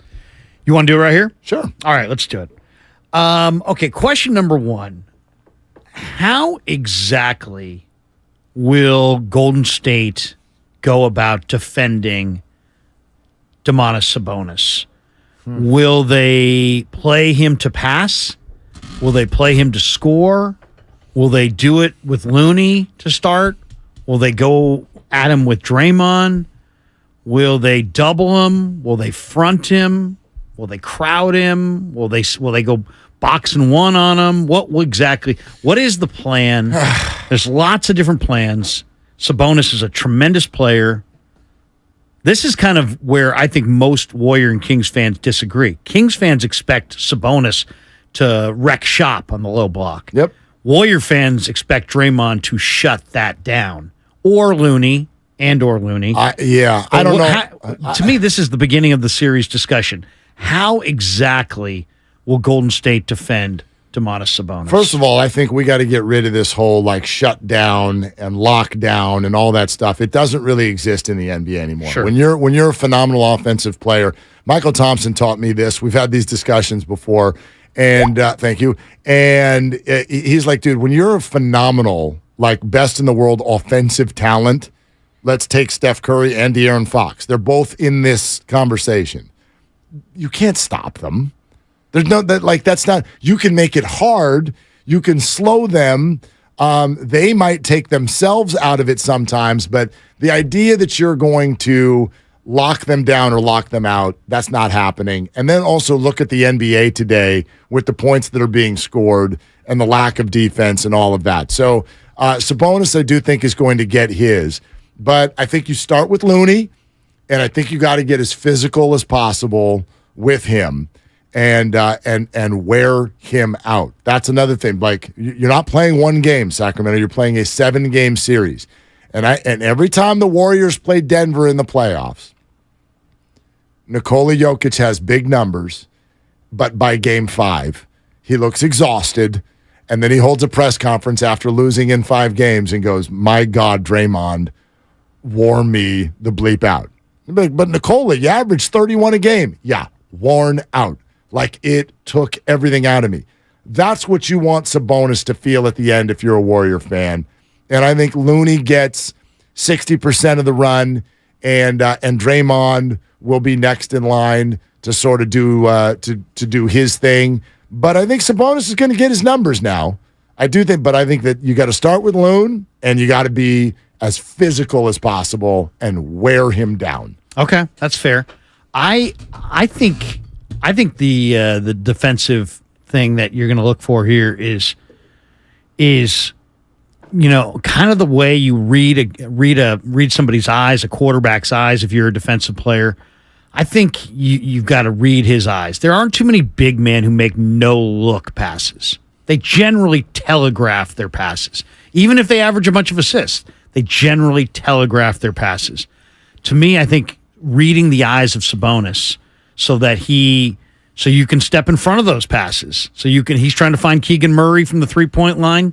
Read his eyes, break on that ball the way Diamador Lenore would break on a quarterback. So that's how I look at it. Okay, question number 2. Is Steph going to be able to stay in front of De'Aaron Fox? How does Steph stay in front of De'Aaron Fox? And I guess the bigger question is, if he can't, what does that do to to the series. If Fox is just rolling downhill, if there's a guy that Fox reminds me of, it's a little bit of Kevin Johnson. In that baseline to baseline, man, the speed is off the charts. He's just got jetpacks. He just goes. Steph's older at this point. If Steph can't stay in front of Fox at all. Are you under the impression that Steph is guarding De'Aaron Fox one-on-one very often? Because I'm not. Okay, well, who do you have on Fox? Well, like Steph. You have Steph on Herder? Yeah, or I mean, depends on the matchups and who's in there, the Murrays of the world. But at the beginning, in the first quarter, who's Steph guarding? I mean, that's. I thought he would be guarding Fox. Now you're thinking maybe it's Klay on Fox. If I would take do Steph that. out then. Yeah, let's just I say would do that. Let's say the Warriors can't stay in front of Fox. Remember, DiVincenzo might start. I might put DiVincenzo on Fox. Oh, that's interesting. If Wiggins is coming off the bench, then I'm putting DiVincenzo in the starting lineup, right? And that's probably what I'm doing with Fox. If the Warriors though can't keep a body in front of Fox, how crushing will that be? Very. Yeah, I mean, because that to me is like one area that could be possible. Yeah, he's so fast and so good with the ball in his hands and so another guy locked in right now. He's going to get his. Yeah, he's going to get his. But those guys, again, one thing that I keep going back to in this series, when people start talking about how devastating Sacramento's offense is, it is, and it's why I do think the Warriors are going to lose at least 2 games in this series, and it's why I think Sacramento will have at least one where they're north of 130. But can you do that 6 times? Can you do that 4 or 5 times and still win the basketball game? Fox is going to have a night or two where he just goes off, and Sacramento might well win that game. But are you going to do that 5 times in the series? You got to do it over and over again. And Fox is the type who he might mix in a 5 for 20.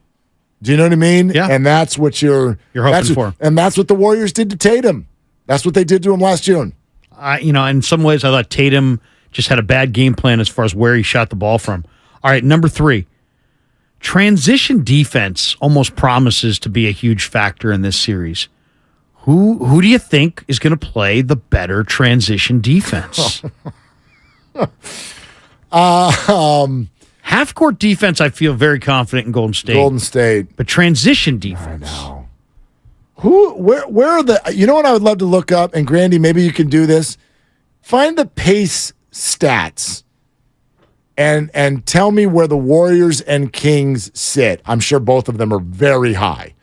But in terms I bet you Sacramento leads the league in they pace. might, but the Warriors might also. Right. Pace stat. Are they 1 and 2? They might be. Yeah. They might be. Which, bodes for a track meet. Do you have it already? Sacramento, number 1, pace 101.9. The Warriors are 9th. Actually, excuse me. Sorry, I'm looking at the wrong category here. Golden State is 1 in pace, 103.5. That's right. I thought we said 9th. I was like, and Sacramento is 12th, 101.9. Okay, so the Warriors are actually the faster paced team offensively more often than not, and sometimes this is to their detriment. By the way. Right? They turn it over. Slow down and go to the basket and stop firing so many threes and all of that. And I think that's going to be a big key to this series. I think the Warriors can, if they are going to win this series, I think they take this thing to the bucket more than they have been in the past. I think that there's going to be lanes in there. I think that Wiggins can get to the basket. I think that finding like whatever dishes to Looney or lobs to Peyton and even Jordan Poole get into the basket. I think that's going to be open, and I hope they don't settle for threes over and over. But as far as who can stop the other one's transition, I don't know. I mean, I think that both of them are going to struggle. Let's put it that way. They're both going to struggle. I kind of like Golden State to win this category because of the presence of Peyton. I think Peyton is going to be able to, at times, slow down Sacramento in transition. All right, here's another question. If this were baseball and you had a player that was out for 7 weeks, you would just tack him right on top, right? So, like, the Giants going to the playoffs and they didn't have Buster Posey and he's out for a couple months and now you're putting him back in there. There's no, like, hey, what's the impact of Buster? You're better. That's the impact of Buster. But what will be the net difference of adding Andrew Wiggins because he hasn't played. He hasn't played any tune-up games. He hasn't played in 7 weeks. Define net difference, though. I'm saying that in basketball and in hockey, when you change, these are flow sports, that when you change 1/5 of the people on the floor, even if you're adding a good player to the mix, it doesn't mean that you're going to be a better team. There's an adjustment, and these players have to play off of one another. So when I say net difference, I'm saying, okay, you're going to bring Wiggins back. That means he's getting minutes. Somebody else's minutes are going away. And that also means that the team's going to play a little different based on his skill.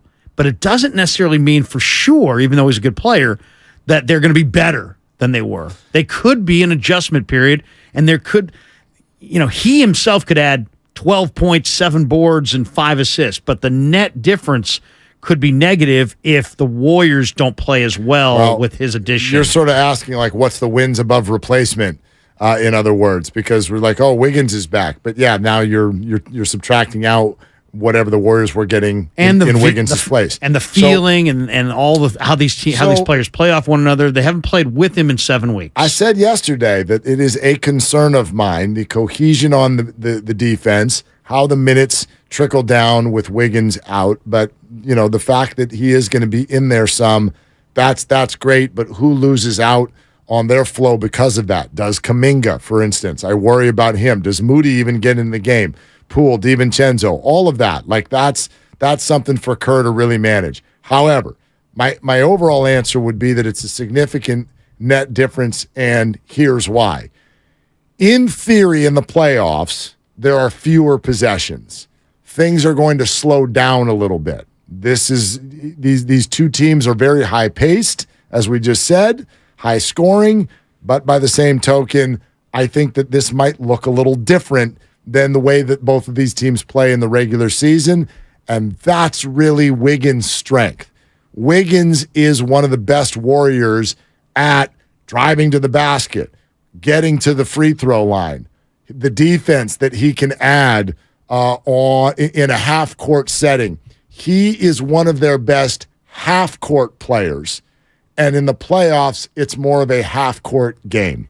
And so that's why I think it's a significant addition, and when he starts, that starting lineup is still known as, by metrics, the best 5 in the whole NBA. And I do think he'll start before the series is over. Okay, last one. We've been talking about this all week, and the one thing we can almost guarantee, Mark, is that it's not going according to plan. Right? We're going to talk it out, and yet Saturday night they're going to tip that ball. And there's going to be somebody who's better than we thought they were going to be, and there's going to be somebody who's worse. So it's a two answer deal.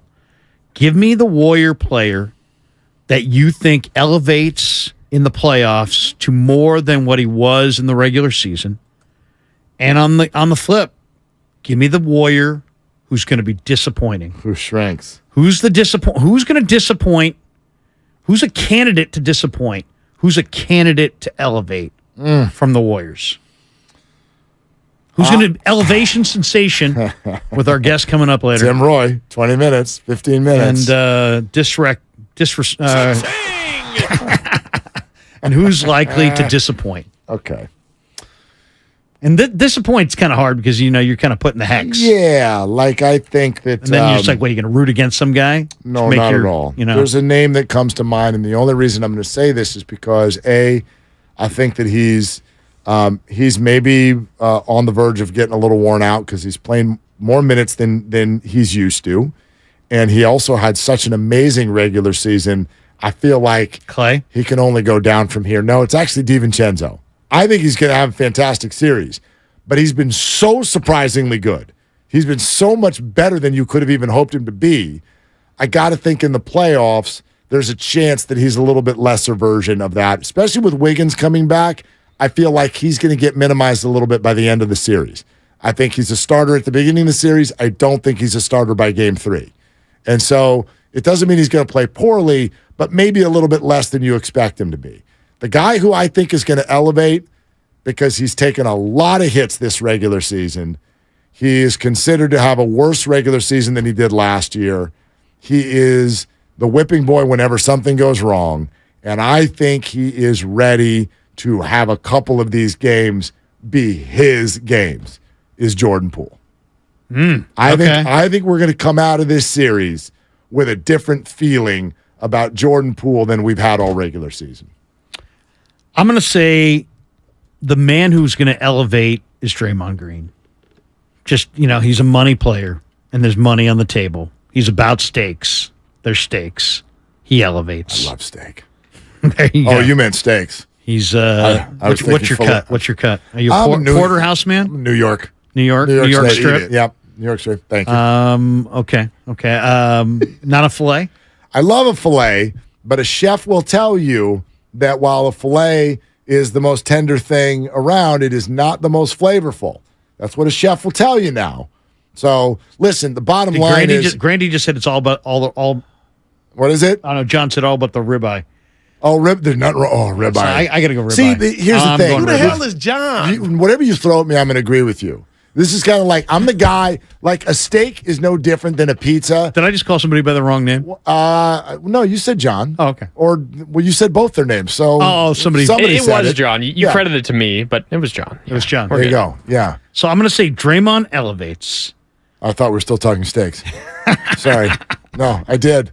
No, it's kind of when people ribeye elevates. I've never gotten into an argument about where do you want to get our pizza from, because to me it's all just varying levels of good.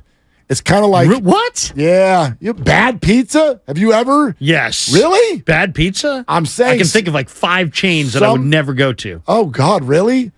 A square pizza? Well, we're not going to say we love all of the all potential sponsors, all corporations in the world. We love them all. Anyway, yeah, even that, all of them. I'm like, it's not my favorite, but it's still good. You like deep dish? It's anything. Some people don't like deep dish. It's all better than cauliflower. I mean, come on. Yeah. Right?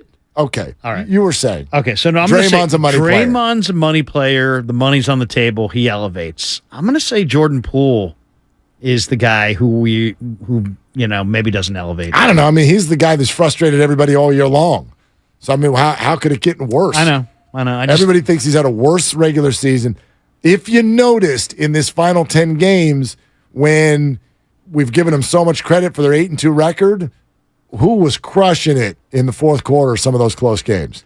Crushing it. My whole thing with Jordan is I don't feel like he understands his skill set and his fit on this team. When I watch him, I see a guy who, some ugly, ugly shooting nights where he's taking way too many threes when he's one of the only guys on the team that can consistently, at will, anytime he wants, put it on the deck and beat his man off the dribble. And this team is dying for penetration and kick and yet he'd rather be Steph and Klay and hoist from 3, and I'd rather see him drive and kick. If I wanted to hire somebody as a guest speaker in my class, and my class was all about how to play fundamental basketball, I'm not bringing Jordan to the class. The guy falls down, okay? The guy dribbles it off his foot. He is out of control. He shoots the ball when he shouldn't. All of those things are true. However, he is also insanely dynamic. Yeah.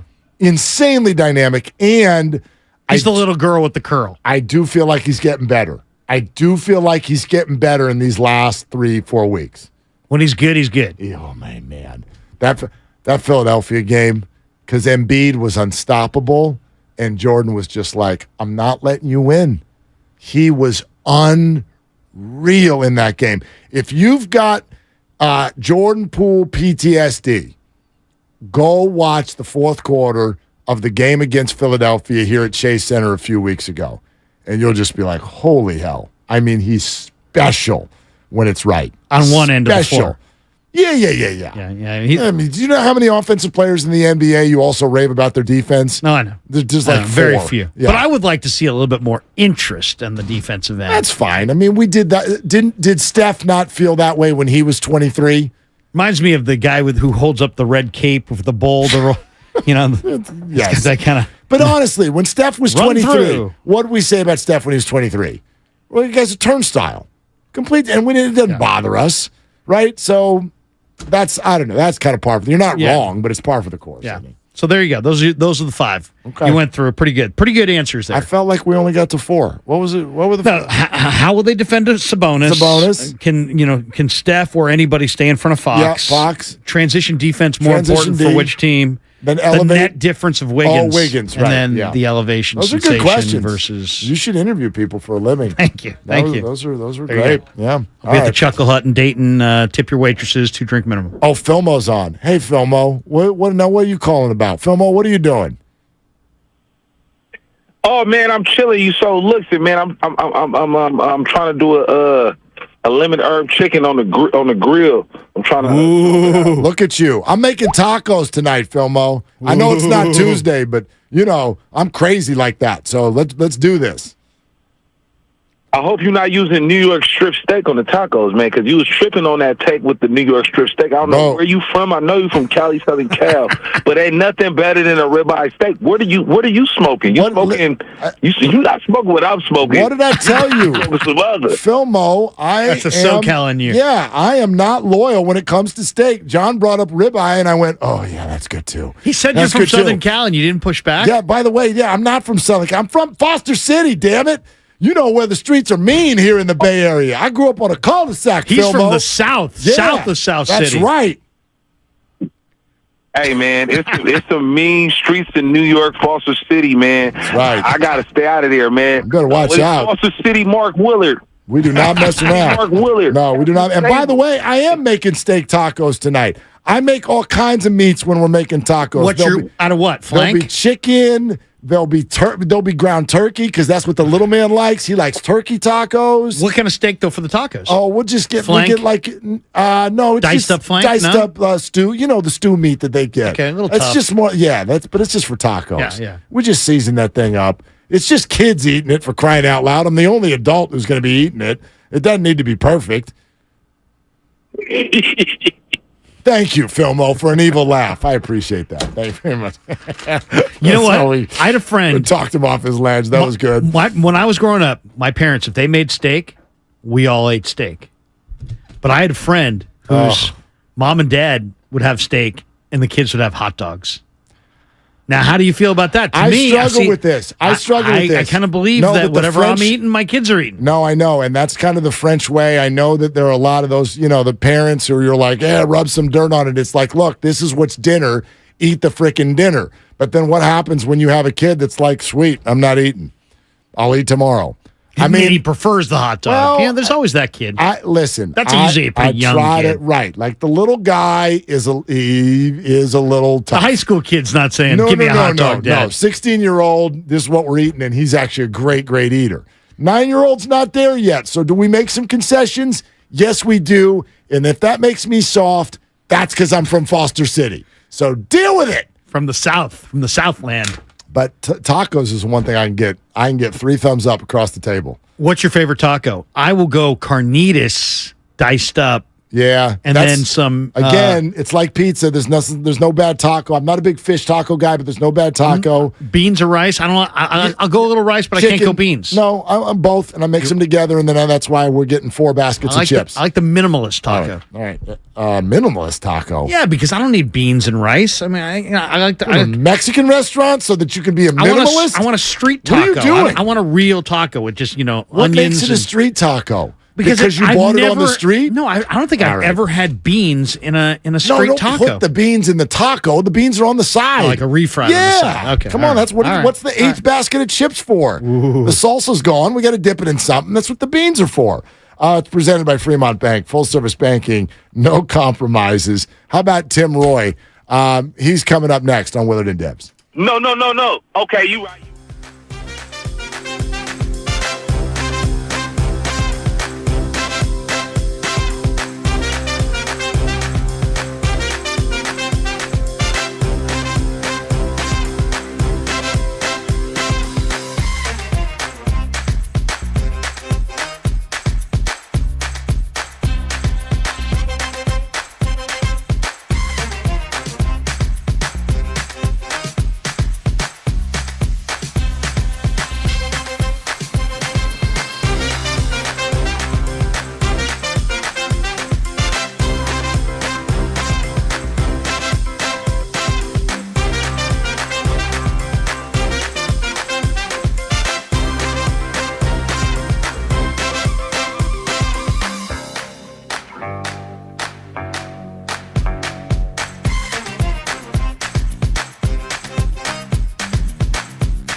Curry with the ball. Lob to Kuminga, who does a little elevation sensation with a two-hand slam to make it 72-42. Curry was just pleading for him to go. That's why he kept dribbling the ball, waiting for it. He saw the back door was available. Now, back to Willard and Dibs on 95.7 The Game. All right. Elevation sensation. I was thinking this discourse, Larry, between the Kings fans and the Warriors fans, a consternation sensation. We could come up with all kinds of nicknames, but it's gotten kind of hot. And so how about if we this is perfect. Do you even know? You know this, Tim Roy? You're the perfect guest today. You know all about this. You know both organizations. You're right here in the middle of this. How, as these two teams kind of come together in the playoffs for the very first time, how would you characterize the way the two fan bases have interacted this week? You know, it's getting a little spicy because it's really brand new for the two respective fan bases. When the Kings were really good in the early 2000s, the Warriors weren't very good. Now the Warriors have been great for the last 8 years for the most part, and the Kings have gone through this incredible drought. So I think it's the start of a rivalry it's always been kind of simmering there beneath the surface, but it never really had a chance to flourish because the teams weren't good at the same time. They haven't played big games against each other. And so this is the start of it, I think, which is kind of cool. I think it's nice to, we have too many, very pleasant meetings in professional sports. I like it when it gets a little spicy. Tim, good to talk to you. And what was your run first year in SAC? What was your first year in SAC, and what was your first year with Golden State?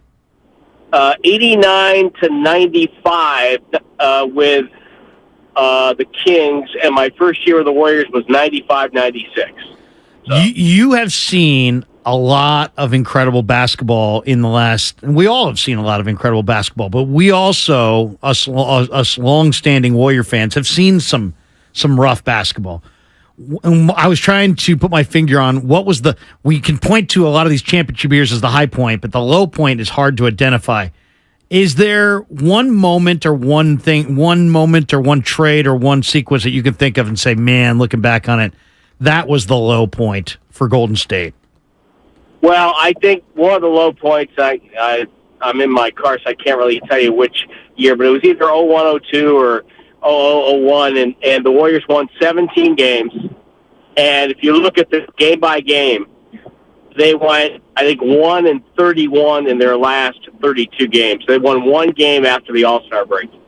And that was, to me, was probably the low point because you just thought, okay, they were right in the middle of 5 years where they didn't win more than maybe, I think, 21, 23 games. And so that, to me, was the real bottom out, at least in my tenure, because it just seemed like you were spinning wheels and that this was just going to keep going and going and going, and that there was no end in sight and no reason for a great deal of hope in the future. That was a very, very tough second half of the season. Tim Roy is with us here on Willard and Dibs. Larry in for Dibs, 95.7 The Game. Of course, the voice of the Dubs here on 95.7 The Game. Hey, Tim, I asked this, and I'm not fishing for some sort of denigration of the Kings season at all, but I wonder your true perspective and how they stack up against what we normally think of as the 3 seed. The 3 seed is normally a 50 to 55 win team. Is this team up to that level? Well, it is in this sense. It's a year where balance has just been all over the Western Conference. I mean, there's from team 11 to team 4, there really wasn't much of a difference between those teams this year. And so I think they've earned the number 3 seed. They were better. They're the best road team in the Western Conference. And so you have to take that into account. So they are a 3 seed. But this year it's so balanced. There's not that gap between 1-8 and 2-7 and 3-6. There's really a small gap this year between the teams at the top and the teams at the bottom of the conference. And I think the first round of the playoffs in the West are going to be really incredible. I think in the East, it's a little bit more traditional that way. I think 1, 2, and 3 are clearly better than 8, 7, and 6. So I think everybody should hold serve there. But in the West, all bets are off. I mean, you could easily see 7 be 2.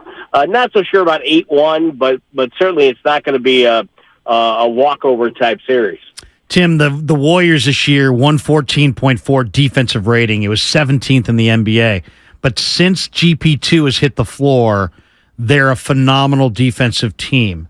What's real? Will they continue to be this dominant defensive team that they've been since GP2 came back? Or is the team that we saw much of the year more likely to kind of resurface in the playoffs?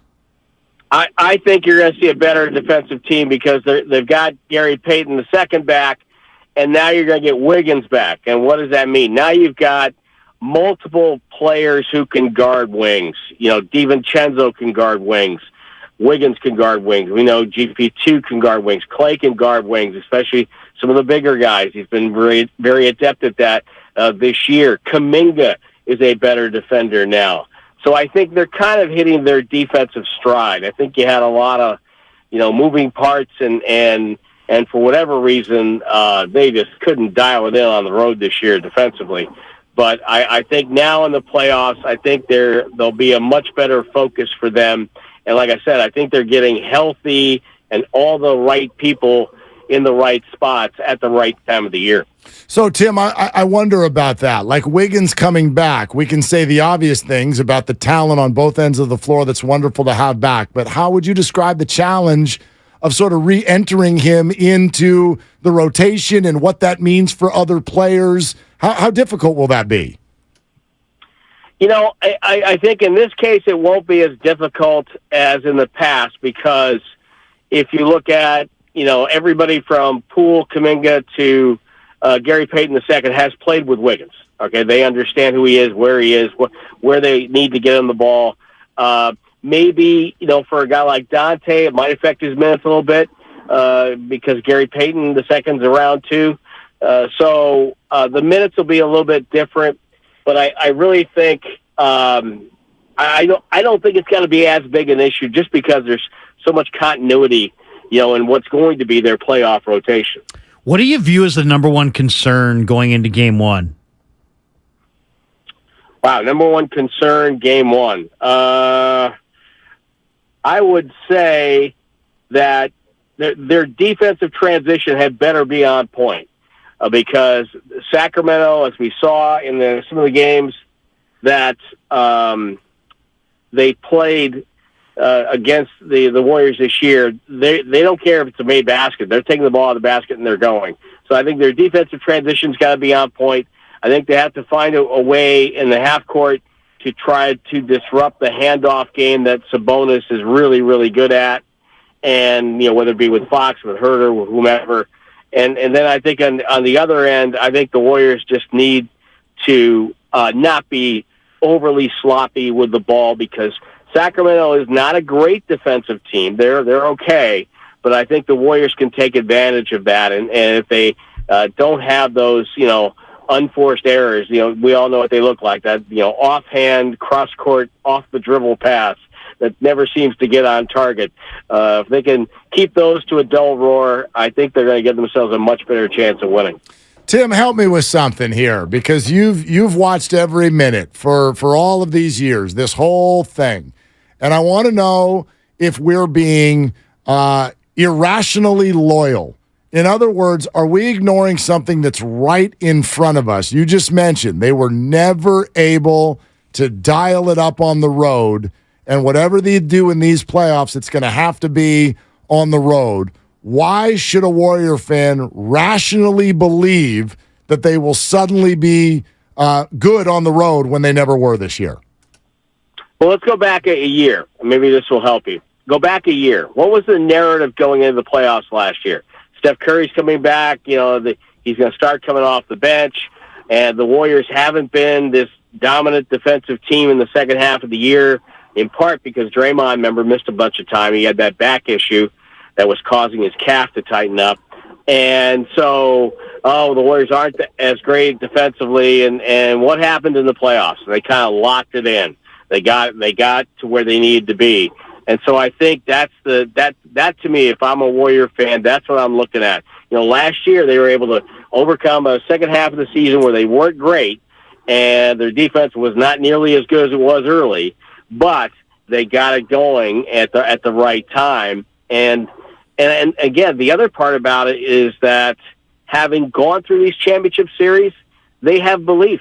They know they can do this if they can stay healthy and focus on the task at hand. So I think, there are a whole bunch of teams in the playoffs right now that are hoping that they can do it, but they really don't know that they can do it. And that's a big difference when you have that belief that you've been through this before.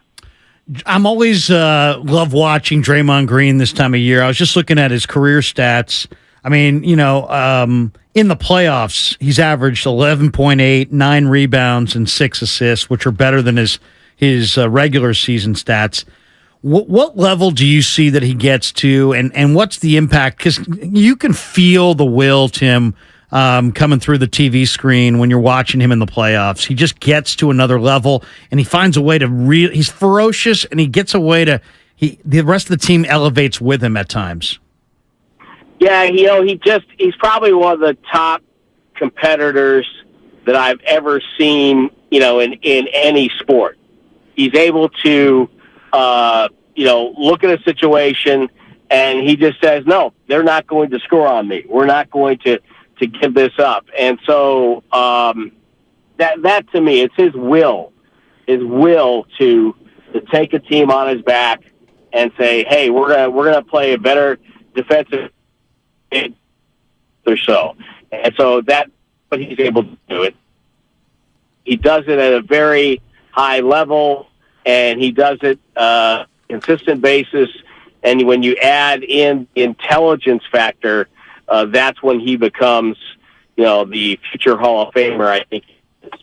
You're listening to 95.7 The Game, KGMZ FM and HD1 San Francisco, always live on Twitch, YouTube, and the free Odyssey app. Larry Kruger is in for Dibs. It's Willard and Dibs, and we're hanging with the voice of the Dubs, the great Tim Roy, right here on 95.7 The Game.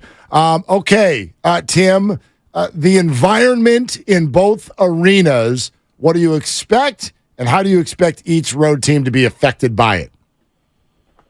I think it's going to be huge. I think both arenas will be very, very, very loud. I mean, Sacramento's going to be loud. They haven't had a playoff game there in over a decade and a half. They're going to be fired up for that. But I think I'm curious to see, and I don't know this for a fact, but I'm curious to see, what will the proximity of the two franchises mean to the home court advantage. And by that I mean, will the audience be mixed? Tomorrow night? Will it be mixed when the Warriors play Game 3 at Chase Center? In the past, when the Kings were good, they brought a lot of fans down to the Bay Area. So I'm kind of curious to see just how the fact that you can drive to both games and fans can go. They don't even have to, if they don't want, get a hotel room. They can go drive in, drive back. So I'm curious to see what's going to happen with the buildings with that. Either way, I think they're going to be loud, but whether they're going to be loud and partisan loud, that's a little bit different. And I think if you haven't played in that kind of an environment where every possession means something and things get a little tighter and you can tell certain players don't want the ball because they don't want to shoot it in a clutch situation. So I'm curious to see if the Warriors' experience factor handling that kind of pressure, that kind of noise will help them in this series. I expect the place, to Golden One to just be rocking, right? Because, they haven't had this in a long time, and I would imagine they're going to bring all kinds of energy. But I'm kind of wondering if that works in the Warriors' favor, just the way Golden State and Steph specifically played in Boston when that crowd was absolutely unhinged. I almost feel like at this point, that may go in the Warriors' favor. It's almost like it challenges them to kind of get it to another level. You're right there watching it. What do you think? I think you're right. I think there's nothing that Steph likes better than to silence a crowd, and we know that Draymond likes to, play with a crowd and use their emotions against them. So, expect Draymond to be at his usual Draymond self. I think that's an advantage for the Warriors because those guys love that. Draymond loves walking into a road building with, the proverbial, going back to the old Western movie cliche, the black hat on, as the bad guy. So he loves that role. So I do think that's going to play well for the Warriors. Because just as you pointed out, last year that Boston crowd was not only going nuts, but they were, they also added a little of their own, how should we say, distinct flavor to it. So. Well, Tim, here's hoping for a bunch of your highlights, man. We're really, really looking forward to this, and can't wait to hear how it sounds. And there's nobody better to bring it to all of us than you, man. So thanks for coming on. Yeah, I'm lucky in this regard, guys. I'm lucky, obviously, to work for the Warriors and work for a fan base and the ownership group that are just the best. But in this case, in this playoff series, I'm really lucky because I know that energy will not be required for me. It will be brought to me by the crowds in both of these buildings. I'm looking forward to this. It's been a long time coming, and I think it's going to be a blast. Yeah, no doubt about it. Tim, awesome, man. Thanks for doing it. My pleasure. All right, there goes Tim Roy. He's right. He's a lucky guy. Like, imagine if he were, I don't know, still working for the Kings for all these years. Gosh. Joe Klein over to Anthony Bonner. Bonner down to Coswell. Coswell to Big Ben Guillory.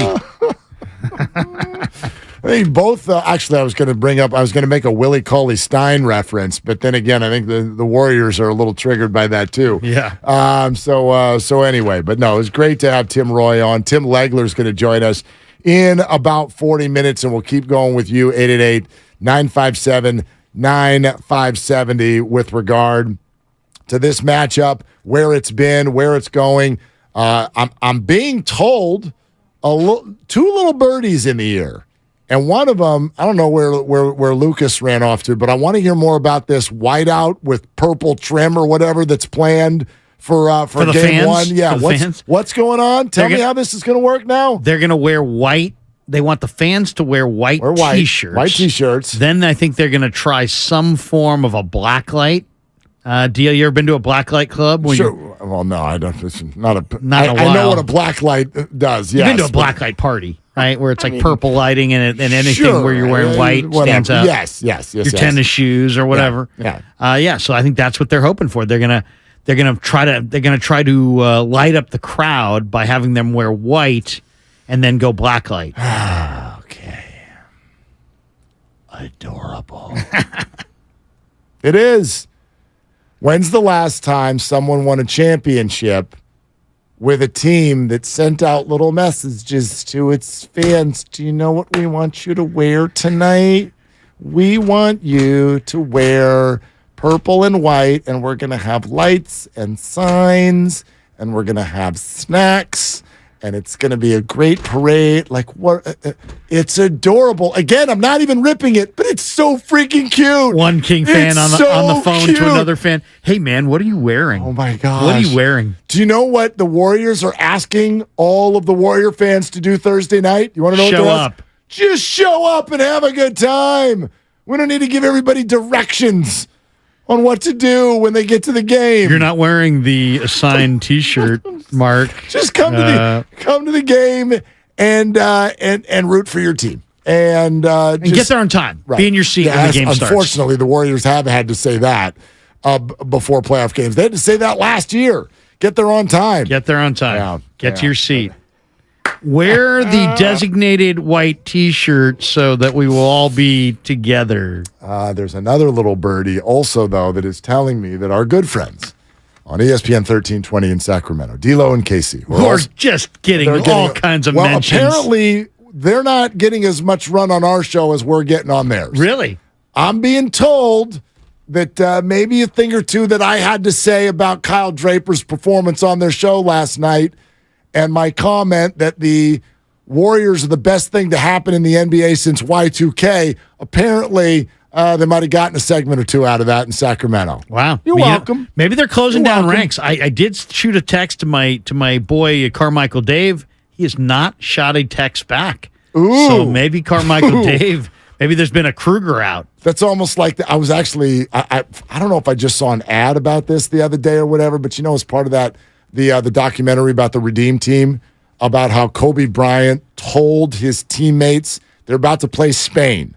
Okay, he said, "Do not let Pau Gasol." He told Tony them, Kukoc. No, Pau Gasol was on the other team. Remember, they're teammates with the Lakers. Oh yeah, he ran him into a screen. Yes, he right? goes, watch. I'm going to sprint right through his chest. Goes first play, opening tip. He goes, I know exactly what play they're going to run. He's going to come across the lane, and he's going to set a pick. And he goes, and I'm running through his damn chest. And LeBron and Wade are all looking at him like, that's your teammate, man. This weirdo. Are you kidding me, you psycho? No way you're going to do that. What are you going to do, potentially hurt your teammate and mess up your chances for the NBA season? And they go, if you wouldn't believe it, the play starts and Kobe forearm shivers that dude's sternum to the ground and gets called for a foul. He did it. And then they interview Pau about it, and he goes, I wasn't surprised by it at all. He goes, he was sending a message to his team. There is one thing we're here to do, and it's win. That's it. And so Carmichael Dave just gave you a forearm shiver. Damn. No talking this week. Things are getting cool in Carmichael. No talking, Larry. Seriously. You're on Team Dub Nation. So no fraternizing with the enemy. Dave, if I only knew our friendship ended like that. Funny. But yeah, I saw that footage when Pau gave Kobe a look like, oh my God, you just took me down. He's like, are you kidding me? Yeah. And then he was probably like, oh, it's Kobe. He's not kidding. Of course it's Kobe. Of course he's not kidding. Great little documentary, Redeem Team. Really good doc. Yeah. It's a really, really good doc. It is funny kind of what has developed from, and it's mainly, I think it's a radio station thing. And of course, I hope everybody knows this is all the same group. We all in the same gang. ESPN 1320 95.7 The Game. This is, it's not only all in love, but I do feel like media circa like 1997 would be just like, this is gross. What has happened? Like everybody's just out here rooting for their team. And it's like, I always try to remind people, I'm like, we're not journalists, right? Like I'm not here to like corner somebody to get the information or whatever. We're here to have a good time. And we're here to be the voices for the fans and of the fans, and that doesn't mean you have to openly root for any team. We're editorialists. We're show hosts. Yeah, we're show hosts. I know when people come up to you and go back, you're not a journalist. I didn't say I was a journalist. Damn right we're not. Yeah, I get paid. I get paid much better than a journalist. I'm an editorialist. I remember Hank Showman asking you on the air like 3 or 4 years ago about that idea, about being a fan of the teams in your market when you're a show host. And I remember driving around going, like, you gave a good answer, but I was like, gosh, I hope Hank asks me that the next time he's on too, because I'd love to answer that question. No, I do not need to stay neutral. I need to be me. Right. And this is who I am. Right. Warriors, Niners, Giants, period. Exactly. Like, that's me. You're not, no. You're not a journalist. I'm not a journalist. We're nothing close. Streaming live on YouTube. Go to youtube.com/957 The Game. Watch us live. Catch all the swearing. That's the new motto for YouTube. Like and subscribe for all the 95.7 The Game content on YouTube. All right, back to your calls next. 888-957-9570. Tim Legler in just over a half hour right here on Willard and Dibbs. At Pennzoil.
Don't talk about that. Now, back to Willard and Dibs on 95.7 The Game.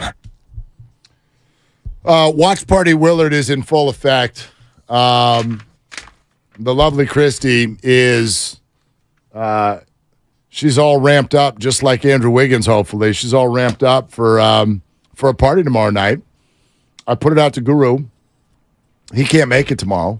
So we're open for business. Just letting everybody know. Yeah, so.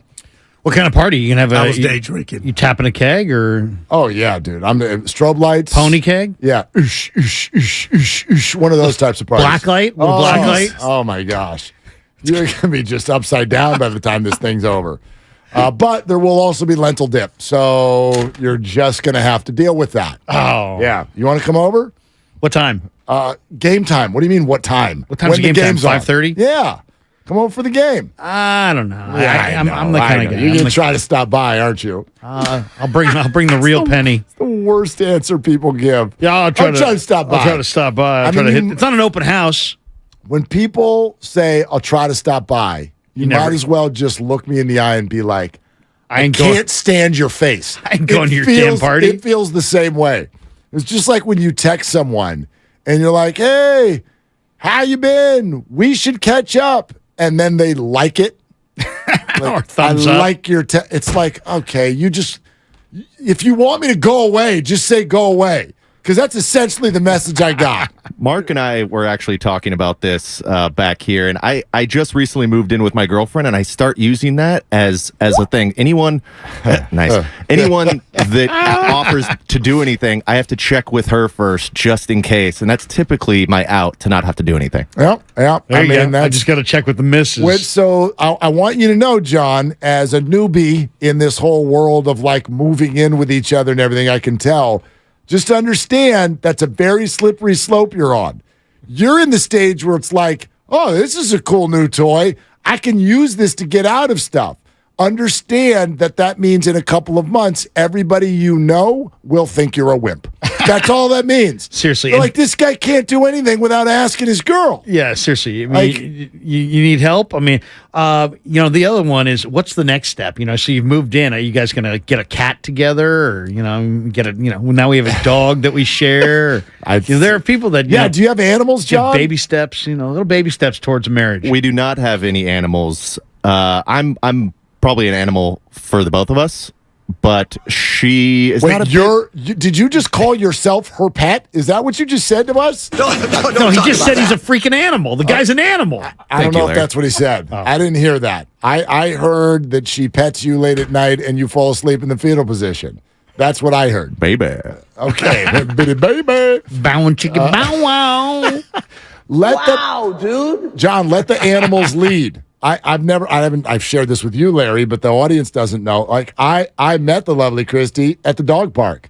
That's how you do it. Let the animals lead, and then you don't have to do the whole like, should we get a dog? Should we get a cat? You show up with your own dog.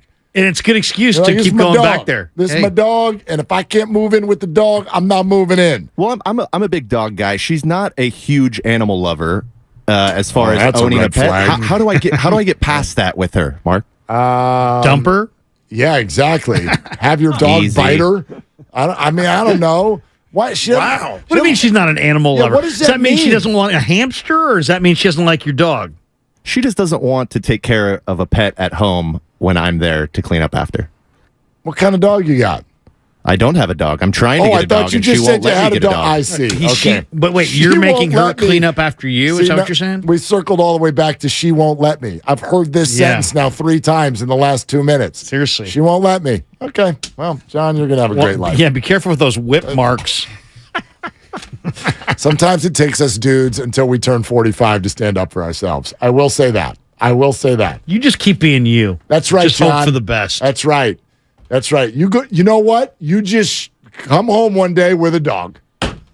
No, you do. Just come in. Test your relationship now. See how strong it is. Come home with a dog. No, see what seriously. happens. Even go big one. Vault past the dog. Just go down to some pet store and get like a boa constrictor. Come home with an alligator. Just have the boa constrictor around your head. Just go, hey baby, what's up? What's up? This is my snake. This is me. That could be your line.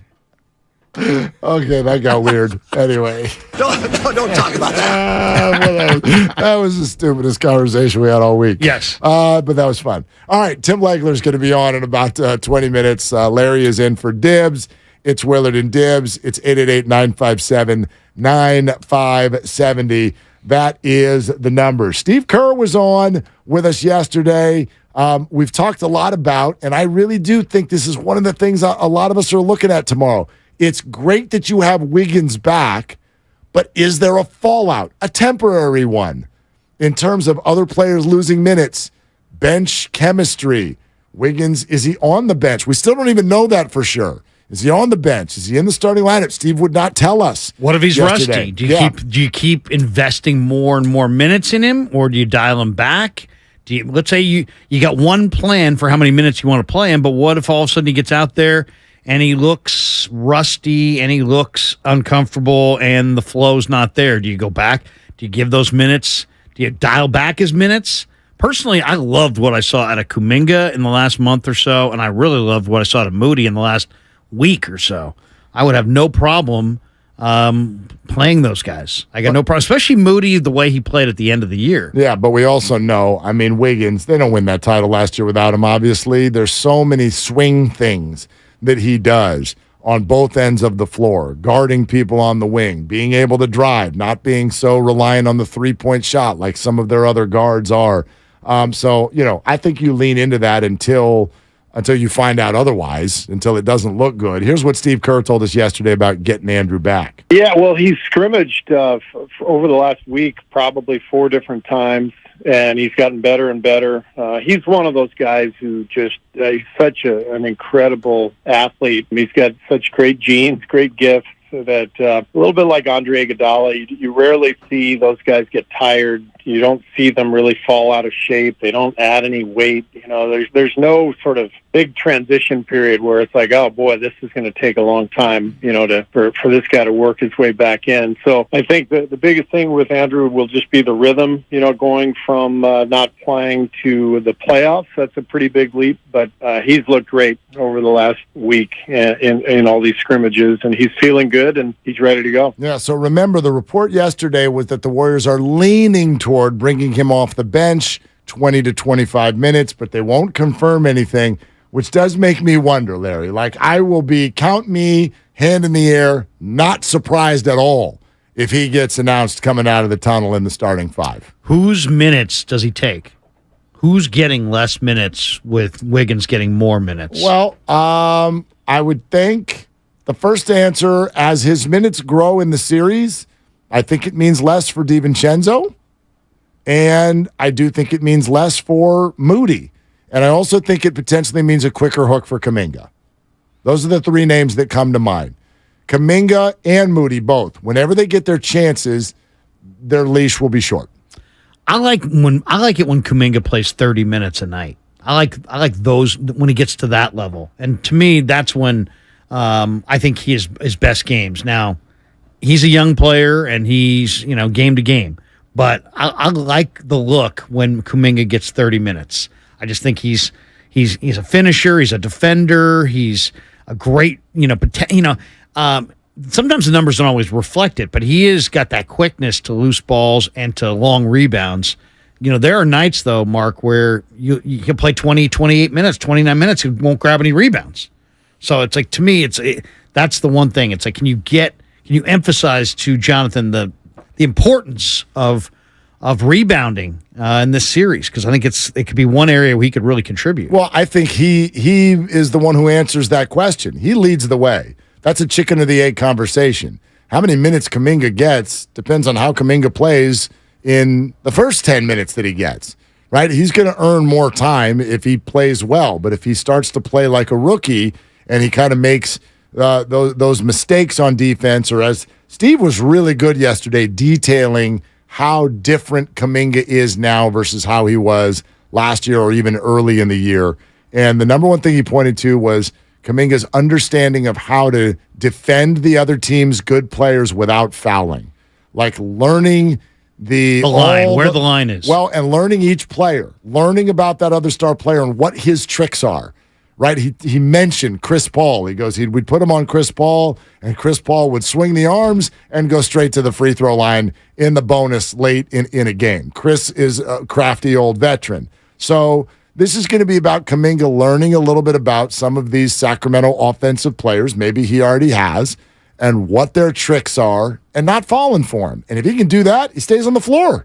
I heard an interview today driving in where the guy who was from Sacramento said that the emphasis this week from Mike Brown to the Kings players is that the Kings want to make sure that they are the more physical team in this series from the tip. What do you expect to see? I mean, what's the impact of talking about that on Sacramento? Do we see that? Is there any impact of that? I mean, to me, that's interesting because they've been a disaster defensive team and an incredibly talented offensive team, and now they're thinking we got to be the more physical team. And if they're thinking that, how does that actually show itself? All I would say is when you show up to the playoffs and you suddenly try to be someone different than you've been all year, it doesn't go well. The number one comp that jumps to mind is when Avery Johnson got the Mavericks as the 1 seed against the We Believe Warriors, and as the 1 seed went out there and immediately tried a different starting lineup to combat what the Warriors were going to do. And it was almost a sign right away of like, Nelly's got you. Yeah, we're lacking confidence, even though we are the big bad 1 seed. We've got the MVP, and they were cooked. Yeah, they were cooked. You better go with. You got to dance with the date you brought. Now, you got to dance with the date you brought. You got to play your game. But if they're emphasizing, hey, we got to be more physical. Where does that show itself? Does that mean that they're going to be ultra physical with Steph Curry on the ball? Does that mean they're going to be clutching and grabbing off the ball? I'm eager to see what that looks like. Let's get some calls in here. 888-957-9570. Scott in Berkeley, you're on with Willard and Larry Krueger. What are you doing, Scott? As little as possible on a Friday, brothers. Sounds good. Sounds about right. The one thing, I'm in the mind of saying the Warriors should win this in 6. But I also am kind of the person that doesn't want to put the Kings down, as you've been talking about today, Mark, about the 48 wins. Because I'm old enough to put it like this.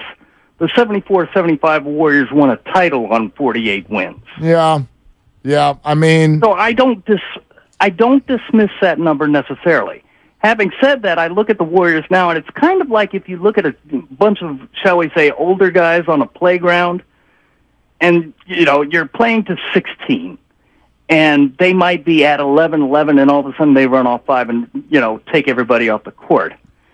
And I mean the Warriors are kind of in the class right now of the Spurs through their era, and really kind of going back, maybe the 70 and 73 Knicks, where they just know how to play, and you're essentially right. If Mike is talking about changing things up and getting physical to me means that he might decide to go more to Rashawn Holmes. Who's a physical interior player for sure. Yeah, it's one of the things where it's like Mike's I don't know. The Jedi mind trick might be working on Mike in a way. Well, so Scott, let me go back to also your 48 win comment. I mean, if you're old enough to remember the Warriors winning the title with 48 wins, you're old enough to remember what their seed was that year. They were top seed, yeah. Yeah, they were number 1. Right, like there were only 2 teams in the whole NBA that won more than 50 games that year, plus there were only, 18 teams in the entire NBA. So, like, your point is well taken, yet I know you also understand that's a completely different era and totally different things were going on then, and it was way more balanced and smaller.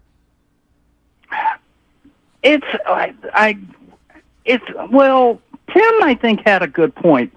The way this league is balanced out,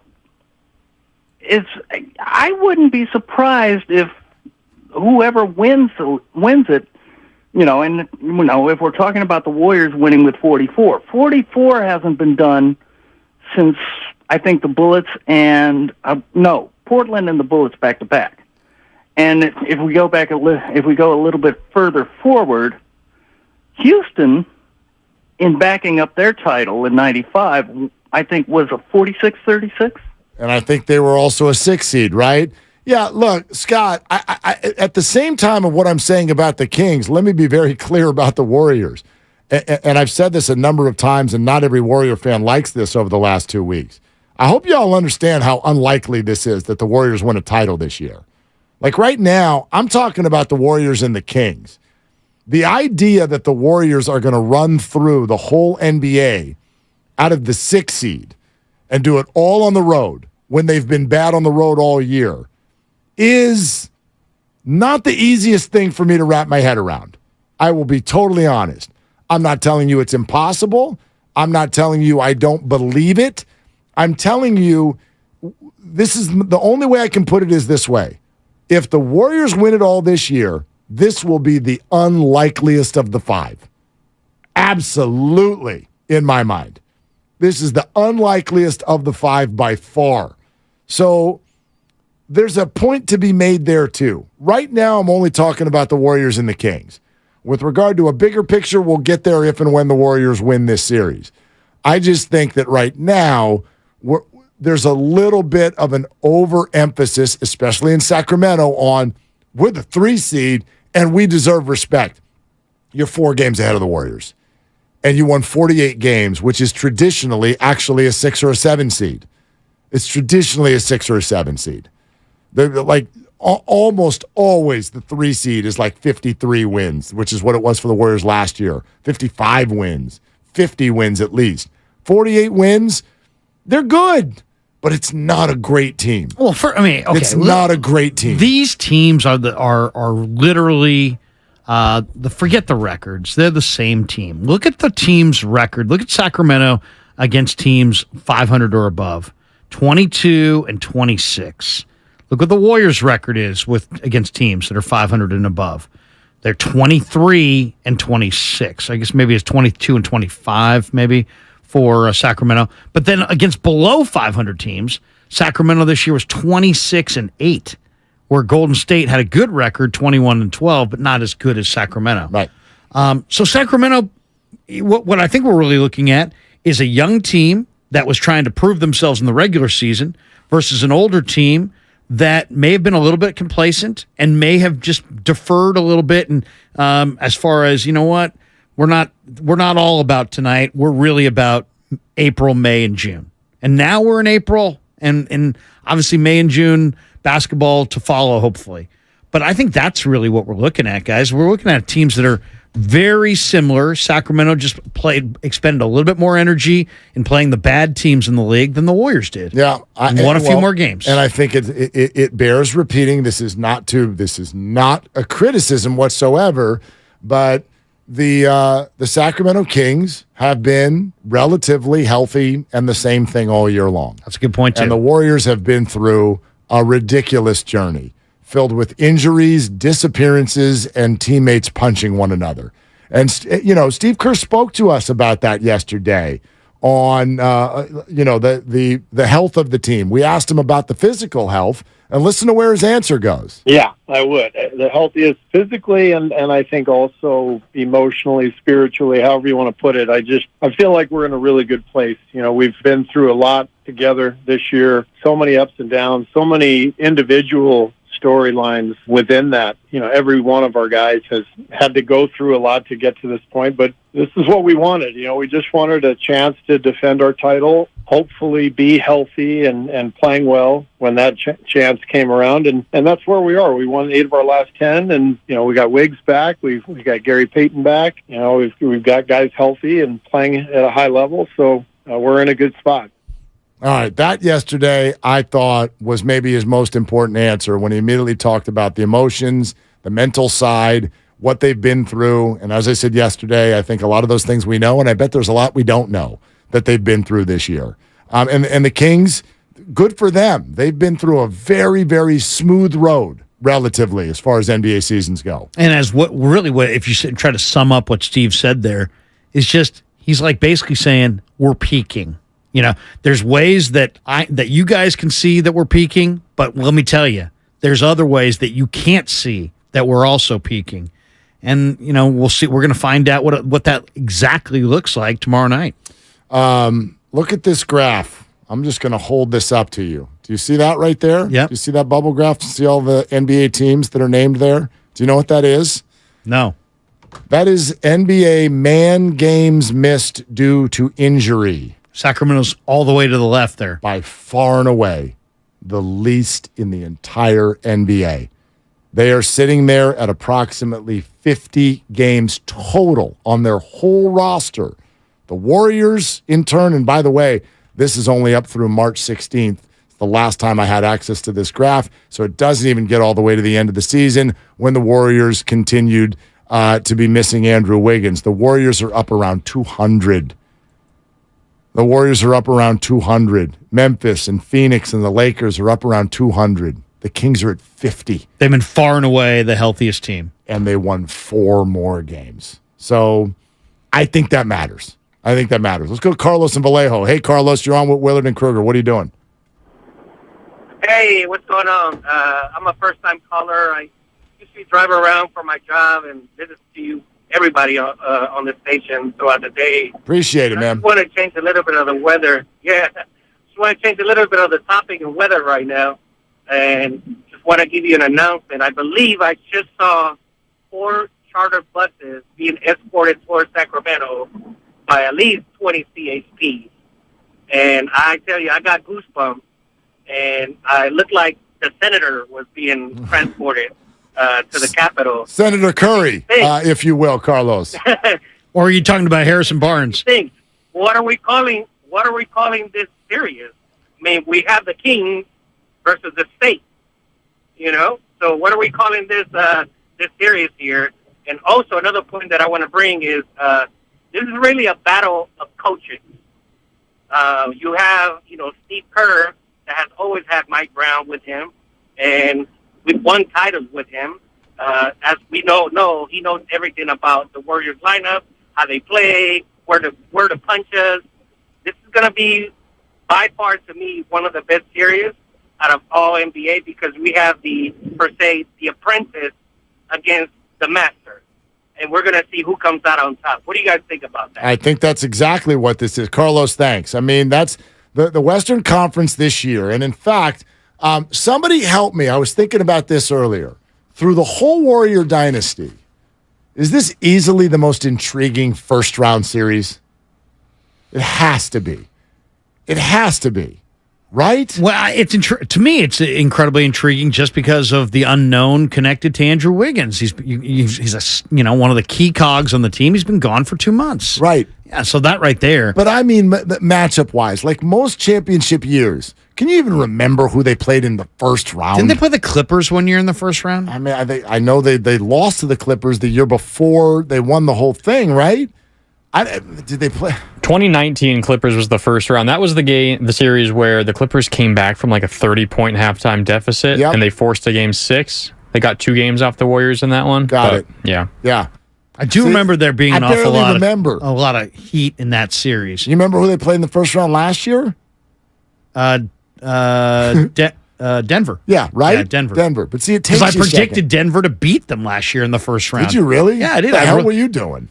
Well, did you think they were going to the finals last year? You thought they were going to lose in round 1 as the 3 seed? I did. I thought Denver. I thought they wouldn't be able to handle Jokic. Come on. Hey, often wrong. Seldom been down. I mean, sounds like somebody who thinks Dustin May is going to strike out 15. At least I'll own it, man. At least I'll own it. Yeah, if I were you, I'd put that one on the cutting room floor. Don't tell. hey, man. Watch it. We're presented by Fremont Bank, full service banking, no compromises. Larry's in for Dibs. It's Willard and Dibs. And Tim Legler is going to join us next. You better be careful.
Now, back to Willard and Dibs on 95.7 The Game.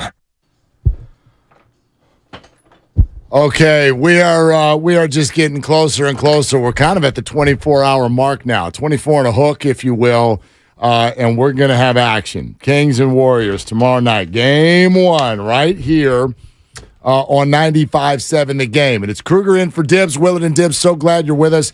And not done with your phone calls yet, but first, we're going to get Tim Legler, ESPN, one of the best analysts out there for sure on all things NBA. And what a perfect time to connect with you, Tim, because I don't know that I can remember, and I'm specifically talking about the Western Conference this year. I don't know if I can remember a year where it got this intriguing this fast. Like, usually the first round is kind of like, whatever, right? It's obligatory. But Kings and Warriors, Lakers and Grizzlies, and I mean, I'm shrugging my shoulders, man, to see which way either of these series goes. What do you think? No, you're 100% right. It's a great description of the Western Conference this year. And the other thing I'll say is most years you also have a particular matchup that's almost like, two trains are going to collide down the road, and everybody knows it's coming. It's a foregone conclusion at some point these two teams are going to have to go through each other. The West hasn't looked like that at all, because these teams have been so incomplete most of the year, whether it's injuries, missing guys, not playing well, making major trades at the trading deadline, you name it. Other than probably Denver, who we expected to be there somewhere in that top 3, and they've been pretty much intact. Other than them, I mean, you got Sacramento's been an incredible story. Memphis has been there, but I think, Memphis we kind of knew was going to be somewhere in the top 4. After that, you look at what this West has looked like all year long, and now what we potentially could have in this first round. When you got dangerous teams like the Lakers, like the Warriors, like the Clippers, who have, literally just kind of trudged through the regular season, and now they're trying to get whole and get right and get complete at the right time of year. It did come together fast, and there hasn't been any set matchup we've looked at in the West all year as something we expected down the road. This is all new stuff, and these top seeds, I think, are in a little bit of danger as we start this first round. What are you looking for in game 1 as an indicator of some... if Sacramento were to win this series, is there something that you're going to look for in game 1 that would tell you that they're on that path? Yeah, it's absolutely how Golden State defends. I mean, they've been very, very inconsistent defensively all year, and when they've won championships, they've been one of the top-rated defensive teams in the league. They don't get enough credit for it because the offense is so unique, and so there's so much eye candy associated with the shot making. You forget about how good they've been defensively. And that just hasn't been the case all year. So that's what I'm looking for. You're talking about the highest scoring team in the league in Sacramento going up against a Golden State team that has been very good defensively all year and, just missed having Andrew Wiggins for 2 months. You get him back into the mix. That's a huge help defensively. But, what's his stamina going to be? What are his lungs going to look like? What kind of impact is he going to have? He was just so good last year in the postseason. I think we're all waiting to see what exactly his role is. He's certainly going to help them defensively immediately. But I want to see if Golden State can slow this train down, because Sacramento plays fast. They have a number of different guys that had their best years as pros. They've been healthy all year. So this is a team that's really rolling. They've got a lot of confidence. I want to see if Golden State can slow them down. If you see Sacramento come out and, have a 70-point first half in game 1, that's a really bad sign for the Warriors when you've had, a number of days now to prepare for this opponent, and you're getting Wiggins back.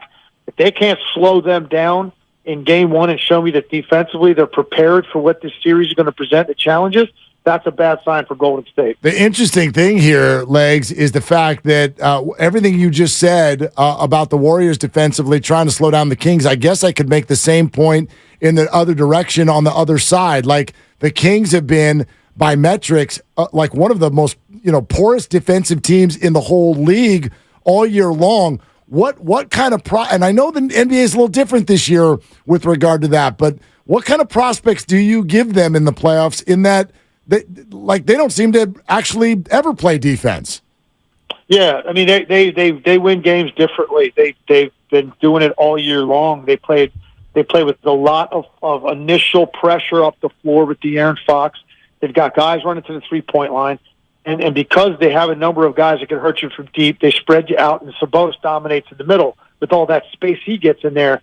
So that's how they win games. They're set up to win on the offensive end of the floor. So look, this has got the makings of an absolute shootout, from start to finish. And I think that's what we're expecting to see. Ultimately, Golden State, I think, has a lot more room for improvement defensively because you're reacclimating Andrew Wiggins into this situation. That's the difference. Sacramento is what they are. Nothing's going to change. They're not adding some elite level defensive player here right before this series starts. Golden State is, and that's why I think the room for growth is more with the Warriors than it is the Kings, and that's why I think the Warriors are going to win this series. If Sacramento were to get game one, just looking at the Warriors historically in this championship run, they're 21-3. The Warriors are straight up in game ones. That includes a 2-1 record on the road. If Sacramento were to take game one, would that alone shock Golden State's rhythm?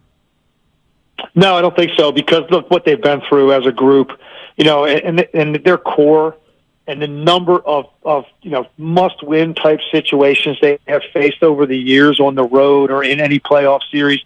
They're not going to be fazed by it. They have an ability to rise to the challenge when they need to. And for me, the biggest element for that team that I needed to see this year, and you're going to see it here going into the postseason, I needed to see Klay Thompson get back to the level he was at offensively at his peak. And it might not be quite as consistent as it was at his best, but he's all the way back physically, and he has that ability to dominate games again. That, to me, is the biggest element for the Warriors that I needed to see at some point this year as they head into the postseason. So they're not going to be fazed by losing game one. They know who they are. They know what they're capable of doing. They've done it in the past many, many times. And for Sacramento, if you really want an indicator of can they win this series, it's not going to be necessarily 1 and 2, because I think that's probably going to be a split. That's what I think is going to happen. It's going to be, can they win game 3 going back to Golden State? That, to me, would be the indicator. If they go into Golden State and they win that first home game, because typically when series shift from one venue to the next, right, from game 2 to game 3, there's an enormous adrenaline rush from the home team into game 3. Whether they're down 2-0 or they got a split, it's just a different atmosphere. If Sacramento can go win that game or one of those two, let's say, to get it to a 2-2 series, that would tell you a lot more, I think, about the Kings than anything that happens in those first two. Tim Legler, ESPN, one of the best analysts out there, is with us here on 95.7 The Game. I'm thinking about all of the different aspects of this series and everything you just said about the the home and the road. What about another thing that we've heard a lot about, which is familiarity? Obviously, these coaching staffs know each other so well. How do you see that affecting this series? That's a great point, and there's definitely a lot of admiration and respect going across both sidelines. Mike Brown, well-deserved Coach of the Year for what he did. I thought it was the best team story in the league this year by a mile, what they were able to do in the Western Conference. That matters. It plays into it. Mike Brown not only was the architect of everything they did defensively when he was at Golden State, he's also a guy that sat there every night watching Steph Curry and Klay Thompson play and Draymond Green. So, yes, it absolutely is going to have a bearing and an impact in this series, but it won't be the determining factor. I think both of those guys, they know what they're doing. They know what buttons to push. They've got a lot of cards to play. It's funny, I said this to somebody about the Kings a couple of days ago, and it was kind of ironic. You think about the year they just had, finished third in the West, go through 82 games, and I said, you know what's crazy about that? We don't know how good they are until now. We're about to find out how good the Sacramento Kings are, because one of the things they took advantage of this year, and I don't know, I looked at these numbers a couple games before the season ended, so it might have changed at the end if they sat some guys. I don't really know. But at one point, very late in the year, their top 6 scorers had missed 24 games total all year combined. So what does that mean? It means if your guys show up every night and play, and they're just out there and available in a conference that had guys missing every night amongst those contending type teams, you have the ability to take advantage of this vacuum that was created, and they jumped into it as a 3 seed. But I think it's a little bit misleading because of all of the issues that some of these teams had with health or just roster turnover as the year went on. Look at Phoenix, look at Dallas, look at the Clippers and all the games they missed. Look what Golden State went without for a long period of time. So you have all these teams, the Lakers, you have all these teams that just completely underachieved because of all of those reasons. And here you got the Kings just saying, hey, listen, guys, if we just show up every night with our top guys, there's a chance here to really make some ground in the West. And now we are going to find out exactly what that regular season meant for the Kings. You know, I think Sacramento's got to do a number of things to win here. I think they got to win on the glass. I think they got to get to the foul line. I think those are key factors. They got to win the turnover battle, and they really didn't do any of those things against Golden State head-to-head this year. But what surprises me, Legs, is the Kings have been better on the road. They have more wins on the road than they do at home. Is this game one more important for them because of that? Absolutely. There's no question for so many reasons. Okay, so you have a team that they're playing now with 4 championships, right? 6 finals appearances. This is a team now. You come off this regular season. Everybody now has taken notice of the year that you had. Absolute surprise to be third in the West, and so much to prove. And if you look at their roster, I mean, De'Aaron Fox is a guy who's turned him into an all-star guard. Sabonis, I think for me, in guys with their first full season this year, he's in that category with a Jalen Brunson and a Donovan Mitchell with the difference maker. I think those 3 guys are singular in first year changing teams, first full year. I know he played a few games last year with the Kings, but his first full year with the team, what a difference he has made. And then these other guys, right, they all have something to prove because they're outcasts from other places, Kevin Huerter's and Malik Monk's of the world. These are guys that have a lot to prove, Harrison Barnes. So they've been such a great story. Can you imagine how much air would be sucked out of this if they come out game one and Golden State puts it on them? It's really going to be cold water in their face after the year that they had. So, yes, it is critical that they get out to a good start and win game one if they want to actually win the series or even make this a long competitive series. They can't lose the first game because I think then they're not going to start to doubt themselves because these are pros. But I just think the pressure then is going to just mount, and it might be insurmountable because the year they just had, that would just be a gut punch to start out that way. You're listening to 95.7 The Game, KGMZ FM and HD1 San Francisco, always live on Twitch, YouTube, and the free Odyssey app. Tim, you keep talking about the regular season that the Kings have had. Here's a question I got for you.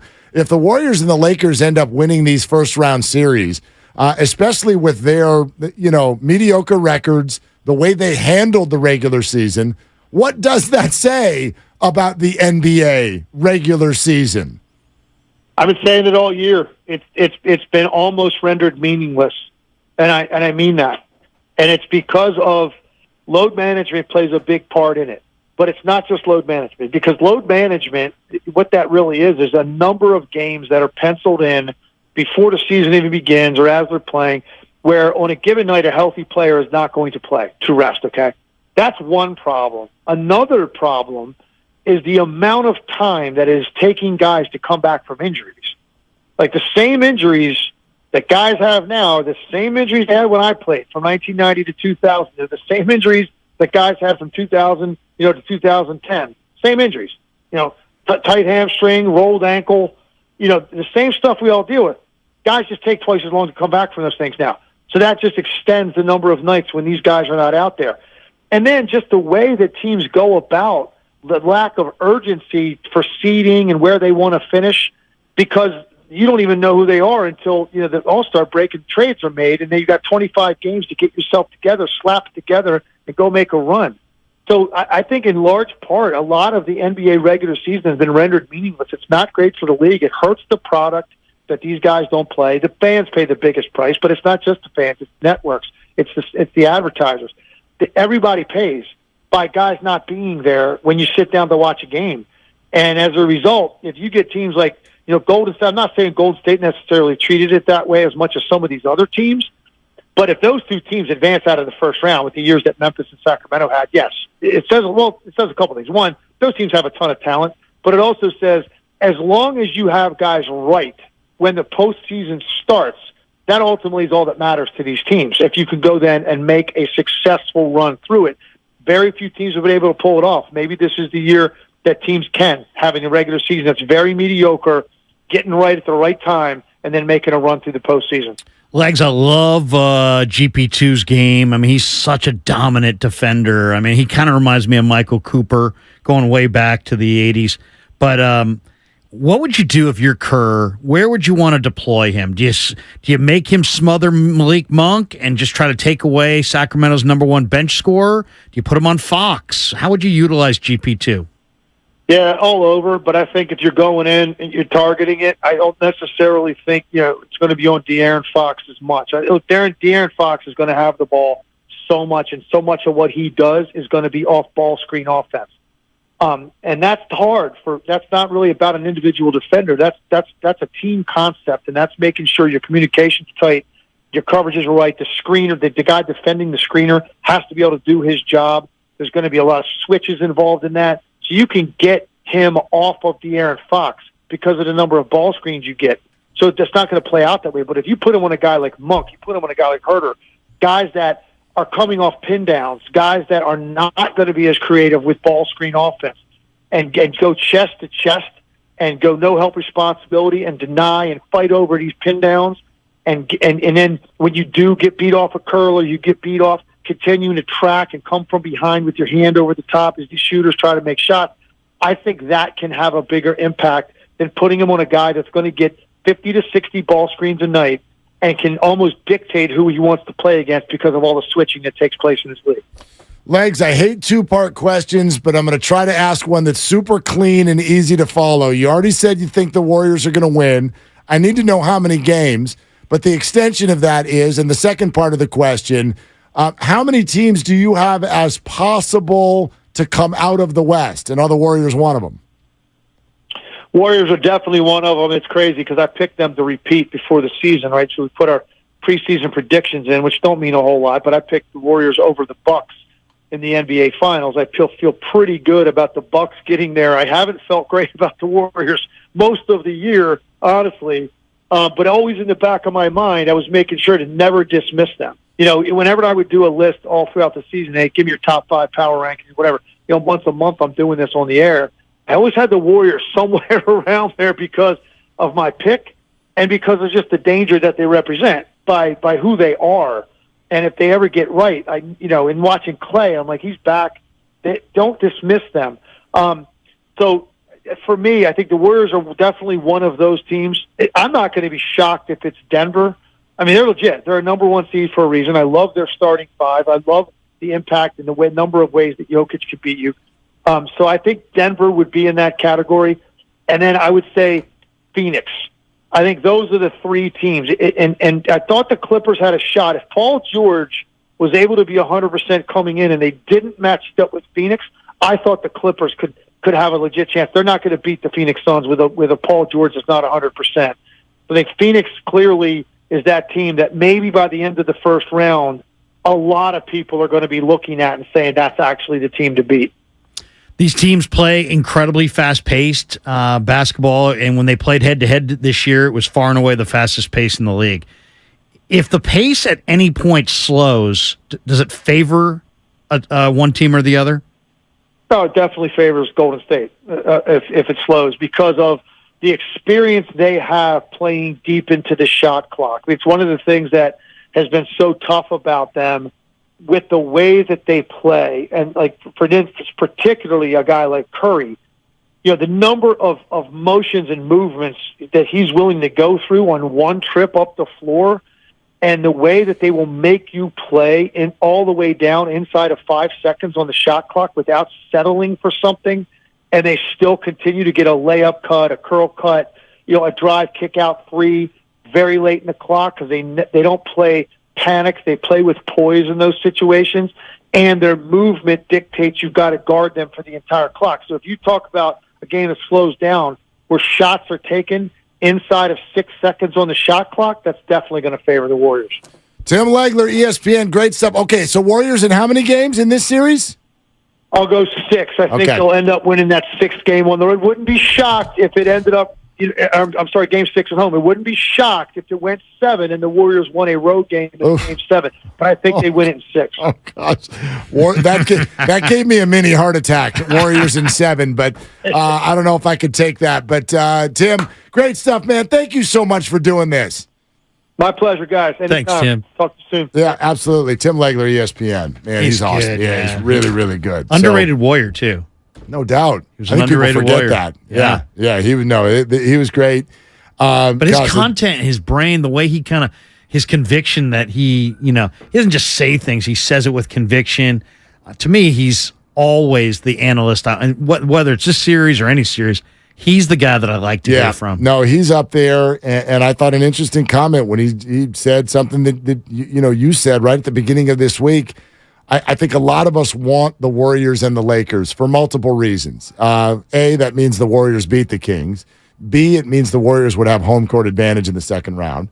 C, it means Dylan Brooks is watching basketball. All of these things are wonderful things. Right. These are all wonderful things. However, is it actually good for the NBA? The league would counter back, you would think. Are you kidding?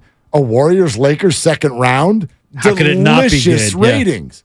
But bigger question. What does it mean for the regular season?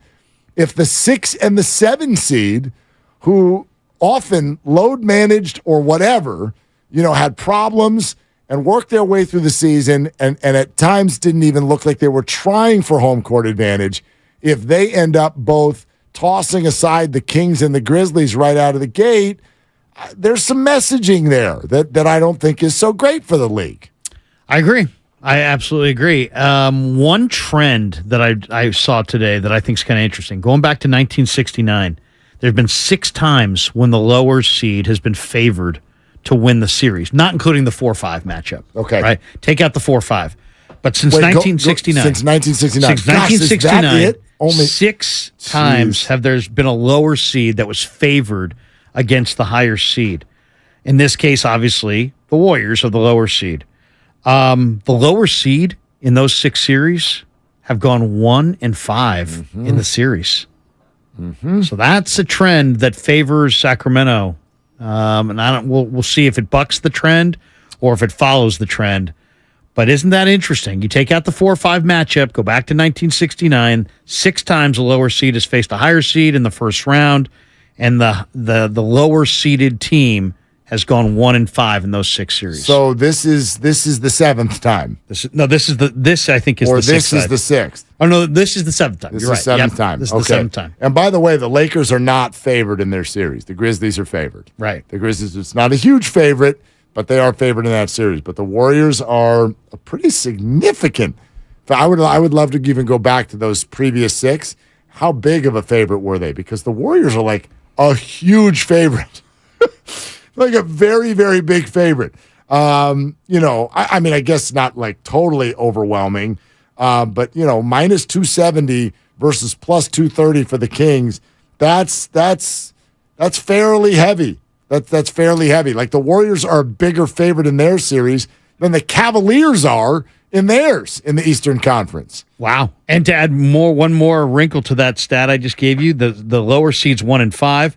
But head-to-head, the higher seed won 23 times and lost 13 times. I do think that, and this fits into it, and it's one of the reasons I have said all week long, I have a healthy respect for the Kings' chances in this series. Like, no doubt about it. Because what I've watched, and I'm wondering whether or not the Warriors fit into this bucket, is especially when dynasties are coming to a close or when there's just a recognizability with a team, we are prone to overrating that team, and we are prone to ignoring the upstart. What's actually and also just what's happening in front of our eyes.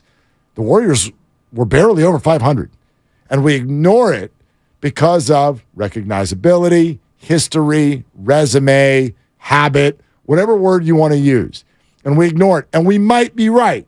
But I think the reason, as you said, those 6 favorites are 1-5 is it's often a result of our perceptions being out of whack.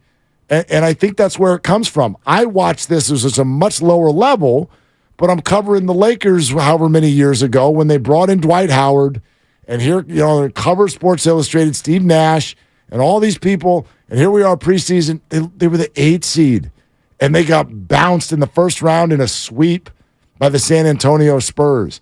But why did we think they were going to be so good? Recognizability, resume, stardom. You see, people make those picks in the tournament, too, in the NCAA tournament. It's like...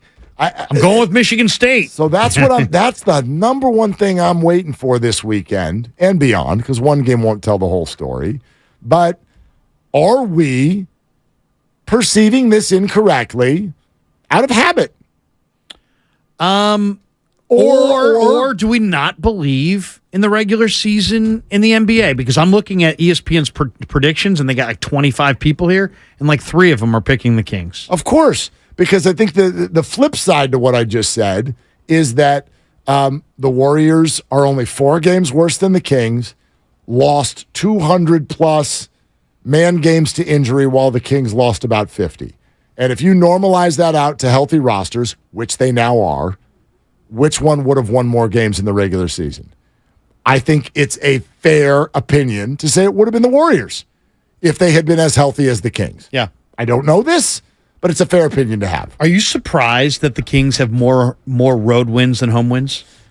That is weird, especially because, and part of that is also what our habit is in knowing about the Kings' home environment. It's always been thought when they're good, it's a hell of a, you go back to when they were playing the Lakers in the early 2000s, that was an unbelievable. A lot of emotion, a lot of energy, great vibes. Arco was loud, right. And Phil Jackson would talk about it like, he hated the cowbells and all that's going on there. But we've made Sacramento Golden One Center sound like, oh, man, it's the 3-seeded Kings, and they're at home. They've won more on the road than they have at home. Well, and part of it is light the beam and get all excited. Like it makes it sound like it's this crazy road environment. And again, I think some of what you're pointing at is why in the end, even though healthy respect for the Kings' chances in the series, I'll pick the Warriors because I do think there's some things that would be necessary for the Kings to have that they don't have, which is they're good, but they're not great. They're not dominant. And their home court advantage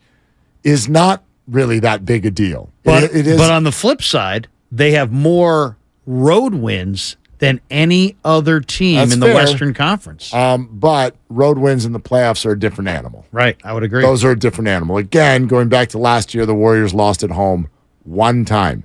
And if you look at what it took to beat them, it was the most out-of-character fourth quarter that I watched any NBA team have all year. They could not miss a three-pointer.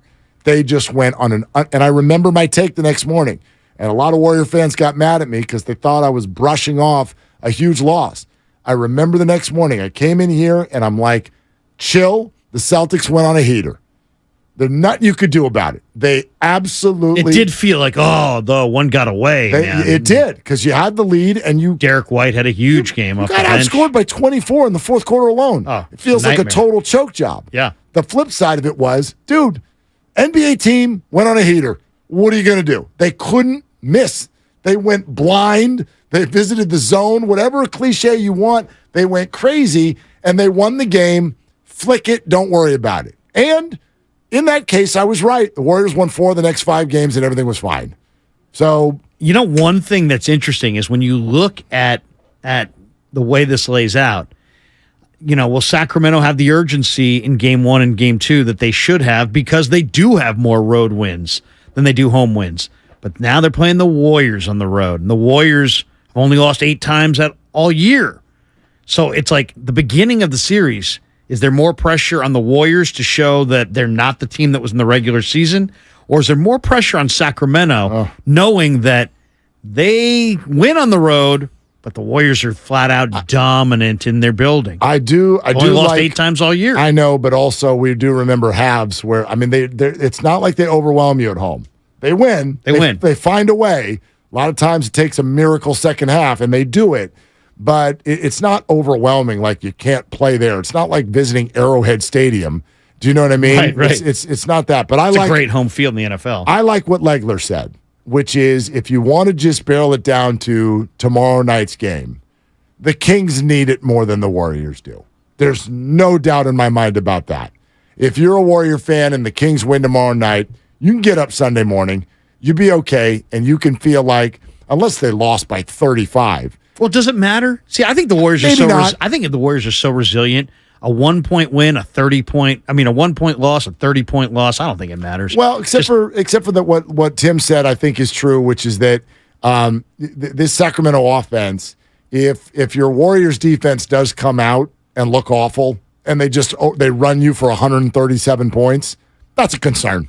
It's definitely a concern. The one answer that he said that I thought, if I'm listening and I'm a Kings fan, I might push back on is when I asked him if the pace slows, does it favor either side? He said it favored the Warriors. I agree with him, no? But, Sacramento's saying, hey, man, we got the all-star inside. We got Sabonis inside. Yeah, but so if it gets into a half-court deal, and you heard Tim Roy talk about kind of the sets and how they use Sabonis on some of the handoffs. Yeah. I think if I'm Sacramento, I'm thinking, wait a second. We got Sabonis. We got some shooters. He's a great passer. We got some nice spot-up shooters. If the pace slows, that may favor us against Golden State. I don't know. When the Kings win, it's because the over hit. Right. That's what I think he means. Like that's not a comfortable way of playing the game. They want to score 129 points.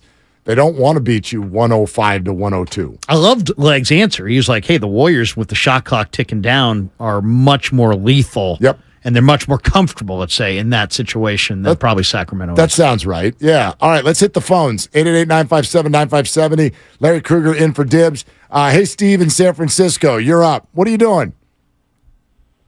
Hey, guys. Thanks so much. I hate to say I'm actually finishing up work so I can enjoy this weekend and see the game. Us too. Before I get to the Warriors, I do want to shout out to my favorite steak from your earlier conversation. I have to go with the Chateaubriand. Oh wow, that's kind of intricate. Do you know all the steaks, Steve? Say yes. I do like to cook. I like my Chateaubriand on the grill. Shout out to the listeners who got that one. That was not for everybody, but it was for some of you. How many minutes each side on the Chateau?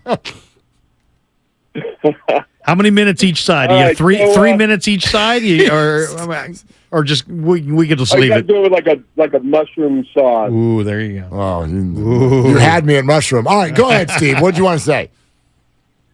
So I also want to touch back when you guys were talking about kind of what are you going to give up, getting Wiggins back in, and I think you're going to end up giving up these first two games. I know everyone wants to think that we're going to split them, but I think you're going to end up, taking a little bit of a hit, getting him back in the mix, and I think the Warriors, have the experience, have the confidence, and the maturity to allow for that. So they're going to give up the first two. They come back home. Wiggins is going to catch fire at home. He's going to feel the crowd, and they'll take the next four. But I think, you're not going to have as much time with the guys who've been out there. With Dante's not going to play as much. Kuminga's not going to play as much, like you guys were saying. But I think that is kind of the downside of getting Wiggins back up to speed is going to be we're going to drop these first two, and I don't think we should sweat it. That's interesting. That's interesting. You're picking the crow prediction, which is Kings win games 1 and 2, and they're going to be talking huge smack. And then Golden State's not going to lose again.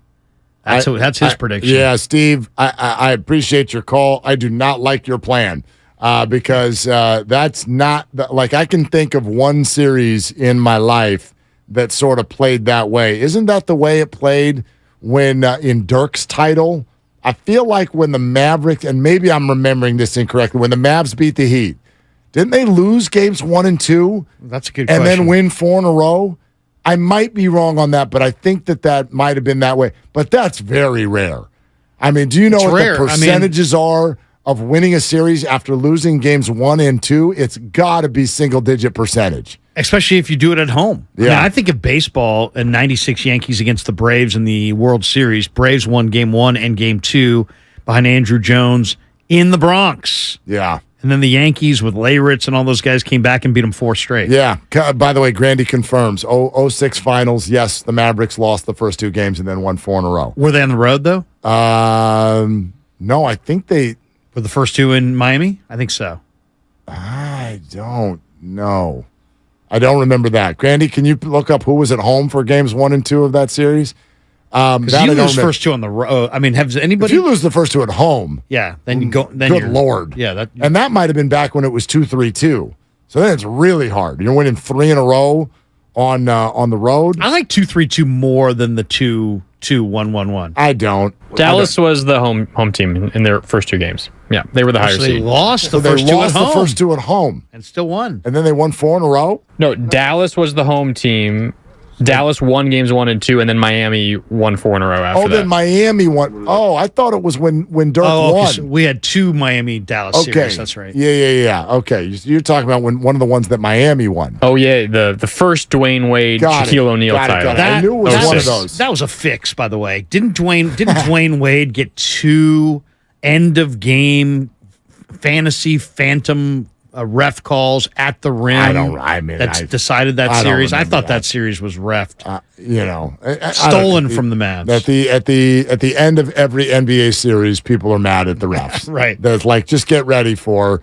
At the end of this series, you will hate the refs. That's no matter whether you win or lose, quite frankly. 2011 Mavericks Heat, it was 1-1 after 2 games. Okay. All right. So that one was 1-1. I knew one of those was you lost the first 2, but yeah, losing the first 2 at home, I wonder if that's ever happened.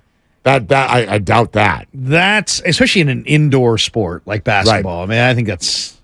I didn't love the 2-3-2 because I always felt like it was unfair to the team that had home court advantage. If you split the first 2 games, which was the norm, that's more often than not what happens. If you split the first 2 games, you might end up not getting back home at all. Right. And then who had home court advantage? I would argue the team that had 3, 4, and 5. So I like the 2-2-1-1-1. You're saying the 2-3-2 favored the road team too much. I thought it was too easy for the road team. I thought it was I don't know about that because I always figured, you know what? It's hard to win all your home games because it's just hard to beat a team 3 times in a row. It is, but the fact that you can win 1 game on the road and then maybe not have to leave your building again. Yeah. And I watched the Lakers fall to that the year the Pistons beat them, right? They split those first 2 games, and they never came back from Detroit. Yeah. They just went out there and got boat raced 3 times in a row. Travis in Vallejo is next up here. With Willard and Kruger. Hey, Travis, what are you doing? Hey, thanks. Just driving home. I wanted to kind of piggyback off of the last caller and talk about Andrew Wiggins a little bit. I think we forget sometimes what we utilized in Wiggins the most last year in the postseason. We weren't really talking about his offense. I think we were talking more about his defense and his rebounding skills that really contributed. And, Steve Kerr is talking about him coming off the bench for 20 to 25 minutes in game 1. I'm totally fine with it because he's just going to bring energy off the bench, grabbing rebounds, making the smart plays on defense. That's what I think his contribution is going to be this series. And I think he'll start getting settled in after the series is done. I don't think the Kings have any chance. I think in game 1, they're going to be too anxious and excited, and I think they're going to lose that game because of that. And then I see them winning game 2, and I think it's going to go 5, Warriors winning 4-1. Another thing is I think the Kings fans are so cute with their beam, but I have one thing to say, rings over beams. Travis, thank you. Appreciate it very much. Again, to reiterate, Legler said this first, and we're talking about it a little bit. I don't think the Kings can win the series if they lose game 1. I think the Warriors can win the series if they lose game 1. Despite the fact Sacramento has the best road record in the Western Conference? It's not even about that. And I'm not even saying that they can't win a game at Chase. I just think if they lose game 1, this is a buildup that's gone since November. And you get to this point, and all of that angst that is built up in 16 years and making the playoffs and being that little right on the hamster wheel, and we've got something to prove.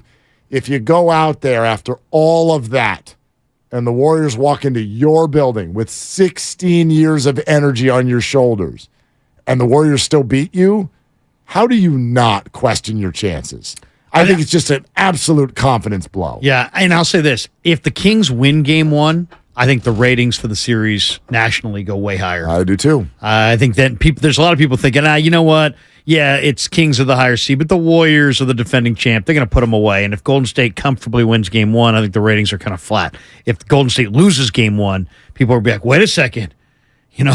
Maybe Big Perk was right. Maybe it's, the Warriors are going to get served. And I think there's a lot of people that are going to be there for seeing Draymond Green go down and so on and so forth. The interesting thing on Wiggins, though, I wanted to get your thought on Mark, is that he's been out for 7 weeks. He was we talked about him as a rebounder and defender, but he was a huge part of their offense last year and their run to the finals as well. I personally think if Andrew does what I want him to do more, and what I think is I like him more going to the hole. He's a 6'8" guy who can put it on the deck, and he can get to the rim with his length. To me, I like him a lot more when he's attacking and not settling for jumpers and perimeter shots. If his inactivity makes him a little bit more energetic and a little bit more bouncy, so he attacks the rim more, I think that's advantage Warriors. I don't want to see him settle for. I don't want to see him taking a bunch of perimeter shots. I mean, people forget so much of his offense last year in the playoffs was putbacks, offensive rebounds and putbacks. Him and Looney, and I want everything. Not everything. Obviously, the Warriors are going to shoot a lot of threes, and as Tim called it, it's eye candy, and so that's great. That's going to be a big part of their game. But I when in doubt in this series, attack the rim. Attack the rim. I think they can do a lot of good things at the free throw line. I think there's going to be space in there. It's not a good defensive team. No rim protector. And right. And now they've got players who can do that with Poole and Wiggins. And I mean, Steph's a good penetrator too. Not the same like finisher at the rim that those other guys are, but even DiVincenzo and GP2 somehow how they can finish with putbacks around the rim. I'm with you. I want to see the Warriors attacking the basket much more than they usually do. Rick in Burlingame is next up. Hey, Rick, what are you doing? Actually, just pulled up to my house right now. All right, great. What's your address? Okay. Hey, long-time listener. You guys are great. Different hours now, but first of all, I feel like you guys are always talking negative about the Warriors, about what would happen. All the scenarios where they could lose. But first of all, I say Warriors in 4. We're going to sweep these guys. We are the Kings. We got the rings. We are the Kings. And they're going to bow down to us. How many times have you said that today, by the way, to your buddies? And, we are the Kings. It seems like you that rolled off the tongue like you've said that a few times today.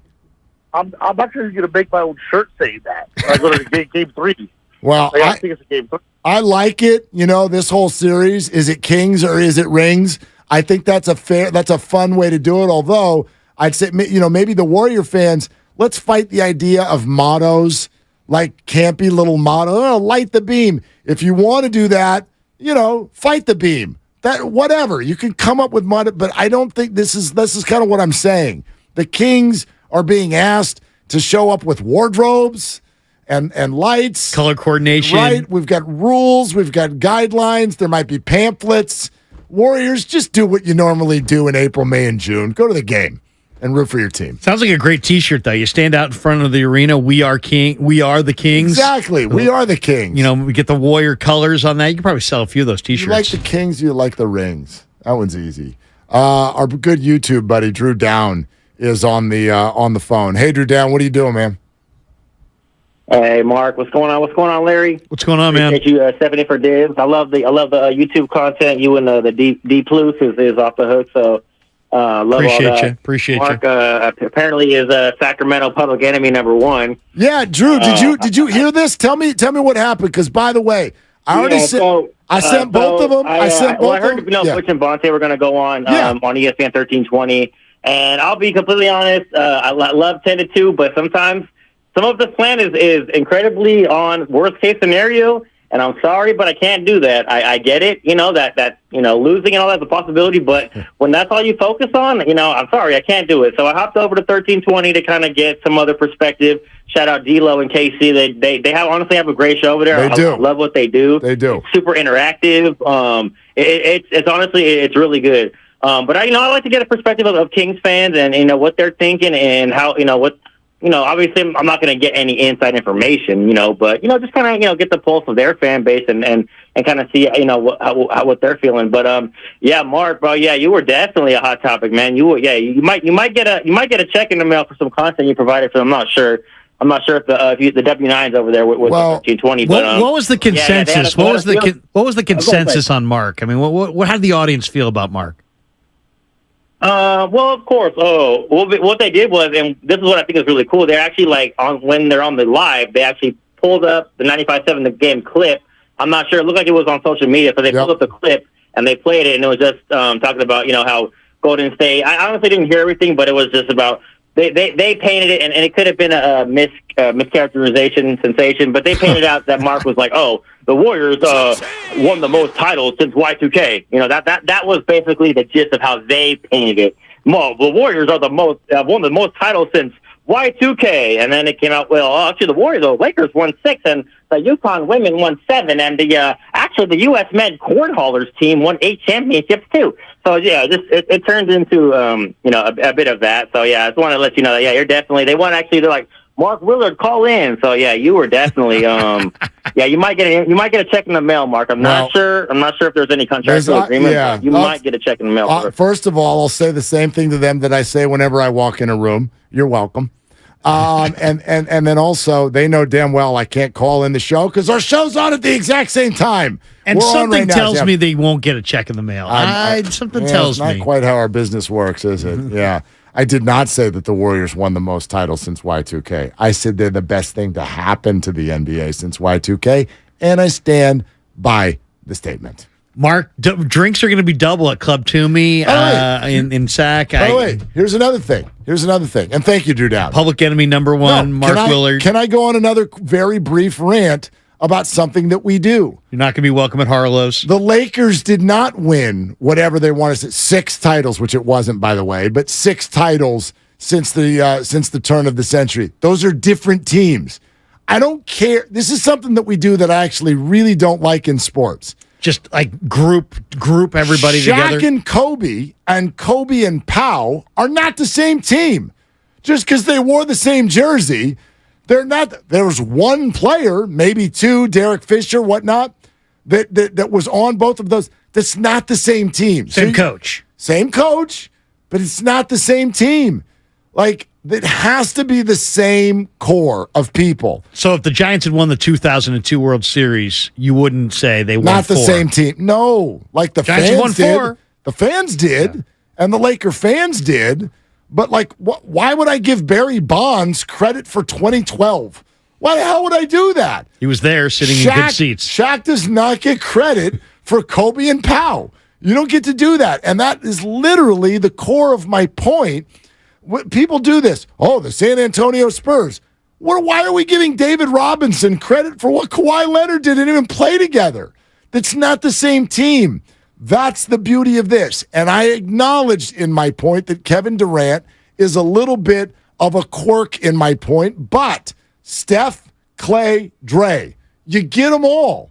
You're the core, and you get all 4, and you get something that's now gone for a whole decade. And in my opinion, the best thing that's happened in the NBA since the turn of the century. So the Warriors frauds when they bust out, hey, man, we got 8 or whatever it is with Chamberlain and going back. Like the franchise does. But if you're making the point somehow the Warriors are the greatest franchise of all time because ... How can you say that? The Warriors were a doormat for a generation. Yeah, of course, maybe multiple. Right, of course they're not. I didn't make that point. I made the point that Steph, Klay, and Dre and this Warrior run is the best thing in the NBA since the turn of the century. And I think I did a decent job of explaining. I don't just mean rings. I mean entertainment value.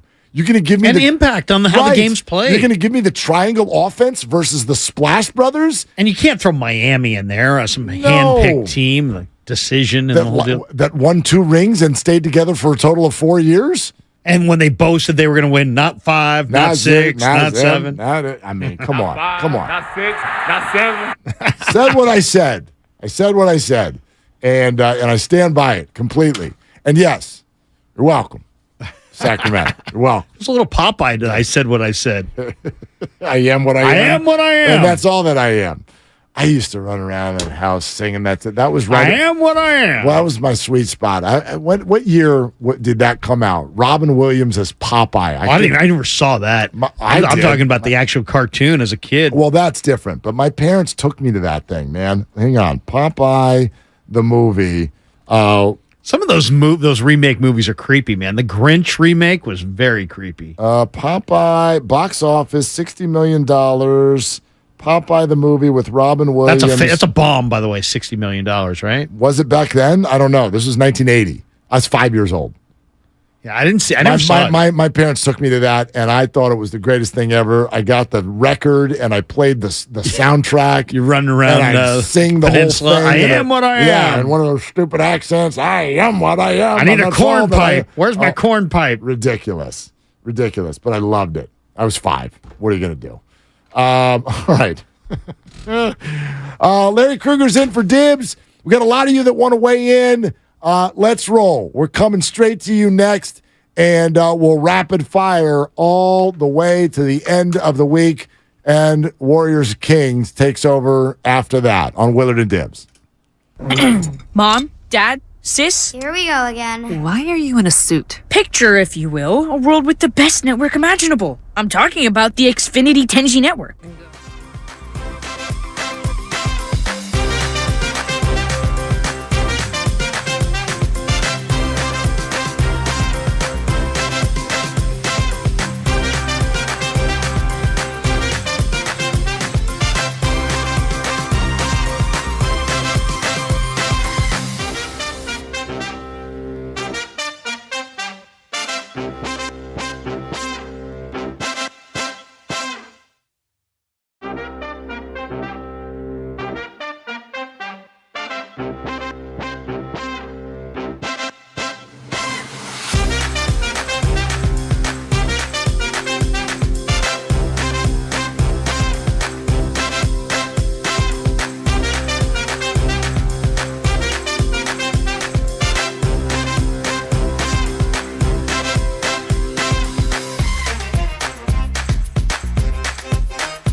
Take that for data. Now, back to Willard and Dibs on 95.7 The Game. Larry is in for Dibs, and thanks, man. This was a really fun week. Yeah, this was really, really fun. Went by fast. Awesome job. Kings Warriors all week long. And this play-in tournament, as I said, it does feel almost like the Super Bowl, where by the time the series starts, I feel like we have gone through just about every angle, at least twice. And so we're ready. We're ready for some actual meat on the bone. And we get it. We get it exactly 24 hours from right now. Tip-off at Golden 1. And we'll find out in 27 hours if there's a light on in Sacramento. A couple interesting little notes. Davion Mitchell, I guess, is battling left knee soreness. They didn't put him on the injury report. They're saying that he is going to go out. He is going to go Saturday, so he will be in his usual spot. But and also, from what I'm hearing, a lot of Sacramento people are expecting to see Walker Kessler play a role off the bench for Sacramento. I think if there's any unknown, it's like we know we're going to see Lyles and Davion. The Kings have like three, and obviously Malik Monk. After that, Mike Brown's, bench. How deep will they go? Yeah, exactly. How many more? Do they go beyond 8? Do they go to a 9th player, a 10th player? We'll see. But Warriors, I think, have a deeper bench. And I guess you're not expecting to see Moody at all. Well, huh? No, I wouldn't say I'm not expecting to see him, but I do know that when you get to the playoffs, things usually shorten up a little bit. Sure. To go to 10 players would be rare. That's not the norm for the Warriors. So if Wiggins is one of your bench players, let's say that makes DiVincenzo one of your starters. But there's Wiggins, there's Poole, there's Kuminga. How much deeper are you going to go past that? Right. I mean, and the only question I would have is, what if Wiggins looks rusty? How long will Steve go with him? Will it be predicated on the score? That's kind of the unknown here. To me, that's kind of a wild card factor. Is if Wiggins is rusty, and he's got every reason to be rusty, or if they're not for whatever clicking, do they stay with him? Do they pull him off the floor? Do they limit his minutes? I'm really eager to see what he looks like. I agree. I think he's going to have a little space. And they've really tried to strike that chord with everything they've said about his scrimmaging, and that he's the guy's blessed with that kind of body where you can just blend right back in. So we'll see. I mean, obviously all eyes are going to be on him, whether he's starting or coming off the bench. Let's get to as many of you as we can before we hop on out of here. Mayor of Chase seems like a good person to talk to. On with Willard and Larry Krueger. Hey, Mayor of Chase, what are you doing? Hey, first of all, steak. It's a porterhouse for me. Nice. Again, right? 3 minutes each side on a hot cast iron skillet, and then throw that puppy in a 500-degree oven with a quarter pound of butter on it for 3 to 7 minutes, and you've got yourself a meal, baby. I'm gonna nod my head about any of the steaks. You're not gonna get me to disagree with any of them. Go ahead. I love it. All right, so win one and it's done. That's what it's all about. Win one up there and it's done. I was up there Friday night and watched them. We watched, of course, we played the B team, but I tell you, that is Chase Center North up there, baby. There's 50% Warriors fans in that place. I couldn't believe it. And to see that, it just made my heart. And we went up there as the electricians to turn the lights out, okay? All we need to do is just get up there and do our thing, and we'll kind of come home. It'll be a 5-game series. Mayor of Chase, I respectfully think that the environment you experienced on Friday night toward the end of the regular season will be a little bit different than the one you see tomorrow night. I don't think many Kings fans were all that activated to come watch, as you put it, their B team get steamrolled by the Warriors trying to get into the playoffs. No. You're going to see a totally different vibe. Yeah, Saturday absolutely. night. And apparently, from what I've heard, that's a big topic up there with regard to a Kings fan. Let's say you've got tickets. This is a very high price. You got 2 tickets to this game. You could flip them for what? $1,000. Do you know what I mean? Like, do you do that? Or do you keep them? But if you do flip them, do you sort of profile who you're selling them to because you don't want to put it in the hands of a Warriors fan? Apparently, that's a discussion that's been going on up there quite a bit. Yeah, I'm sure they'd like to keep Warrior fans out of the arena. But there's so many. How do you do that? How do you do that when these teams are so close and you can drive from any part of the Bay Area and be up there? Well, I mean, you stick these things on Game Time or stick them on StubHub. What like you got no control over who's going to grab those. Hakeem in Stockton. What are you doing, Hakeem? Hello? Hello? Hakeem, how you doing, brother? Yeah, well, good. How are you? I'm going to, man, I can't complain. All right. There you go. What's on your mind? I just want to talk about the Sacramento Kings and the Golden State Warriors. Yeah. My wife and I decided that. And I believe that my cousin, Domantas Sabonis, will be the X factor for this series because nobody can size up with him, and he can shoot. And that boy, De'Aaron Fox, nobody can stop him. So I got my Sacramento Kings in 6, and personally, I think we're going to the NBA Finals. Nobody's going to beat us. Okay, thank you, Hakeem. Apparently, that was Domantas Sabonis' cousin, and also is in a cubicle where other people are calling other radio stations right next door. Thank you, Hakeem. That was fun. How about Jonathan in the city? Hey, Jonathan, what are you doing? Hey, Mark. Just watching the play in and listening to you guys as always. Yeah, the Bulls are giving the Heat everything they can handle right now. Yeah, it's a nicely, tightly contested game. Yep. I just want to say, man, Sacramento tried so hard, and yet what separates them and the Warriors are kind of, they were dealing with all these issues, right? They're just 4 games apart. So the Warriors got Sacramento Kings where they wanted. I liken the playoffs to maybe like a treasure hunt. This season is treasure hunt season in NBA. Everybody wants to get the prize, which is the Larry O'Brien Trophy. And at this point in the stage of their careers, this dynastic run with Steph, Dre, and Klay, dude, they may think they got D-Map, but our guys, our boys, the Warriors, they're Indiana Jones. Go, Dr. Jones! Thank you, Jonathan. Thank you very much, Jonathan. Charles in South City next up here. What are you doing, Charles? I'm enjoying this Friday off and enjoying this beautiful Friday. How about you guys? Yeah, same, except for it's not a Friday off for us. Yeah. Yeah. Since we're talking about Warriors and steaks, first off, if we're talking steaks, tomahawks with some garlic compound butter, flame grill, my friends. Ooh, I like the garlic butter. No shade.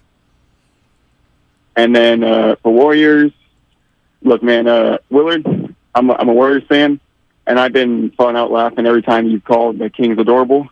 But this is the way I see it. Think of adorable pandas, right? You call the Kings adorable. Pandas are adorable, but you got to think they're also a threat. And why are they a threat?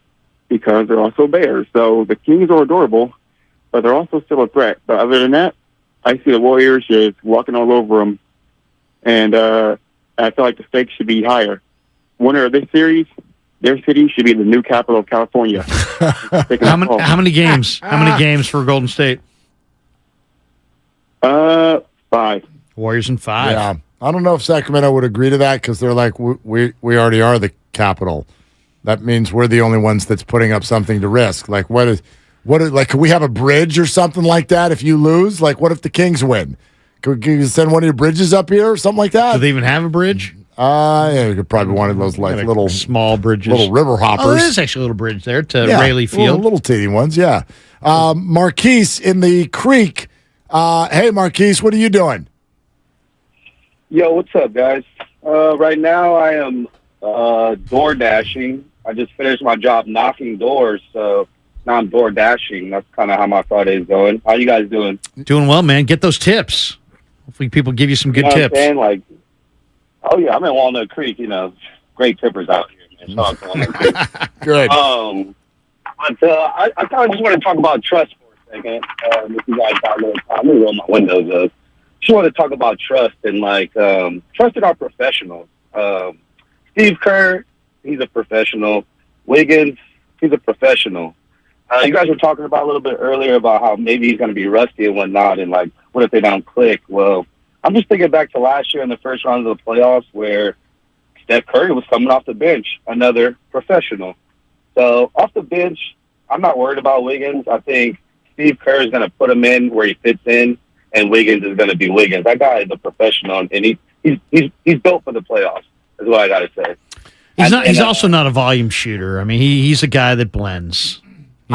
He'll blend in. I think a theme that we're hearing here, and I agree with this, is that the Warriors can claim to be ready for more things. But right, every series is a journey. There's going to be, even Steve Kerr said it to us yesterday, every playoff run, stuff happens, man. Junk happens that you didn't see coming. Unforeseen is going to happen. No doubt. Could there be an injury?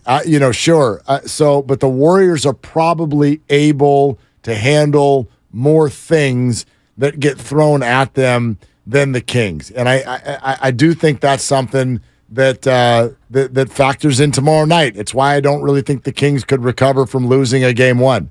But I do think the Warriors, they've been through so many scenarios. That game 4 in Boston last year, if you can mentally and emotionally handle that, you're down 2-1, and Draymond is a B, and all of this that's going on in Boston, if you can handle that and go do what they did, then what on earth is this? We got a beam. No. You know what I mean? The Warriors are going to thrive. They're so resilient. They're going to thrive in a hostile situation. I think Golden State's in the right frame of mind because I think there's been past series where they're like, okay, let's settle in. Let's see how the series goes. We'll make adjustments and we'll go from there. I think Draymond kind of let a little indication of their mindset, which is don't allow this team anything and be aggressive in game one. I think that's the right mentality for a young up-and-coming team. Don't give them a chance. Whole lot of fun with you this week, buddy. Yeah, man. It was good. You got to come on the show again, either right when Trey Lance gets traded or if you even just want to preview the draft with us and tell us all about the 6th round. Let's do it. Yeah, one of those things. Sometime soon. All right, for the whole crew, for Grandy, for John, for Lucas, and of course for Larry, and thank you, each and every one of you, for the participation this week, getting ready for Kings Warriors, which will get started tomorrow night right here on 95.7 The Game. I'm Mark Willard. What's coming up on The Game is brought to you by Fremont Bank, full-service banking, no compromises. It's the best of the game, an hour of 95.7 The Game's best content from the day with your host, Mark Grandy. Have a great weekend. Enjoy game one. Shoot your shot. It's all you got. Ladies and gentlemen, the weekend. Laying waste to your town. Mastodon. Gojira. The Mega Monsters Tour. April 20th at Concord Pavilion. With special guest, Lorna Shore. Tickets on sale now at